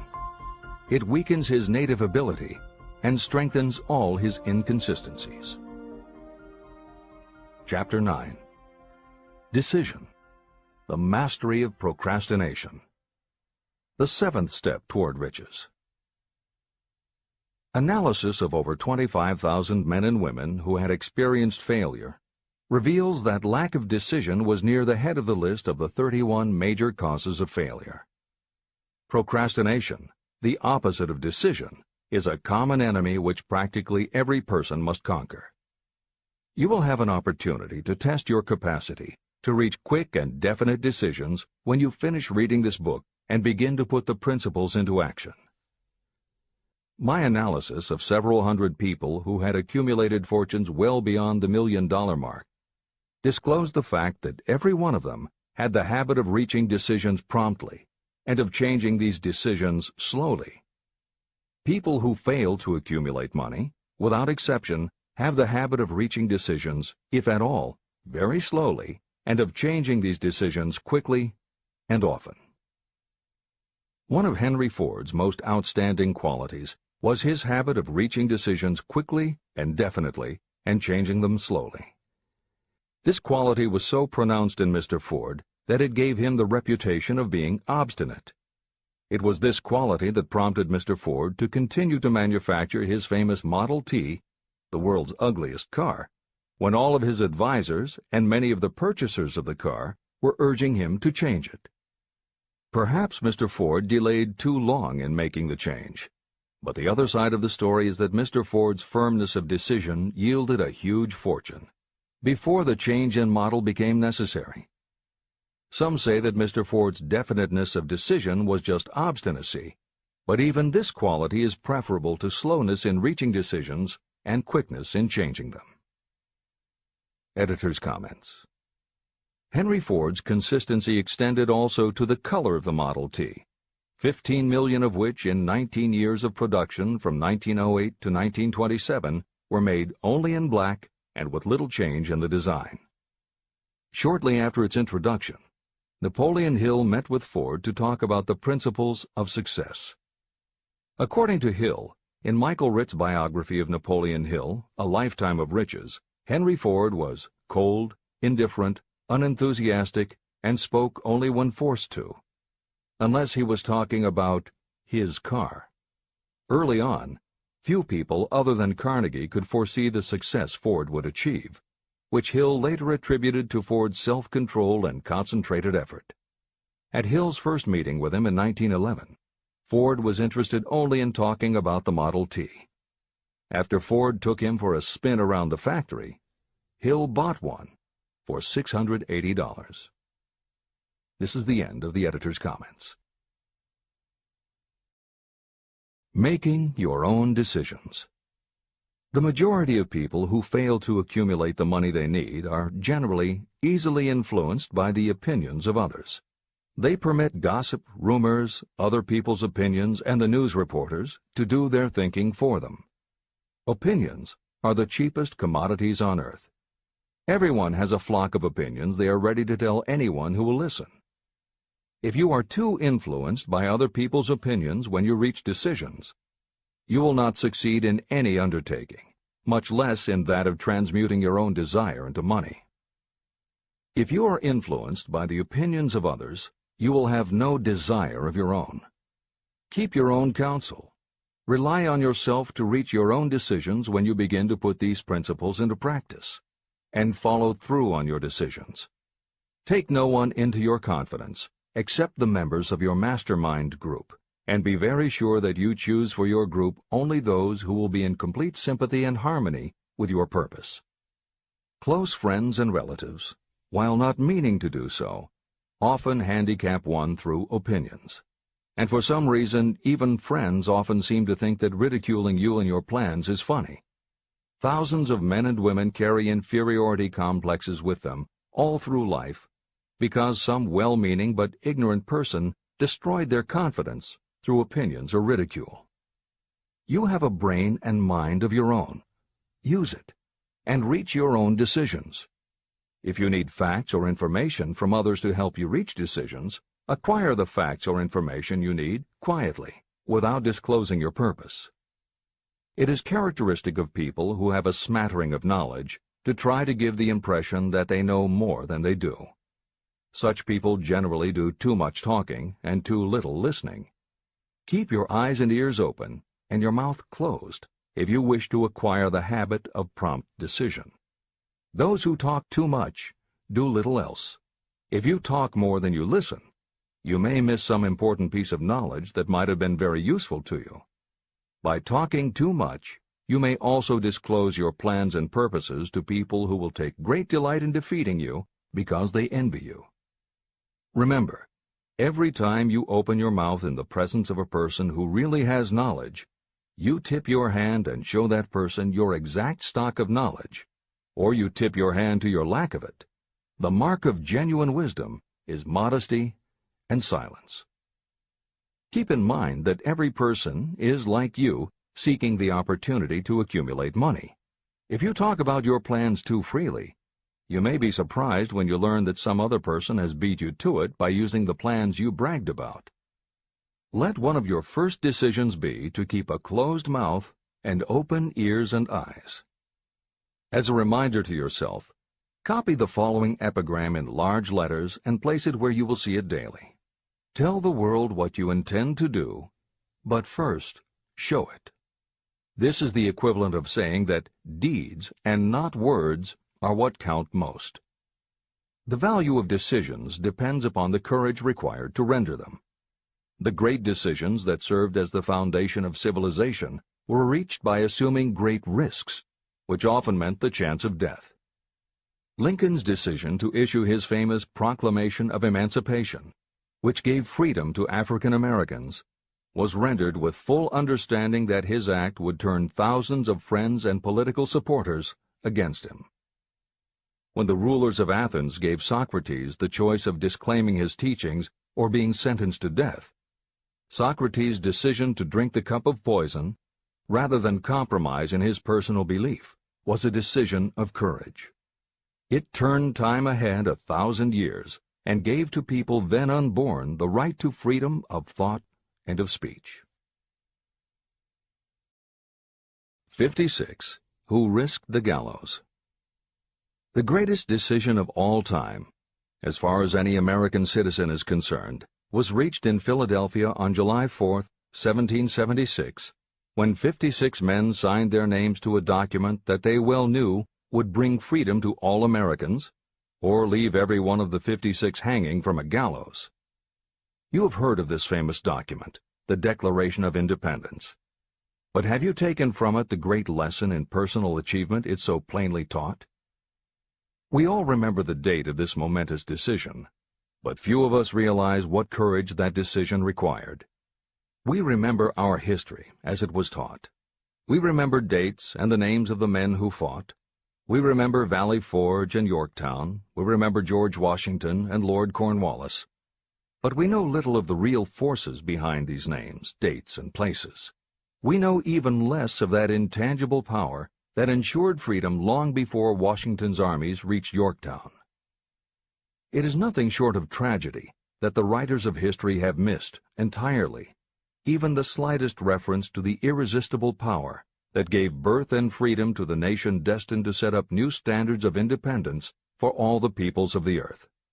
I say it is a tragedy because it is the same power that must be used by every individual who overcomes the difficulties of life and forces life to pay the price asked. Let us briefly review the events that gave birth to this power.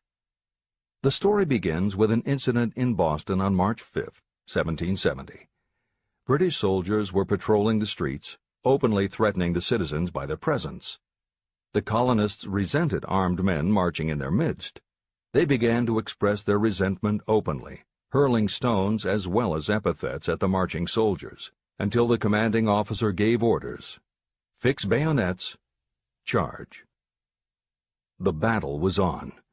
It resulted in the death and injury of many. The incident aroused such resentment that the Provincial Assembly, made up of prominent colonists, called a meeting for the purpose of taking definite action. Two of the members of that assembly were John Hancock and Samuel Adams. They spoke up courageously and declared that a move must be made to eject all British soldiers from Boston. Remember this: a decision, in the minds of two men, might properly be called the beginning of the freedom that we of the United States now enjoy. Remember, too, that the decision of these two men called for faith and courage because it was dangerous. Before the assembly adjourned, Samuel Adams was appointed to call on Hutchinson, the governor of the province, and demand the withdrawal of the British troops. The request was granted, and the troops were removed from Boston, but the incident was not closed. It had caused a situation that was destined to change the entire trend of civilization. Richard Henry Lee became an important factor in this story, because he and Samuel Adams corresponded frequently, sharing freely their fears and their hopes concerning the welfare of the people of their provinces. From this practice, Adams conceived the idea that a mutual exchange of letters between the 13 colonies might help to bring about the coordination of efforts so badly needed in connection with the solution of their problems. In March of 1772, 2 years after the clash with the soldiers in Boston, Adams presented this idea to the Assembly. He made a motion that a correspondence committee be established among the colonies, with definitely appointed correspondents in each colony, for the purpose of friendly cooperation for the betterment of the colonies of British America. It was the beginning of the organization of the far-flung power destined to give freedom to you and to me. A mastermind group had already been organized. It consisted of Adams, Lee, and Hancock. The Committee of Correspondence was organized. The citizens of the colonies had been waging disorganized warfare against the British soldiers through incidents similar to the Boston riot, but nothing of benefit had been accomplished. Their individual grievances had not been consolidated under one mastermind.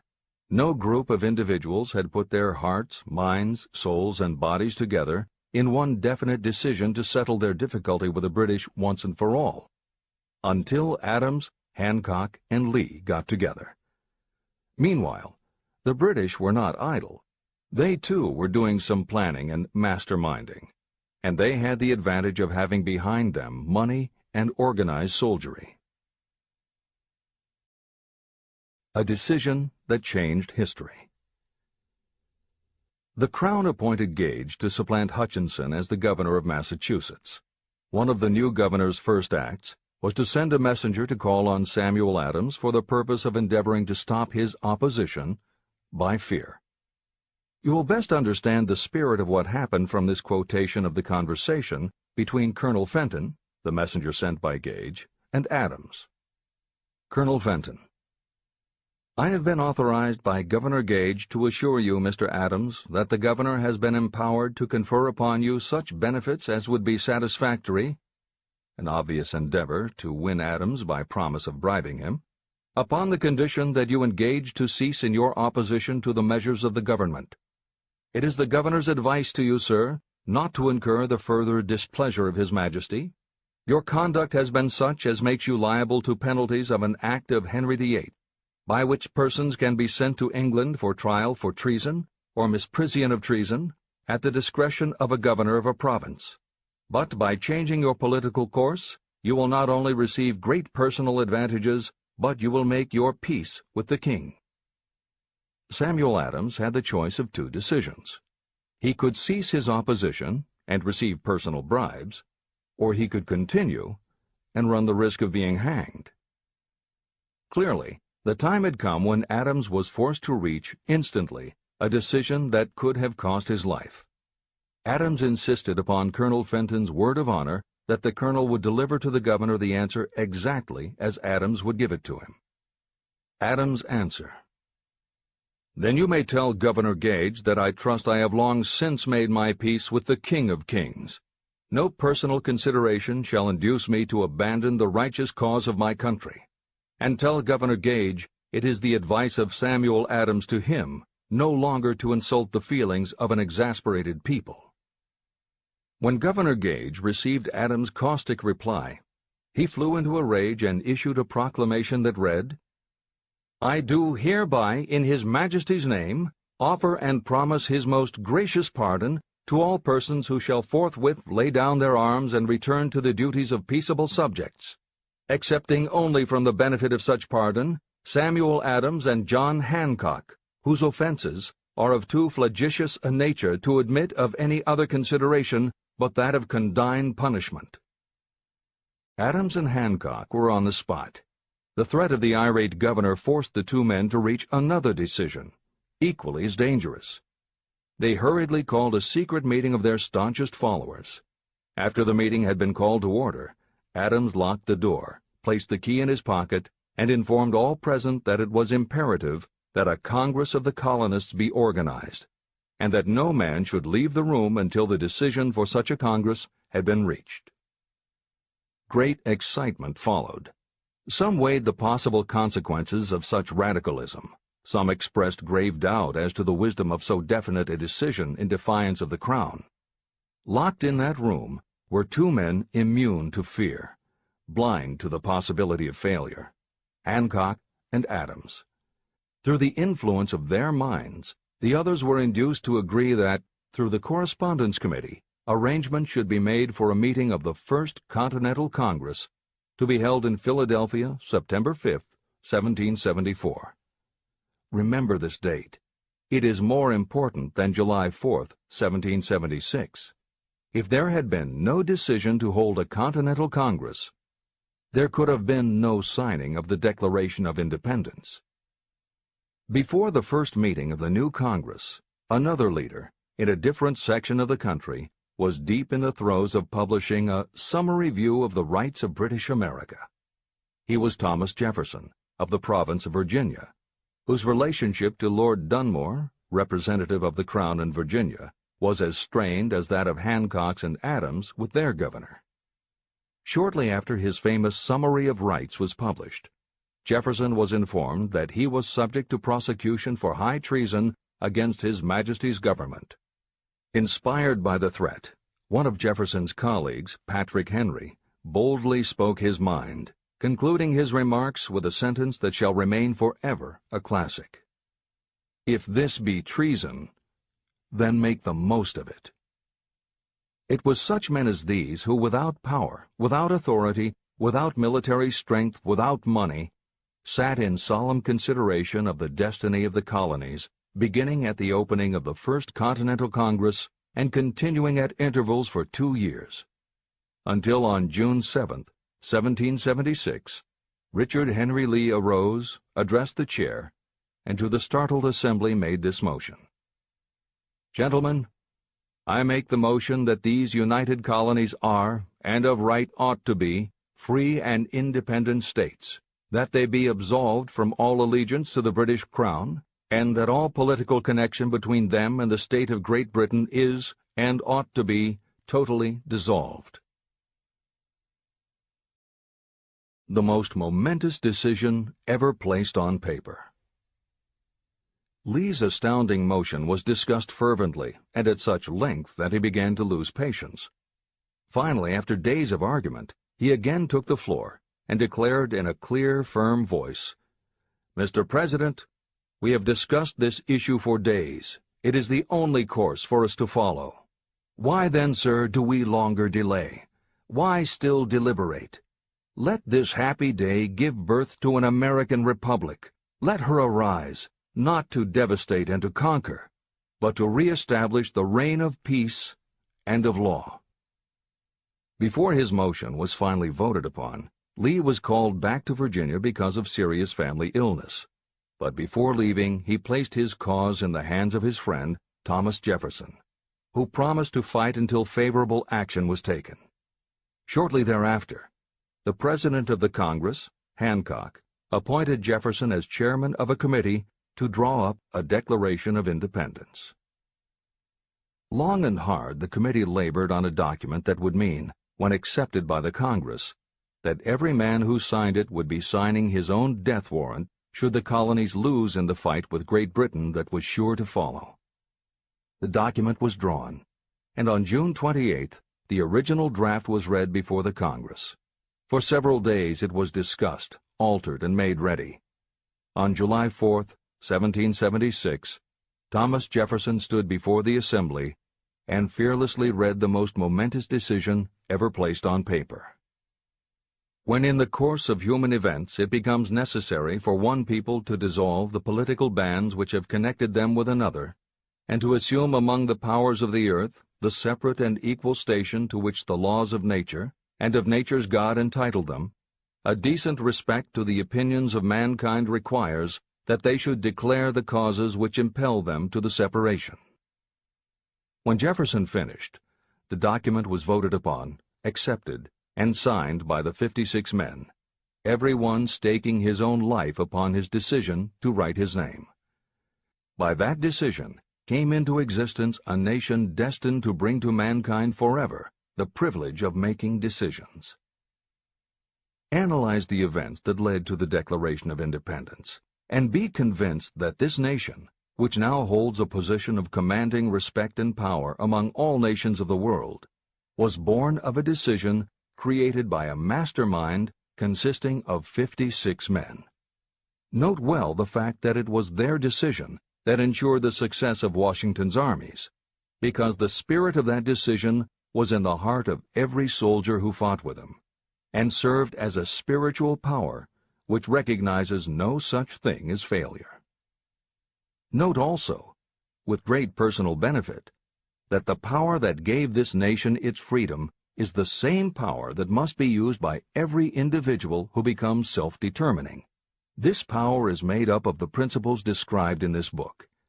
It will not be difficult to detect in the story of the Declaration of Independence at least 6 of these principles: desire, decision, faith, persistence, the mastermind, and organized planning. Know what you want, and you will generally get it.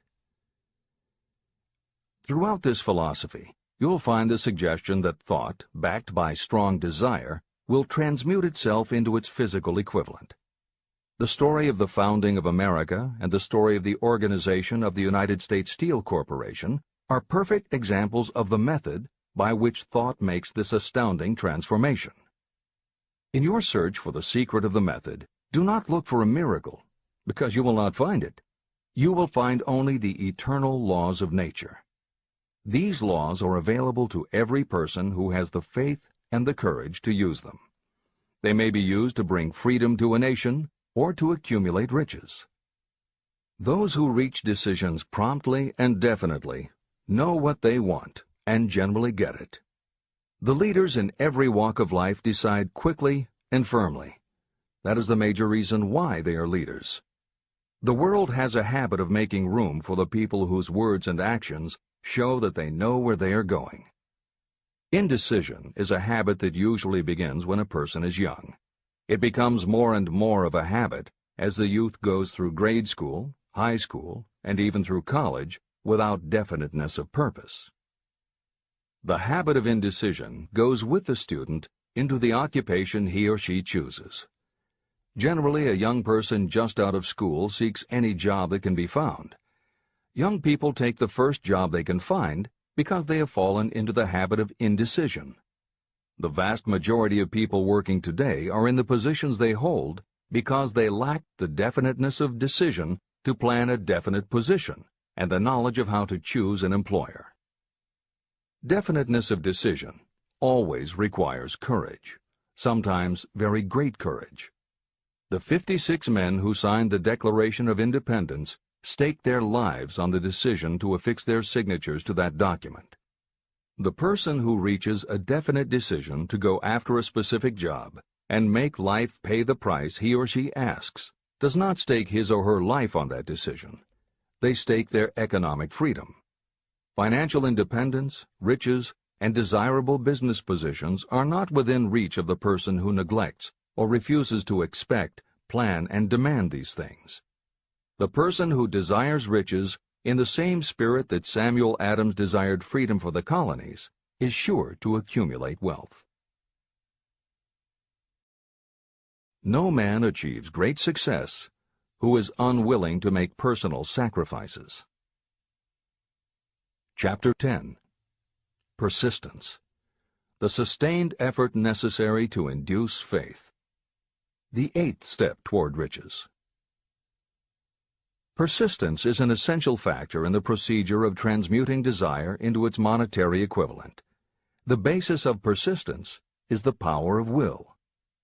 Willpower and desire, when properly combined, make an irresistible pair.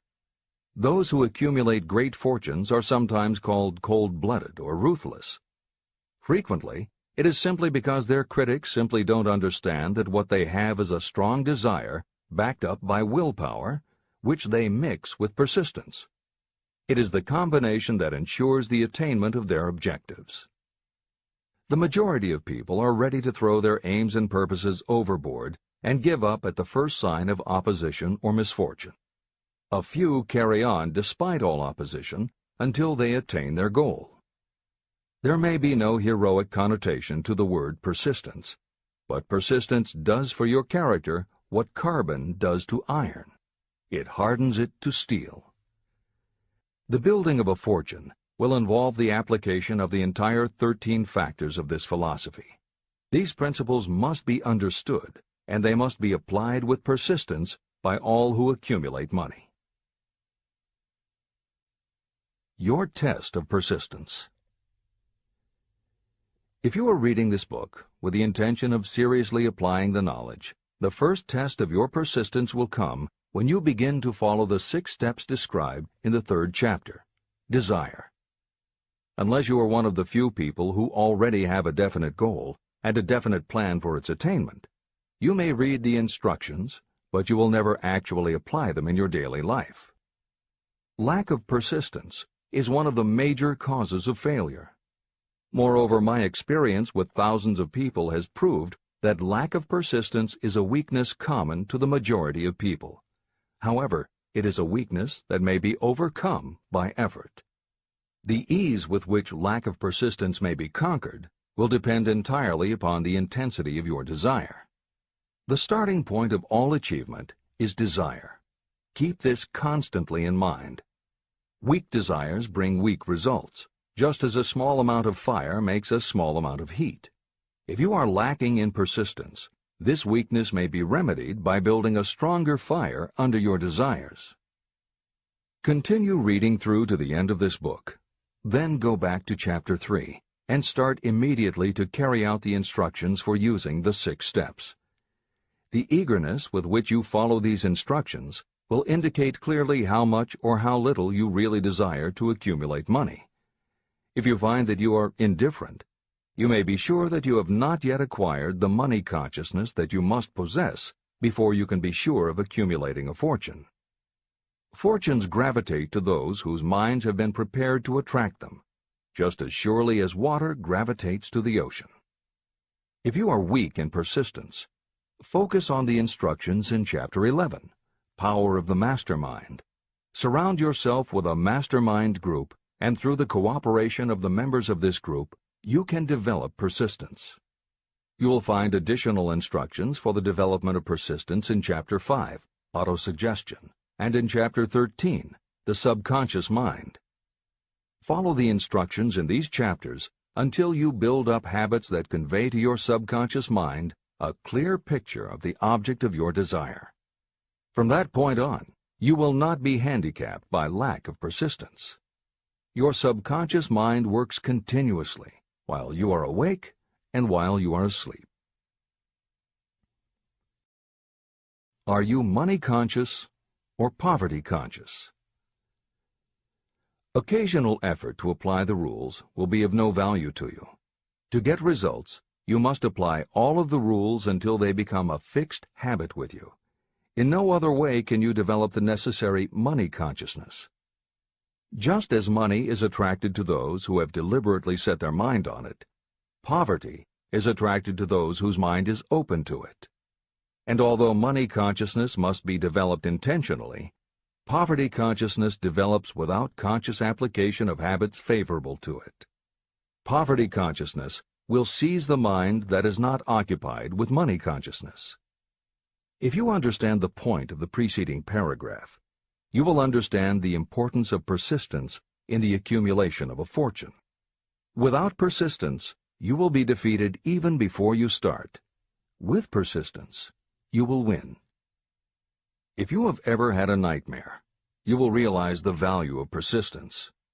You are lying in bed, half awake, with a feeling that you are about to smother. You are unable to turn over or to move a muscle. You realize that you must begin to regain control over your muscles. Through persistent effort of willpower, you finally manage to move the fingers of one hand. By continuing to move your fingers, you extend your control to the muscles of one arm until you can lift it. Then you gain control of the other arm. You finally gain control over the muscles of one leg, and then extend it to the other leg. Then, with one supreme effort of will, you regain complete control over your muscular system and snap out of your nightmare. You did it step by step.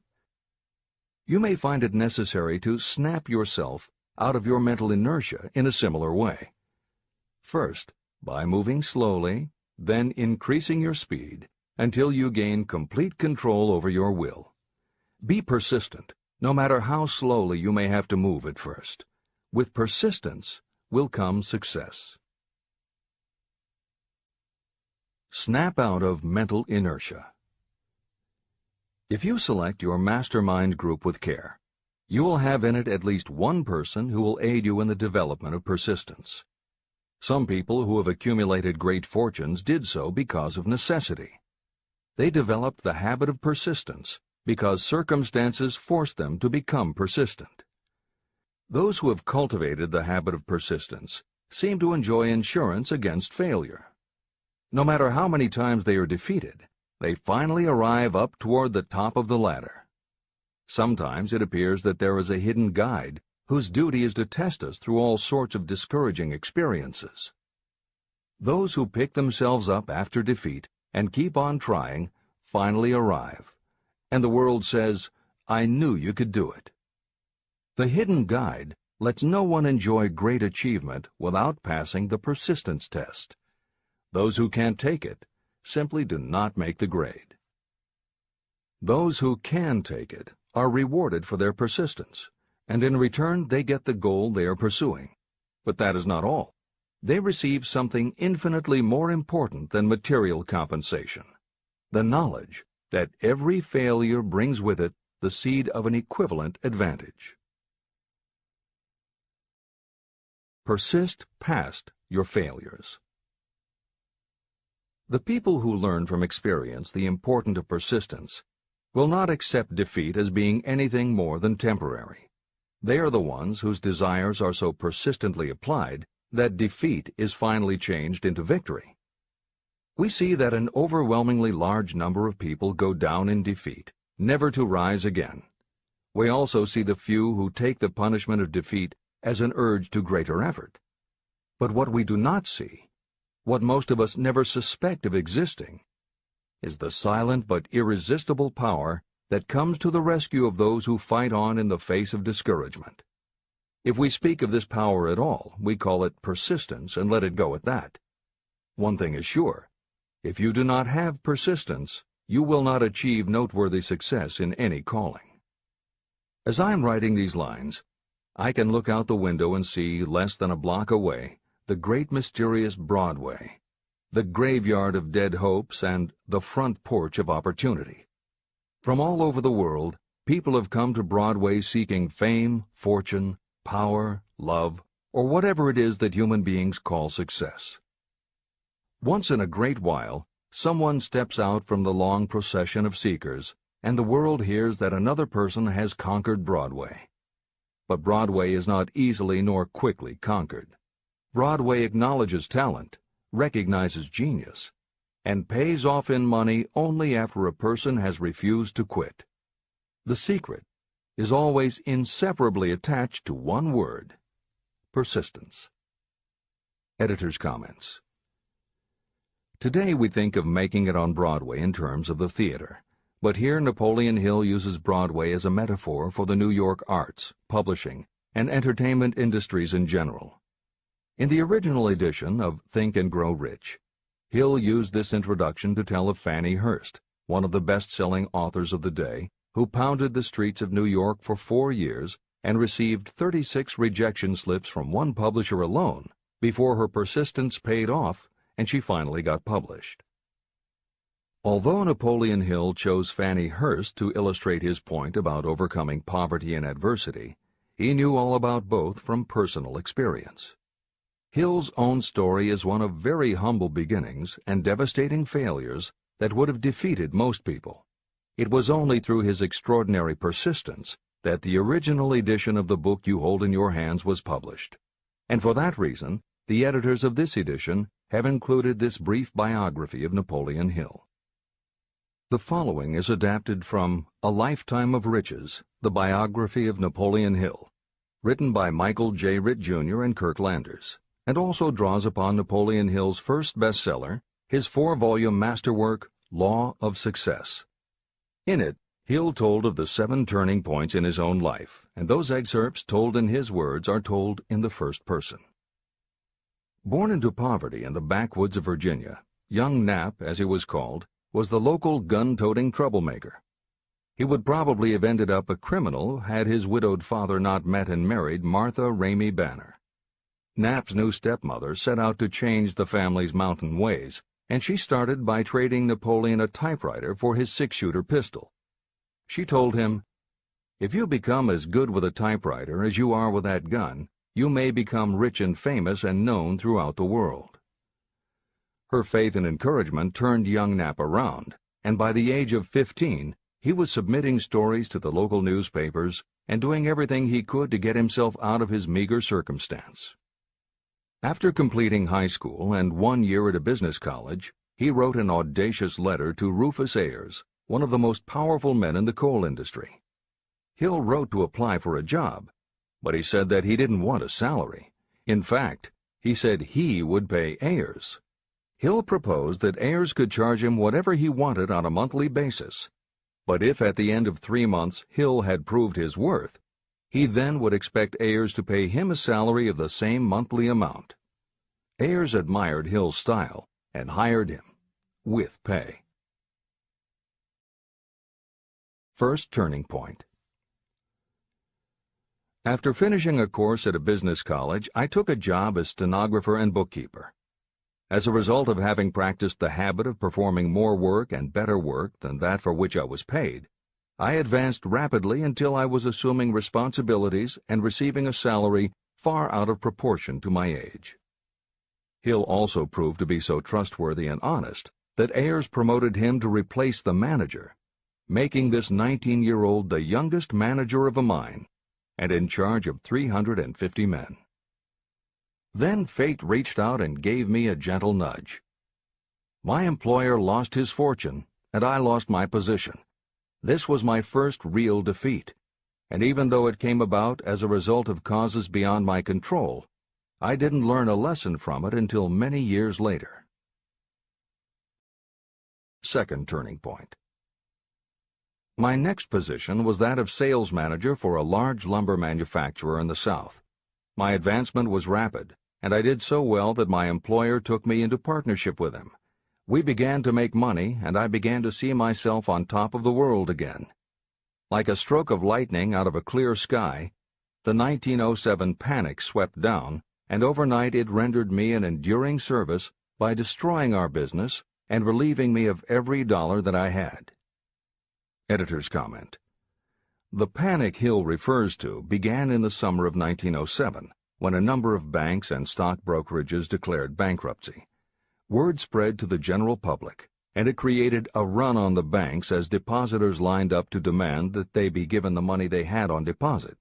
Banks called in loans to meet the demand for cash, but those borrowers couldn't find buyers for their goods or property, so they couldn't pay back their loans.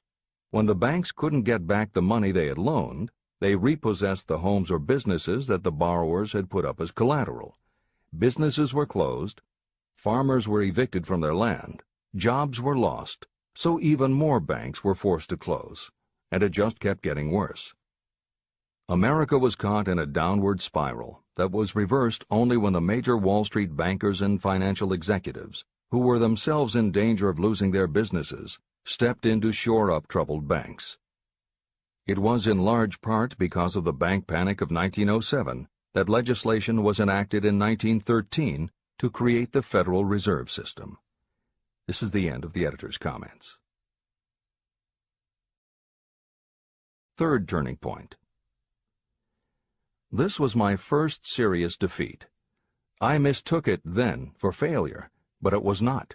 And before I complete this lesson, I will tell you why it was not. It required the 1907 panic and the defeat that it brought me to redirect my efforts from the lumber business to the study of law. I entered law school with the firm belief that I would emerge doubly prepared to catch up with the end of the rainbow and claim my pot of gold. Napoleon Hill planned to put himself and his brother through law school by writing articles for Bob Taylor's magazine. It was through the magazine that he arranged the fateful meeting with Andrew Carnegie, described at the beginning of this book. As was noted there, when Carnegie proposed the idea of writing The Philosophy of Success, he told Hill that he would have to earn his own way. I attended law school at night and worked as an automobile salesman during the day. Because of the job, I saw the need for trained automobile mechanics. I opened an educational department in the manufacturing plant and began to train ordinary machinists in automobile assembly and repair work. The school prospered, paying me over $1,000 a month in net profits. My banker knew that I was prospering, therefore he loaned me money with which to expand. A peculiar trait of bankers is that they will loan us money without any hesitation when we are prosperous.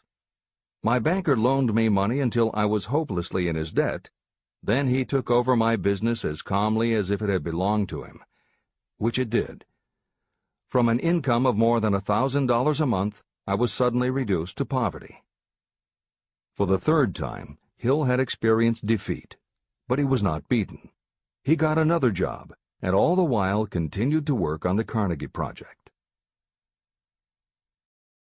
Fourth turning point, 1912. Because my wife's family had influence, I secured the appointment as assistant to the chief counsel for one of the largest coal companies in the world. I was among friends and relatives, and I had a position that I could keep for as long as I wished without exerting myself. What more did I need? Nothing, I was beginning to say to myself. Then, without consultation with my friends and without warning, I resigned. This was the first turning point that was of my own selection. It was not forced upon me. I quit that position because the work was too easy and I was performing it with too little effort. This move proved to be the next most important turning point of my life, although it was followed by 10 years of effort that brought almost every conceivable grief the human heart can experience. I selected Chicago as my new field of endeavor. I made up my mind that if I could gain recognition in Chicago, in any honorable sort of work, it would prove that I had something that might be developed into real ability. Fifth turning point.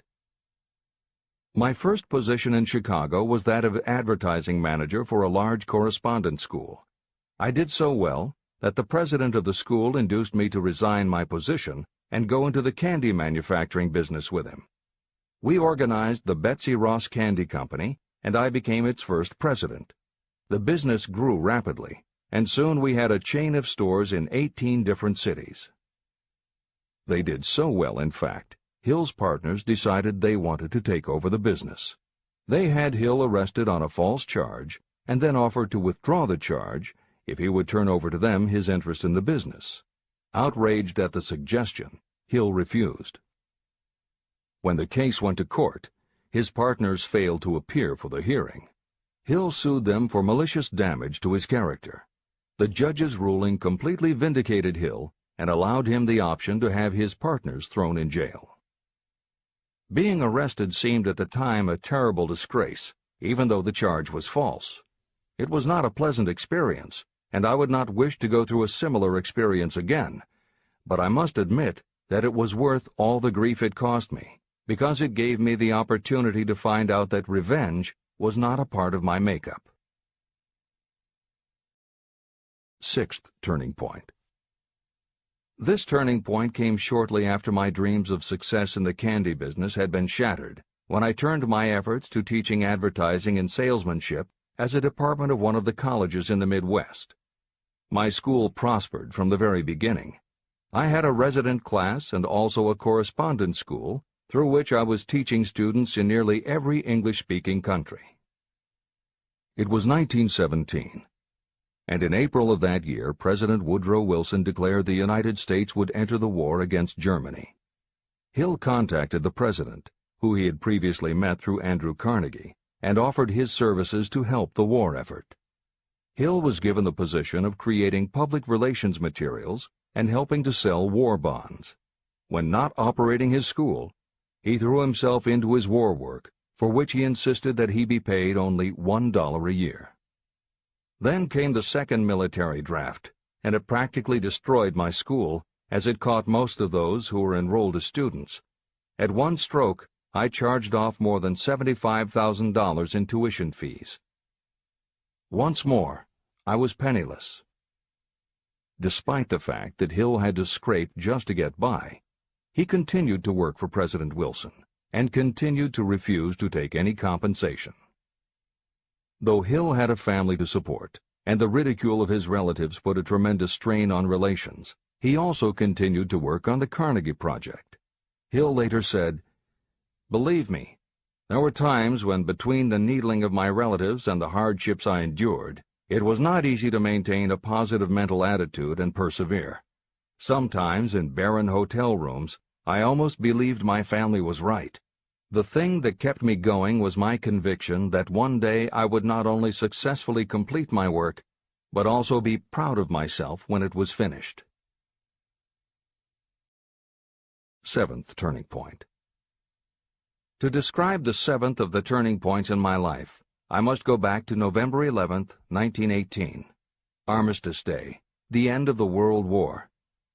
The war had left me without a penny, as I have already said, but I was happy to know that the slaughter had ceased and reason was about to reclaim civilization. The time had come for another turning point. I sat down at my typewriter, and to my astonishment, my hands began to play a tune on the keyboard. I had never written so rapidly or so easily before. I did not plan or think about what I was writing. I just wrote whatever came into my mind. What Hill wrote was a long essay in which he described a new idealism based on the Golden Rule that he thought could emerge from the war. He declared that he would help spread the word, and promised that somehow he was going to find the money to launch a new magazine to be called Hill's Golden Rule. He took his essay to George Williams, a Chicago printer he had met while working at the White House, and by early January of 1919, Hill's Golden Rule magazine was on the newsstands.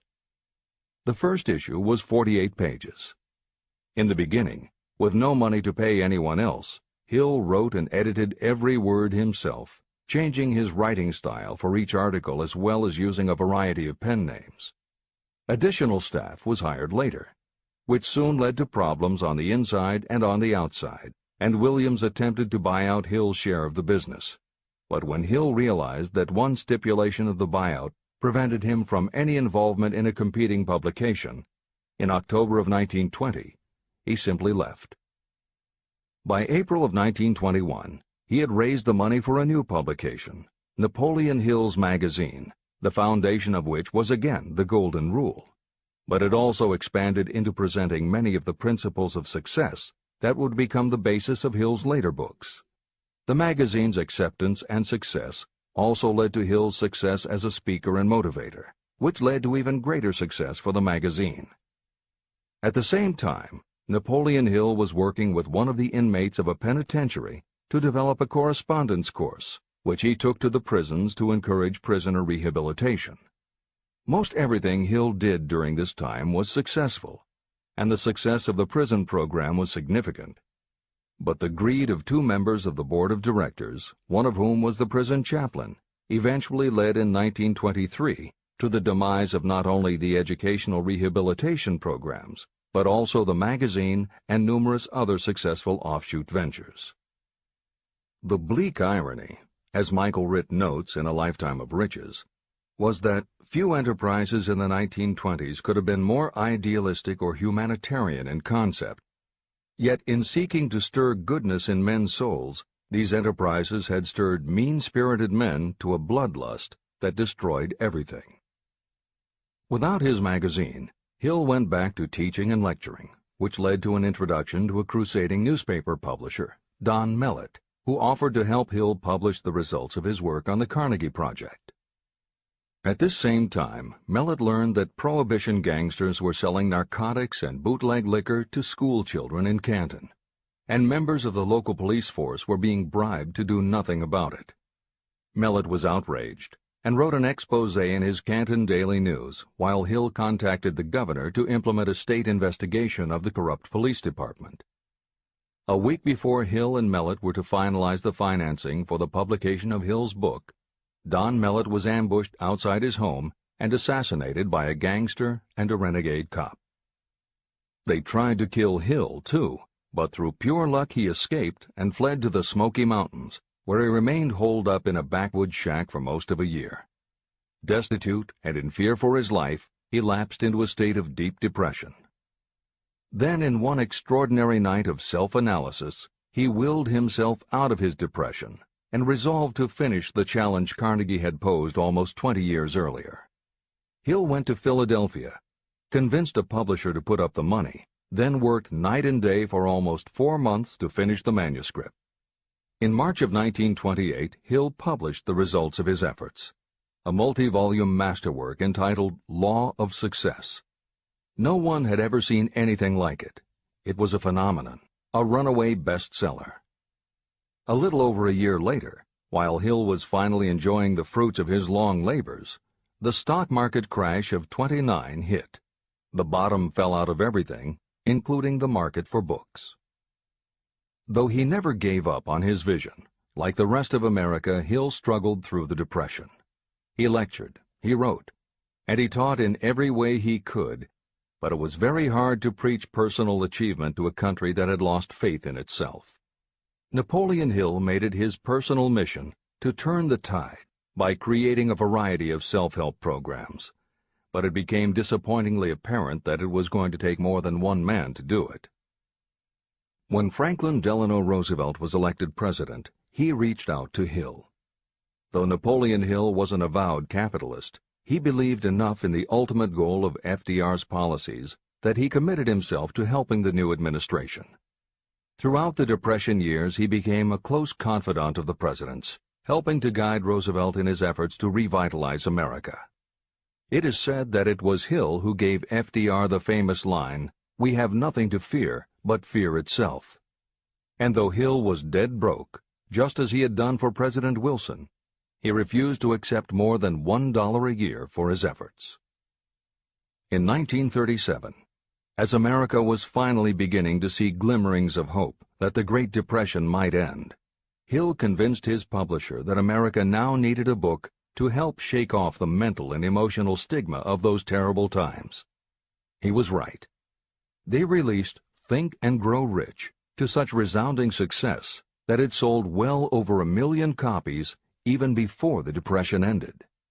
At this writing, it has sold more than 60 million copies worldwide, and to this day it still sells more than 1 million copies a year in its various editions. Take your own persistence inventory. Persistence is a state of mind. Therefore, it can be cultivated. Like all states of mind, persistence is based upon definite causes, among them these. Definiteness of purpose. Knowing what you want is the first and most important step toward the development of persistence. A strong motive will force you to surmount difficulties. Desire. It is comparatively easy to acquire and maintain persistence in pursuing the object of intense desire. Self-reliance. Belief in your ability to carry out a plan encourages you to follow the plan through with persistence. Self-reliance can be developed through the principle described in Chapter 5, Autosuggestion. Definiteness of plans. Organized plans, even ones that may be weak or impractical, encourage persistence. Accurate knowledge. Knowing that your plans are sound, based upon experience or observation, encourages persistence. Guessing, instead of knowing, destroys persistence. Cooperation. Sympathy, understanding, and cooperation with others tend to develop persistence. Willpower. The habit of concentrating your thoughts on making plans to attain your definite purpose leads to persistence. Habit.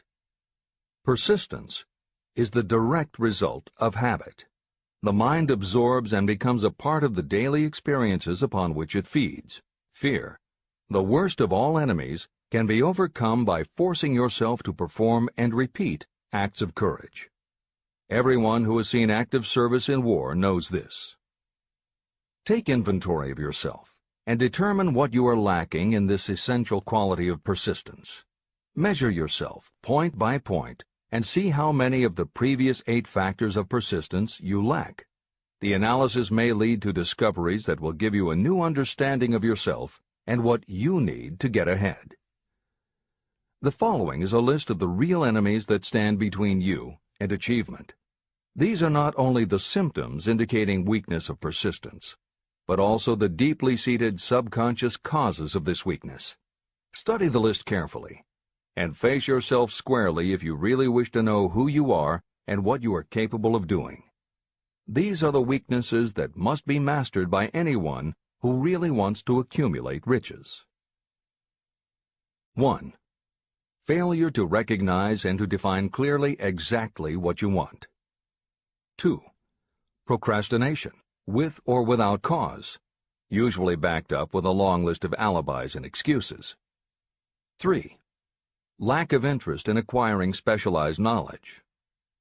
4. Indecision, and the habit of passing the buck instead of facing issues squarely, also backed by alibis and excuses. 5.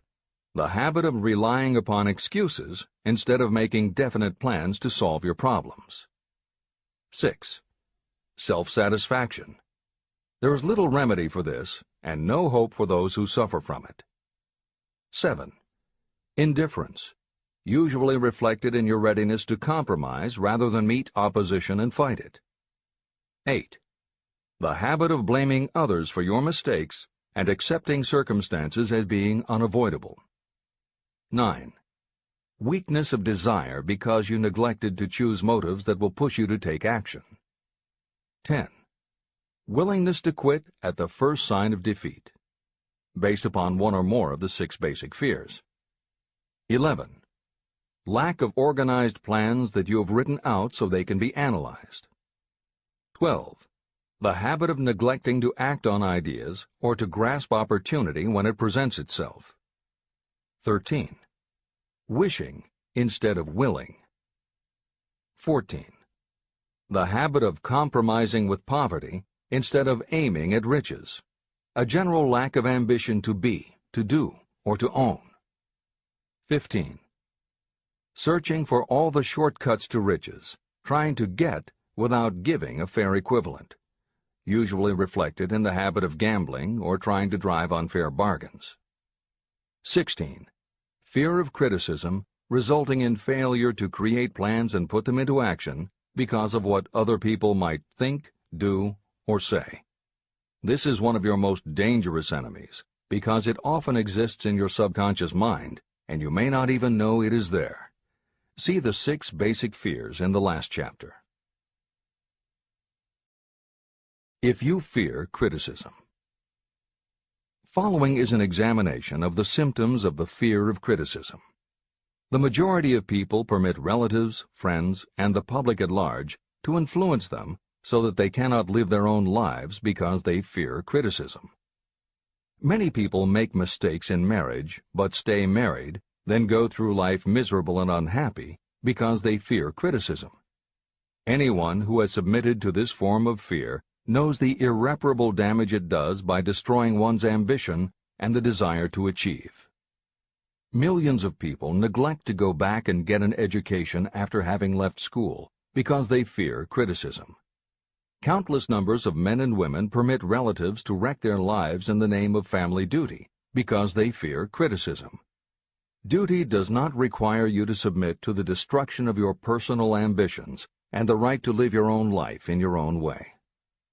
People refuse to take chances in business because they fear the criticism that may follow if they fail.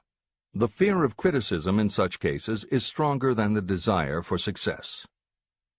Too many people refuse to set high goals for themselves because they fear the criticism of relatives and friends who may say, "Don't aim so high, people will think you're crazy."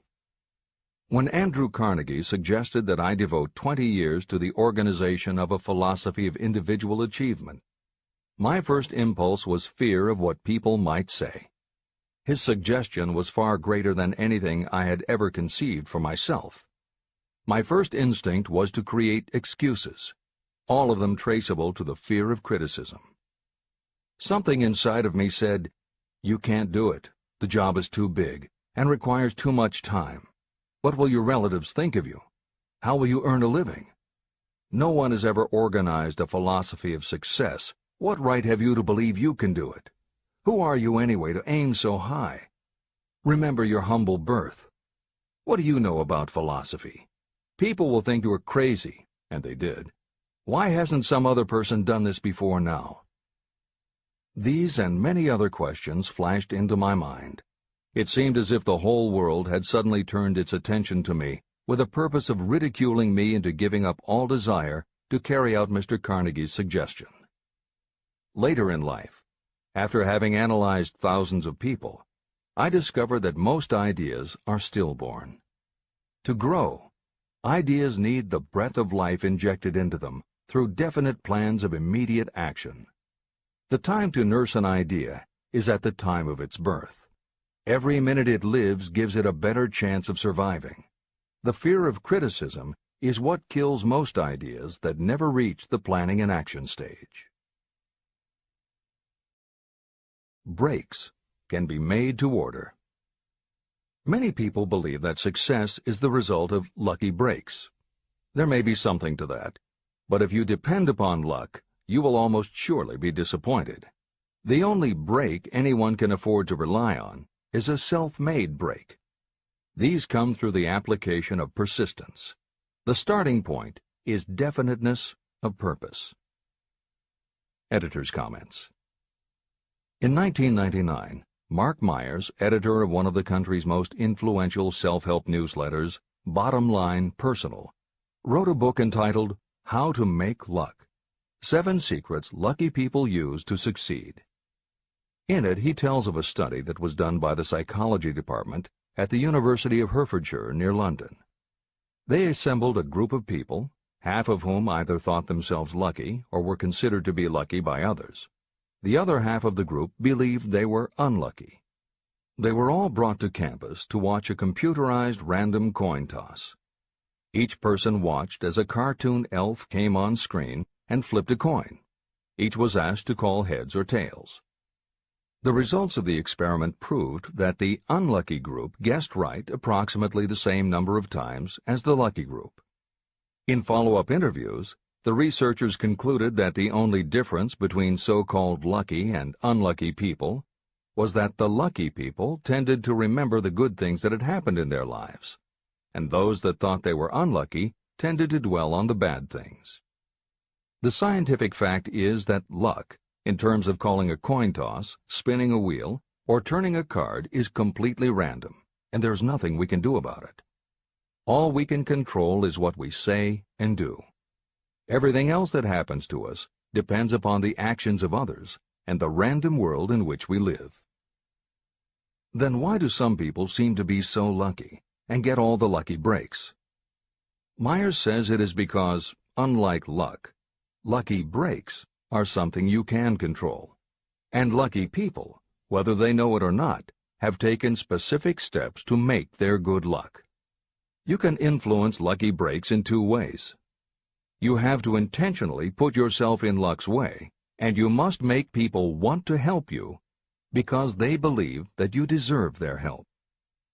Once you have let the world know you are ready for a break, luck is largely a matter of being introduced to opportunities by people who open doors for us.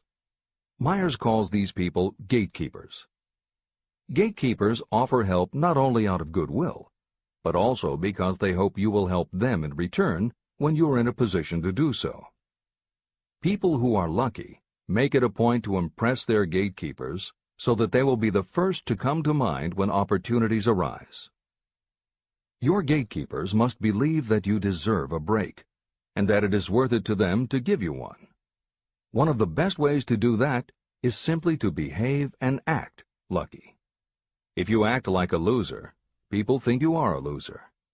If you perceive yourself as lucky, it will be easier for others to see you that way. And if you are believed to be a lucky person, your chances of receiving lucky opportunities will increase, partly because others hope some of your luck will rub off on them. This is the biggest secret lucky people know.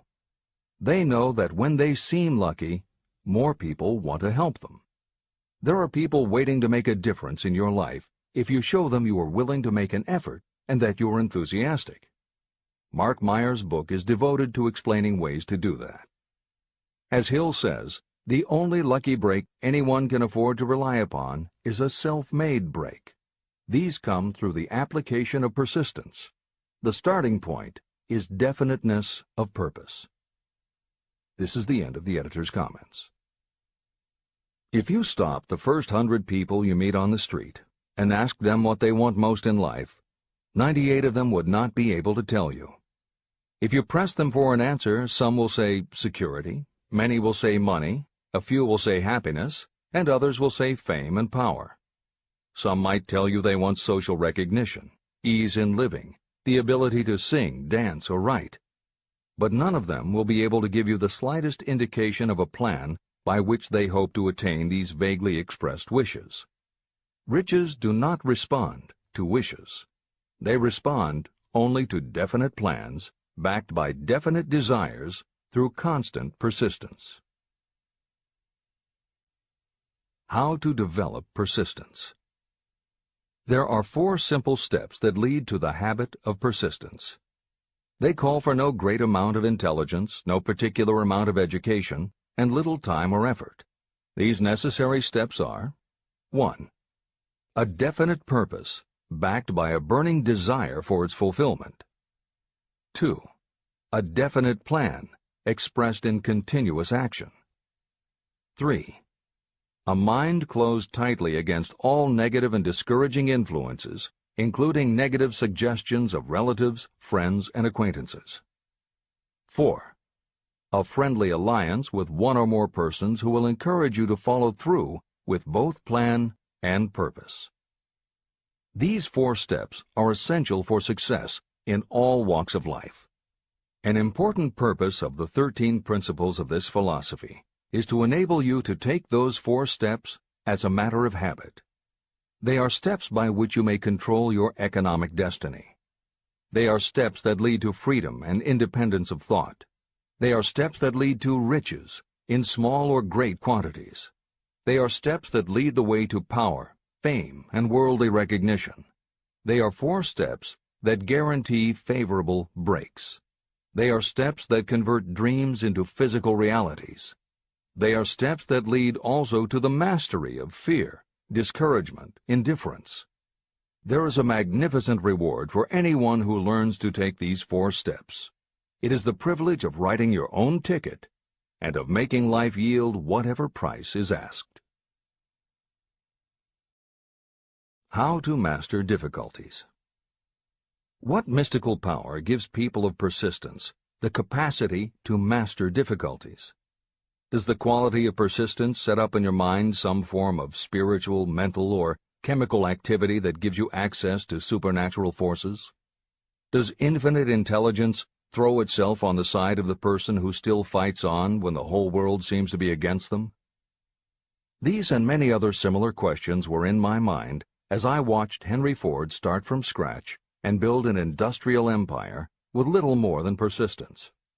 Or Thomas A. Edison, who, with less than 3 months of schooling, became the world's leading inventor. He turned his persistence into sound recording and playback machines, motion picture cameras and projectors, and the incandescent light, to say nothing of 100 other useful inventions. I had the opportunity to analyze both Mr. Edison and Mr. Ford up close and personal, year by year, over a long period of time. So I speak from actual knowledge when I say that I found no quality except persistence in either of them that even remotely suggested the major source of their stupendous achievements. If you make an impartial study of the prophets, philosophers, and religious leaders of the past, you will come to the inevitable conclusion that persistence, concentration of effort, and definiteness of purpose were the major sources of their achievements. Consider, for example, the fascinating story of Muhammad. Analyze his life. Compare him with men of achievement in this modern age of industry and finance, and observe how they all have one outstanding trait in common: persistence. If you want to understand more about the power of persistence and how it works, I strongly suggest that you read a biography of Muhammad. Editor's comments. At the beginning of the 21st century, There was an increased interest in Islam due to the attacks on the World Trade Center and the subsequent War on Terror. Consequently, the modern reader will have no difficulty finding a number of very good books about Muhammad. At the time that Hill was writing the first edition of Think and Grow Rich, one of the best biographies of Muhammad was written by Esad Bey, who was born in Baku, Azerbaijan, the son of a Jewish businessman named Nusenbaum. Later, he changed his name when he converted to Islam. During the Russian Revolution, he fled his home for Berlin, where he lived until the rise of Hitler again forced him to move, first to Austria and then finally to Italy. It is believed by some that this man, known as Esad Bey, also wrote under another pen name, Kurban Said, and was in fact the author of the acclaimed Azerbaijani novel, Ali and Nino. That Napoleon Hill was very impressed with this particular biography of Muhammad is clear from his recommendation, which follows. I strongly suggest that you read a biography of Muhammad, especially the one by Esad Bey.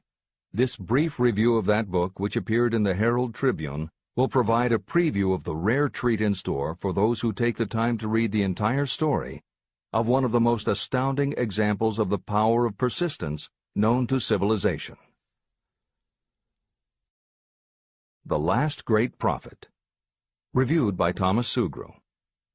Muhammad was a prophet, but he never performed a miracle. He was not a mystic.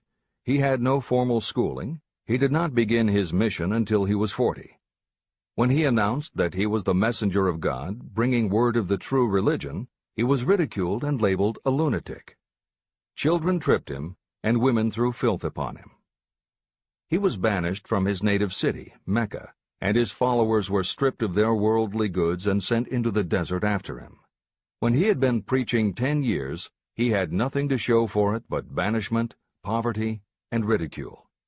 Yet before another 10 years had passed, he was dictator of all Arabia, ruler of Mecca, and the head of a new world religion which was to sweep to the Danube and the Pyrenees before exhausting the impetus he gave it. That impetus was threefold: the power of words, the efficacy of prayer, and man's kinship with God. His career never made sense. Muhammad was born to impoverished members of a leading family of Mecca. Because Mecca, the crossroads of the world, home of the magic stone called the Kaaba, great city of trade and the center of trade routes, was unsanitary, its children were sent to be raised in the desert by Bedouins. Muhammad was thus nurtured, drawing strength and health from the milk of nomad, vicarious mothers.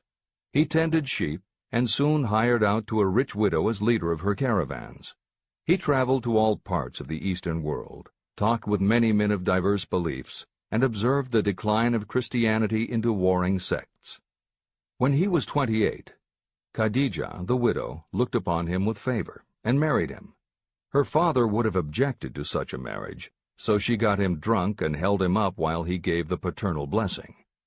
For the next 12 years, Muhammad lived as a rich and respected and very shrewd trader. Then he took to wandering in the desert, and one day he returned with the first verse of the Koran and told Khadijah that the archangel Gabriel had appeared to him and said that he was to be the messenger of God. The Koran, the revealed word of God, was the closest thing to a miracle in Muhammad's life. He had not been a poet. He had no gift of words. Yet the verses of the Koran, as he received them and recited them to the faithful, were better than any verses which the professional poets of the tribes could produce. This, to the Arabs, was a miracle. To them, the gift of words was the greatest gift. The poet was all-powerful. In addition, the Koran said that all men were equal before God, that the world should be a democratic state, Islam. It was this political heresy, plus Muhammad's desire to destroy all the 360 idols in the courtyard of the Kaaba, which brought about his banishment. The idols brought the desert tribes to Mecca, and that meant trade. So the businessmen of Mecca, the capitalists, of which he had been one, set upon Muhammad. Then he retreated to the desert and demanded sovereignty over the world. The rise of Islam began. Out of the desert came a flame which would not be extinguished. A democratic army, fighting as a unit and prepared to die without wincing. Muhammad had invited the Jews and Christians to join him, for he was not building a new religion. He was calling all who believed in one God to join in a single faith. If the Jews and Christians had accepted his invitation, Islam would have conquered the world. They didn't. They would not even accept Muhammad's innovation of humane warfare. When the armies of the Prophet entered Jerusalem, not a single person was killed because of his faith. When the Crusaders entered the city, centuries later, not a Muslim man, woman, or child was spared.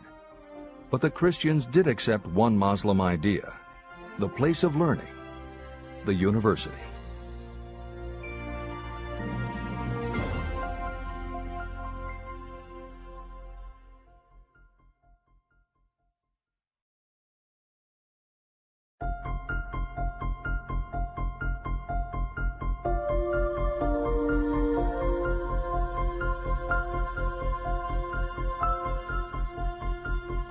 The ladder of success is never crowded at the top. Chapter 11. Power of the Mastermind, the Driving Force.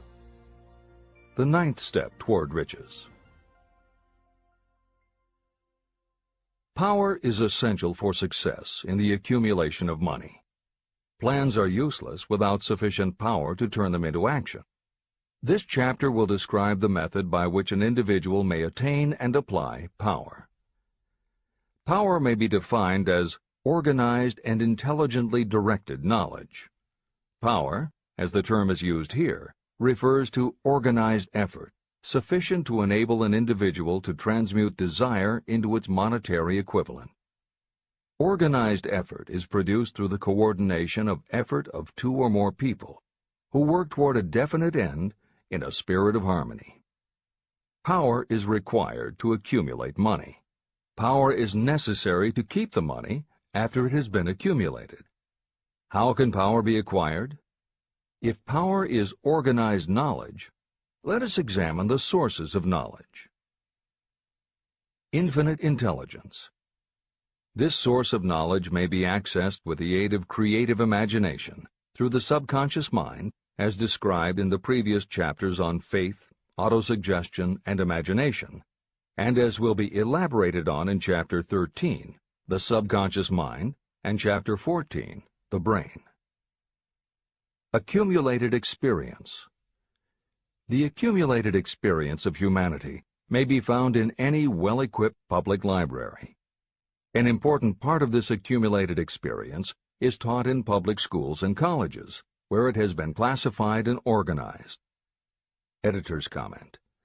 The computer revolution and the Internet have had a profound effect upon the quantity of information available and on the ease of access and ability to organize that information. This is the end of the editor's comment. Experiment and research. In the field of science, and in practically every other walk of life, people are gathering, classifying, and organizing new facts daily. This is the source to which you must turn when knowledge is not available through accumulated experience. Here, too, the creative imagination must often be used. Editor's comment. Today, because of the computer revolution and the Internet, publishing and dissemination of information happens so quickly that there is almost no lag time between experiment or research and the integration of those results into available knowledge. This is the end of the editor's comment. Knowledge may be acquired from any of the foregoing sources. It may be converted into power by organizing it into definite plans and by putting those plans into action. If you examine the three sources of knowledge, you will see how difficult it would be if you had to depend upon just your own efforts to assemble all the knowledge you need and turn it into definite plans of action. If your plans are big and comprehensive, generally you will have to get others to cooperate with you if you are going to organize your knowledge so that you can turn your plans into power. Gaining power through the mastermind.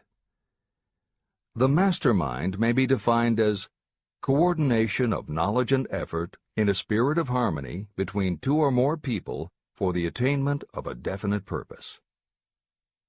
No individual may have great power without utilizing the mastermind.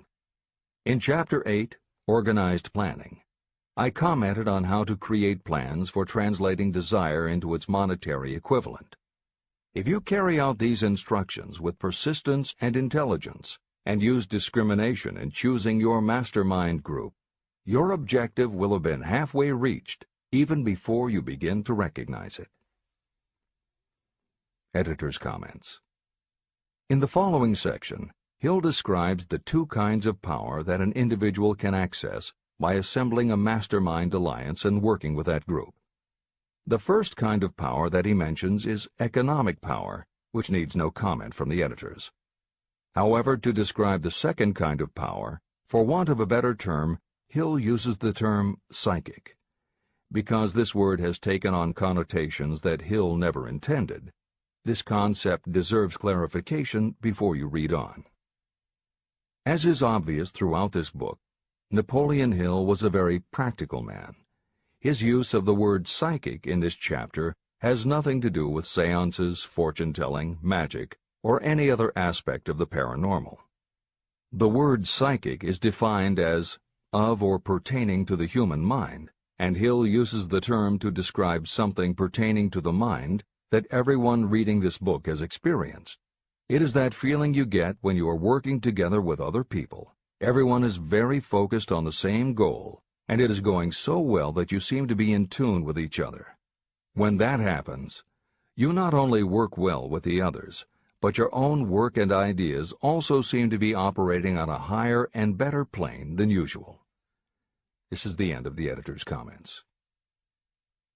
So you may better understand the potential power available to you through a properly chosen mastermind group, I will explain the two characteristics of the mastermind principle. One kind of power is economic, and the other psychic. Economic power. The economic feature is obvious. Economic advantages may be created by any person who surrounds himself with the advice, counsel, and personal cooperation of a group of people who are willing to lend him or her wholehearted aid in a spirit of perfect harmony. This form of cooperative alliance has been the basis of nearly every great fortune. Your understanding of this great truth may definitely determine your financial status. Psychic power. What I refer to as the psychic phase of the mastermind principle is a little more difficult to comprehend. You'll get a better sense of the meaning from this statement. No two minds ever come together without creating a third, invisible, intangible force, which may be likened to a third mind. The human mind is a form of energy. When the minds of two people are coordinated in a spirit of harmony, the energy of each mind seems to pick up on the energy of the other mind, which constitutes the psychic phase of the mastermind. The mastermind principle, or rather the economic feature of it, was first called to my attention by Andrew Carnegie. Discovery of this principle was responsible for the choice of my life's work. Mr. Carnegie's mastermind group consisted of a staff of approximately 50 people with whom he surrounded himself for the purpose of manufacturing and marketing steel. He knew little of the technical side of the steel business. His strength was his ability to get others to work together in perfect harmony toward achieving a common goal. Carnegie attributed his entire fortune to the power he accumulated through this mastermind alliance. If you analyze the record of anyone who has accumulated a great fortune, and many of those who have accumulated modest fortunes, you will find that they have either consciously or unconsciously employed the mastermind principle. Great power can be accumulated through no other principle. How to multiply your brain power. The human brain may be compared to an electric battery. It is a fact that a group of batteries will provide more energy than a single battery. It is also a fact that the amount of energy provided by each individual battery depends upon the number and capacity of the cells it contains. The brain functions in a similar fashion. Some brains are more efficient than others. A group of brains coordinated or connected in a spirit of harmony will provide more thought energy than a single brain, just as a group of electric batteries will provide more energy than a single battery. Through this metaphor, you can see that the mastermind principle holds the secret of the power wielded by those who surround themselves with others of great brain power.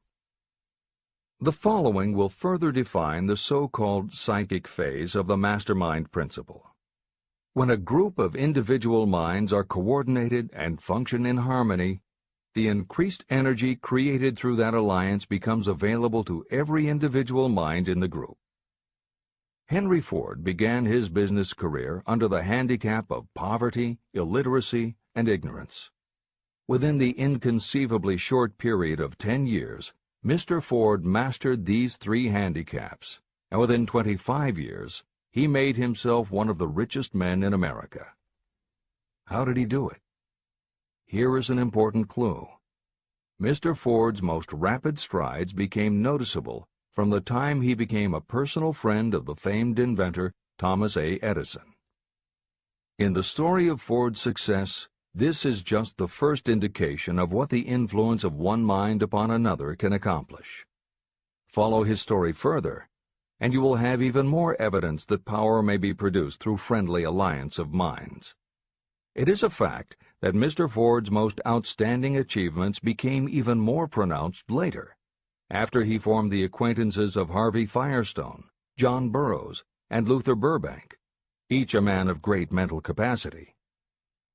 People take on the nature and the habits and the power of thought of those with whom they associate in a spirit of sympathy and harmony.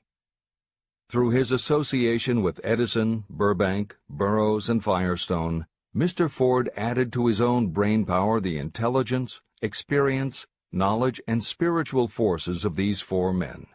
Henry Ford used the mastermind principle in exactly the way it is described in this book.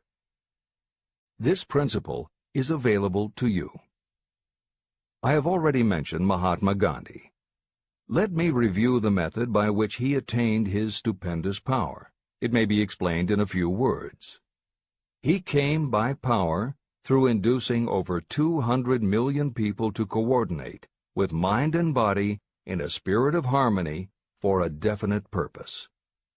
In brief, Gandhi accomplished a miracle, for it is a miracle when 200 million people can be induced, not forced, to cooperate in a spirit of harmony. If you doubt that this is a miracle, try to get even 2 people to cooperate in a spirit of harmony for any length of time. Every person who manages a business knows how difficult it is to get employees to work together in a spirit even remotely resembling harmony. Editor's comments. The first step in putting together your mastermind alliance is to clearly know your desire. Your desire will tell you what you need. It could be a small group, just 2 or 3 people, as was the case with Stephen Jobs and Steve Wozniak when they formed Apple, Bill Gates and Paul Allen launching Microsoft, or Steven Spielberg, Jeffrey Katzenberg, and David Geffen creating DreamWorks SKG. Or it could be a large group, such as the Mastermind Alliance of 30 regional directors of Century 21 Real Estate, which founder Arthur Bartlett firmly believes was essential to the company's success. Napoleon Hill suggests that in most cases it should be a dozen people or less, and generally the smaller the better. Choosing the people means finding those who not only share your vision, but who will also share their ideas, information, and contacts with you. They will let you use the full strength of their experience, training, and knowledge as if it were your own, and they will do it in a spirit of perfect harmony. The question that immediately comes to every reader's mind is, where do I find people who will help me to that degree? Napoleon Hill cannot answer that question for you, but he does tell you what to look for. Where you look is up to you. And if you really do have the desire to succeed, you will start looking and you won't give up until you find the right people. Napoleon Hill's description of the mastermind that appears below is augmented with additional material from articles and speeches he wrote after the publication of Think and Grow Rich. These were compiled for publication by Hill's friend, mentor, and business associate, W. Clement Stone, and appear in two books, Napoleon Hill's Keys to Success and Believe and Achieve. This is the end of the editor's comments. Finding your mastermind members. Ally yourself with a group of as many people as you may need in order to assemble a mastermind that will assist you in creating and carrying out your plan or plans for the accumulation of money. Compliance with this instruction is absolutely essential. Choose to associate with people who share common values, goals, and interests, yet who each have a strong desire to contribute to the overall effort. Trial and error will be part of the process, but there are two qualities to keep foremost in your mind. The first is ability to do the job. Do not select people for your alliance merely because you know them and like them. Such people are valuable to you because they improve the quality of your life, but they are not necessarily suited to a mastermind alliance. Your best friend may not be the most knowledgeable marketing professional, but perhaps he or she can introduce you to someone who is. The second quality is the ability to work in a spirit of harmony with others. There must be a complete meeting of minds without any reservations. Personal ambition must be subordinate to the achievement of the purpose of the alliance. This includes your own. You must also insist upon confidentiality. Some people can give away an idea simply because they love to talk. You don't need them in your group. Attune yourself to every member of the group. Try to imagine how you would react in a given situation if you were in his or her shoes. Pay attention to body language. Sometimes facial expressions and movements say far more about what a person feels than the words that come out of his or her mouth. Be sensitive to what is not being said. Sometimes what is left out is far more important than what is included. Don't try to force the group along too quickly. Allow for those who want to test ideas by playing devil's advocate. Compensating your mastermind.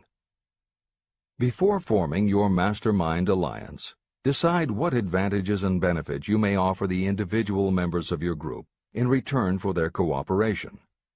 No one will work indefinitely without some form of compensation. No intelligent person should request or expect another to work without adequate compensation. Wealth will obviously have the most appeal to your members. Be fair and generous in your offer.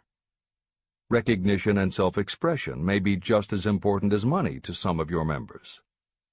Remember that in such partnerships, the principle of going the extra mile, doing more and better than paid for, is especially important. As the leader, you should set an example for the others to follow. Each member must agree at the outset on the contribution each will make, and on the division of benefits and profits. Otherwise, be assured that dissension will arise, you will have wasted everyone's time, you will ruin friendships, and your venture will be destroyed. Meeting with your mastermind.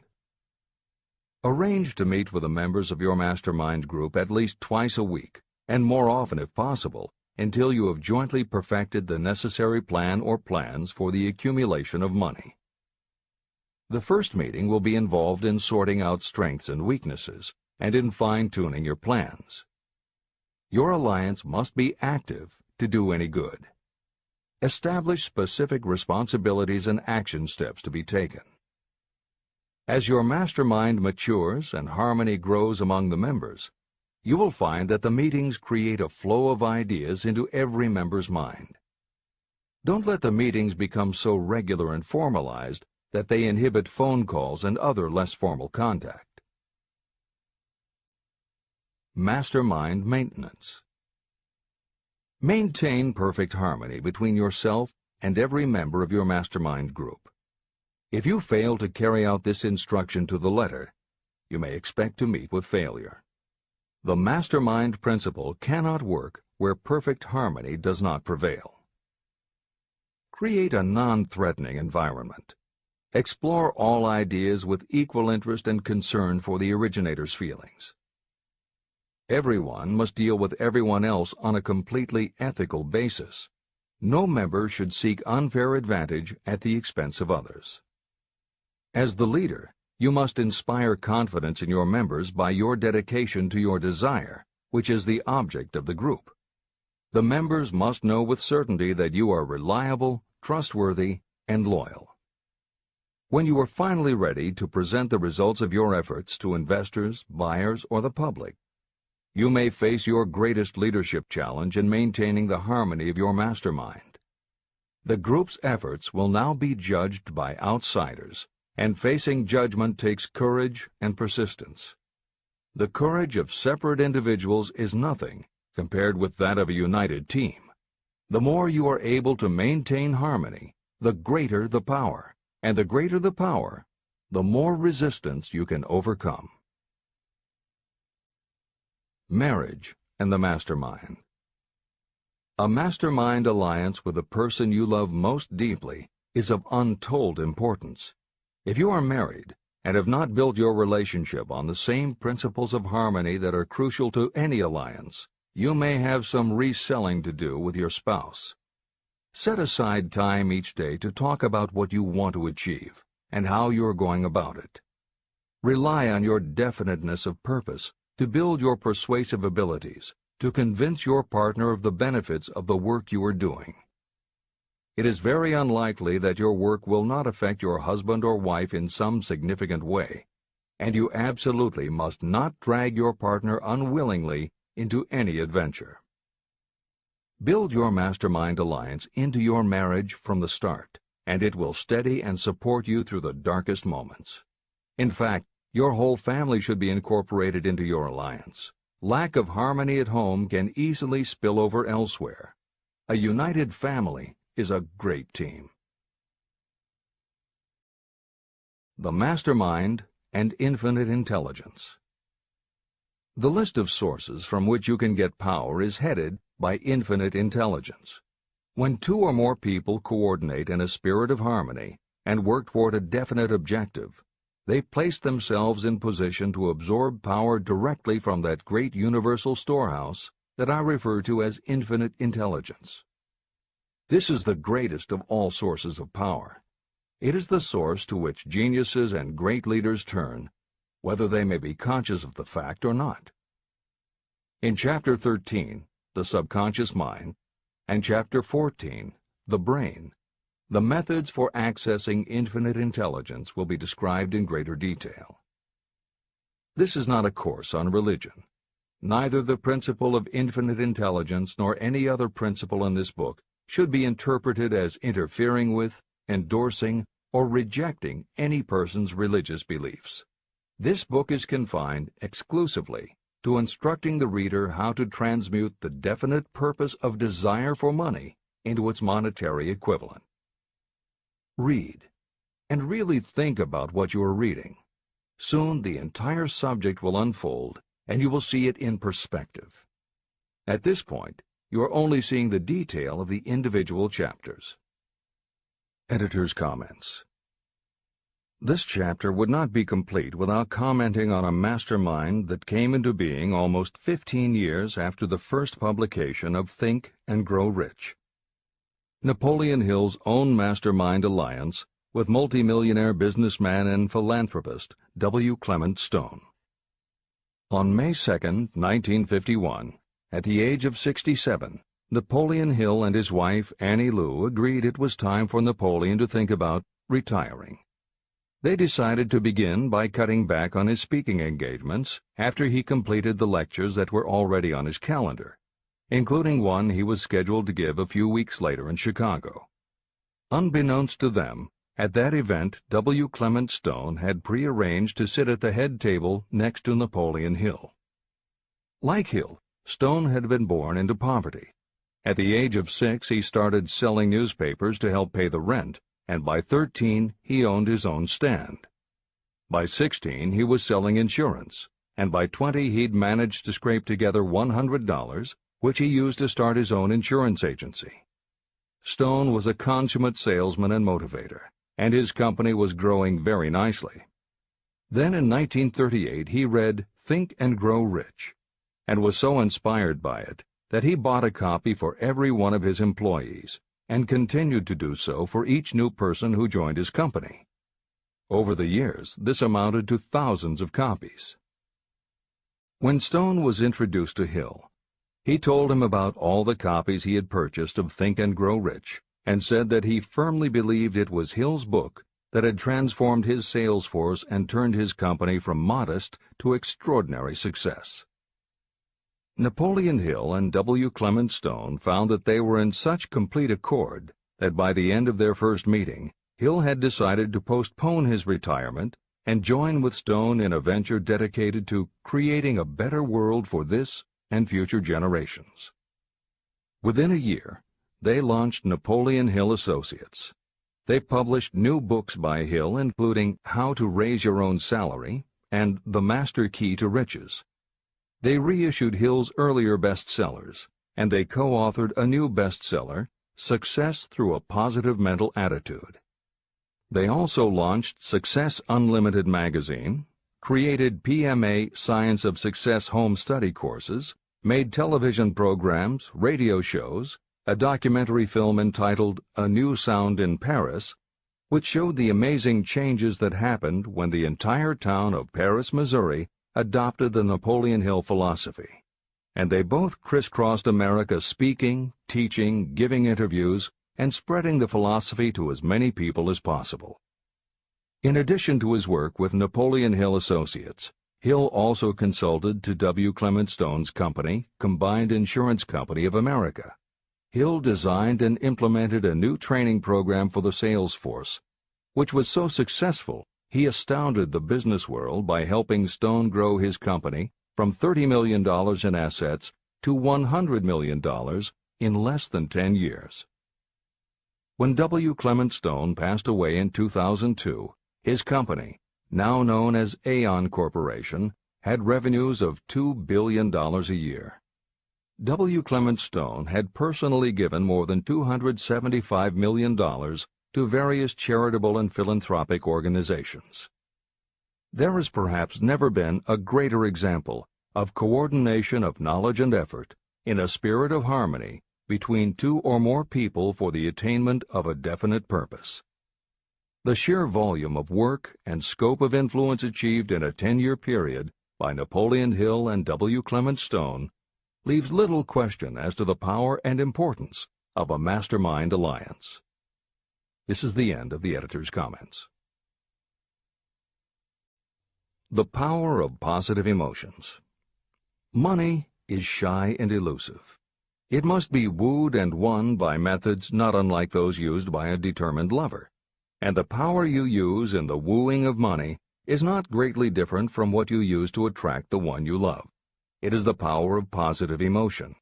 That power, when successfully used in the pursuit of money, must be mixed with faith. It must be mixed with desire. It must be mixed with persistence. It must be applied through a plan, and that plan must be set into action. When money comes in large quantities, it flows to the one who accumulates it as easily as water flows downhill. There exists a great unseen stream of power, which may be compared to a river that flows in two directions. One side flows in one direction, carrying all who get into that side of the stream onward and upward to wealth. The other side flows in the opposite direction, carrying all who are unfortunate enough to get into it and can't pull themselves out downward to misery and poverty. Everyone who has accumulated a great fortune has recognized the existence of this stream of life. It consists of one's thinking process. Positive emotions form the side of the stream that carries you to fortune. Negative emotions form the side that carries you down to poverty. This is a point of great importance to the person who is following this book with the object of accumulating a fortune. If you are caught in the side of the stream of power that leads to poverty, this book will serve as an oar by which you may propel yourself over into the other side of the stream. but it can serve you only through application and use. Merely reading and passing judgment on it, either one way or another, will be of no benefit to you. Poverty and riches can change places, but when riches take the place of poverty, the change only happens through well-conceived and carefully executed plans. The same is not true of poverty. Poverty needs no plan. It needs no one to help it because it is bold and ruthless. Riches are shy and timid. They have to be attracted. More gold has been mined from the thoughts of men than has ever been taken from the earth. Chapter 12. Sexuality, Charisma, and Creativity. The 10th step toward riches. Editor's comments. What motivates human beings is the subject of continuing scientific research and philosophical debate. There is general agreement that the prime motivators are the basic human needs for food and water, shelter and clothing, and safety. Beyond these basic life-sustaining needs, however, there are other factors that motivate people to action. It is the definition of the other factors and their order of importance that continues to be open to interpretation. Perhaps the most widely known theory is psychologist Abraham Maslow's hierarchy of human needs, which lists 8 levels of motivational forces, starting with the basic physiological and safety needs, then ascends through belonging and love, esteem, understanding, aesthetics, self-actualization, and transcendence. Other psychologists and sociologists have defined and arranged the categories differently, but in almost all cases there is agreement that after the primary life-sustaining needs are met, sex and love are the next most important motivating forces. Napoleon Hill also compiled a hierarchy of what he referred to as mind stimuli. Like Maslow and other researchers, Hill identified sex and love as the most powerful non-life-sustaining factors in human motivation, but his focus was not on sex and love as they pertain to procreation.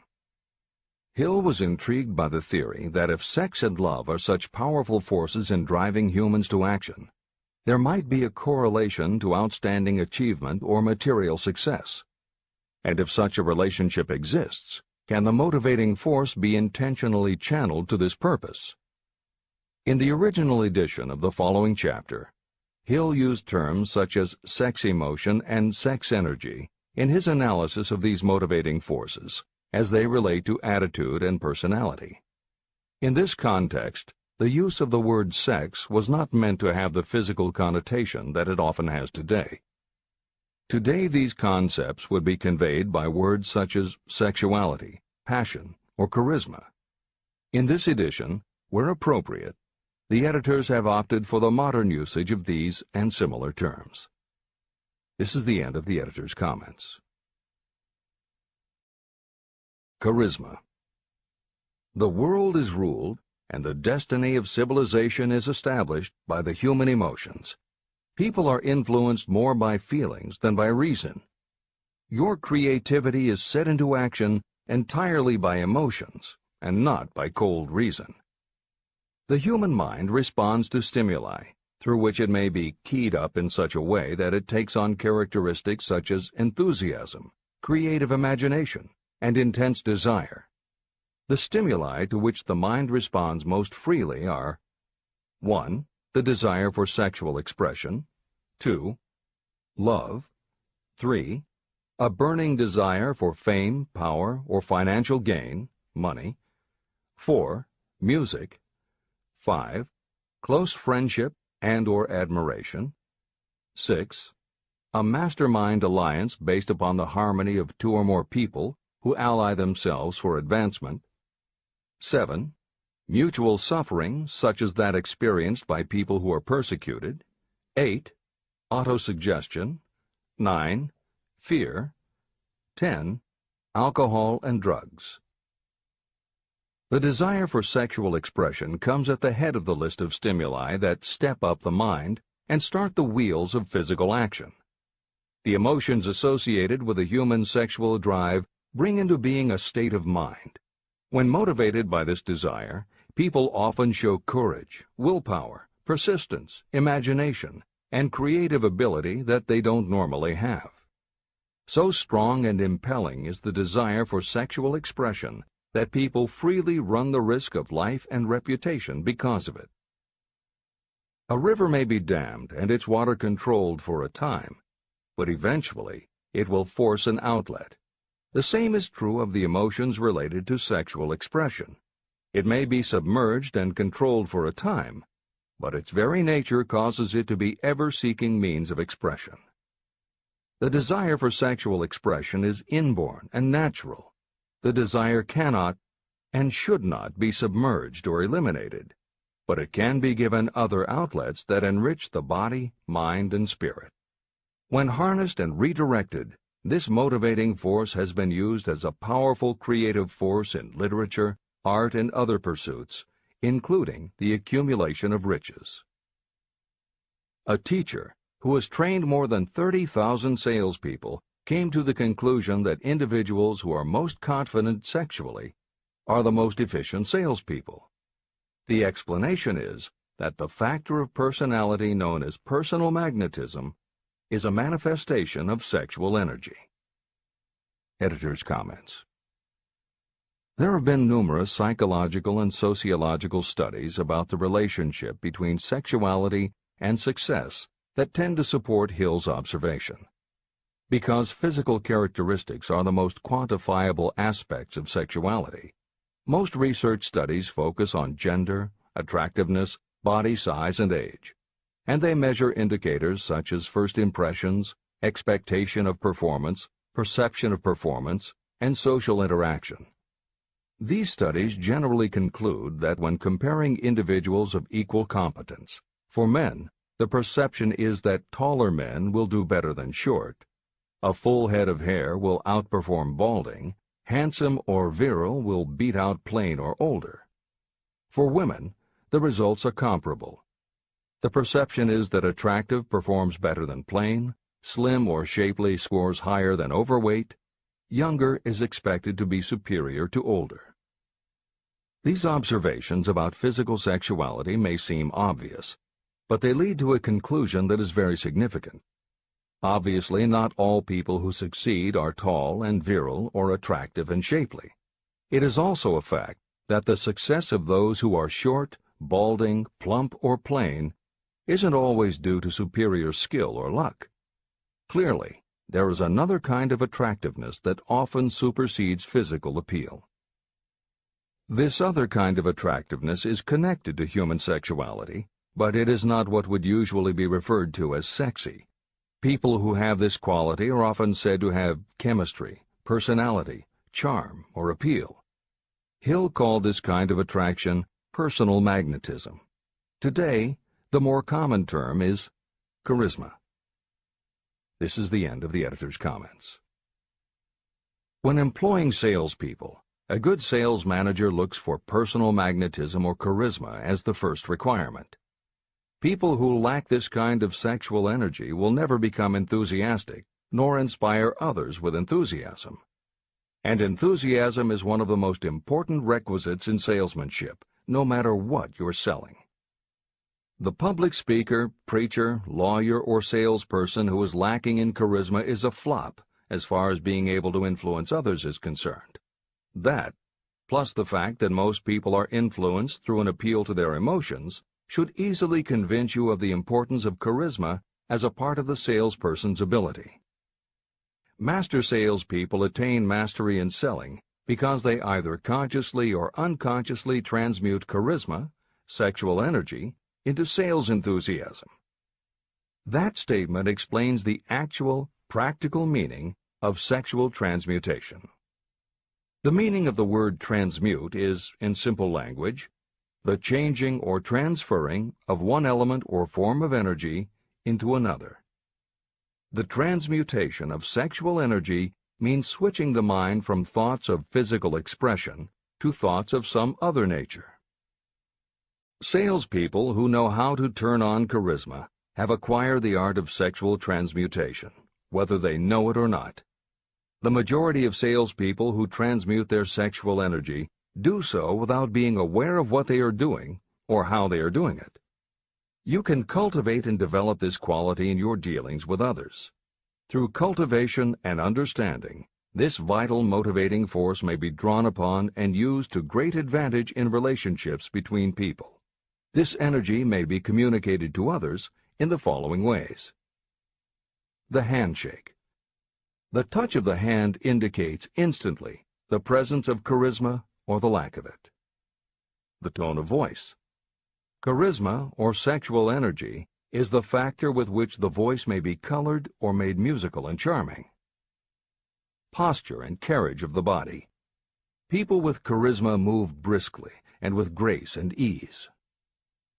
The vibrations of thought. People with charisma project sexuality through their personality in a way that influences those around them. Clothing and style. People who are charismatic are usually very careful about their personal appearance.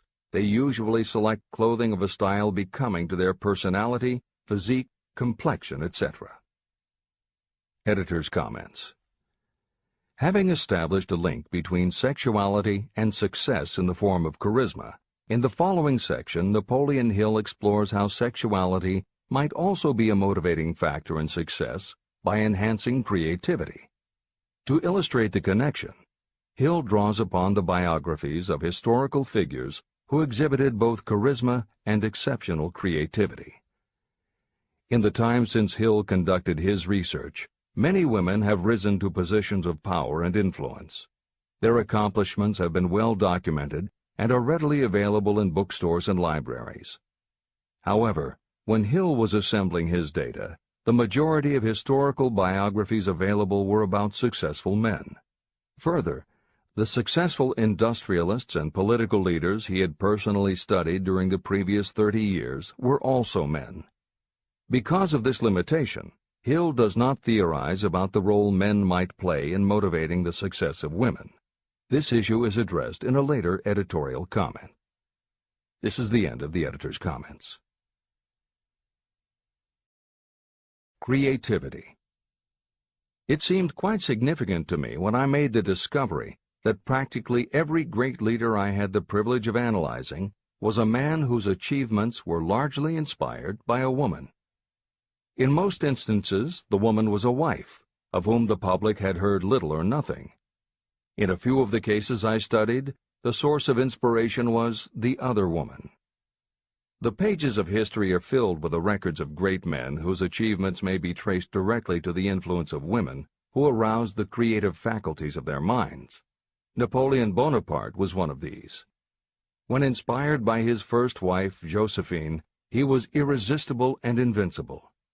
When his better judgment or reasoning faculty prompted him to put Josephine aside, he began to decline. His defeat and exile to St. Helena were not far distant. Abraham Lincoln was a notable example of a great leader who achieved his greatness through the discovery and use of his faculty of creative imagination. It is noted in practically every book written about Lincoln that he discovered and began to use this faculty as the result of the love that he experienced when he met Anne Rutledge. This is more than an interesting historical fact. It is of significance in connection with the role sexuality plays in the study of the source of genius. Following is a list of famous men of outstanding achievement: George Washington, Napoleon Bonaparte, William Shakespeare, Abraham Lincoln, Ralph Waldo Emerson, Robert Burns, Thomas Jefferson, Elbert Hubbard, Elbert H. Gary, Woodrow Wilson, John H. Patterson, Andrew Jackson, Enrico Caruso. Wherever there was evidence available in connection with the lives of these men of achievement, it indicated most convincingly that each possessed a highly developed sexual nature. An analysis of the information taken from biographies and historical writings leads to the following conclusions. 1. Those of greatest achievement have a highly developed sexual nature, but have learned the art of transmutation of sexual energy. 2. Those who have accumulated great fortunes and achieved outstanding recognition in literature, art, industry, architecture, and the professions were motivated by the influence of a mate or lover. When driven by these emotions, people become gifted with a superpower for action. If you understand this, you will also understand that sexual transmutation contains the secret of creative ability. Editor's comments. As noted previously, although Hill's analysis focused on men, today there is a wide range of biographies about women who have succeeded in every aspect of life, including business, politics, religion, sports, entertainment, and the arts.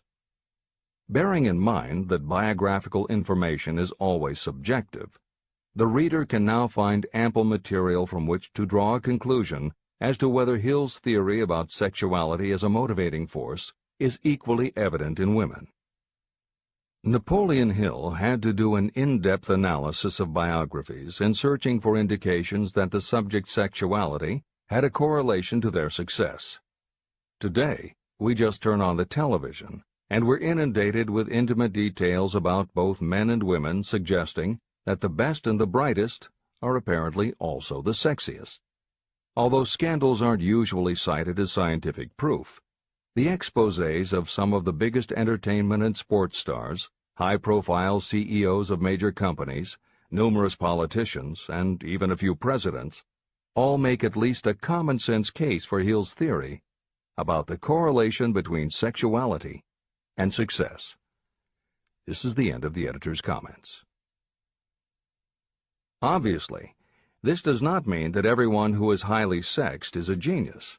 People attain the status of a genius only when and if they stimulate their minds so that they can draw upon the forces available through the creative faculty of the imagination. Although it is the most important of the stimuli or motivators, the mere possession of sexual energy is not sufficient to produce a genius. The energy must be transmuted from desire for physical contact into some other form of desire and action before it will lift one to the status of a genius. Genius and creative imagination. A definition of genius might be someone who has discovered how to increase the intensity of thought to the point where that person can freely communicate with sources of knowledge not available through the ordinary rate of thought. This definition should prompt some questions in the mind of anyone reading this book.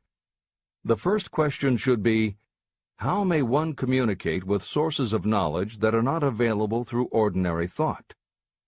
The next question should be, are there known sources of knowledge that are available only to geniuses, and if so, what are these sources and exactly how may they be reached?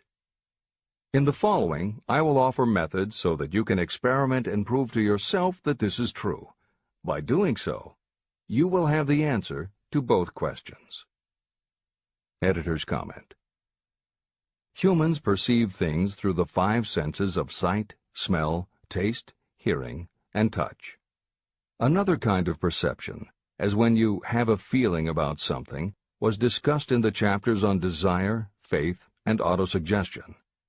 This kind of perception is often referred to as the 6th sense, and in the following Hill explores the relationship between sexuality, motivation, creative imagination, and the 6th sense. This is the end of the editor's comment. The reality of a 6th sense has been fairly well established. This 6th sense is creative imagination. The faculty of creative imagination is something the majority of people never use during an entire lifetime, and if they do use it, it usually happens by mere accident. Only a small number of people deliberately use their creative imagination for a specific purpose. Those who do use this faculty voluntarily and with understanding of its functions are geniuses.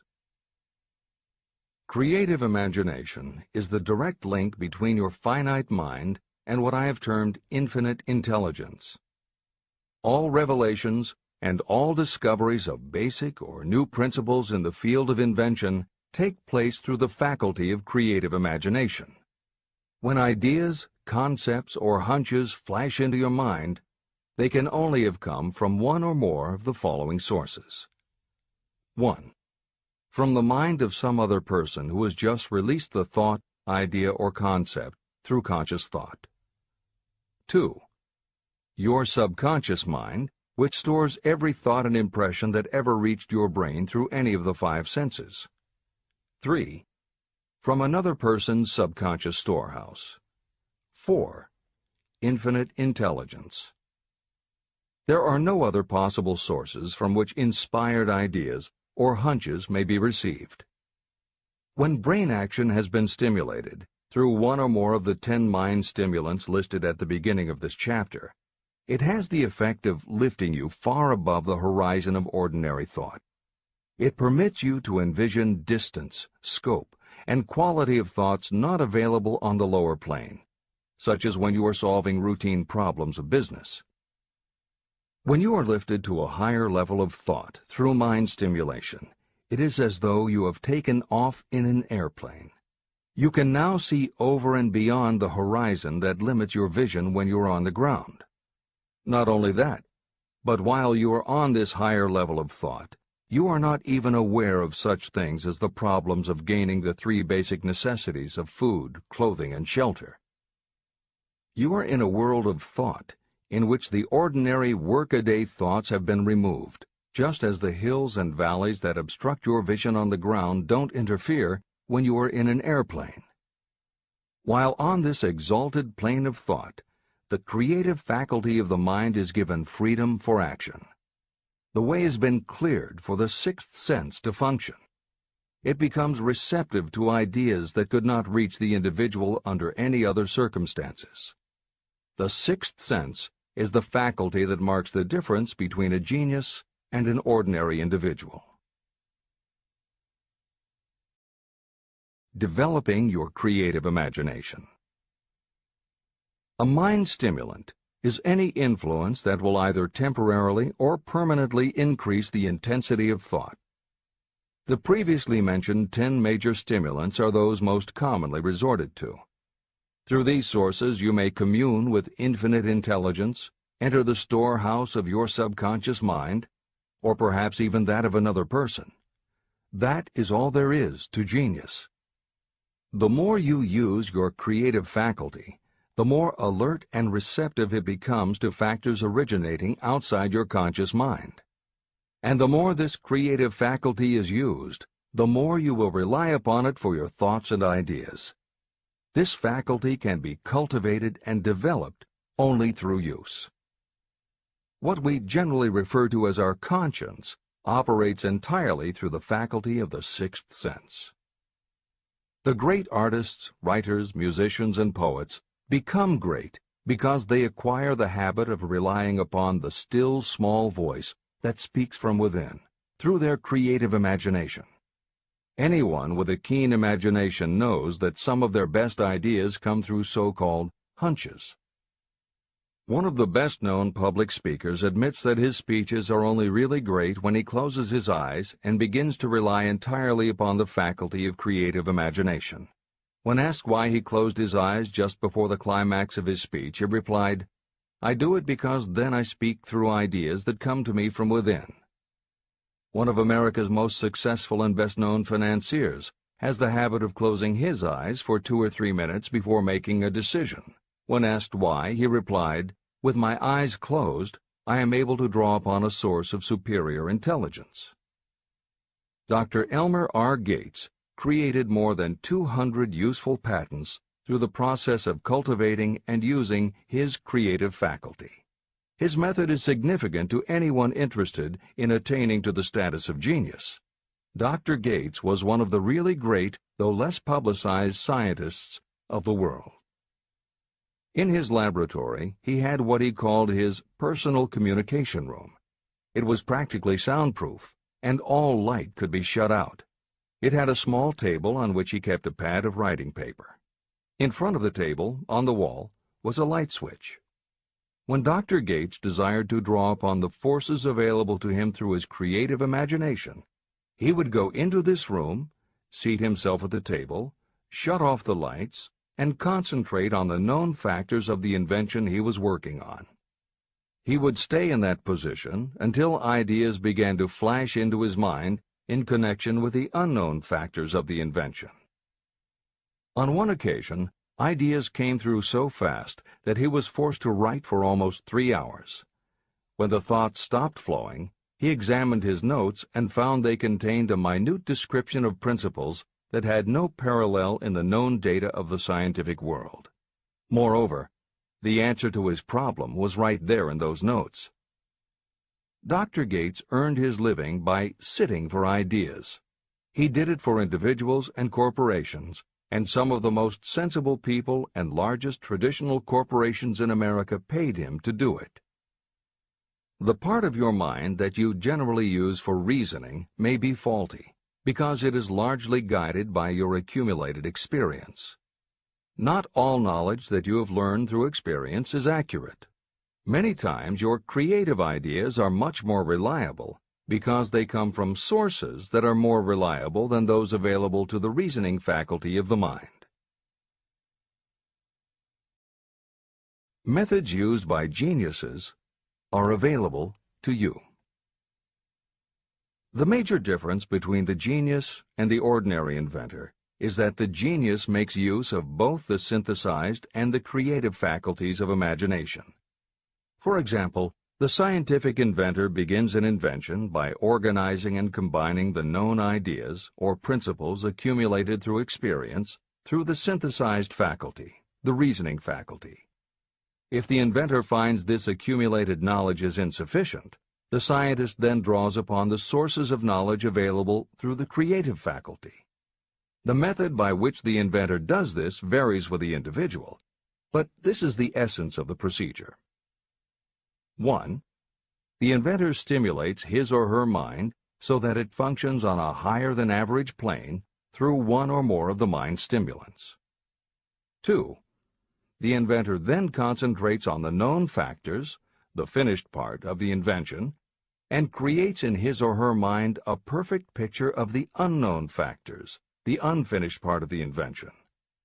The inventor holds this picture in mind until it has been taken over by the subconscious, then relaxes by clearing his or her mind of all thought and waits for the answer to flash into mind.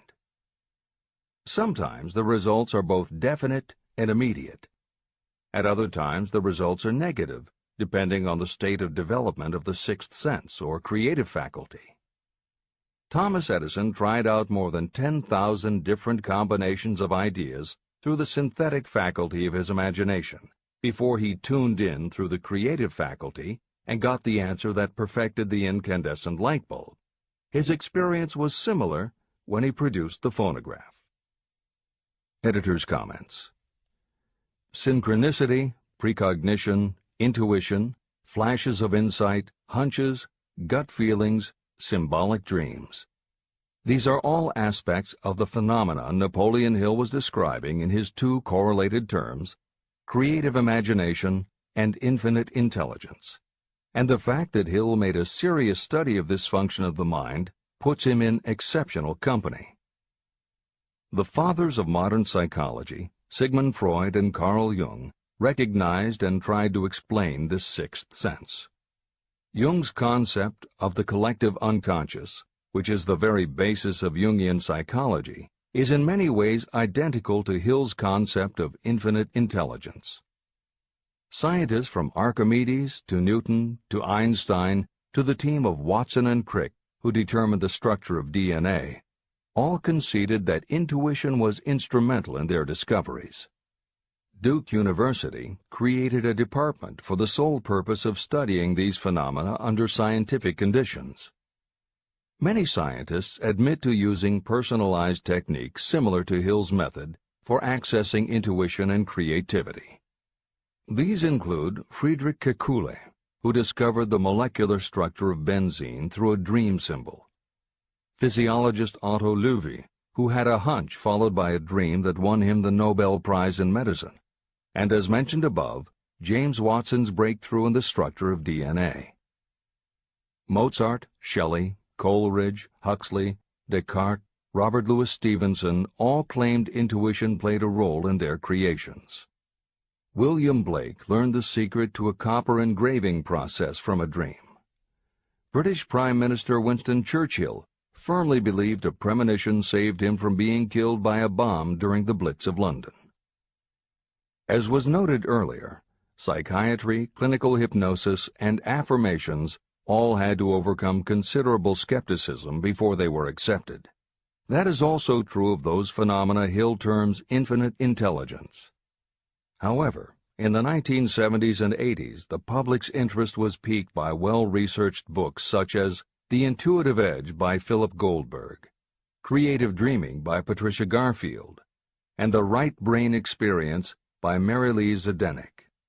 Though these anomalies of the mind still defy laboratory proof, contemporary researchers continue to publish tantalizing results. This is the end of the editorial comments. Nature has equipped the human brain and mind with internal stimulants that safely trigger the mind to tune in to fine and rare thoughts. No satisfactory substitute for nature's stimulants has ever been found. However, history is not lacking in examples of people who rose to the status of genius as the result of using artificial mind stimulants. Edgar Allan Poe wrote The Raven while under the influence of alcohol, dreaming dreams no mortal ever dared to dream before. Samuel Taylor Coleridge wrote Kubla Khan during an opium-induced dream, and Robert Burns wrote best when intoxicated. For auld lang syne, my dear, we'll take a cup of kindness yet for auld lang syne. It is true that these and others who are known as geniuses relied upon artificial mind stimulation, but a more important lesson to remember is how many of these people destroyed themselves through the use of those stimulants. Editor's comments. In more contemporary terms, Hill's point about the dangers of artificial mind stimulants was never better made than it was in the television series Behind the Music, which began running on VH1 in the late 1990s. The series was meant to chronicle the lives of rock stars and celebrate their hits, but after viewing 2 or 3 of the shows, they all began to look the same.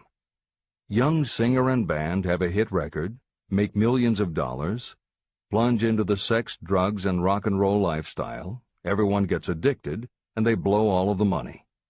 By the end of the show, at least one band member overdoses, the band breaks up, the singer hits the skids, meets someone who inspires him or her to go into rehab, the ex-star makes an anti-drug TV spot and professes newfound faith and family values while announcing a comeback tour. Although the shows played like a bad parody of themselves, the fact that the stories were so similar, that so many talented singers and songwriters who depended on drugs ended up burning out, should be telling you something, especially if you don't just want to succeed, but want to keep and enjoy your success. This is the end of the editor's comments. Every intelligent person knows that stimulation in excess through alcohol or drugs is a destructive form of intemperance. For some, overindulgence in sexual expression may become just as destructive. A sexually obsessed person is not essentially different from a person addicted to drugs or alcohol. Both have lost control over their faculties of reason and willpower.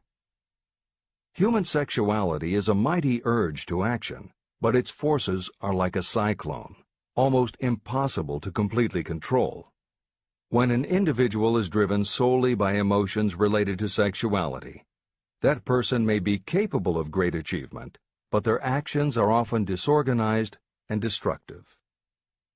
It is true that a person may pursue financial or business success by harnessing the driving force of sexual energy without self-control.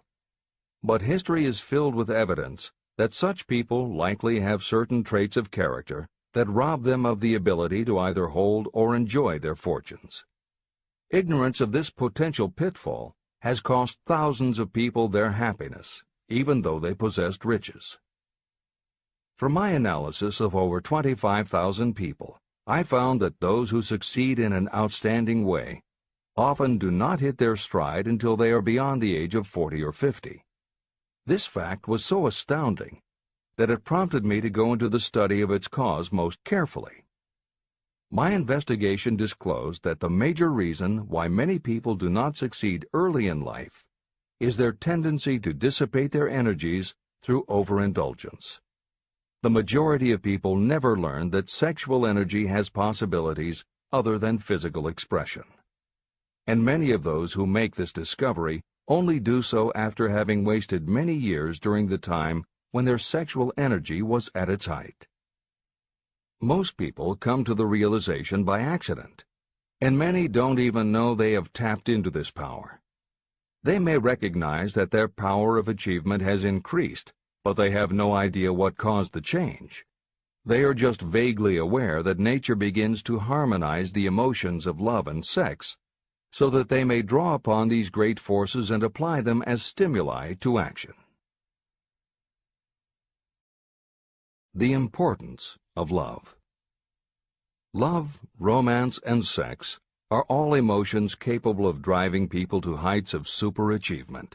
When combined, these three emotions may lift you to an altitude of a genius. Every person who has been moved by genuine love knows that it leaves enduring traces upon the human heart.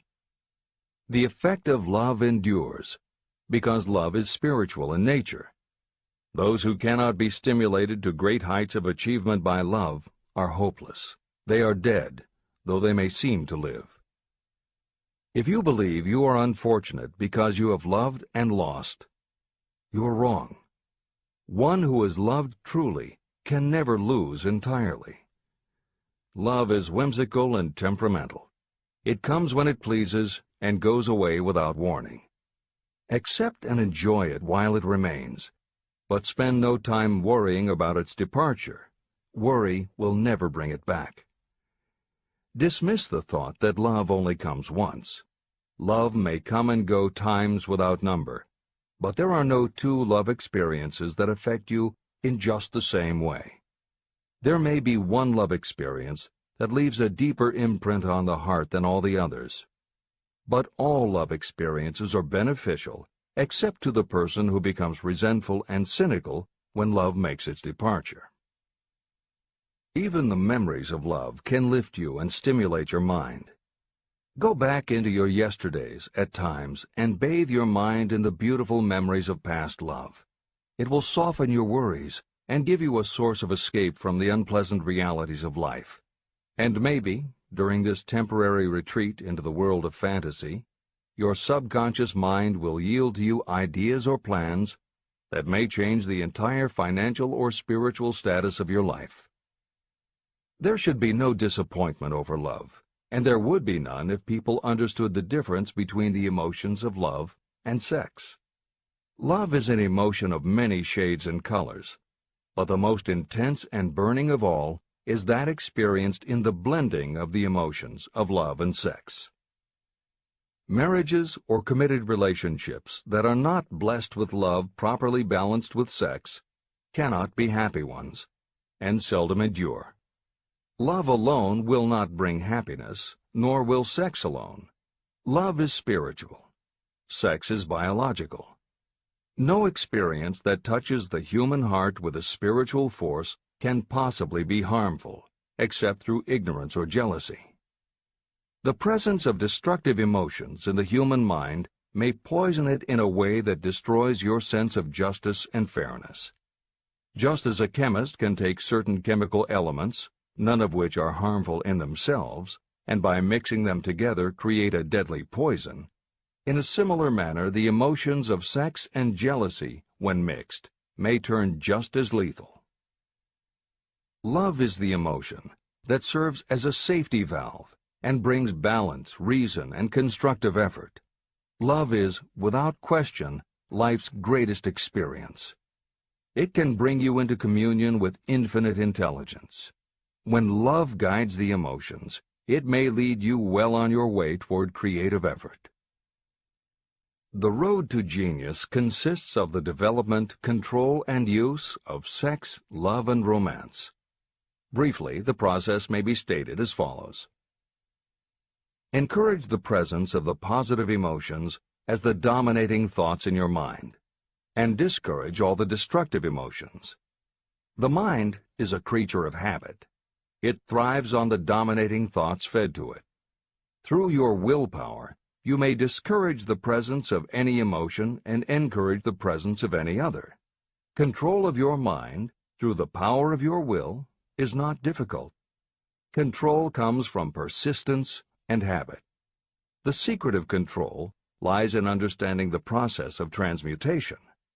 When any negative emotion presents itself in your mind, it can be transmuted into a positive or constructive emotion by the simple procedure of changing your thoughts.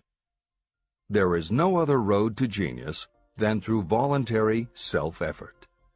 When the emotion of romance is added to those of love and sex, the obstructions between the finite mind and infinite intelligence are removed.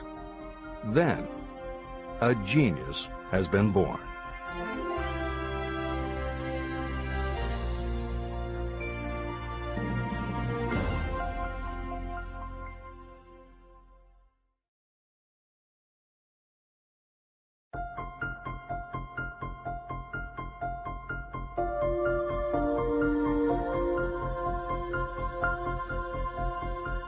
Success requires no explanations.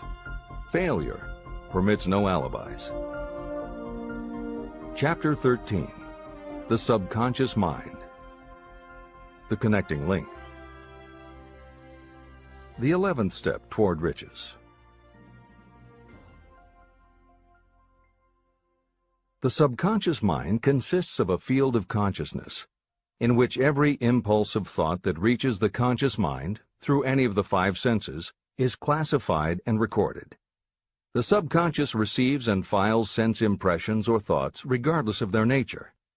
You can plant in your subconscious mind any plan, thought, or purpose that you desire to translate into its physical or monetary equivalent. Those desires that have been mixed with emotional feeling and faith in your ability are the ones that are strongest.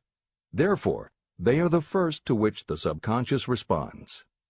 The subconscious mind works day and night, and in some way which is not fully understood, the subconscious seems able to draw upon the forces of infinite intelligence for the power to transmute your desires into their physical equivalent. And it does it in the most straightforward and practical way. You cannot entirely control your subconscious mind, but you can hand over to it any plan, desire, or purpose that you wish transformed into concrete form. Refer again to the instructions for using the subconscious mind in Chapter 5, Autosuggestion. Editor's comments. In the chapter on autosuggestion, the 4 primary methods for planting and reinforcing suggestions in your subconscious are: 1. The formulation and writing out of your desire. 2. The repetition of positive affirmations. 3. The creative visualization of your goal. And 4. By acting as though the goal is already yours. This is the end of the editor's comment. From my research, I have concluded that the subconscious mind is the connecting link between the finite mind of man and infinite intelligence. It is the intermediary through which you may draw upon the forces of infinite intelligence. From my research, I have concluded that the subconscious mind is the connecting link between the finite mind of man and infinite intelligence. It is the intermediary through which you may draw upon the forces of infinite intelligence.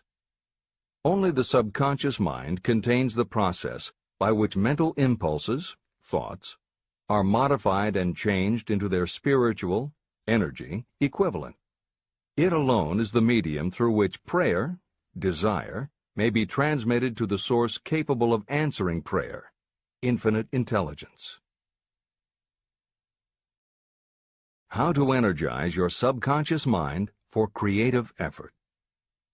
The possibilities of what you can do when you connect creative effort with the subconscious mind are stupendous. They inspire me with awe. I never approach the discussion of the subconscious mind without a feeling of littleness and inferiority, due to the fact that man's entire stock of knowledge on this subject is so pitifully limited.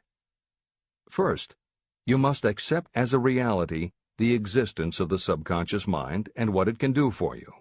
This will enable you to understand its possibilities as a medium for transmuting your desires into their physical or monetary equivalent, and then you will comprehend the full significance of the instructions given in Chapter 3, Desire.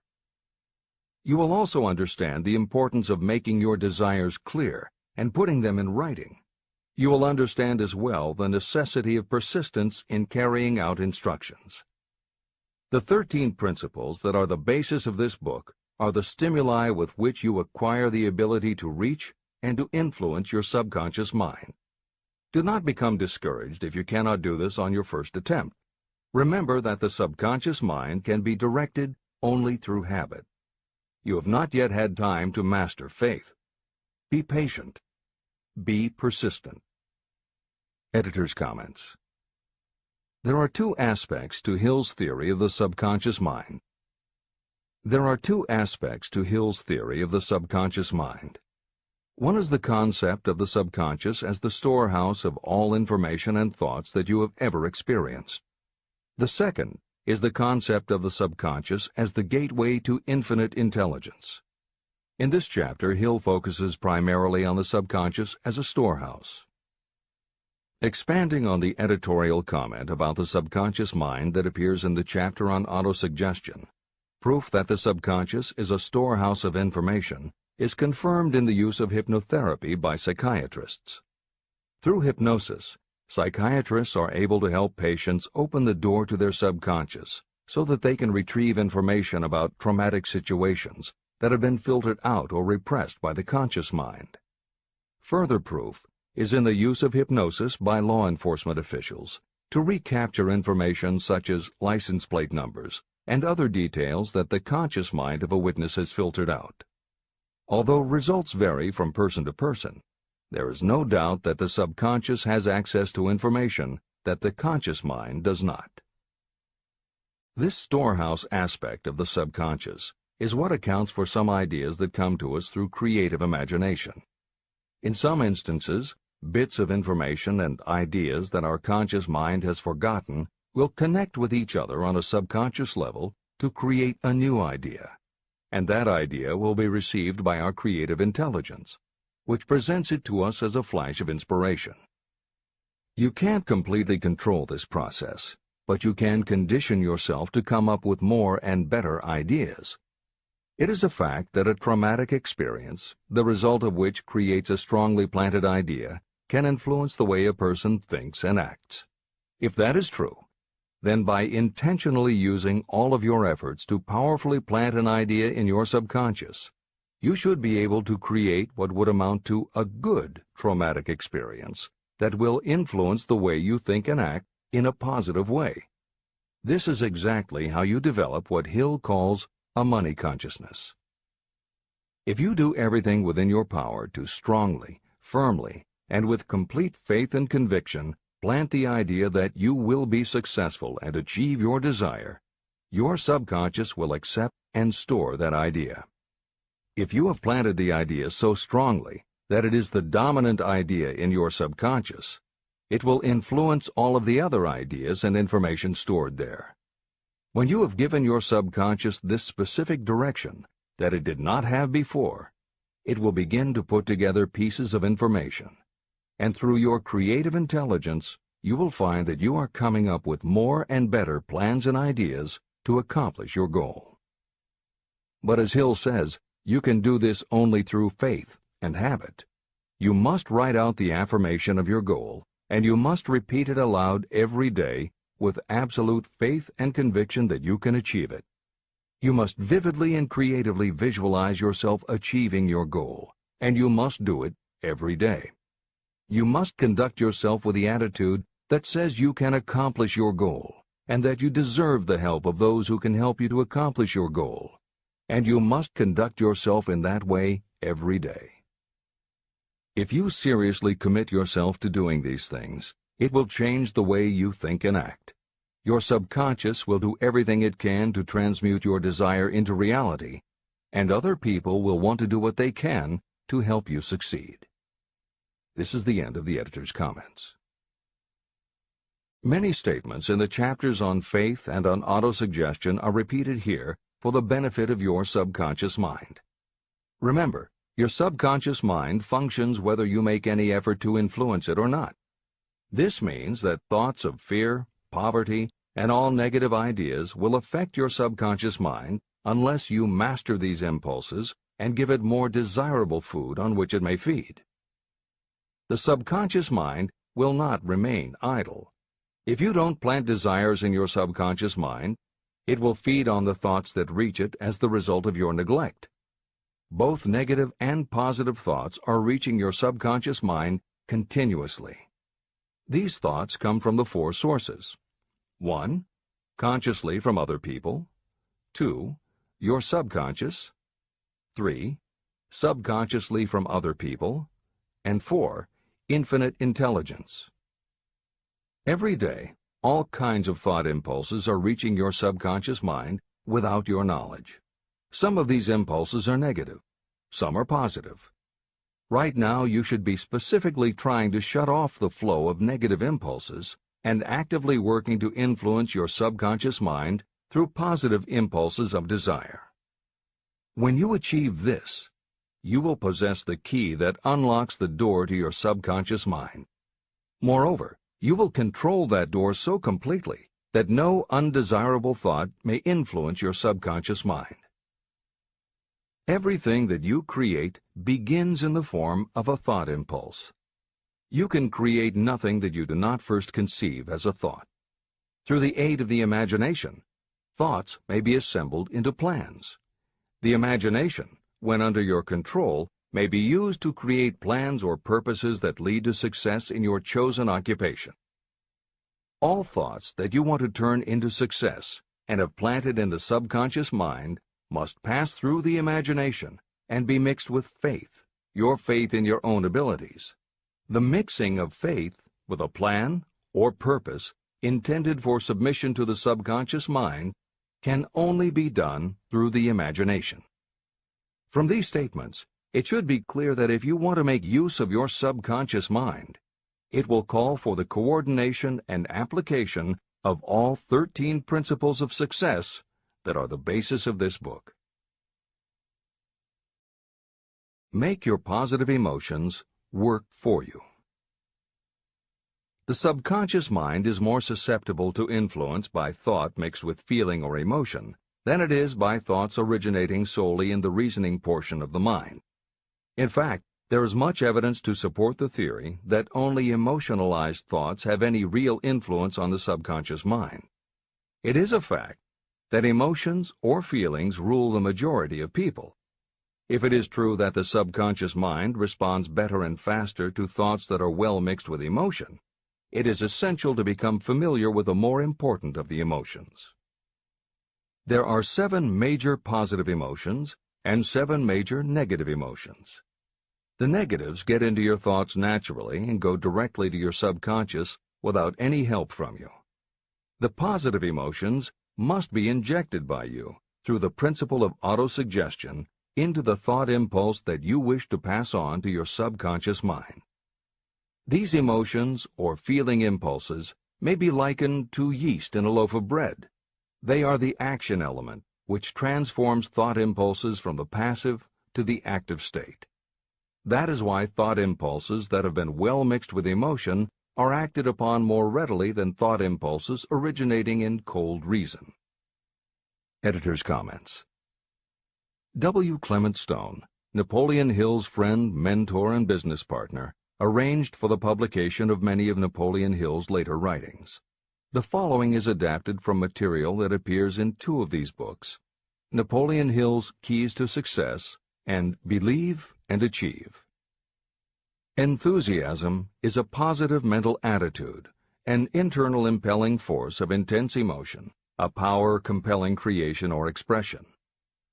Being enthusiastic is an impelling external expression of action. When you act enthusiastically, you accentuate the power of suggestion and autosuggestion.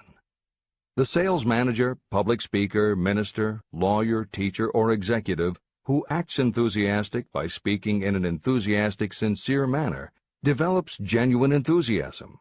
If you act enthusiastic, your emotions will follow.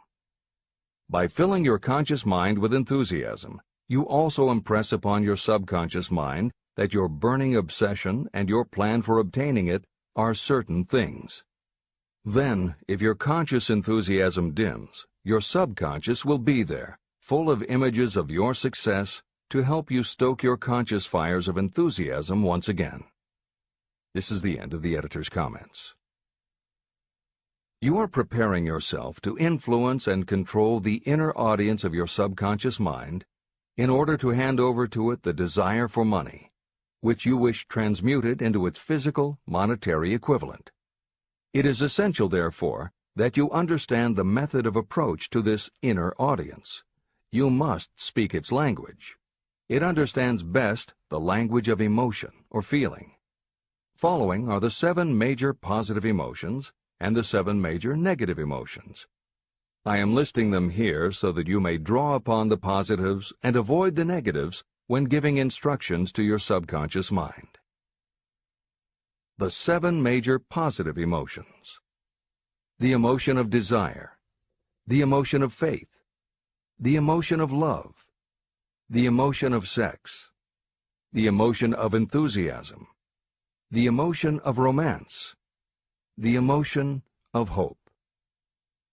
There are other positive emotions, but these are the 7 most powerful and the ones most commonly used in creative effort. Master these 7 emotions. They can be mastered only by use, and the other positive emotions will be at your command when you need them. Remember that you are studying a book that is intended to help you develop a money consciousness by filling your mind with positive emotions. The 7 major negative emotions to be avoided. The emotion of fear, the emotion of jealousy, the emotion of hatred, the emotion of revenge, the emotion of greed, the emotion of superstition, the emotion of anger. Positive and negative emotions cannot occupy the mind at the same time. One or the other must dominate. It is your responsibility to make sure that positive emotions constitute the dominating influence of your mind. That is where the law of habit will help you. Form the habit of applying and using the positive emotions. Eventually, they will dominate your mind so completely that the negatives cannot enter it. Only by following these instructions literally and continuously can you gain control over your subconscious mind. The presence of a single negative in your conscious mind is sufficient to destroy all chances of constructive aid from your subconscious mind. Editor's comments. Napoleon Hill's concern about the susceptibility of the subconscious mind to negative thoughts, emotions, and comments is well known to professionals who work with these techniques. In clinical hypnotherapy, there is an axiom referred to as the law of reversed effect, which states that whenever there is a conflict between imagination and willpower, the imagination wins. When you attempt to plant an idea, if the subconscious already harbors a negative, trying to force the new idea has the reverse effect, because the subconscious becomes obsessed with defending its established negative idea. And the harder you try to do something, the more the subconscious resists, and the more difficult it becomes. Even the use of the word try is warned against, because it gives the suggestion to the subconscious of a preconceived failure. The concept of trying implies an ongoing effort. You don't want to try. You want to succeed. If you ask your subconscious to help you try, it may do just that. It may help you try, but it will prevent you from succeeding. Because if you did succeed, then it could no longer help you try, which is what you asked it to do. The cautionary note about using the word try is just one example of the care that should be taken when formulating affirmations and using autosuggestion. The following are some other rules of thumb that most modern experts agree on. 1. Affirmations should always be stated as a positive. Affirm what you do want, not what you don't want. 2. Affirmations work best when they are short and very clear about a single desired goal. Take the time to write, rewrite, and polish your affirmation until you can express your desire in a short statement of precise and well-chosen words. 3. Affirmations should be specific about the desired goal, but not about how to accomplish it. Your subconscious knows better than you what it can do and how it can do it. 4. Do not make unreasonable time demands. Your subconscious can't make anything happen suddenly or now. 5. Just saying the words will have little effect. When you affirm your desire, you must do it with such faith and conviction that your subconscious becomes convinced of how important it is to you.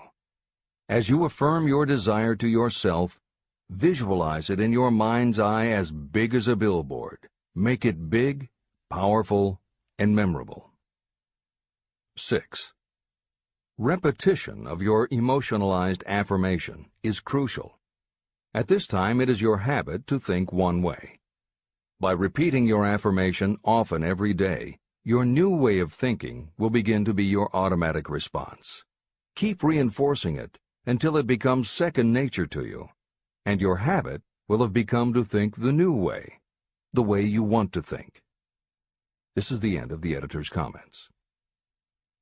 We form habits based on the degree of reinforcement we receive. Habits make no moral judgments. They can be either good or bad. Both are formed through repetition.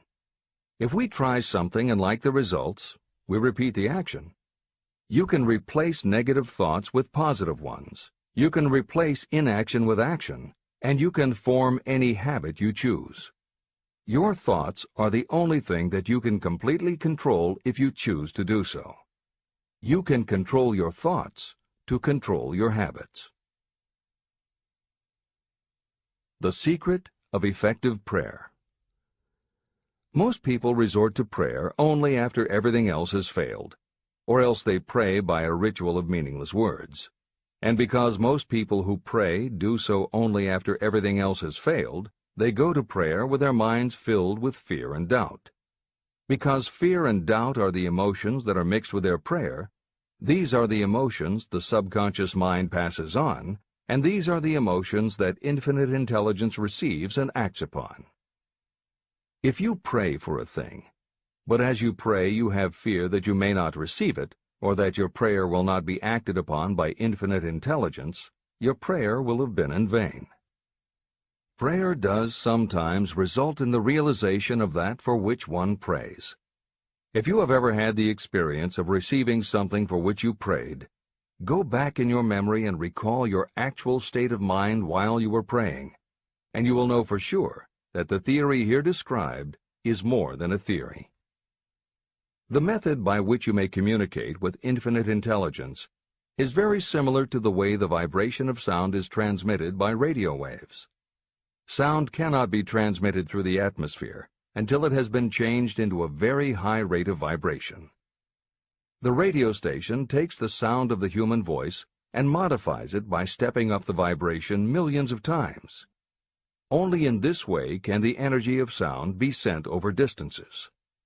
After this transformation has taken place, the energy, which originally was in the form of vibrations of sound, is broadcast or transmitted as a radio signal.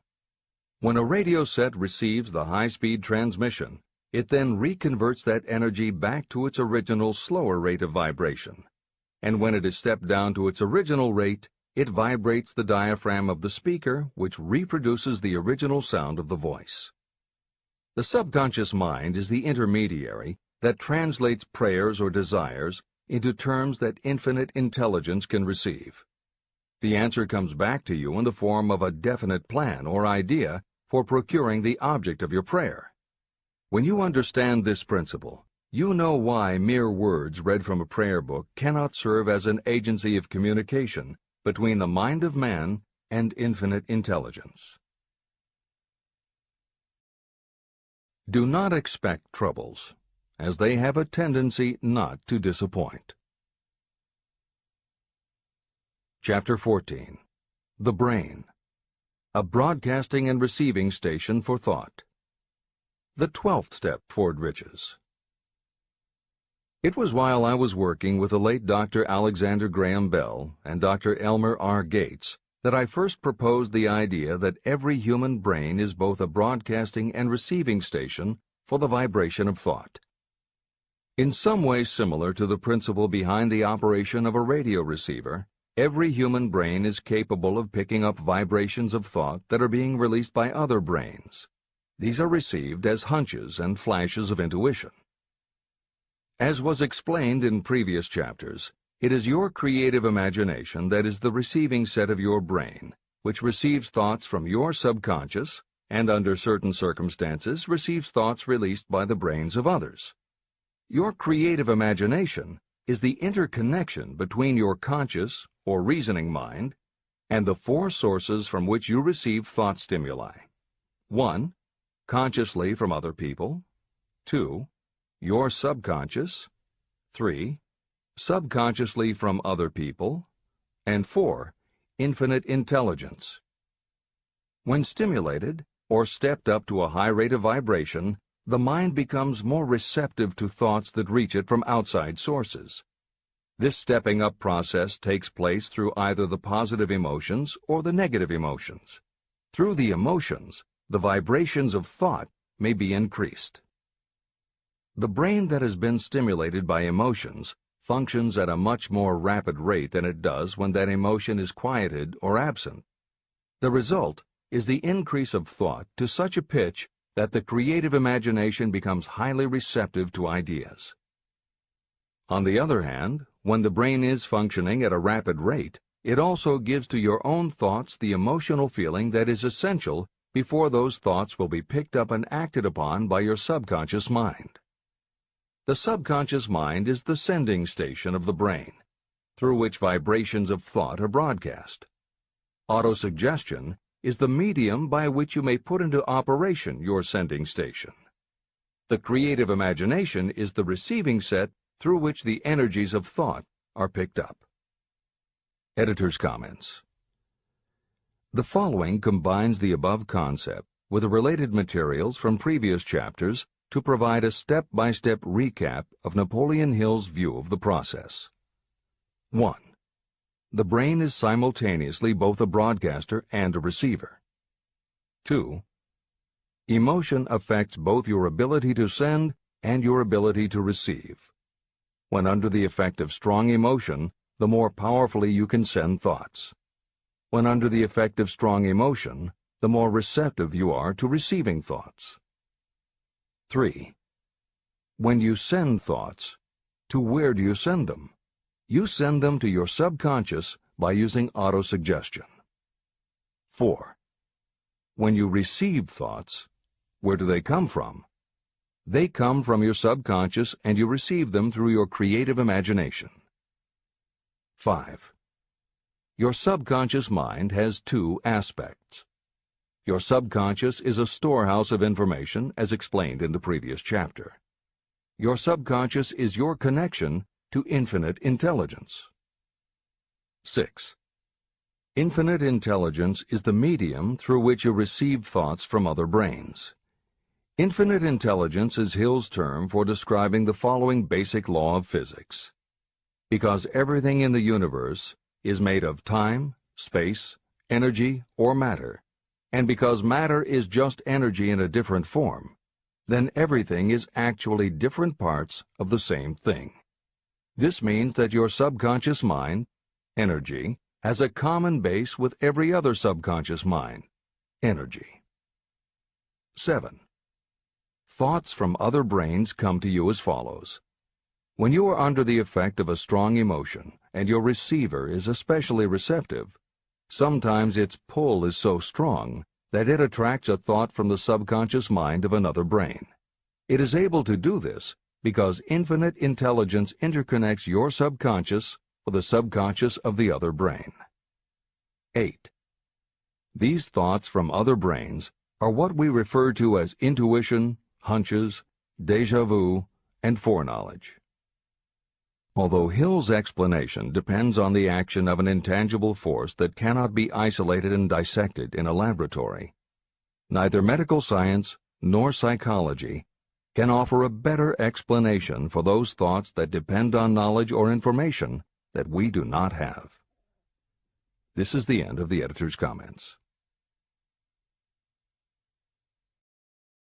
The greatest forces are intangible. In the past, we've depended too much on our physical senses and have limited our knowledge to physical things that we could see, touch, weigh, and measure. I believe we have entered the most marvelous of all ages, an age that will teach us more about the intangible forces of the world about us. Perhaps we shall learn that there is an other self that is more powerful than the physical self we see when we look in a mirror. Many people do not take seriously such intangibles, the things that they cannot perceive through any of their five senses. However, to belittle the idea of forces that are intangible or cannot be explained is to ignore the fact that all of us, every day, are controlled by forces that are unseen and intangible. The whole of mankind has not the power to cope with nor to control the intangible force wrapped up in the rolling waves of the oceans. We still do not fully understand the intangible force of gravity, which keeps this little Earth suspended in space and keeps us from falling from it, much less have the power to control that force.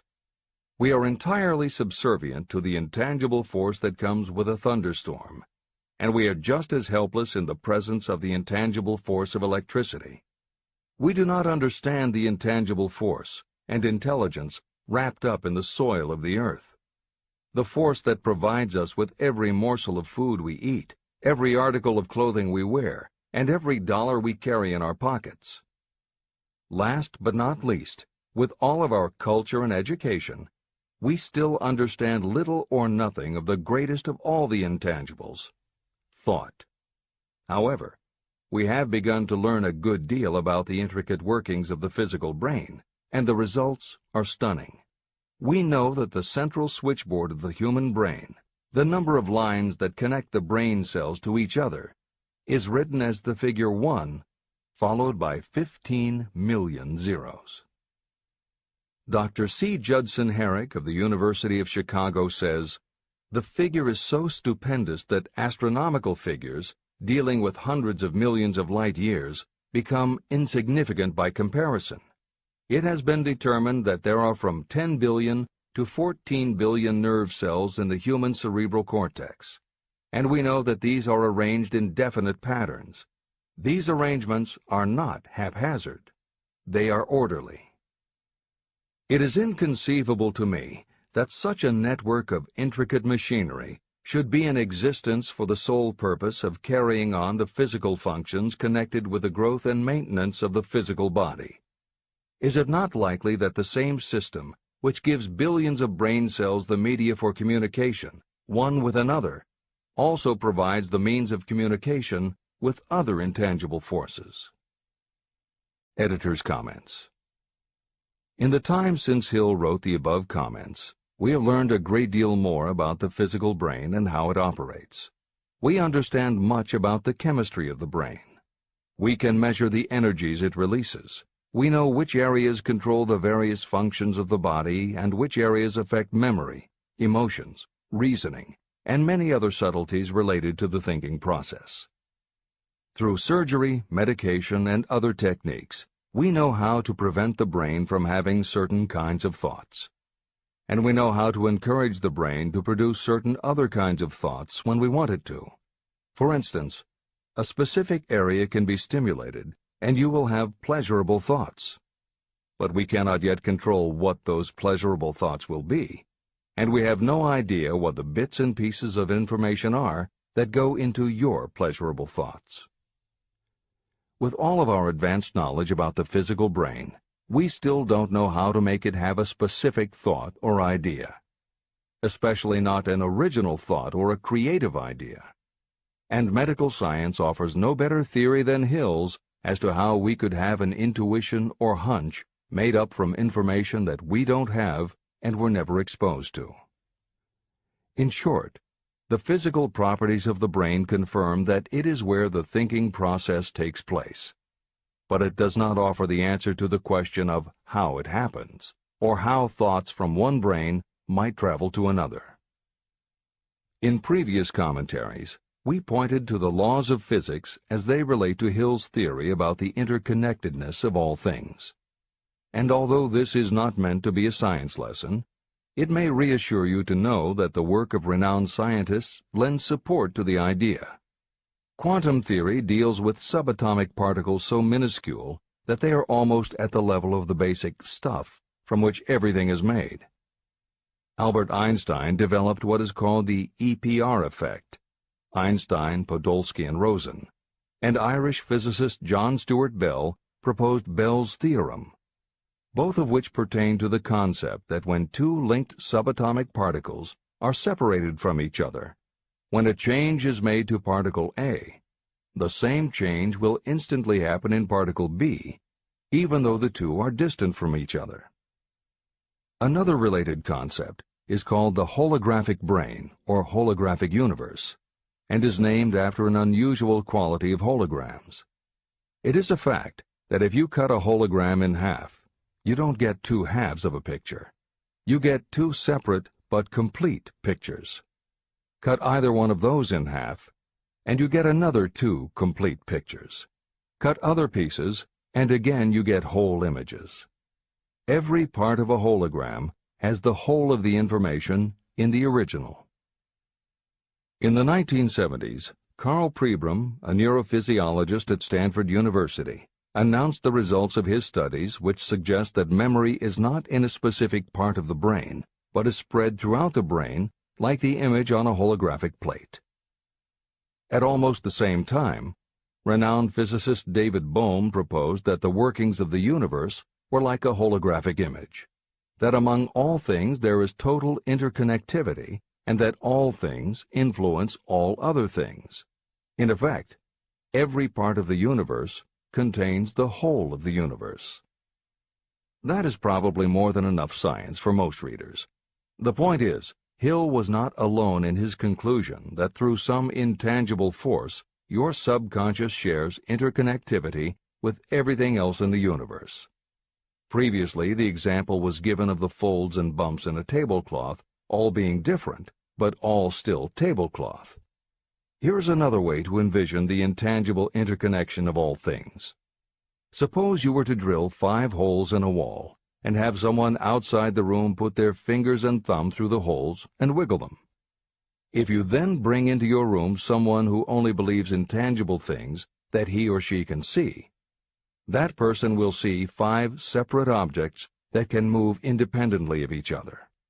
You may tell the person that behind the wall the objects are connected and all part of the same hand, but because they cannot see the connection and disbelieve anything they don't understand, the person will not be convinced. Neither modern medicine, nor psychiatry, nor technology can yet conclusively show us behind the wall.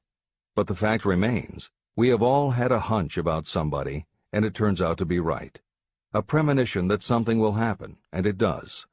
Or a feeling that something isn't right with someone who is not there with you, and it turns out to be true. How does this information come to us? As mentioned previously, psychologist Carl Jung called the intangible connection the collective unconscious, also called universal subconscious. Others call it the totally unified theory, the great first cause, the universal mind, or spirit, and some see it as another way of describing God. Napoleon Hill calls it infinite intelligence and offers a common-sense explanation that allows you to work with a phenomenon, even if it is not completely understood. And that, after all, is what Hill was aiming for, to give you a way to access intangible forces that will help you turn your desire into reality. This is the end of the editor's comments. After this book had been written, just before the manuscript went to the publisher, the New York Times published an editorial showing that at least one great university and one intelligent investigator in the field of mental phenomena are carrying on an organized research through which conclusions have been reached that parallel many of those described in this and the following chapter. The editorial briefly analyzed the work carried on by Dr. J.B. Rhine and his associates at Duke University. From the New York Times. What is telepathy? A month ago, we cited on this page some of the remarkable results achieved by Professor Rhine and his associates in Duke University from more than 100,000 tests to determine the existence of telepathy and clairvoyance. These results were summarized in the first two articles in Harper's Magazine. In the second, which has now appeared, the author, E.H. Wright, attempts to summarize what has been learned, or what it seems reasonable to infer, regarding the exact nature of these extrasensory modes of perception. The actual existence of telepathy and clairvoyance now seems to some scientists enormously probable as the result of Rhine's experiments. Various percipients were asked to name as many cards in a special pack as they could without looking at them and without other sensory access to them. About a score of men and women were discovered who could regularly name so many of the cards correctly that there was not one chance in many a million of their having done their feats by luck or accident. But how did they do them? These powers, assuming that they exist, do not seem to be sensory. There is no known organ for them. The experiments work just as well at distances of several hundred miles as they did in the same room. These facts also dispose, in Mr. Wright's opinion, of the attempt to explain telepathy or clairvoyance through any physical theory of radiation. All known forms of radiant energy decline inversely as the square of the distance traversed. Telepathy and clairvoyance do not. But they do vary through physical cause, as our other mental powers do.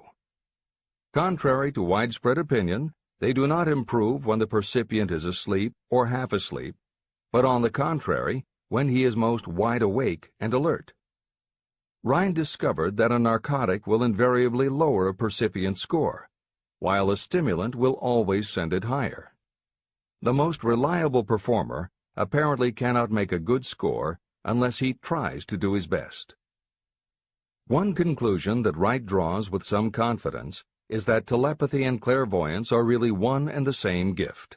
That is, the faculty that sees a card face down on a table seems to be exactly the same one that reads a thought residing only in another mind. There are several grounds for believing this. So far, the two gifts have been found in every person who has either of them. If you have the abilities, both seem to be of equal strength. Screens, walls, distances have no effect at all on either. Wright expresses his hunch that other extrasensory experiences, such as prophetic dreams, premonitions of disaster, and the like, may also prove to be part of the same faculty. The reader is not asked to accept any of these conclusions, but the evidence that Rhine has piled up must remain impressive. In 1927, Dr. J.B. Rhine and his wife, Dr. Louisa E. Rhine, joined Professor William McDougall, chairman of the psychology department at Duke University, to create a lab that would apply strict scientific procedures to the study of psychic phenomena. They developed scientific methodologies and procedures to study, identify, and test individuals who demonstrated unusual abilities. It was Dr. Rhine who coined the term extrasensory perception, ESP, and he adopted the word parapsychology to describe their studies. It is fair to say that the research done at the Rhine lab is some of the most advanced work on the entire subject. In 1962, they created the Foundation for Research into the Nature of Man in order to continue their studies independent of the university and to publish related works. In 1995, the name was changed to the Rhine Research Institute. This is the end of the editor's comments. How to join minds in teamwork. In view of Dr. Rhine's findings about the conditions under which the mind responds to what he terms extrasensory modes of perception, I would like to add my own observations. My associates and I have discovered what we believe to be the ideal conditions under which the mind can be stimulated so that this sixth sense can be made to function in a practical way. To begin with, I should explain that there is a close working alliance between myself and two members of my staff. Through experimentation and practice, we have discovered how to stimulate our minds so that we can, by a process of blending our three minds into one, find the solution to a great variety of problems that are submitted by my clients. The procedure is very simple. We sit down at a conference table, clearly state the nature of the problem we have under consideration, Then begin discussing it. Each contributes whatever thoughts may occur by applying the principle used in connection with the invisible counselors described in the next chapter. The strange thing about this method of mind stimulation is that it places each participant in communication with unknown sources of knowledge definitely outside their own experience. If you understand the principle described in the chapter on the mastermind, you of course recognize the round table as being a practical application of the mastermind. This method of mind stimulation, through the discussion of definite subjects between three people, illustrates the simplest and most practical use of the mastermind. When you tap into the power of your mastermind group, you will find that the more you work together, the more each member will learn to anticipate the ideas of others and to connect immediately with their intense enthusiasm and inspiration. You cannot completely control this process, but the more you use it, the more it will come into play. By adopting and following a similar plan, you will be making use of the famous Carnegie formula described in Chapter 1. If it means nothing to you at this time, mark this page and read it again after you have finished the last chapter.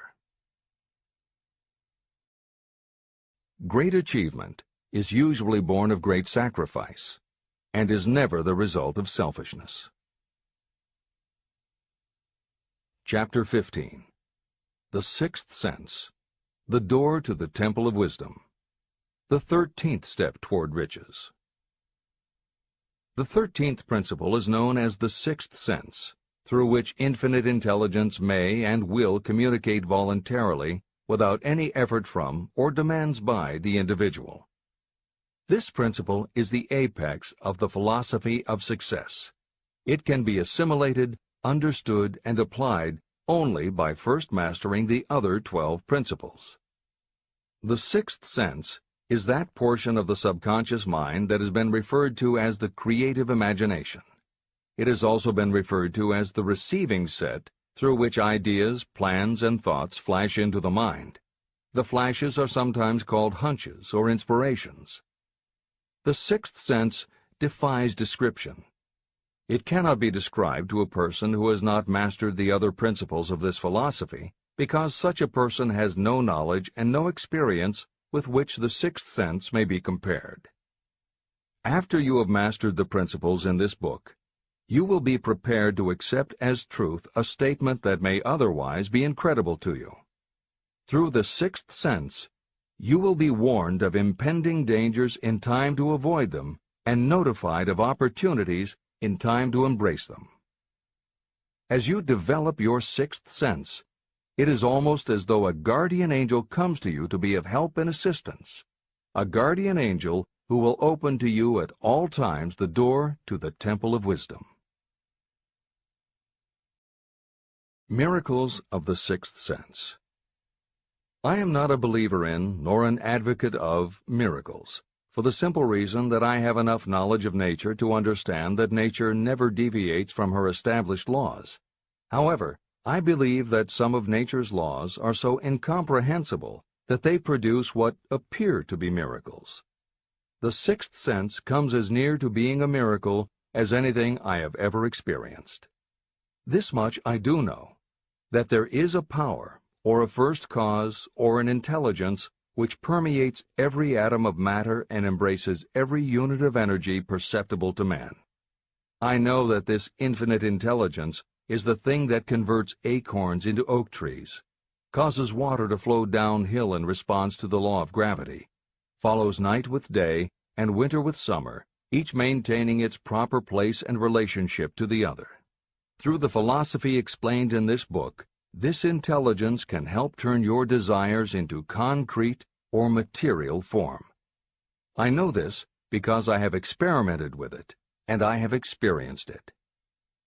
Step by step through the preceding chapters, you have been led to this, the last principle.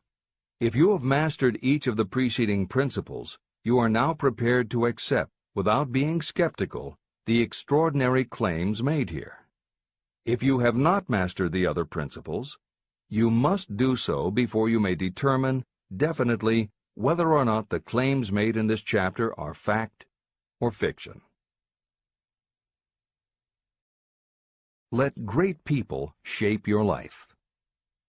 I have never completely divested myself of the habit of hero worship. While I was passing through the stage of hero worship, I found myself trying to imitate those whom I most admired. My experience has taught me that the next best thing to being truly great is to emulate the great, to try to act like them, be like them, and feel like them as much as I could.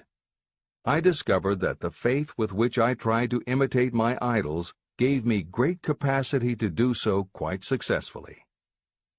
Long before I had ever written a line for publication or delivered a speech in public, I followed the habit of reshaping my own character by trying to imitate the 9 men whose lives and life works had been most impressive to me. These 9 men were Emerson, Paine, Edison, Darwin, Lincoln, Burbank, Napoleon, Ford, and Carnegie.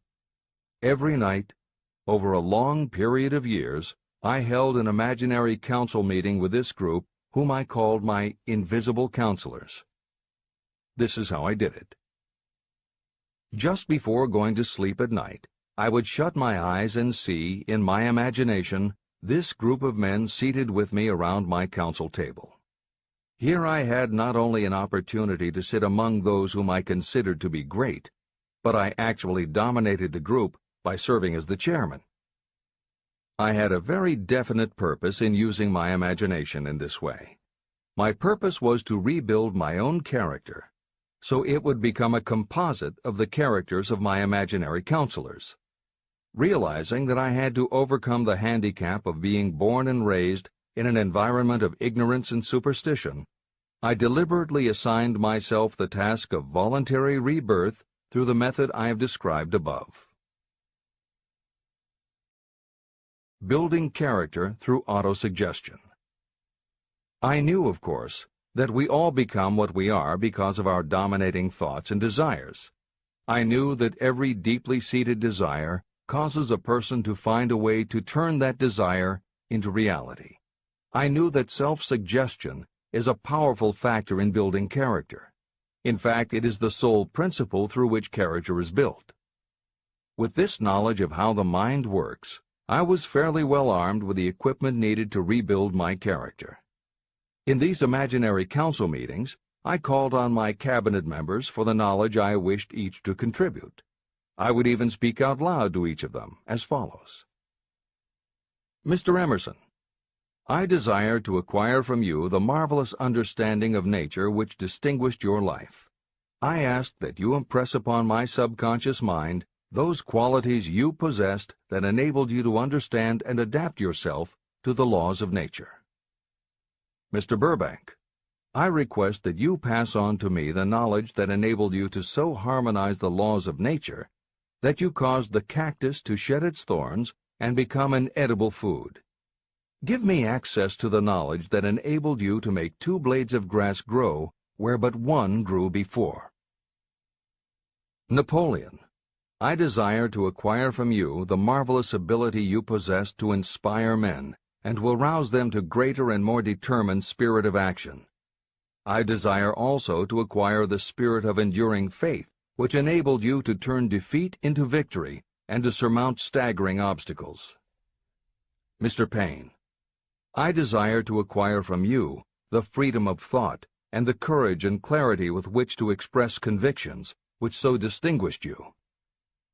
Mr. Darwin, I wish to acquire from you the marvelous patience and ability to study cause and effect without bias or prejudice so exemplified by you in the field of natural science. Mr. Lincoln, I desire to build into my own character the keen sense of justice, the untiring spirit of patience, the sense of humor, the human understanding, and the tolerance that were your distinguishing characteristics. Mr. Carnegie, I wish to acquire a thorough understanding of the principles of organized effort, which you use so effectively in the building of a great industrial enterprise. Mr. Ford, I wish to acquire your spirit of persistence, the determination, poise, and self-confidence that have enabled you to master poverty and to organize, unify, and simplify human effort so I may help others to follow in your footsteps. Mr. Edison, I wish to acquire from you the marvelous spirit of faith with which you have uncovered so many of nature's secrets, the spirit of unremitting toil with which you have so often wrested victory from defeat. The startling power of imagination. My method of addressing the members of my imaginary cabinet would vary according to the traits of character I was most interested in acquiring. I studied the records of their lives with painstaking care. After some months of this nightly procedure, I was astounded as each time my imaginary counselors started to become more and more real to me. Each of these 9 men developed individual characteristics that surprised me. For example, Lincoln developed the habit of always being late, then walking around in solemn parade. He always wore an expression of seriousness on his face. Rarely did I see him smile. This was not true of the others. Burbank and Payne often indulged in witty repartee, which seemed at times to shock the other members of the cabinet. On one occasion, Burbank was late. When he came, he was excited with enthusiasm, and explained that he had been late because of an experiment he was making, through which he hoped to be able to grow apples on any sort of tree. Payne chided him by reminding him that it was an apple that started all the trouble between man and woman. Darwin chuckled as he suggested that Payne should watch out for little serpents when he went into the forest to gather apples, as they had the habit of growing into big snakes. Emerson observed, "No serpents, no apples," and Napoleon remarked, "No apples, no state."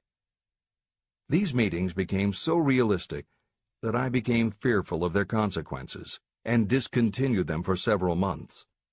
The experiences were so uncanny, I was afraid that if I continued them, I would lose sight of the fact that the meetings were purely experiences of my imagination.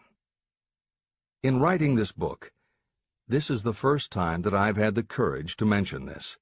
I knew from my own attitude in connection with such matters that I would be misunderstood if I described my unusual experience. I now have the courage to put this on the printed page, because I am now less concerned about what they say than I was in the years that have passed. While the members of my cabinet may be purely fictional, and the meetings existed only in my own imagination, they have led me into glorious paths of adventure, rekindled my appreciation of true greatness, encouraged my creativity, and inspired me to be honest and bold in expressing my thoughts.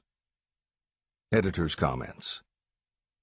Napoleon Hill's experience with his imaginary counselors is not as uncommon as it may seem on first reading.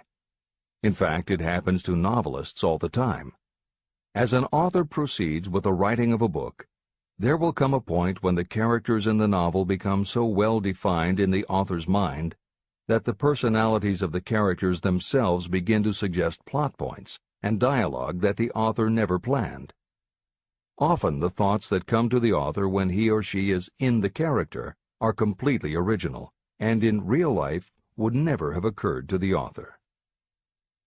Psychiatrists, therapists, and motivational experts also use this phenomenon when they work with role-playing.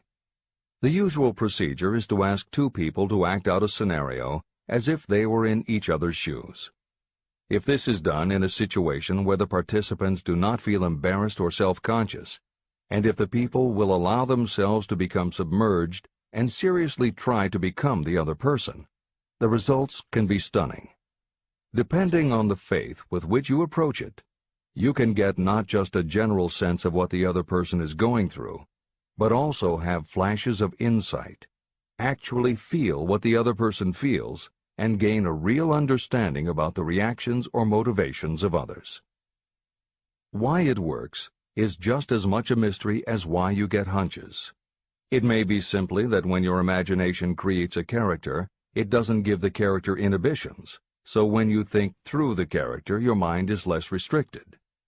Regardless, the fact is that by using your imagination to project yourself into other characters, you can open yourself to ideas that you don't normally have access to, and you can use this mental phenomenon as one of the tools that will help you turn your desire into success.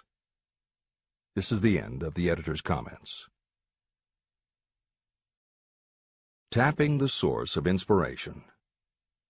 Somewhere in the cell structure of the brain is something that receives the vibrations of thought ordinarily called hunches. So far, science has not discovered where this sixth sense is located, but this is not important. The fact remains that human beings do receive accurate knowledge through sources other than the physical senses. Generally, such knowledge is received when the mind is under the influence of extraordinary stimulation. Any emergency that arouses the emotions and causes the heart to beat more rapidly may bring the sixth sense into action. Anyone who has experienced a near accident while driving knows that the sixth sense often comes to your rescue and by split seconds helps to avoid the accident. I mention this as background to the following statement of fact. On many occasions when I have faced emergencies, some of them so grave that my life was in jeopardy, I have been miraculously guided past these difficulties through the influence of my invisible counselors. My original purpose in conducting council meetings with imaginary beings was solely to use autosuggestion to impress upon my subconscious mind certain characteristics that I wanted to acquire. In more recent years, my experimentation has taken on an entirely different trend. I now go to my imaginary counselors with every difficult problem that confronts me and my clients. During my meetings with these invisible counselors, I find my mind most receptive to ideas, thoughts, and knowledge that reach me through the sixth sense. The results are often astonishing, although I do not depend entirely on this form of counsel. The sixth sense is not something that one can take off and put on at will. Ability to use this great power comes slowly, through application of the other principles outlined in this book. No matter who you are, or what may have been your purpose in reading this book, you can profit by it even if you don't fully understand how or why the principle described in this chapter works. This is especially true if your major purpose is that of accumulation of money or other material things. This chapter on the sixth sense was written because the book is designed to present a complete philosophy by which individuals may unerringly guide themselves in attaining whatever they ask of life. The starting point of all achievement is desire. The finishing point is the kind of knowledge that leads to understanding. Understanding of yourself, understanding of others, understanding of the laws of nature, and the recognition and understanding of happiness. Full understanding of this comes only through familiarity with and use of the principle of the sixth sense. In reading this chapter, you may have found yourself lifted to a high level of mental stimulation. Splendid! Come back to this again a month from now, read it once more, and observe that your mind will soar to a still higher level of stimulation. Repeat this experience from time to time, giving no concern as to how much or how little you learn at the time.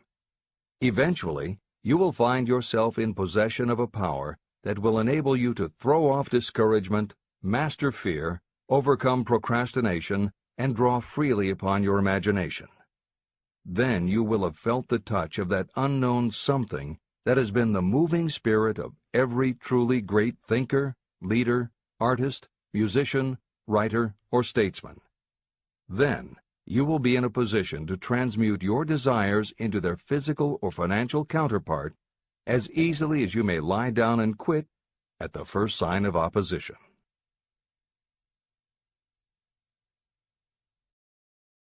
The man who actually knows just what he wants in life has already gone a long way toward attaining it.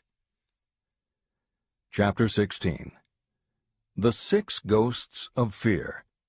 How many are standing in your way? Take inventory of yourself as you read this closing chapter, and find out how many of the ghosts are standing in your way. Before you can put any portion of this philosophy into successful use, your mind must be prepared to receive it.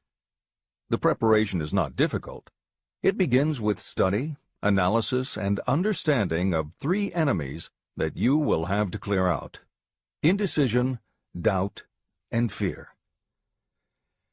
The sixth sense will never function while these three negatives, or any one of them, remain in your mind. The members of this unholy trio are closely related. Where one is found, the other two are close at hand. Indecision is the seedling of fear. Remember this as you read. Indecision crystallizes into doubt. The two blend and become fear. The blending process often is slow. This is one reason why these three enemies are so dangerous. They germinate and grow without their presence being observed.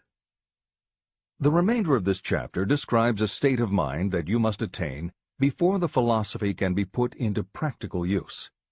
This chapter also analyzes a condition that has reduced huge numbers of people to poverty, and it states a truth that must be understood by all who accumulate riches, whether measured in terms of money or in terms of a state of mind that may be of far greater value than money.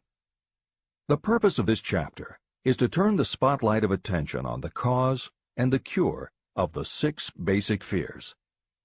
Before you can master an enemy, you must know its name, its habits, and where to attack it. As you read, analyze yourself carefully and determine which, if any, of the 6 common fears have attached themselves to you. And keep in mind that sometimes they are hidden in the subconscious mind, where they are difficult to locate and still more difficult to eliminate. The 6 basic fears. There are 6 basic fears. At one time or another, every person suffers from some combination of these fears. Most people are fortunate if they do not suffer from the entire 6. Named in the order of their most common appearance, they are the fear of poverty, the fear of criticism, the fear of ill health, the fear of loss of love of someone, the fear of old age, and the fear of death. All other fears are of minor importance, and are in fact just variations on these 6. Fears are nothing more than states of mind. Your state of mind is subject to your control and direction. You can create nothing that you do not first conceive in the form of an impulse of thought. The following statement is of even greater importance. Thought impulses begin immediately to translate themselves into their physical equivalent, whether those thoughts are voluntary or involuntary. Even thought impulses that are picked up by mere chance, thoughts that have been released by other minds, may determine your financial, business, professional, or social destiny just as surely as the thoughts that you create by intent and design. This circumstance also explains why some people seem to be lucky, while others of equal or greater ability, training, experience, and brain capacity seem destined to have misfortune. The explanation is that you have the ability to completely control your own mind. With this control, you may open your mind to the thought impulses that are being released by other brains, or you can close the doors tightly and admit only thought impulses of your own choice. Nature has endowed human beings with absolute control over only one thing, and that one thing is thought. This fact, coupled with the additional fact that everything we create begins in the form of a thought, leads us very near to the principle by which fear may be mastered. If it is true that all thought has a tendency to clothe itself in its physical equivalent, and this is true beyond any reasonable room for doubt, it is equally true that thought impulses of fear and poverty cannot be translated into terms of courage and financial gain. The first basic fear. The fear of poverty. There can be no compromise between poverty and riches. The two roads that lead to poverty and riches travel in opposite directions. If you want riches, you must refuse to accept any circumstance that leads toward poverty. The word riches is used in its broadest sense, meaning financial, spiritual, mental, and material wealth. The starting point of the path that leads to riches is desire. In Chapter 3, you received full instructions for the proper use of desire. In this chapter on fear, you have complete instructions for preparing your mind to make practical use of desire. Here is the place to give yourself a challenge, which will definitely determine how much of this philosophy you have absorbed. Here is the point at which you can tell what the future holds in store for you. If, after reading this chapter, you are willing to accept poverty, you may as well make up your mind to receive poverty. This is one decision you cannot avoid. But if you demand riches, determine what form and how much will be required to satisfy you. You know the road that leads to riches. You have been given a road map. If you follow it, it will keep you on that road. If you neglect to make the start, or stop before you arrive, no one will be to blame but you. This responsibility is yours. No excuse will save you from accepting the responsibility if you now fail or refuse to demand riches of life. All you need is one thing. Incidentally, the only thing you can control, and that is a state of mind. A state of mind is something that is up to you. It cannot be purchased. It must be created.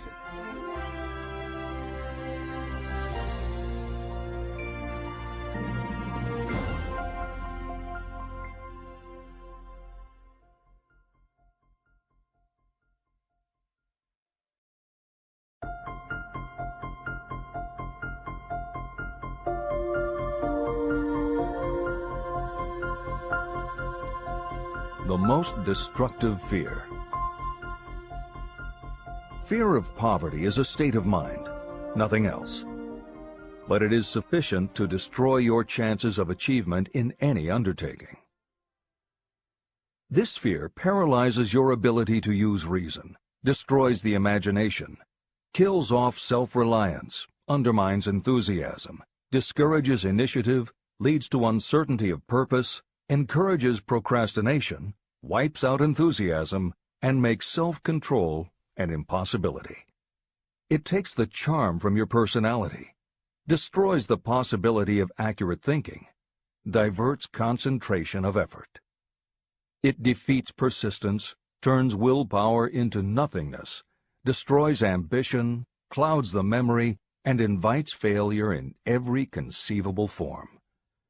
It kills love and assassinates the finer emotions of the heart, discourages friendship and invites disaster in 100 forms, leads to sleeplessness, misery, and unhappiness, and all this despite the obvious truth that you live in a world of overabundance of everything your heart could desire, with nothing standing between you and your desires except lack of a definite purpose.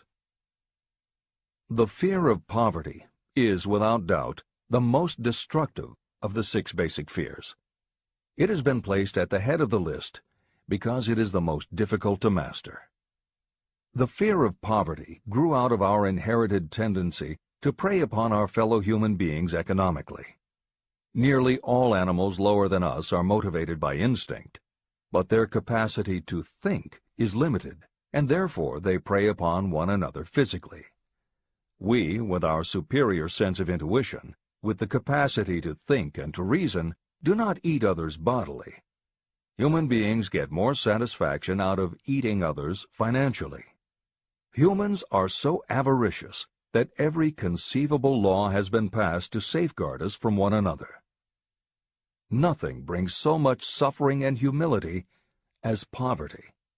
Only those who have experienced poverty understand the full meaning of this. It is no wonder that we fear poverty. Through a long line of inherited experiences, we have learned for sure that some people cannot be trusted where matters of money and earthly possessions are concerned. So eager are we to possess wealth that we will acquire it in whatever manner we can, through legal methods if possible, through other methods if necessary or expedient. Self-analysis may disclose weaknesses that you do not like to acknowledge, but this form of examination is essential if you are going to demand of life more than mediocrity and poverty. Remember, as you check yourself point by point, that you are both the court and the jury, the prosecuting attorney and the attorney for the defense, and that you are both the plaintiff and the defendant. You are on trial. Face the facts squarely. Ask yourself definite questions and demand direct replies. When the examination is over, you will know more about yourself. If you do not feel that you can be an impartial judge, call upon someone who knows you well to serve as judge while you cross-examine yourself. You are after the truth. Get it, no matter at what the cost, even though it may temporarily embarrass you.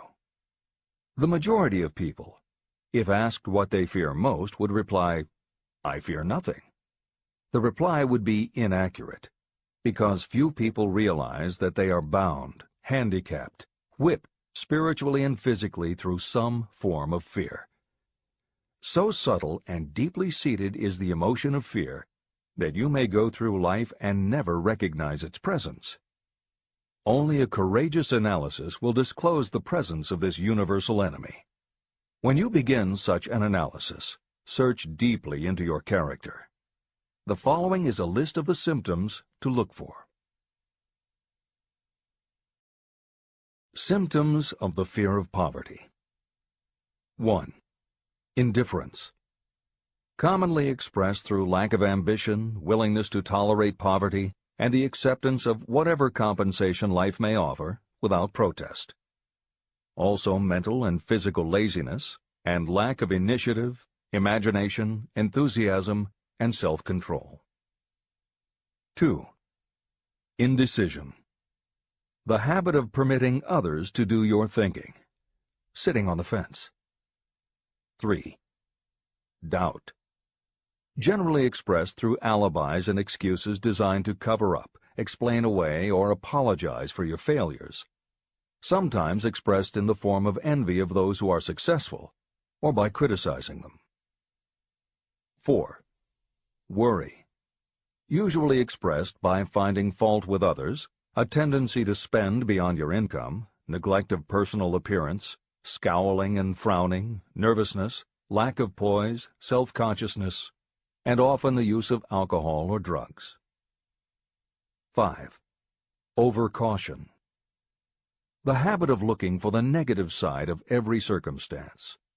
Thinking and talking about possible failure instead of concentrating on succeeding.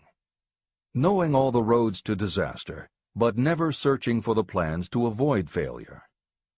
Waiting for the right time to begin, until the waiting becomes a permanent habit. Remembering those who have failed and forgetting those who have succeeded. Seeing the hole in the donut, but overlooking the donut around the hole. 6. Procrastination. The habit of putting off until tomorrow that which should have been done last year, spending more time in creating excuses than it would take to do the job. This symptom is closely related to overcaution, doubt, and worry. Refusal to accept responsibility.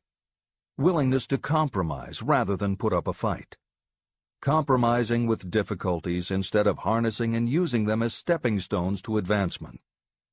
Bargaining with life for a penny instead of demanding prosperity, opulence, riches, contentment, and happiness. Planning what to do if you fail, instead of burning all bridges and making retreat impossible. Weakness of, and often total lack of, self-confidence, definiteness of purpose, self-control, initiative, enthusiasm, ambition, thrift, and sound reasoning ability. Expecting poverty instead of demanding riches. Associating with those who accept poverty instead of seeking the company of those who demand and receive riches. Money talks. Some will ask, why did you write a book about money? Why measure riches in dollars alone? Some will believe, and rightly so, that there are other forms of riches more desirable than money. Yes, There are riches that cannot be measured in terms of dollars. But there are also millions of people who say, "Give me all the money I need, and I will find everything else I want." The major reason why I wrote this book on how to get money is that millions of men and women are paralyzed with the fear of poverty. What this sort of fear does to one was well described by Westbrook Pegler. Editor's comments. James Westbrook Pegler was a controversial newspaper columnist for the Chicago Daily News and the Washington Post. Although his career lasted into the 1960s, he was most widely read and quoted during the 1930s and 1940s. During that period, he went from being a public supporter of Franklin Roosevelt and the New Deal policies to the opposite end of the political spectrum, championing conservative points of view. Pegler was also the author of 3 books based on his columns, and in 1940 won the Pulitzer Prize for his expose of union racketeering. This is the end of the editor's comments. We continue with the article by Westbrook Pegler. Money is only clamshells or metal discs or scraps of paper, and there are treasures of the heart and soul which money cannot buy. But most people, being broke, are unable to keep this in mind and sustain their spirits.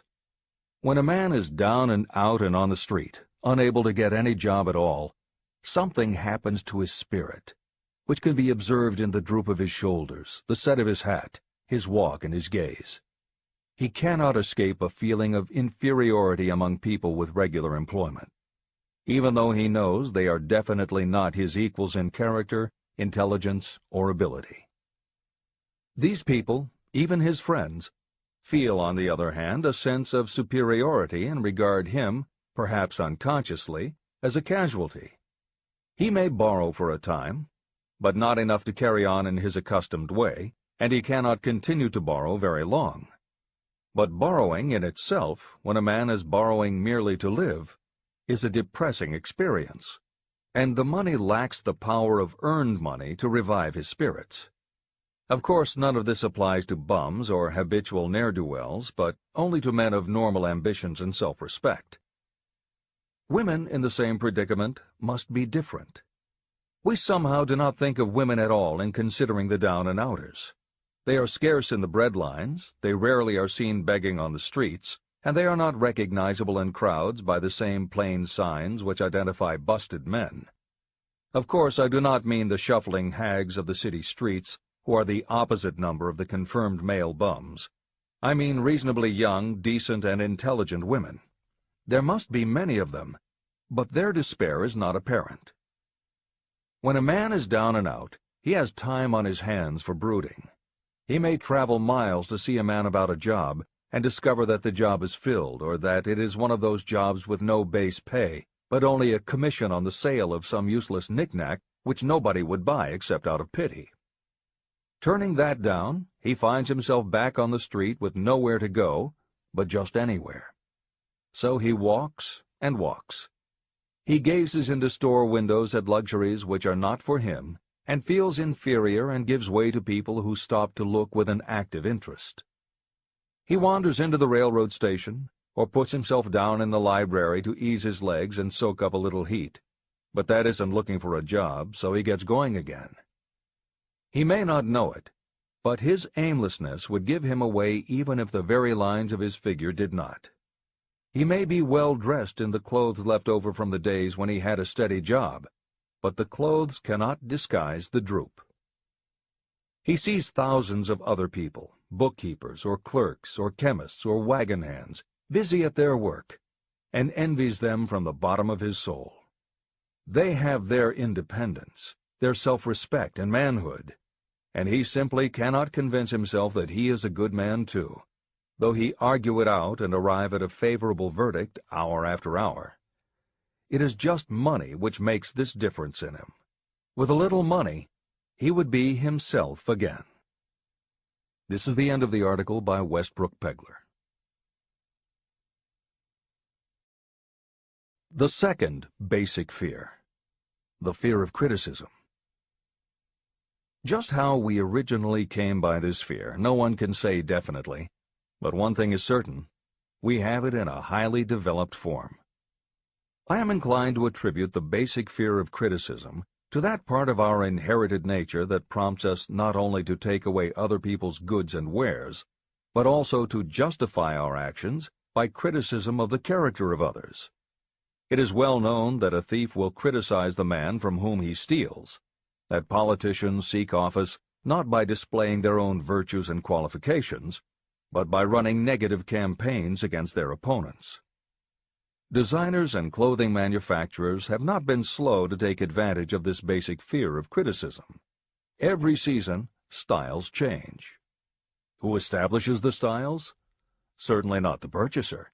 It is the designers and manufacturers. Why do they change the styles so often? The answer is obvious. They change the styles so they can sell more clothes. The fear of criticism robs people of their initiative, destroys their power of imagination, limits their individuality, takes away their self-reliance, and does them damage in 100 other ways. Parents often do their children irreparable injury by criticizing them. The mother of one of my friends used to punish him with a switch almost daily, always completing the job with the statement, "You'll land in a penitentiary before you are 20. He was sent to a reformatory at the age of 17. Editor's comments. Modern psychotherapy is well aware of the circumstance that Hill describes in the preceding paragraph.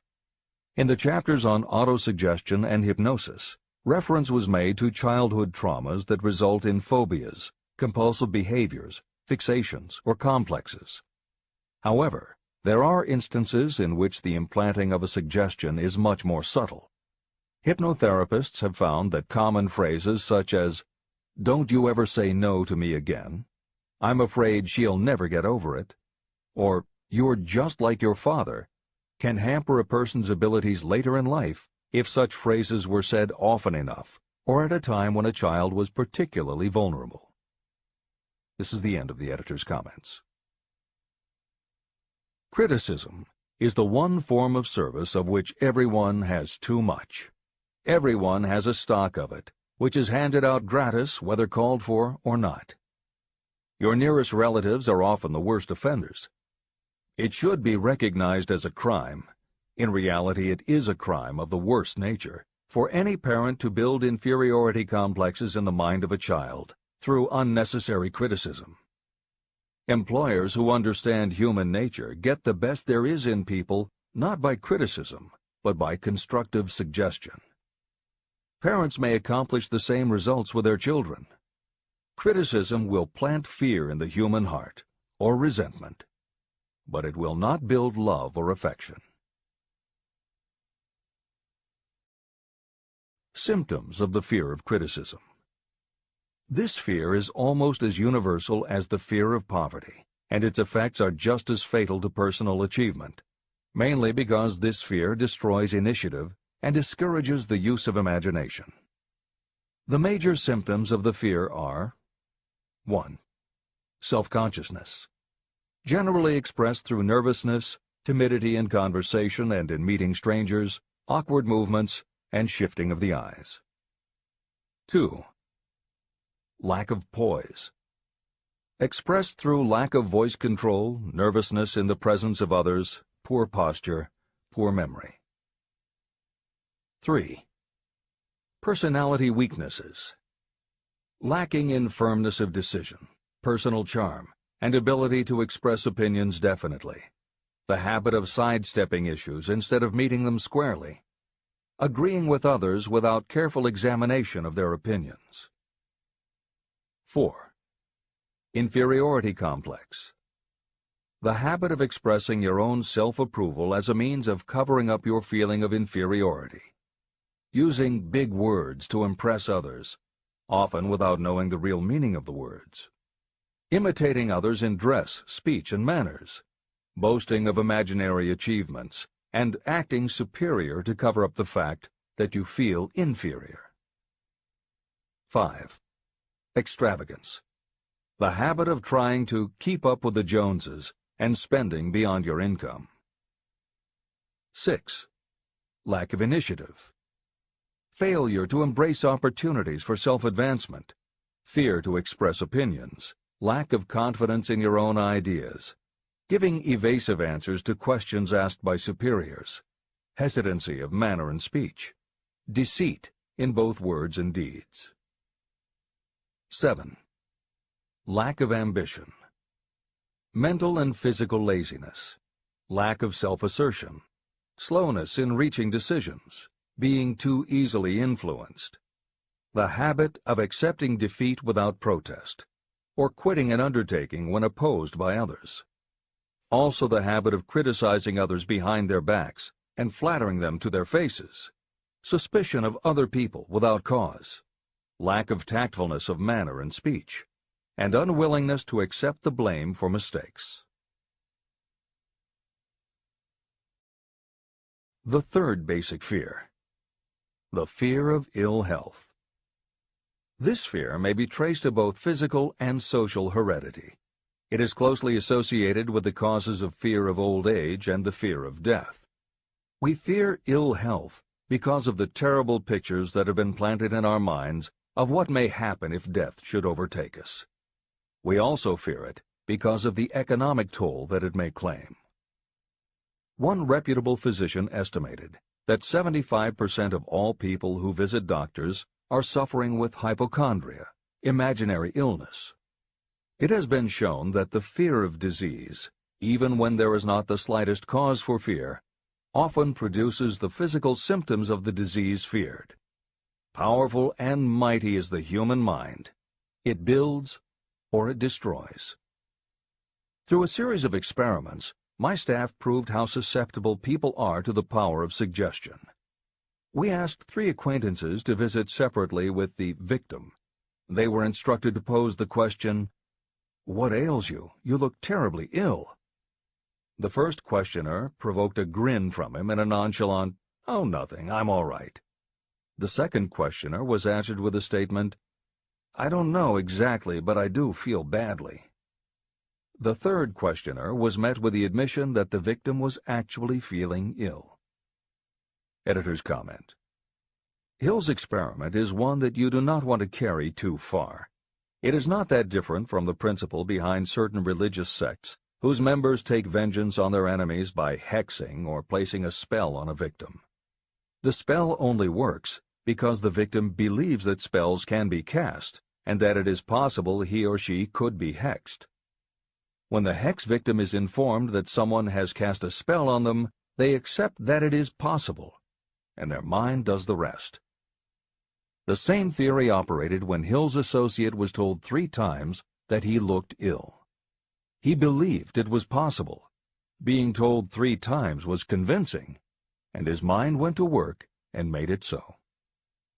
This is the end of the editor's comment.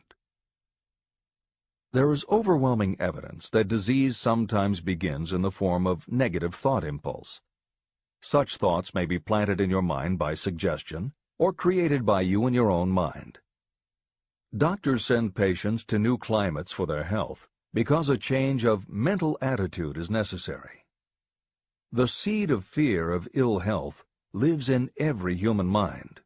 Worry, fear, discouragement, or disappointment can cause this seed to germinate and grow. Symptoms of the fear of ill health. The symptoms of this almost universal fear are 1. Autosuggestion. The habit of negative use of self-suggestion by looking for and expecting to find symptoms of all kinds of disease. Enjoying your imaginary illness and speaking of it as being real. The habit of trying fads and isms recommended by others as having therapeutic value. Talking to others of operations, accidents, and other forms of illness. Experimenting with diets, physical exercises, weight loss systems without professional guidance. Trying home remedies, patent medicines, and quack remedies. 2. Hypochondria, a medical term for imaginary disease. The habit of excessively talking about illness, and by concentrating the mind on disease, you begin to expect it to happen to you. Nothing that comes in bottles can cure this condition. It is brought on by negative thinking, and nothing but positive thought can cure it. Hypochondria is said to do as much damage on occasion as the real disease might do. 3. Exercise. Fear of ill health often interferes with proper physical exercise and results in overweight. 4. Susceptibility. Fear of ill health breaks down your natural resistance, which makes you susceptible to real disease. The fear of ill health is often related to the fear of poverty, especially in the case of the hypochondriac, who constantly worries about the possibility of having to pay doctor's bills, hospital bills, etc. This type of person spends much time preparing for sickness, talking about death, saving money for cemetery plots, burial expenses, and such. 5. Self-coddling. The habit of seeking sympathy. The habit of feigning illness to cover your laziness or to serve as an alibi for lack of ambition. People often resort to this trick to avoid work. 6. Intemperance. The habit of using alcohol or drugs to destroy pain instead of eliminating the cause. 7. The habit of reading about illness and worrying over the possibility of being stricken by it. The fourth basic fear. The fear of loss of love. Jealousy and other similar forms of neurosis grow out of our fear of the loss of love of someone. This fear is the most painful of all the 6 basic fears. It probably plays more havoc with the body and mind than any of the other basic fears. Editor's comment. By way of introduction to each of the 6 basic fears, Napoleon Hill usually postulates how the fear originated in humans. In the original edition of this book, he suggested that the fear of loss of love may have started with prehistoric man's habit of stealing his neighbor's mate and taking liberties with her whenever he could. Though amusing, this theory does not take into account that women fear the loss of a love just as profoundly as men do, and both men and women fear losing the love of not just their mates, but also of family members and others with whom they are close. How the emotion of love originated may remain a mystery, but there is no mystery about how we feel when we lose it. This is the end of the editor's comment. The fourth basic fear. The fear of loss of love. Jealousy and other similar forms of neurosis grow out of our fear of the loss of love of someone. This fear is the most painful of all the 6 basic fears. It probably plays more havoc with the body and mind than any of the other basic fears. Editor's comment. By way of introduction to each of the 6 basic fears, Napoleon Hill usually postulates how the fear originated in humans. In the original edition of this book, he suggested that the fear of loss of love may have started with prehistoric man's habit of stealing his neighbor's mate and taking liberties with her whenever he could. Though amusing, this theory does not take into account that women fear the loss of a love just as profoundly as men do, and both men and women fear losing the love of not just their mates, but also of family members and others with whom they are close. How the emotion of love originated may remain a mystery, but there is no mystery about how we feel when we lose it. This is the end of the editor's comment. Symptoms of the fear of loss of love. The distinguishing symptoms of this fear are 1. Jealousy. The habit of being suspicious of friends and loved ones. The habit of accusing wife or husband of infidelity without grounds. General suspicion of everyone and absolute faith in no one. 2. Fault-finding. The habit of finding fault with friends, relatives, business associates, and loved ones upon the slightest provocation, or without any cause whatsoever. 3. Gambling. The habit of gambling, stealing, cheating, and otherwise taking hazardous chances to provide money for loved ones, in the belief that love can be bought. The habit of spending beyond your means, or incurring debts to provide gifts for loved ones in order to make a good impression. Also insomnia, nervousness, lack of persistence, weakness of will, lack of self-control, lack of self-reliance, bad temper. The fifth basic fear: the fear of old age. In the main, this fear grows out of two sources. First, the thought that old age may bring with it poverty. Second is the concern that many have for what may await them in the world beyond. The most common cause of fear of old age is associated with the possibility of poverty. Poorhouse is not a pretty word. It throws a chill into the mind of every person who faces the possibility of having to spend declining years having to live on some form of charity. The possibility of ill health, which is more common as people grow older, is also a contributing cause of this common fear of old age, as is concern about diminishing sexuality. Another contributing cause of the fear of old age is the possibility of loss of freedom and independence, as old age may bring with it the loss of both physical and economic freedom. Symptoms of the fear of old age. The most common symptoms of this fear are: 1. Lack of enthusiasm. The tendency to slow down and develop an inferiority complex, falsely believing you are slipping because of age. The habit of killing off initiative, imagination, and self-reliance by falsely believing you are too old to exercise these qualities. 2. Self-consciousness of speech. The habit of speaking apologetically of yourself as being old merely because you have reached the age of 40 or 50, instead of reversing the rule and expressing gratitude for having reached the age of wisdom and understanding. 3. Inappropriate dress and action. Trying to appear much younger than your age by going overboard in your attempt to keep up with the style and mannerisms of youth. The sixth basic fear: the fear of death. To some, this is the cruelest of all the basic fears. The reason is obvious. The terrible pangs of fear associated with the thought of death, in the majority of cases, may be charged to religious fanaticism. So-called heathens are less afraid of death than the more civilized. For hundreds of millions of years we have been asking the still unanswered questions: where did I come from? And where am I going? During the darker ages of the past, the more cunning and crafty were not slow to offer the answer to these questions for a price. Come into my tent, embrace my faith, accept my dogmas, and I will give you a ticket that will admit you straight into heaven when you die, says the religious leader. Remain out of my tent, says the same leader, and the devil will take you and burn you throughout eternity. The thought of eternal punishment destroys interest in life and makes happiness impossible.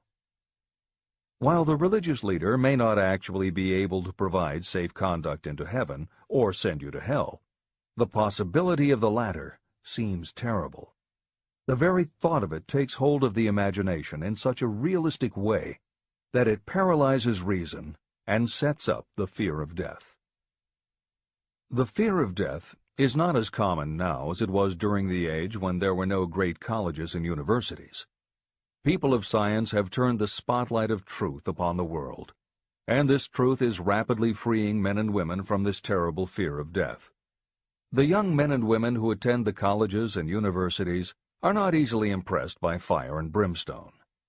Through knowledge, the fears of the dark ages that grip the mind have been dispelled. The entire world is made up of only four things: time, space, energy, and matter. In elementary physics, we learn that neither matter nor energy can be created or destroyed. Both matter and energy can be transformed, but neither can be destroyed. Life is energy, if it is anything. If neither energy nor matter can be destroyed, of course life itself cannot be destroyed. Life, like other forms of energy, may be passed through various processes of transition or change, but it cannot be destroyed. Death is mere transition. And if death is not mere change or transition, then nothing comes after death except a long, eternal, peaceful sleep. And sleep is nothing to be feared. If you can accept the logic of this, you may forever wipe out your fear of death. Symptoms of the fear of death. The general symptoms of this fear are: 1. The habit of thinking about dying, instead of making the most of life. This is generally due to lack of purpose or lack of a suitable occupation. This fear is more prevalent among the aged, but sometimes the more youthful are victims of it.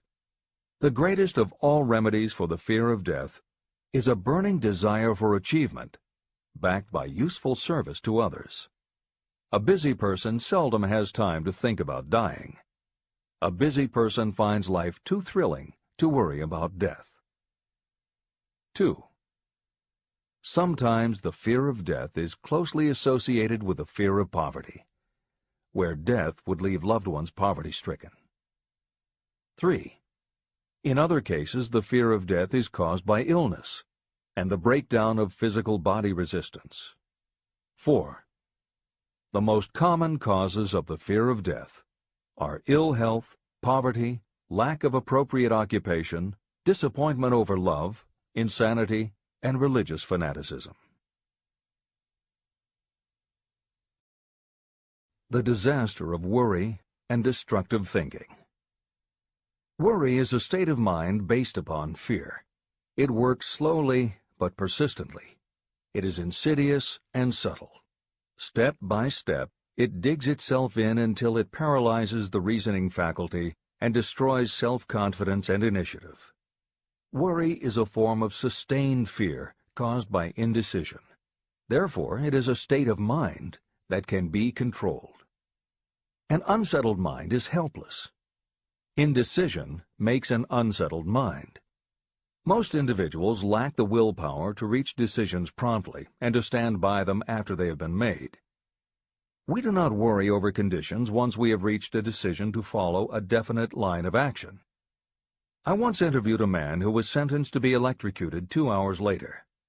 The condemned man was the calmest of the 8 men who were in the death cell with him. His calmness prompted me to ask him how it felt to know that he was going into eternity in a short while.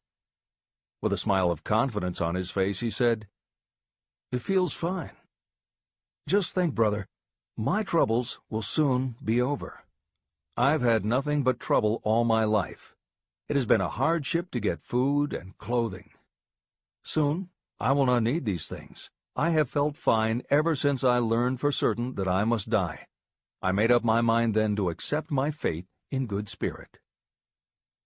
As he spoke, he devoured a dinner sufficient for 3 men, eating every mouthful of the food brought to him, and apparently enjoying it as much as if no disaster awaited him. Decision gave this man resignation to his fate. Decision can also prevent one's acceptance of undesired circumstances. Through indecision, the 6 basic fears become translated into a state of worry. Relieve yourself forever of the fear of death by reaching a decision to accept death as an inescapable event. Eliminate the fear of old age by reaching a decision to accept it not as a handicap, but as a great blessing that carries with it wisdom, self-control, and understanding. Master the fear of loss of love by reaching a decision to get along without love, if that is necessary. Defeat the fear of criticism by reaching a decision not to worry about what other people think, do, or say. Overcome the fear of ill health by the decision to forget symptoms, and whip the fear of poverty by reaching a decision to get along with whatever wealth you can accumulate without worry. Kill the habit of worry in all its forms by reaching a general blanket decision that nothing life has to offer is worth the price of worry. With this decision will come poise, peace of mind, and calmness of thought, which will bring happiness. If your mind is filled with fear, you not only destroy your own chances of intelligent action, but you transmit these destructive vibrations to the minds of all who come into contact with you, and you destroy their chances too. Even a dog or a horse knows when its master lacks courage. It will pick up the vibrations of fear given off by its master and behave accordingly. The vibrations of fear pass from one mind to another just as quickly and as surely as the sound of the human voice passes from the broadcasting station to a radio receiver. The person who constantly speaks of negative or destructive thoughts is practically certain to experience the results of those words in the form of destructive feedback. But even negative thoughts without words will come back to you. The release of destructive thought impulses alone also produces feedback in more ways than one. First, and perhaps most important to be remembered, the person who releases thoughts of a destructive nature must suffer damage through the breaking down of creative imagination. Secondly, the presence in the mind of any destructive emotion develops a negative personality, which repels people and often converts them into antagonists. The third source of damage is that negative thoughts not only affect others, but they also embed themselves in the subconscious mind of the person releasing them and there become a part of that person's character. Your business in life is to achieve success. To be successful, you must find peace of mind, acquire the material needs of life, and above all, attain happiness. All of these indications of success begin in the form of thought impulses. You control your own mind. You have the power to feed it whatever thought impulses you choose. With this goes the responsibility of using your mind constructively. You are the master of your own earthly destiny, just as surely as you have the power to control your own thoughts. You may influence, direct, and eventually control your own environment, making your life what you want it to be. Or you may neglect to make your life what you want, and you will be adrift on the seas of circumstance, where you will be tossed like a wood chip on the waves of the ocean. The Devil's Workshop. In addition to the 6 basic fears, there is another evil by which people suffer. It constitutes a rich soil in which the seeds of failure grow abundantly. It is so subtle that its presence often is not detected. It is more deeply rooted and more often fatal than all of the 6 fears. For want of a better name, let us call this evil susceptibility to negative influences. Those who accumulate great riches always protect themselves against negative influences. The poverty-stricken never do. Those who succeed in any calling must prepare their minds to resist such influences. If you are reading this book to learn how to grow rich, you should examine yourself very carefully to determine whether you are susceptible to negative influences. If you neglect this self-analysis, you will give up your right to attain the object of your desires. Make your analysis searching. As you read the following questions, be tough on yourself. Go at the task as carefully as you would if you were searching for any other enemy you knew was waiting to ambush you. You must deal with your own faults as you would with a real and serious enemy. You can easily protect yourself against real enemies because there are laws, police, and courts to deal with them. But this 7th basic evil is more difficult to master because it strikes when you are not aware of its presence, when you are asleep and while you are awake. Moreover, its weapon is intangible because it consists of merely a state of mind. Negative influences are also dangerous because they come in so many different forms. Sometimes they enter the mind through the well-meant words of your friends and relatives. At other times they come from within, through your own mental attitude. Always it is as deadly as poison, even though it may not kill as quickly. How to protect yourself against negative influences. To protect yourself against negative influences, whether of your own making or the result of negative people around you, recognize that your willpower is your defense. You must put it into constant use until it builds a wall of immunity against negative influences in your own mind. Recognize that you and every other human being are, by nature, lazy, indifferent, and susceptible to all suggestions that reinforce your weaknesses. Recognize that you are, by nature, susceptible to all of the 6 basic fears, and you must set up habits to counteract all these fears. Recognize that negative influences often work on you through your subconscious mind and are therefore difficult to detect. Keep your mind closed against all people who depress or discourage you in any way. Clean out your medicine chest and stop pandering to colds, aches, pains, and imaginary illness. Deliberately seek the company of people who influence you to think and act for yourself. Do not expect troubles, as they have a tendency not to disappoint.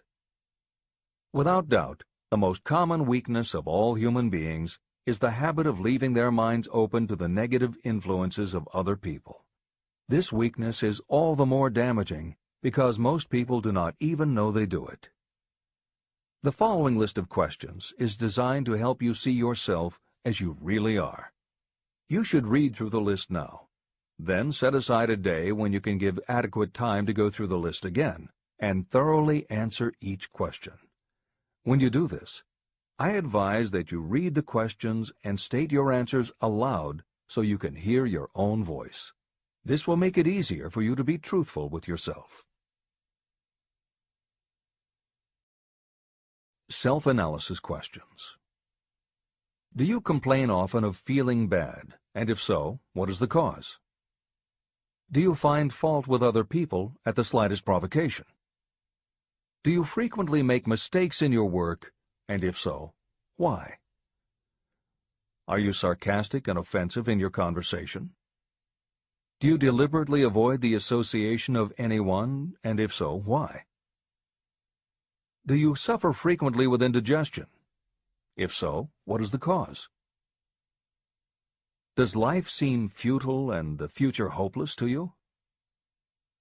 Do you like your occupation? If not, why? Do you often feel self-pity? And if so, why? Are you envious of those who excel you? To which do you devote most time, thinking of success or of failure? Are you gaining or losing self-confidence as you grow older? Do you learn something of value from all mistakes? Are you permitting some relative or acquaintance to worry you? If so, why? Are you sometimes excited about life, and at other times in the depths of despondency? Who has the most inspiring influence upon you, and for what reason? Do you tolerate negative or discouraging influences that you could avoid? Are you careless of your personal appearance? If so, when and why? Have you learned how to ignore your troubles by being too busy to be annoyed by them? Would you call yourself a spineless weakling if you permitted others to do your thinking for you? How many preventable disturbances annoy you, and why do you tolerate them? Do you resort to alcohol, drugs, cigarettes, or other compulsions to quiet your nerves? If so, why do you not try willpower instead? Does anyone nag you, and if so, for what reason? Do you have a definite major purpose? And if so, what is it, and what plan do you have for achieving it? Do you suffer from any of the 6 basic fears? If so, which ones? Have you developed a method to shield yourself against the negative influence of others? Do you use autosuggestion to make your mind positive? Which do you value most, your material possessions or your privilege of controlling your own thoughts? Are you easily influenced by others against your own judgment? Has today added anything of value to your stock of knowledge or state of mind? Do you face squarely the circumstances that make you unhappy, or do you sidestep the responsibility? Do you analyze all mistakes and failures and try to profit by them, or do you take the attitude that this is not your duty? Can you name 3 of your most damaging weaknesses? What are you doing to correct them? Do you encourage other people to bring their worries to you for sympathy? Do you choose, from your daily experiences, lessons or influences that aid in your personal advancement? Does your presence have a negative influence on other people as a rule? What habits of other people annoy you most? Do you form your own opinions, or do you permit yourself to be influenced by other people? Have you learned how to create a mental state of mind with which you can shield yourself against all discouraging influences? Does your occupation inspire you with faith and hope? Are you conscious of possessing spiritual forces of sufficient power to enable you to keep your mind free from all forms of fear? Does your religion help to keep your mind positive? Do you feel it your duty to share other people's worries? If so, why? If you believe that birds of a feather flock together, what have you learned about yourself by studying the friends whom you attract? What connection, if any, do you see between the people with whom you associate most closely and any unhappiness you may experience? Could it be possible that some person whom you consider to be a friend is, in reality, your worst enemy because of his or her negative influence on your mind? By what rules do you judge who is helpful and who is damaging to you? Are your intimate associates mentally superior or inferior to you? How much time out of every 24 hours do you devote to your occupation, sleep, play and relaxation, acquiring useful knowledge, plain wasted time? Who among your acquaintances encourages you most, cautions you most, discourages you most? What is your greatest worry? Why do you tolerate it? When others offer you free, unsolicited advice, do you accept it without question, or do you analyze their motive? What, above all else, do you most desire? Do you intend to acquire it? Are you willing to subordinate all other desires for this one? How much time daily do you devote to acquiring it? Do you change your mind often? If so, why? Do you usually finish everything you begin? Are you easily impressed by other people's business or professional titles, college degrees, or wealth? Are you easily influenced by what other people think or say about you? Do you cater to people because of their social or financial status? Whom do you believe to be the greatest person living? In what respect is this person superior to yourself? How much time have you devoted to studying and answering these questions? At least one day is necessary for the analysis and the answering of the entire list. If you have answered all these questions truthfully, you know more about yourself than the majority of people. Study the questions carefully. Come back to them once each week for several months, and be astounded at the amount of additional knowledge of great value to yourself you will have gained by the simple method of answering the questions truthfully.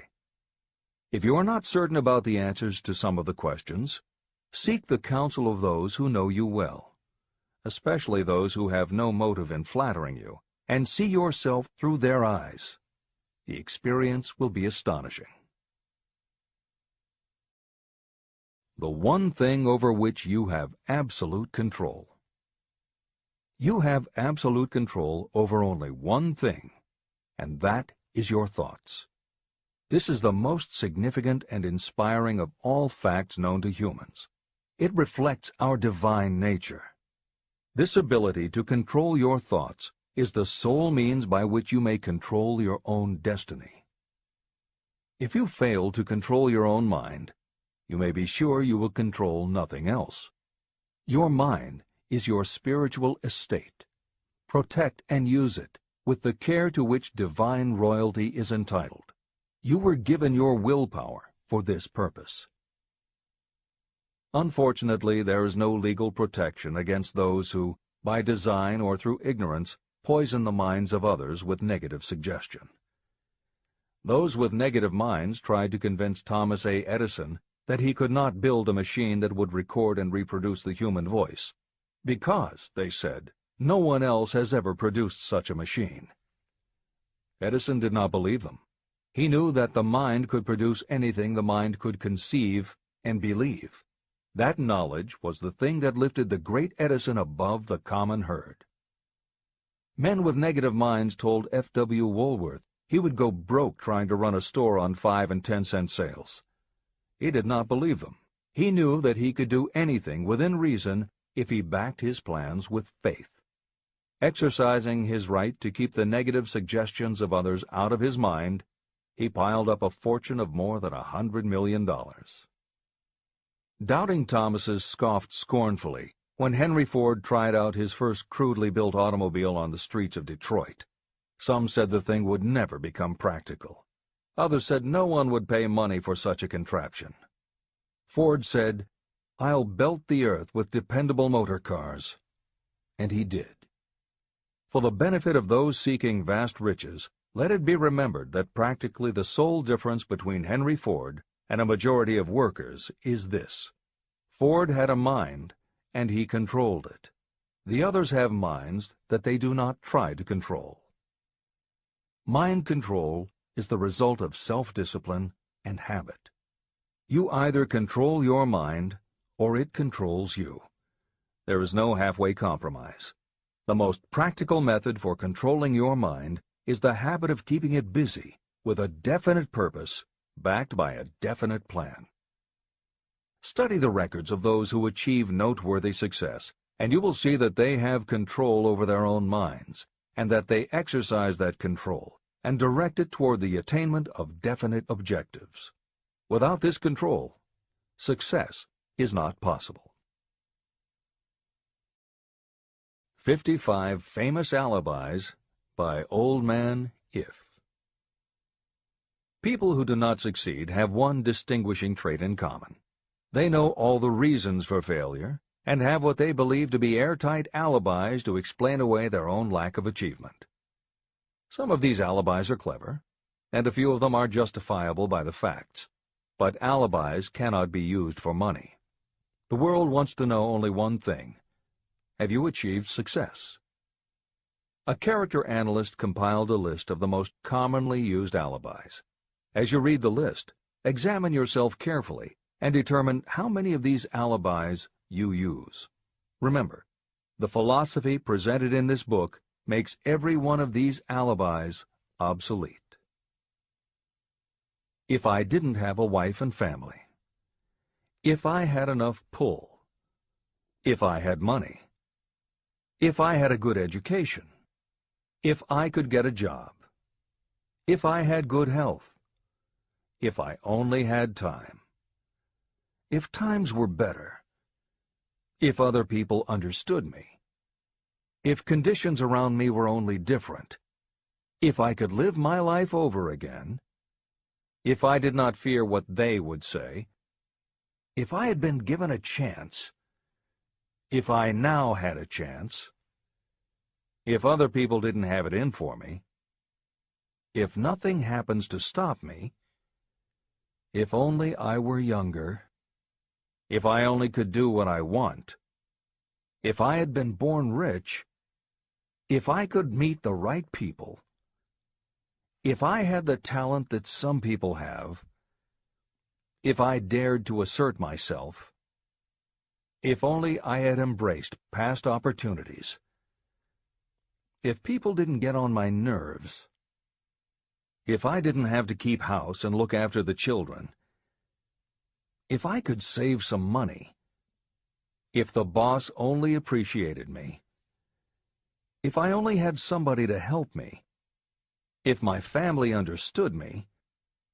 if I lived in a big city, if I could just get started, if I were only free, if I had the personality of some people, if I were not so fat, if my real talents were known, if I could just get a break, if I could only get out of debt, if I hadn't failed, if I only knew how, if everybody wasn't against me, if I didn't have so many worries, if I could marry the right person, if people weren't so dumb, if my family were not so extravagant, if I were sure of myself, if luck were not against me, if I had not been born under the wrong star, if it were not true that what is to be will be, if I did not have to work so hard, if I hadn't lost my money,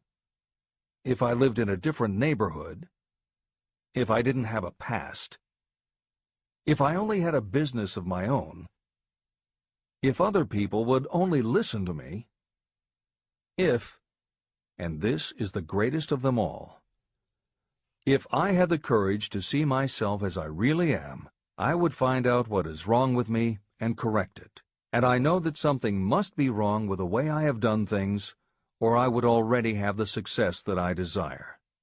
I recognize that something must be wrong with me, otherwise I would have spent more time analyzing my weaknesses and less time building alibis to cover them. Building alibis to explain away failure is a national pastime. The habit is as old as the human race and is fatal to success. Why do people cling to their pet alibis? The answer is obvious. They defend their alibis because they create them. Your alibi is the child of your own imagination. It is human nature to defend your own brainchild. Building alibis is a deeply rooted habit. Habits are difficult to break, especially when they provide justification for something we do. Plato had this truth in mind when he said, "The first and best victory is to conquer self. To be conquered by self is, of all things, the most shameful and vile." Another philosopher had the same thought in mind when he said, "It was a great surprise to me when I discovered that most of the ugliness I saw in others was but a reflection of my own nature." Elbert Hubbard, philosopher, author, publisher of the Fra magazine, and founder of the Roycrofters community of artists, said, "It has always been a mystery to me why people spend so much time deliberately fooling themselves by creating alibis to cover their weaknesses. If used differently, this same time would be sufficient to cure the weakness. Then no alibis would be needed." In parting, I would remind you that life is a checkerboard, and the player opposite you is time. If you hesitate before moving, or neglect to move promptly, your men will be wiped off the board by time. You are playing against a partner who will not tolerate indecision. Previously, you may have had a logical excuse for not having forced life to come through with whatever you asked. That alibi is now obsolete, because you are in possession of the master key that unlocks the door to life's riches. The master key is intangible, but it is powerful. It is the privilege of creating, in your own mind, a burning desire for a definite form of riches. There is no penalty for the use of this key, but there is a price you must pay if you do not use it. The price is failure. There is a reward of stupendous proportions if you put the key to use. It is the satisfaction that will come to you when you conquer self and force life to pay whatever is asked. The reward is worthy of your effort. Will you make the start and be convinced? "If we are related," said the immortal Emerson, "we shall meet." In closing, may I borrow his thought and say, if we are related, we have, through these pages, met. Remember that your real wealth can be measured not by what you have, but by what you are.